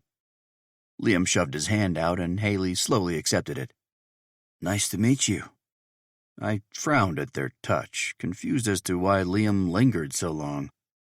So, you headed somewhere tonight? Liam blinked like he'd just remembered and pulled away from my sister. Yes, is there any way at all you can babysit for me? I have, His gaze swung quickly to Haley, then settled back on me. A date. Well, I would, but I'm not in very good shape, man. He knew about Nora, because the second place I went after I lost her was to his gym, and I stayed there until he kicked my ass out. His face shuddered. Oh, shit, man. His hand moved over his hair. I'm so sorry, Shit. I knew I shouldn't have even agreed to the stupid date. Haley hopped off the stool and made her way around the counter. Well, I'll be here too. Do the girls like makeovers? Yes! All three girls screamed at once from the living room. Haley beamed. There, I'll help Cole tonight. Go enjoy your date. Have fun. With the way Liam trailed my sister's every move, I was practically pushing him out the door to go and indeed enjoy his date. Okay, well, thank you, he said, giving his girls a quick wave and one last glance at Haley before exiting. Haley's smile couldn't be matched. Okay, I need to run next door and grab all my makeup stuff. I'll be right back. Haley grabbed her boots and ran outside. I made my way to the girls and sat down on the floor in front of them. Uncle Cole, when is Nora coming back? Mila asked, tipping her head back so that her hair moved out of her eyes. My chest cracked, and tears clogged my throat again because it had been 3 days, and I hadn't seen her or heard from her. I hated not knowing where she was, and yet all I could do was wait. Really soon, sweetie. Should we make her a card? All the girls jumped up in excitement at that, running to go find craft supplies. I stayed rooted in place, thinking over how I'd ever get her to talk to me again. 28. Nora. No one ever talks about how boring self-discovery can be. In the midst of sadness and self-pity, I found myself doing yoga, taking walks along the lake, and catching up on work. But it was all boring as hell. There were a few things I had investigated, such as my complete and utter obsession with mint ice cream, but only the green kind. I realized I needed therapy, which was a powerful epiphany, and one that led to a series of online sessions with a licensed therapist named Geraldine. She listened as I explained, and then she suggested I write letters to all the people in my life that made me feel like I had to stand on my own 2 feet in order to feel valid or worthy in any way. I wrote Jason a letter, where I called him a coward, and went into great detail how bad in bed he was, now that I had Coulson to compare him to. That, unfortunately, led to a downward spiral where I questioned whether I'd ever find sex as good as it was with Coulson again. That call went to my best friend, Ray, not my therapist. Ray listened to me wail on the phone while I paced the length of my cabin for an hour. I owed her an entire pie for that conversation because she had to hear me talk about Coulson's monster dick and how much I missed it. But afterward, I woke up feeling 1,000 times better. The next letter would go to my dad, but instead of burning it like I did with Jason's, I mailed it to their new Arizona address. It wasn't the nicest note, and I definitely didn't hold back.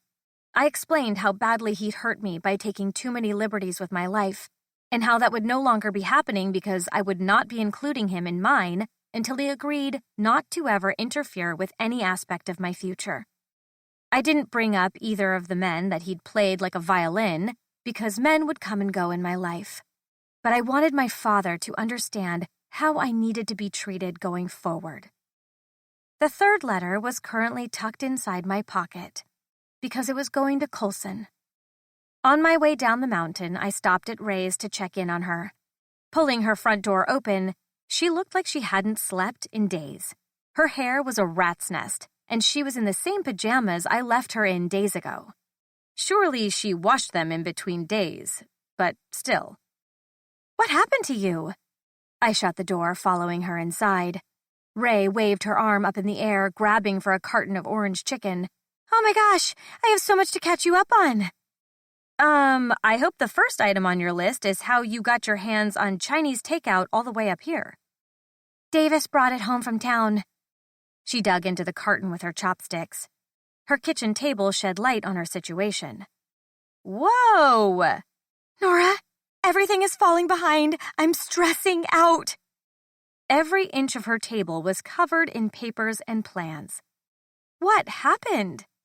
Setting her carton to the side, she pushed her glasses up on her nose.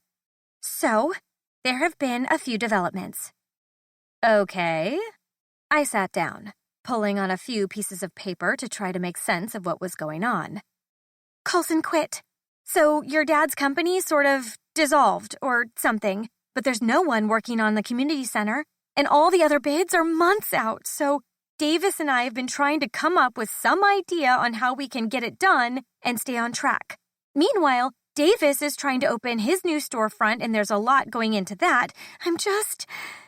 She slumped into her chair, trailing off. "Ray, why didn't you tell me all this was going on?" Her eyes were a dead giveaway, and I knew it was my shitstorm of a life. But still. "I'm your best friend. You should have told me, not let me go on and on about losing my sex life." She laughed into her hands, and before long she had to wipe tears from her eyes. "Why are we trying so hard, Nora? This is all bullshit. I was a simple nobody a year ago, up in New York, and you were a cool college graduate living at home. How did we get here?" I laughed with her, bringing a piece of paper up to cover my face.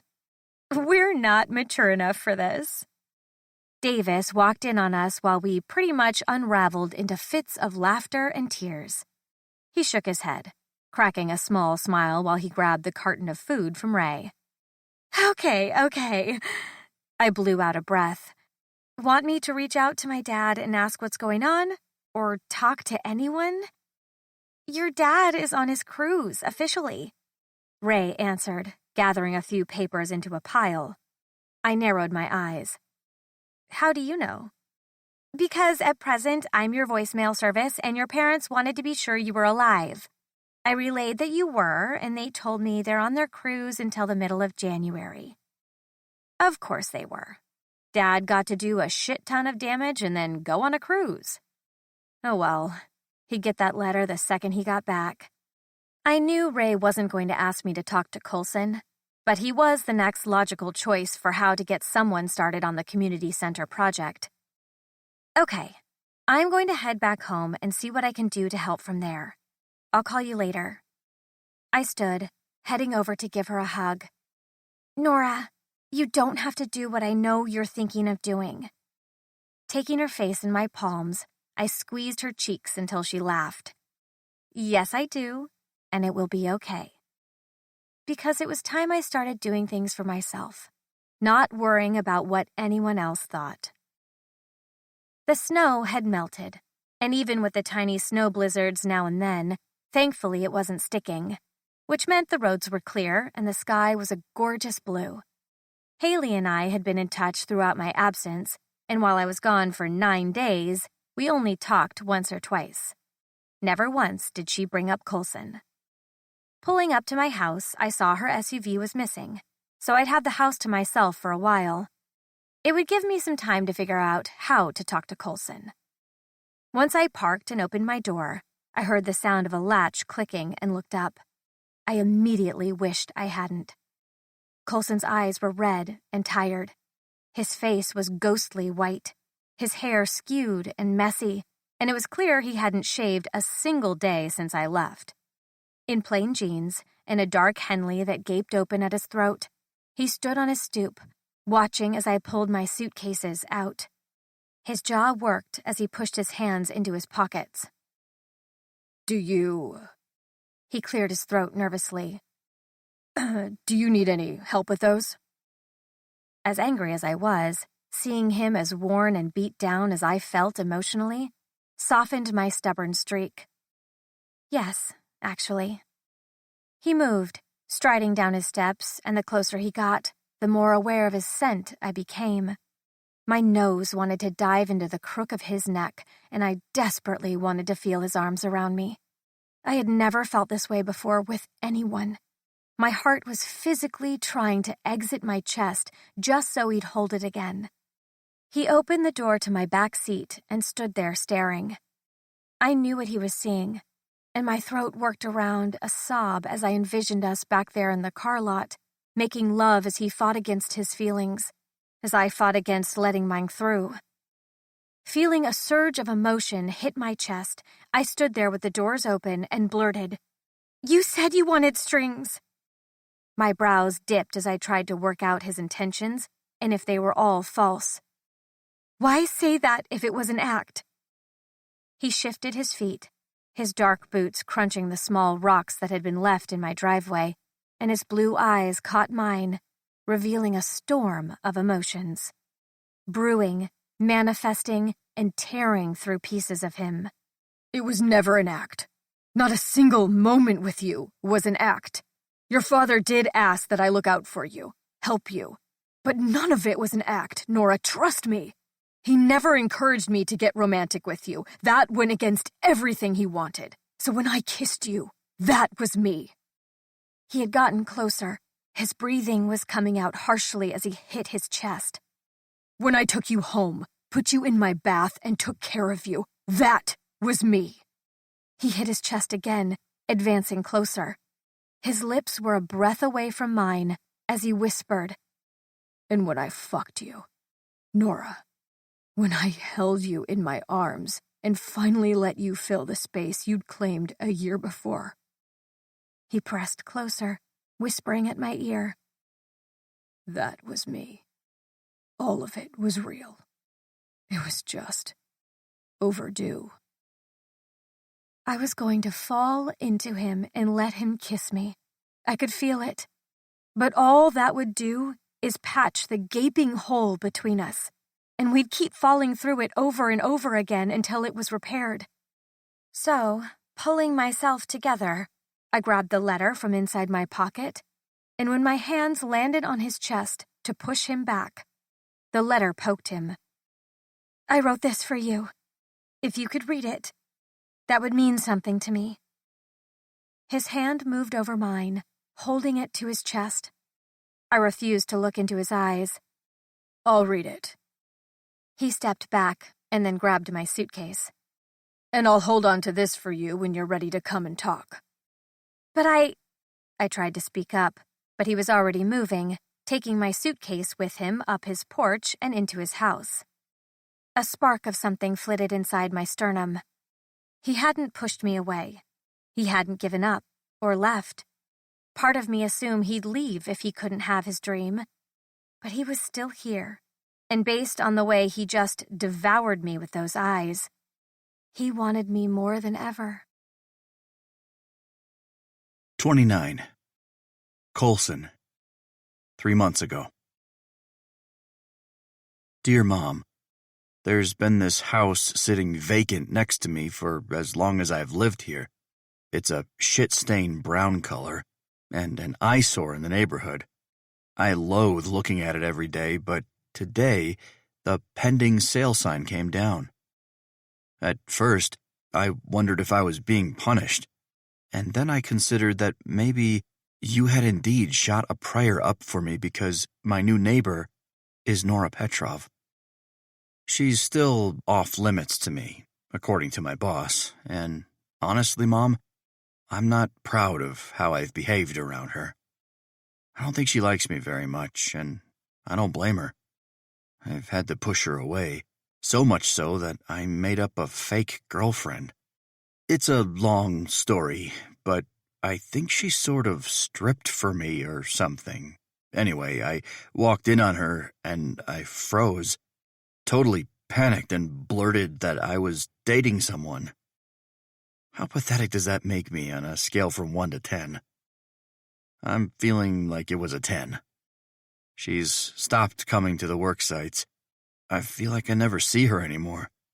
But maybe now that she lives next to me, I'll finally have the chance to talk to her, or get to know her. I don't know, but send up another prayer for me. This will either be the best or worst thing that's ever happened to me. Love, Cole. I read Nora's letter 3 times. Call it overkill, but I didn't want to miss anything, and it wasn't a hardship, considering the letter wasn't that long. I watched the clock, seeing that it was close to 5 and getting dark. She still hadn't come over to talk, or to get her suitcase. That was a cheap shot, but I still took it because when it came to Nora, I was desperate. She'd deprived me of her presence for 9 fucking days, and I was losing my mind. The first thing I did when I came back to the house was shower, shave, and clean my house. It was a disaster, and Haley had said as much every day that she'd been over to see me. We'd shared dinner nearly every night this week, except for one where she mentioned she'd offered to meet someone about a job. I had no idea what that meant, but the next day she seemed all giddy and happy. Today I texted asking where she was, and she sent a smiley face with her reply, work. I, however, was still unemployed, which I wasn't sure how all that would land, but I'd be okay for a while. Pushing the letter back by the edges, I looked at it one more time, making sure I understood what she'd written. Colson, it's taken me a few days to understand this piece of myself, to truly wrestle with it, tame it, and accept it. But I have. In doing so, I realized there are stubborn parts of me that have pushed you away and then punished you for not pulling me back in. I realized that I didn't know myself, and really, if I had, then I would have just come clean with you long ago and told you that I liked you. I would have let you in instead of always being a sharp shard of glass, ready to cut you the second you got too close. My behavior doesn't excuse yours, not by any means. It merely explains my own. I know I need to grow up, figure out my desires, hopes, and dreams. For 5 days, I have sat here thinking of what I wanted to say to you, and all I can think of is that I don't want an end. I want a beginning. A real one. Without lies or fake bravado. One without falling trees and break-ins. One without our masks. I just want you. The real you that's still hurting after losing your mother. The real you that detests your father but goes home to visit regardless. The real you that loves your friends and has a soft spot for 3 little girls who you mean the world to. I love you, Coulson. Loving you has been the realest thing that has ever happened to me. It's been the scariest and most freeing feeling I have ever felt. You should know about Jason and why this deal with my father hurt so much. I'm not telling you so you can compare, but only so you can understand. Because when we start over, you should know all of me and what makes me tick. This piece is a big part of what broke me. And since I plan to be fully put together for you and with you, you need to know. So, here you go. Here's my story. I pulled on the edge, realizing I had no idea how badly this fucked up scenario would have hurt her. But when I read about that fucking asshole, it felt like I'd pierced my own goddamn chest with a knife. Of course, she was hurt. I was the second man she'd loved that had essentially fallen to the demands of her father and hurt her. The fact that I had given her up on paper? Fuck. Just fuck. I needed to talk to her. Finally, after I was about to walk over, she opened my front door without knocking. My eyes snapped to her form in my entryway, and my breath hung suspended in my lungs. You read it.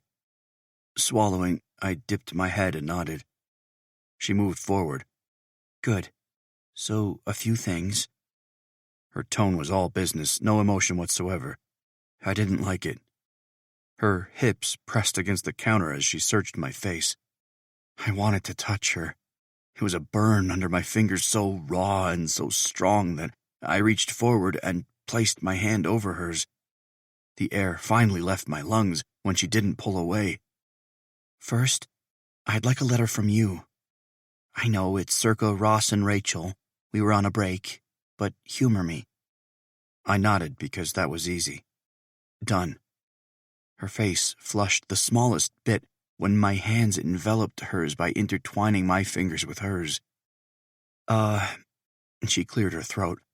Second thing, can you go back to work or help Ray figure out how to get the community center done? She's scrambling and I feel like it's all my fault. Oh shit, I hadn't considered what would happen to the center once I quit. Tyler and the guys aren't there? Surely they were still on the job. Why wouldn't they be? Nora shook her head. Dad's company dissolved, or at least that's what I heard. Everyone lost their jobs, and all the projects he had are on hold until he can figure something out. But my face fell, trying to piece all that together. I'll volunteer. I'll pay the guys out of my own pocket to finish, don't worry. She shook her head. No, that's not what I want. I was hoping you could talk to my dad, see if... She searched my face and then paused. You cut ties with him? I nodded. I loved working for him, Nora, but he played me from the very start. He's a part of your life, and since I have no intention of not being in your life, I know that we'll have to reconnect at some point, but I can't work for him again. Then work for me, Haley said, walking in through the front door, slamming it shut with a wince. Sorry, that's still so much lighter than Dad's. I'm not used to it. Nora turned and pulled her hand from under mine to hug my little sister. Are you guys... Her eyes bounced from mine to Haley's. Haley walked over and tucked herself under my arm. We're family, and... She looked up at me for confirmation, and I smiled back. I'm staying in Macon. Nora's jaw dropped. Oh my gosh, that's amazing! I have a job lined up too, which I'm excited about. It'll be really new for me. I shifted, and Haley slipped out from under my arm to sit on the bar stool. Yeah, explain this working for you thing. I raised my brow at her.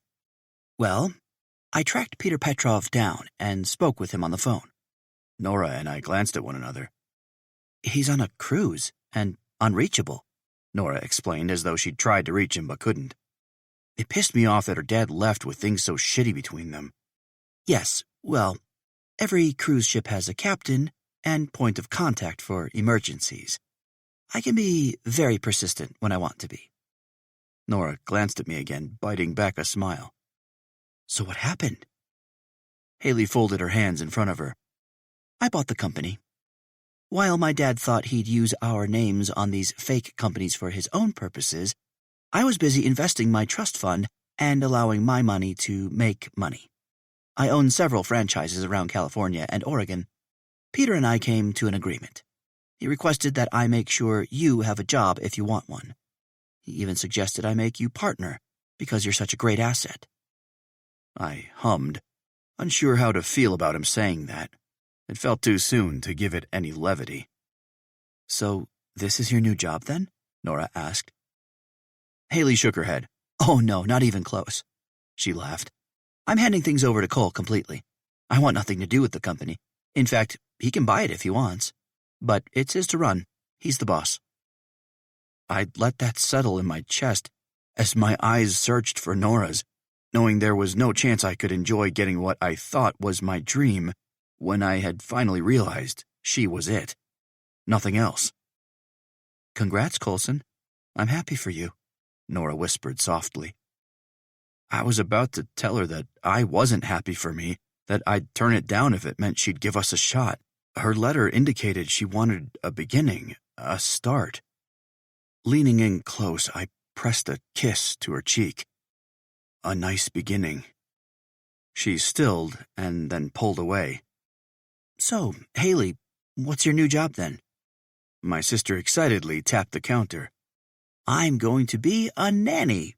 Doesn't that sound so exciting? Oh, fuck.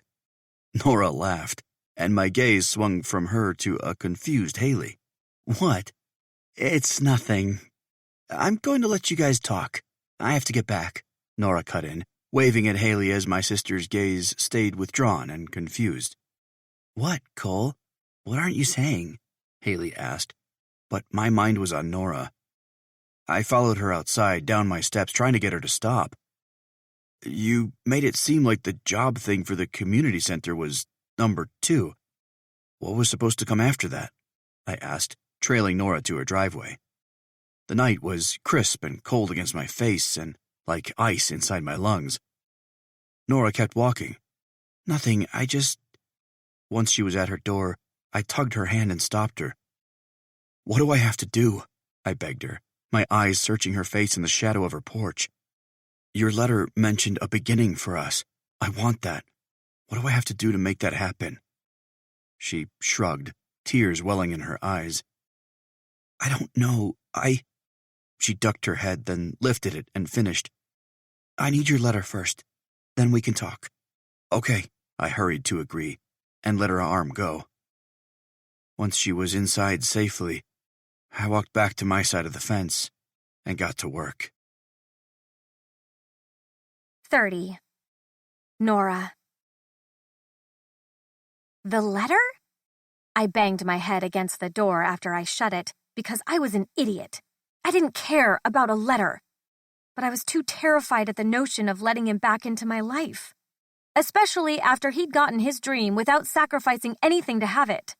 I mean, he'd quit his job and without any way of knowing that this would happen. So, there was that. And technically, he didn't own it, and it was tied to a Haynes. I mean, there was some poetic justice in that, but I was still feeling petty about it. Pushing off the door, I wrangled my suitcase into my room, realizing too late that I had forgotten my larger one inside Coulson's house. Shit. I pinned my hands to my hip and shook my head. This whole day was batshit crazy and upside down. I needed my stuff, and at this point I fell onto my bed, staring at the ceiling because I wasn't sure what to do. If I went back over to his house to get it, I'd have to see him again, and that was already so painful that it made me want to gouge my eyes out. Then there was Haley. I shot up from the bed, my eyes going wide as it finally hit me. I could text her and tell her to bring my suitcase back over. Right as I pulled my phone out to text her, the front door opened. "Oh no, you have to go back and get my suitcase," I yelled from my room. She didn't reply, but I heard something rolling on my hardwood floors, which meant she'd grabbed it. Jumping up, I rounded the corner. "Oh my gosh, you must have read my..." Coulson walked with a folder in one hand, and in the other, his fist gripped the handle of my luggage. "Thought you might need this," he said softly. My heart thrashed in my chest at seeing him in my house, remembering that I needed the bag. Fuck, it was too much. Tears started, and I couldn't make them stop. He stalked closer, step by step. "Please, don't cry, baby." He let my suitcase go and brought his thumb up to my cheek, swiping at my tears. "Here, this is for you." He handed me the blue folder and then straightened. I carefully took it from him, curious when I went to crack it open. His hand came down on mine. "You can't..." The air left him in a rush. "Not while I'm here, at least. These are the most vulnerable things I own. And it's like peeling back a layer of my soul and showing you how pathetic I am.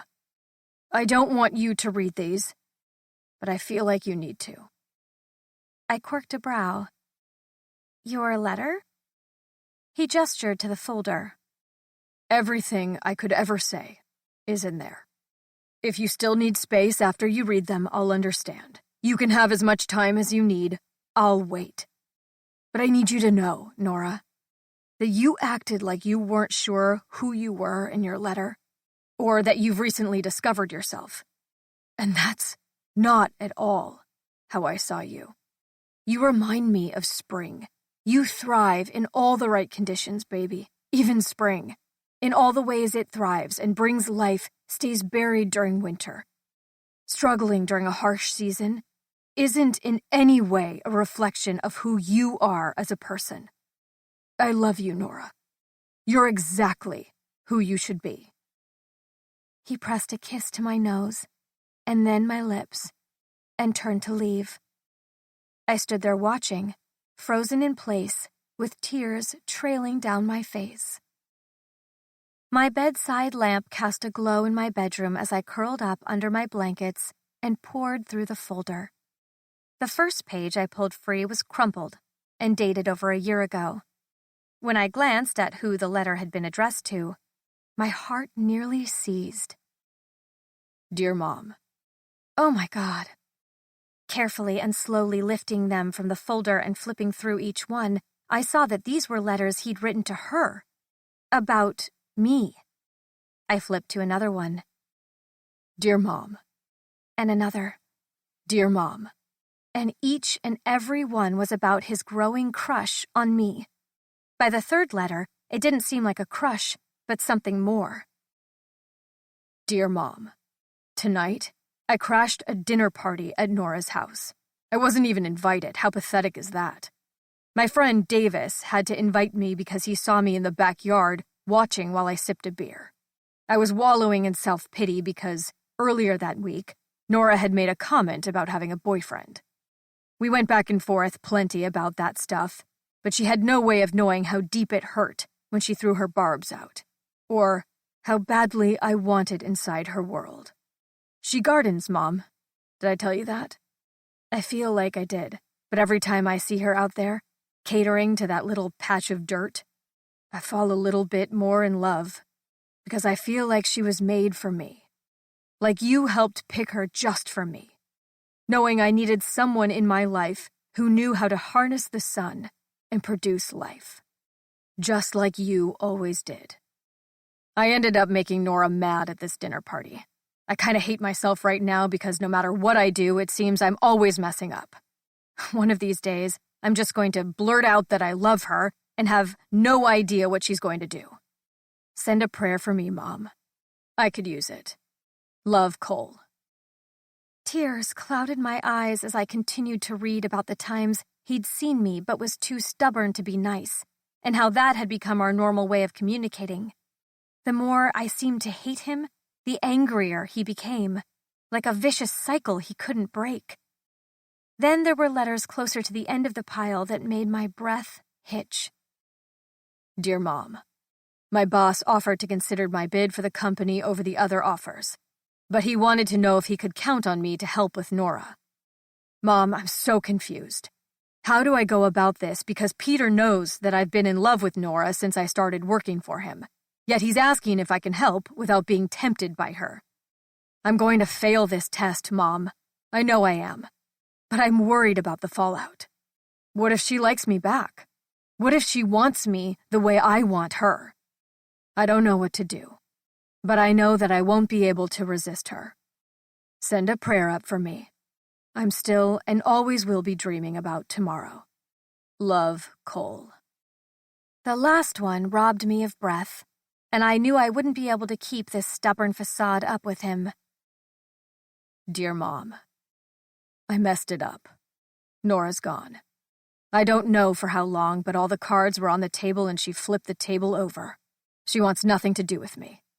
When you died, there was a part of me that I had assumed died with you. I knew internally that I just walked around with half a heart because my mother took it with her to the grave.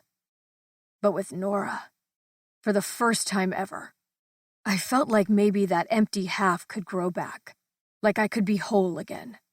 She makes me better, Mom.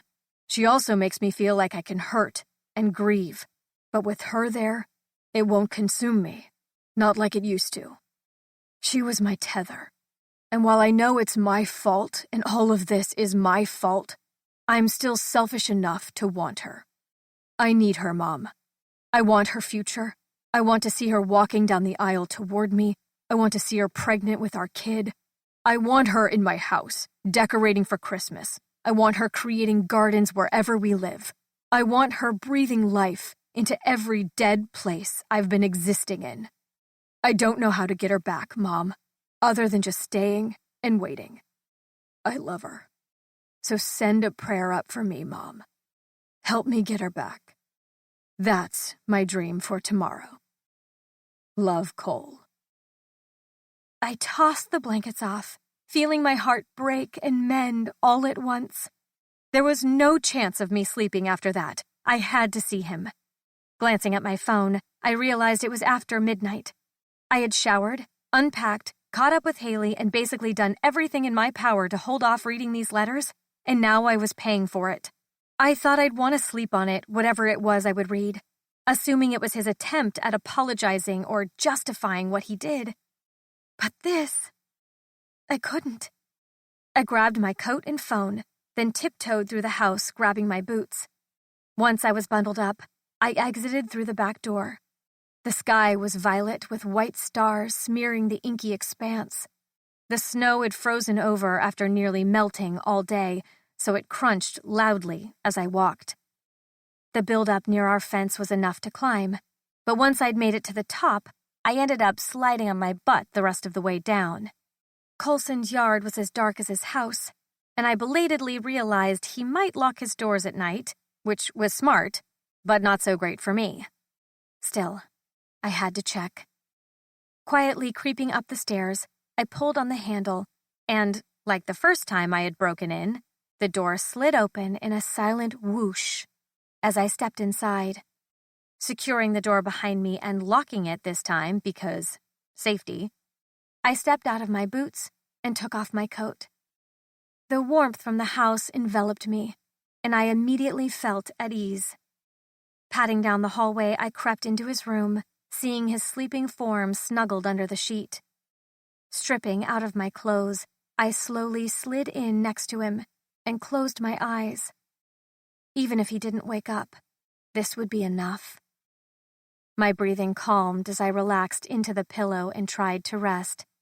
But seconds later, he turned toward me. You honestly think you could be in my bed and I wouldn't know? My eyes popped open, seeing him hovering over me. I smiled and touched his jaw. Nora. His rough rasp was my undoing. I lifted on my arms and pressed my lips to his, softly, carefully. He watched me as I pulled back, almost as if he didn't know if he could move. And then I went in again, gripping his face while I claimed his lips. Whatever he'd been holding back finally snapped. He groaned as he pulled me to him, viciously taking my lips in his, kissing and marking me in a starved manner. Our movements were quick, desperate, as our lips slid to the side, deepening our connection, and he pulled me on top of him. My kisses turned messy as I trailed down his neck to his chest, marking my way down his muscled torso until I was licking the trail to his boxers. Without wasting time, I pushed the material down and freed his monster dick from the pathetic confines that his boxers provided. He was thick in my fist as I licked up the shaft. Coulson lifted his torso, watching as I took him into my mouth. I had only bobbed my head twice on his weeping tip when he hissed and pulled me up. I need you, Nora. I need you right the fuck now. So either slide down on my dick or get under me so I can bury myself inside of you. Greedy and needing to claim him in some way, I lined myself up with his erection and slowly slid down his length. He let out another hiss as he grabbed my hips. Yes, inch by fucking inch. Once he was fully sheathed and I was spread wide over his hips, I rocked forward. "Coulson," I whispered, as my fingers dug into his chest and his hands came up to hold me. His eyes landed on me, and though it was dark, I could make out that stare, the heavy lust and need that covered them.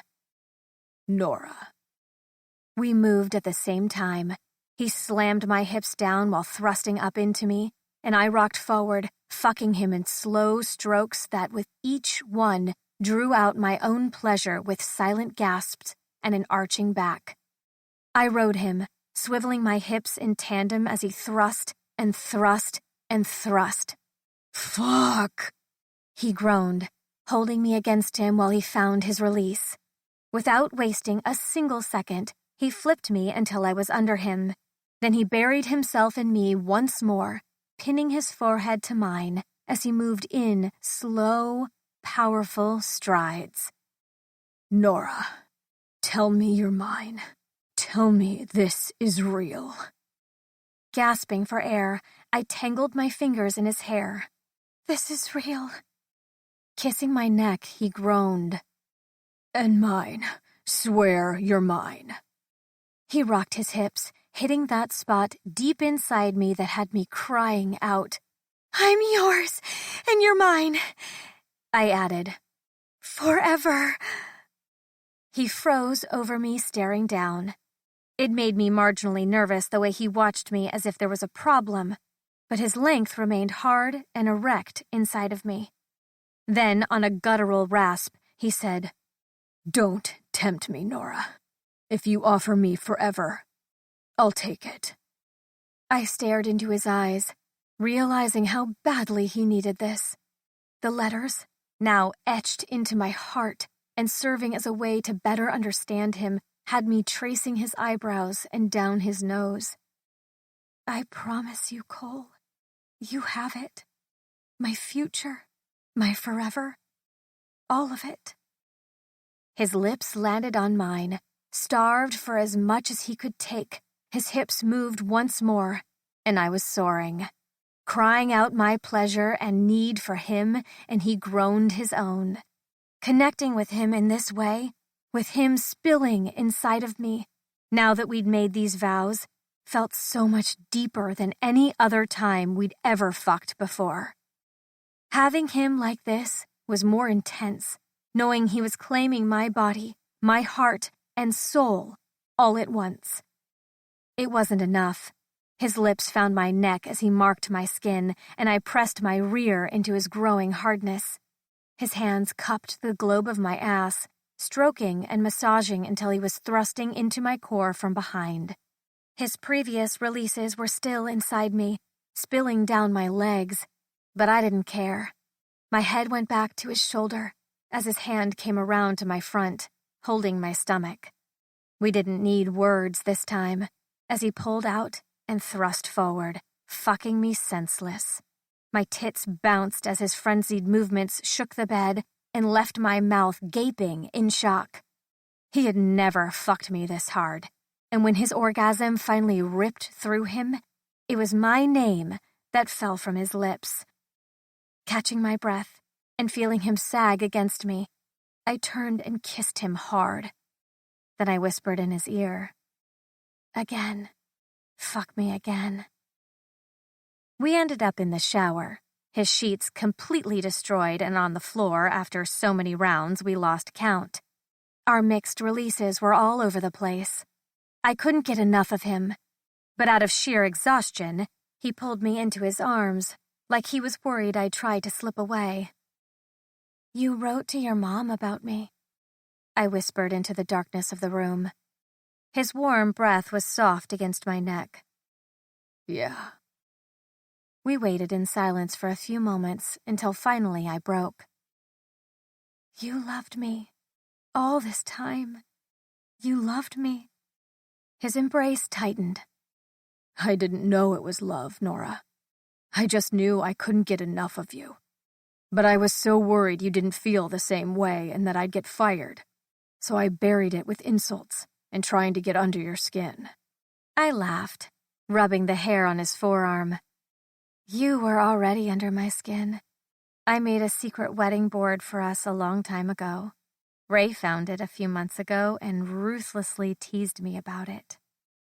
I could feel his chuckle reverberating down my spine. "You have to show it to me." Clicking my tongue, I tried to shake my head. "That's bad luck, Coulson." Stroking my hair, he kissed my ear as he asked, "But marriage, you want that someday then?" I hummed my response, then added, "I'd be happy with a few kids, too." "And Macon?" I asked him, curious if he'd want to settle here or go back to California at some point. He squeezed me tight. "Macon. But starting tomorrow, I think you need to move your stuff over here." Laughing into his arm, I kissed it. "Deal." I fell asleep knowing this was exactly where my future would begin.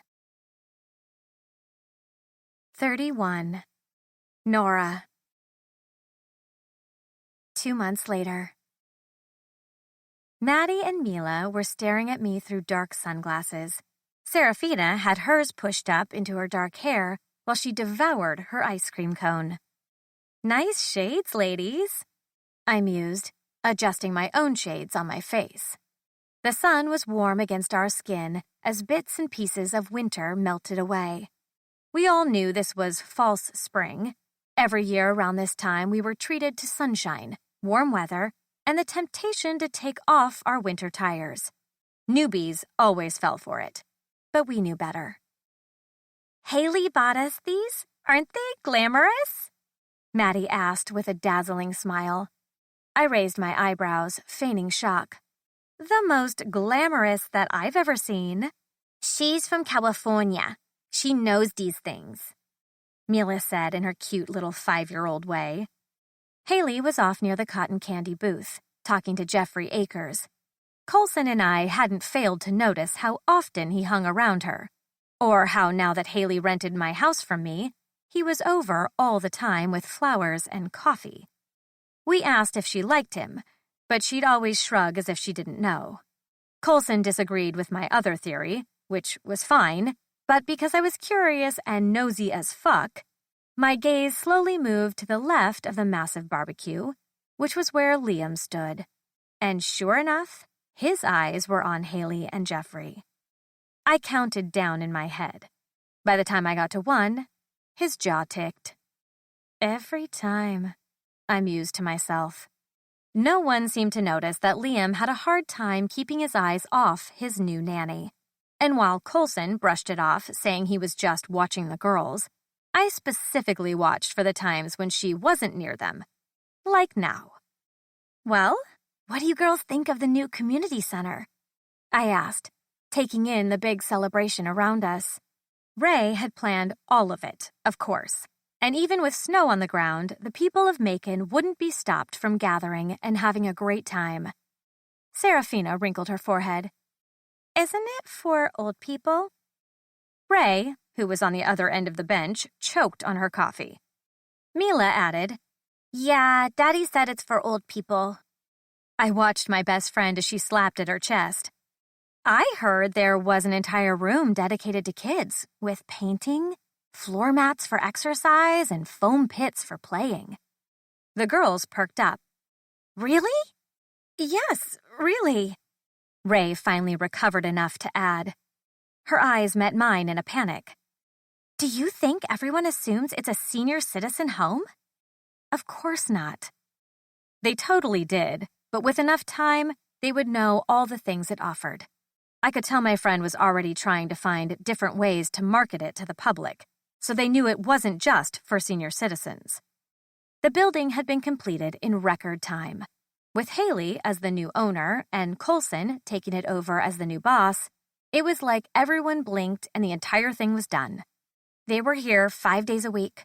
Coulson tackled what he could on the weekends, and I would stay to help him as we caught each other up on how our week had gone. I had moved in with him, but we didn't spend our time together talking about work. When we were together, we didn't do much talking at all. We were very much in the honeymoon phase of our relationship, which, to Haley's dismay, meant she'd walk in on a few traumatizing moments where Coulson was doing unholy and unmentionable things to me. One time in particular, I think I was on all fours on the counter, and we both screamed so loud that Coulson tripped and fell backward, completely naked. He had complained that he might have broken his dick. I laughed for 2 days straight.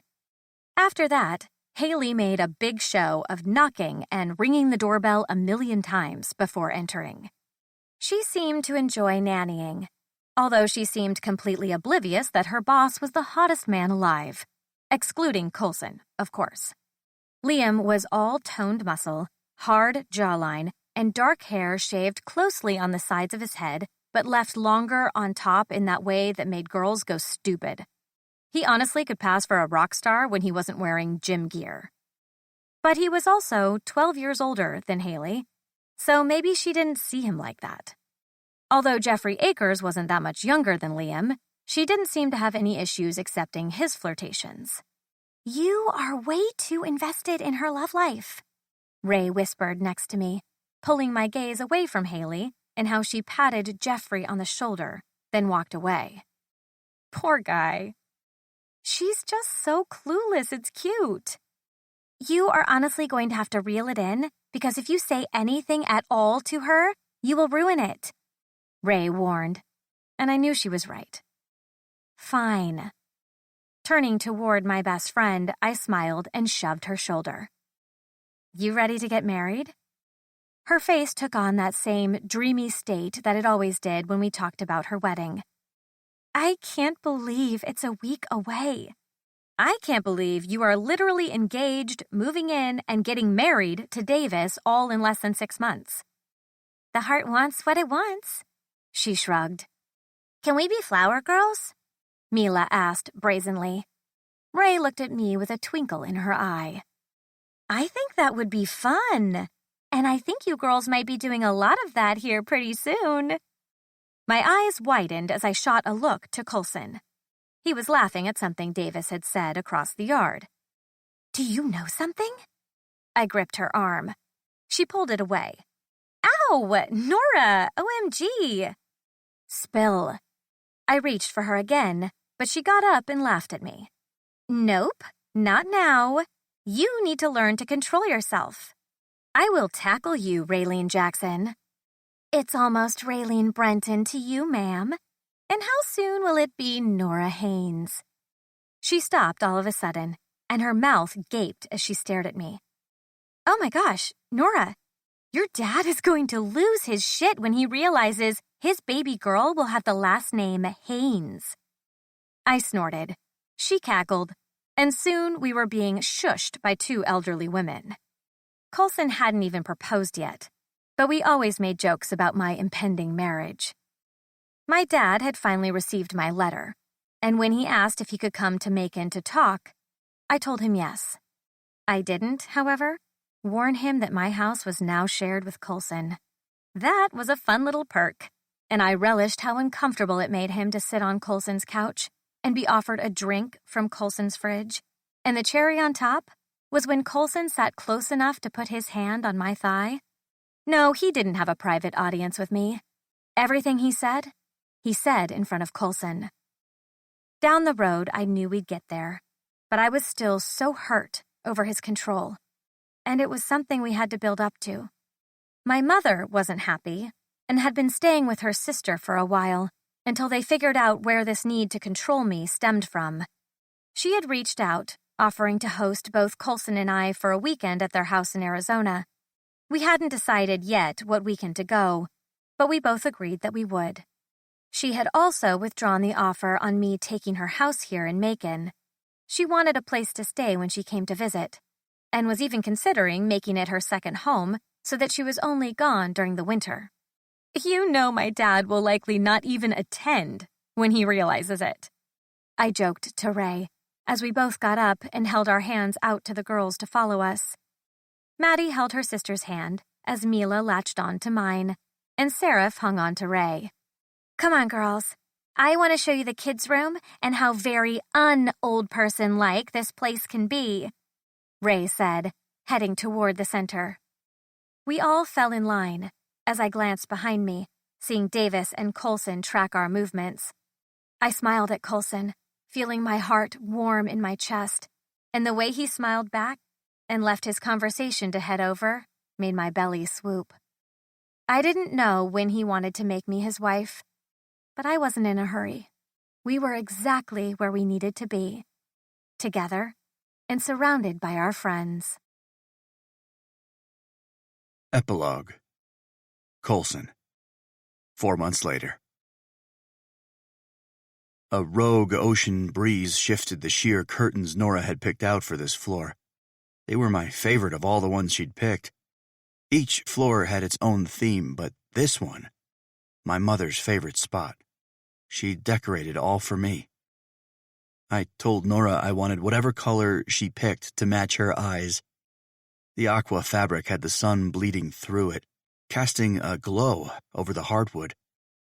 I shoved my hands into my pockets and looked down right at my mother's garden and smiled. There he is, Nate mused, tipping his head back with a drink from his flask. Trevor came up next, slapping me on the back. You ready for this? I turned towards my brothers, smirking at the sight of them in suits. I've been ready for this for a while. Their shoulders shook with laughter. Nate twisted the cap on his flask. Well, we have to find your best man. Any ideas where he might be? He's been with me most of the day. Maybe he went to check on the girls? Trevor furrowed his brow.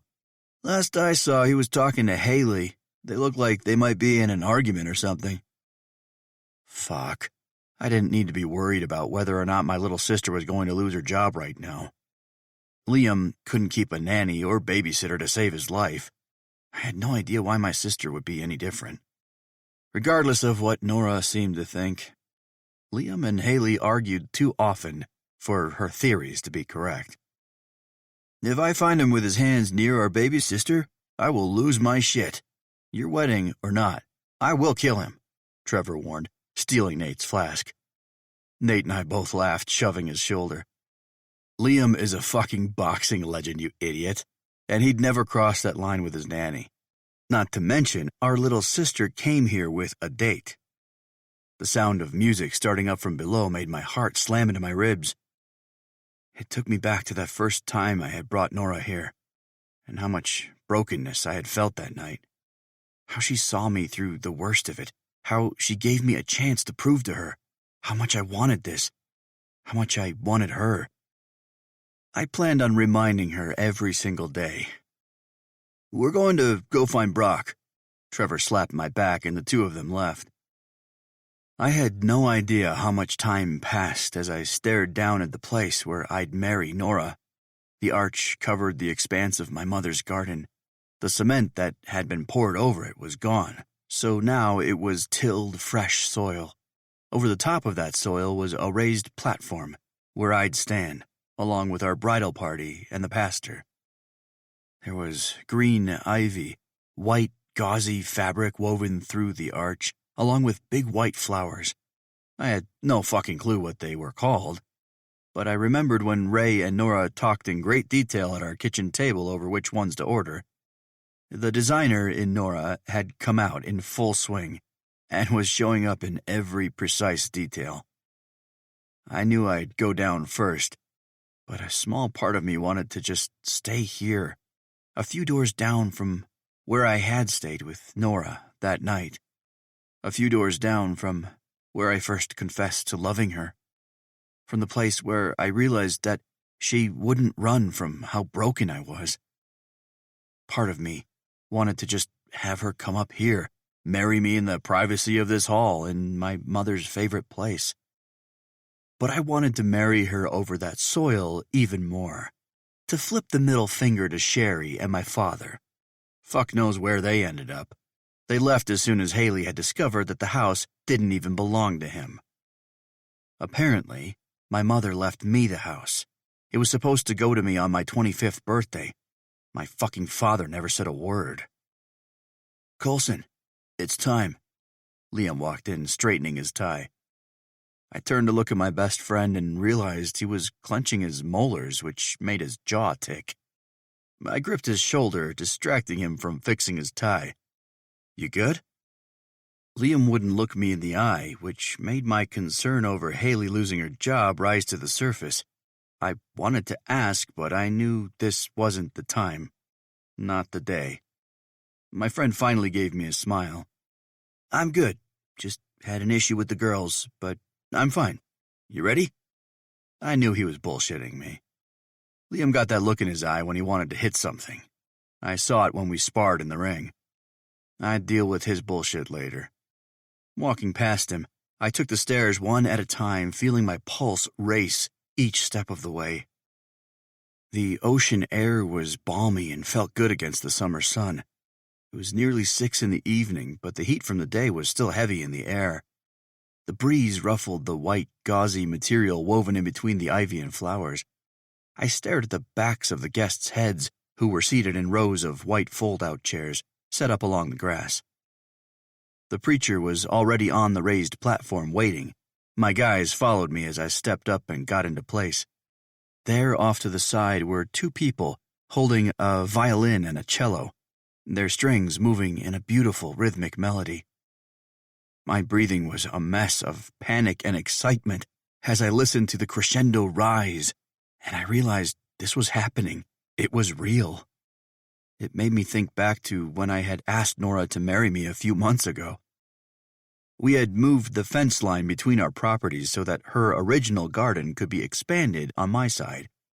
It was something that had bridged our worlds together, and one day, while she was covered in dirt, wearing a hat over those big curls, she smiled up at me, holding a berry that had grown. She was so insatiably happy over something she'd produced, over something she'd done. It tore me open in a way that had me sinking into the dirt next to her. Then, after tucking a curl behind her ear, I simply said, "Marry me." She was so stunned that she'd flung herself at me, knocking me back into the dirt, and kissed me senseless, covered in soil. It was fitting now, marrying her over the start of a new garden. Mila, Seraph, and Maddie began walking down the aisle, tossing more of those white flowers out of their baskets. They wore beautiful dresses, a pale yellow color that seemed to match the bridesmaid dresses. Haley walked behind them, beaming down at their heads. Her hair was curled, she had darker lashes than she normally did, and that, with the little gold flecks on her cheeks, made her look like she'd stepped from a fairy tale. I smiled at her as she crossed in front of me, but her gaze lifted and stuck to the man standing next to me. It wasn't a smile that graced her lips, though. It looked more like a sneer. Liam cleared his throat behind me and adjusted his tie. I couldn't focus on that, not when Ray cleared the aisle next, her gaze staying on her husband Davis, who stood next to Liam. Then the tune changed, the melody of the violin and cello slowing and thrumming with bass. It made my stomach swirl and my heart slam against my chest. A flash of white, and she stepped out. My heart thundered, my lashes coated with tears as my eyes betrayed me. Shit. Her curls were wild, tossed up some gorgeous way that left tendrils floating around her face. Her dress fell off her shoulders, dipping into an elegant V, showing off her delicate collarbone. Those aqua eyes stayed on me as she walked, and the guests stood. Her father held his elbow at an angle, and her hand rested inside it. Seeing him walk her towards me made me smirk for an entirely different reason. Fucker had come a long way over the past few months. He even looked like he was fighting a few tears as they walked, but if I had to guess, it was merely because she'd chosen me over his ridiculous idea of freedom and choices that were never hers. The closer she got, the more my hands began to shake.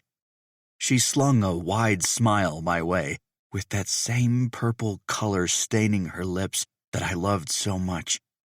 She was really doing this. She'd chosen forever with me. Her father helped her step up the raised dais, and then her hand was in mine, and everything seemed to melt away. Her eyes locked on my blue ones, and my breath hung heavy in my lungs. This was it. Our forever. Nora. 5 years later. The ocean roared below the cliff, but it was in steady competition with the happy squeals echoing through the air as my sons played tag. I was currently tending to a patch of soil that was supposed to be yielding sweet potatoes, but hadn't yet. I had no idea what I was doing wrong, but this was the summer I'd figure it out so we could harvest this fall. We spent every summer here in California, staying on the estate, and liked to donate whatever we yielded here to a local soup kitchen before we headed back to Macon. A chime came from my phone, forcing me to take my gloves off. Pulling it from my overalls, I smiled. Coulson. When are you coming back inside? I slid my fingers over the screen rapidly. Me. The boys are playing tag. Coulson. So let them. Have Haley go out there. She said Jamie just woke up from a nap and wanted to play outside. I considered it. Me. What exactly would we be doing once I go inside? Coulson. You'd help me in the shower. I haven't had you in 2 days. Haley keeps monopolizing you at night with that stupid show. Me. First of all, it's not stupid. And secondly, fair. But I don't want a quickie. I want to orgasm at least once before you insert your MC into me. Coulson. You know I hate when you type the initials. Me. And you know I hate when I have to spell out the whole word. Coulson. Monster cock. Not that hard, baby. Sorry. It, in fact, is currently getting hard. I'm thinking of how you begged for this monster cock to fuck you so hard you wouldn't be able to walk the next day. Me. A massive miscalculated request. The boys made a giggling sound behind the sunflower patch, which made me smile. They were planning something. That was where they went to conspire against the world. Coulson. Come up here, Nora. I'm already fucking my hand thinking of your lips wrapped around me. I was already getting worked up just thinking about it. Me. Deal. Coming right now. Start the shower. Standing, I dusted my knees, and called for the boys. Kane, Taryn. The twins popped into view, their big blue eyes beaming with giddy excitement. They both had lighter hair like their father, but they had my curls. Come on, we need to go inside and get Aunt Haley. Brendan reached into his pocket with his little fingers, grabbing a piece of paper. Wait! He rushed in a frantic pout. First we have to mail our letters to Grandma. Jacob started feeling his pockets until he pulled a paper from the back of his jeans. Yeah, our letters. The boys had begun drawing pictures for their grandma, and after they realized their dad wrote letters to her, they wanted to participate as well. So I'd set up a mailbox in the garden, and whenever the boys had a letter for Grandma, they'd walk over and place it inside. Colson would collect them, and then tape each one into a photo album that each of our sons would get when they were older. But every single time those letters made my husband smile, and every single summer that we came and stayed here, it was like a piece of daylight pierced his heart and breathed fresh hope into his lungs. This place was slowly healing him. Our life, our marriage, and boys, they worked to knit those tattered and torn heartstrings back together. I loved when he saw what his sons would create, and the fact that it was now a tradition whenever we came to visit made my heart burn bright. Okay, let's mail them and then go find Aunt Haley. I followed after them as they began running barefoot through the soil. Then when they found the rusted mailbox with leaves growing all around it and a few sunflowers, they tugged the metal flap down and shoved their little fists inside, leaving their notes behind. I smiled as they both ran back toward the house. I took a second to watch the sun beat down on our little world and thought back to how I'd been tempted by my neighbor into a fulfilling and meaningful life, one that I couldn't be more grateful for. This concludes Tempting the Neighbor by Ashley Munoz, narrated by June Bronson and Stefan Cordova. Copyright 2022 by Ashley Munoz and Zeta Life, LLC. This unabridged audiobook is published by arrangement with Ashley Munoz, care of Two Daisy Media, LLC, and was produced in the year 2023 by Tantor Media Incorporated, a division of Recorded Books, which holds the copyright thereto. Please visit tantor.com for more information on our growing library of unabridged audiobooks.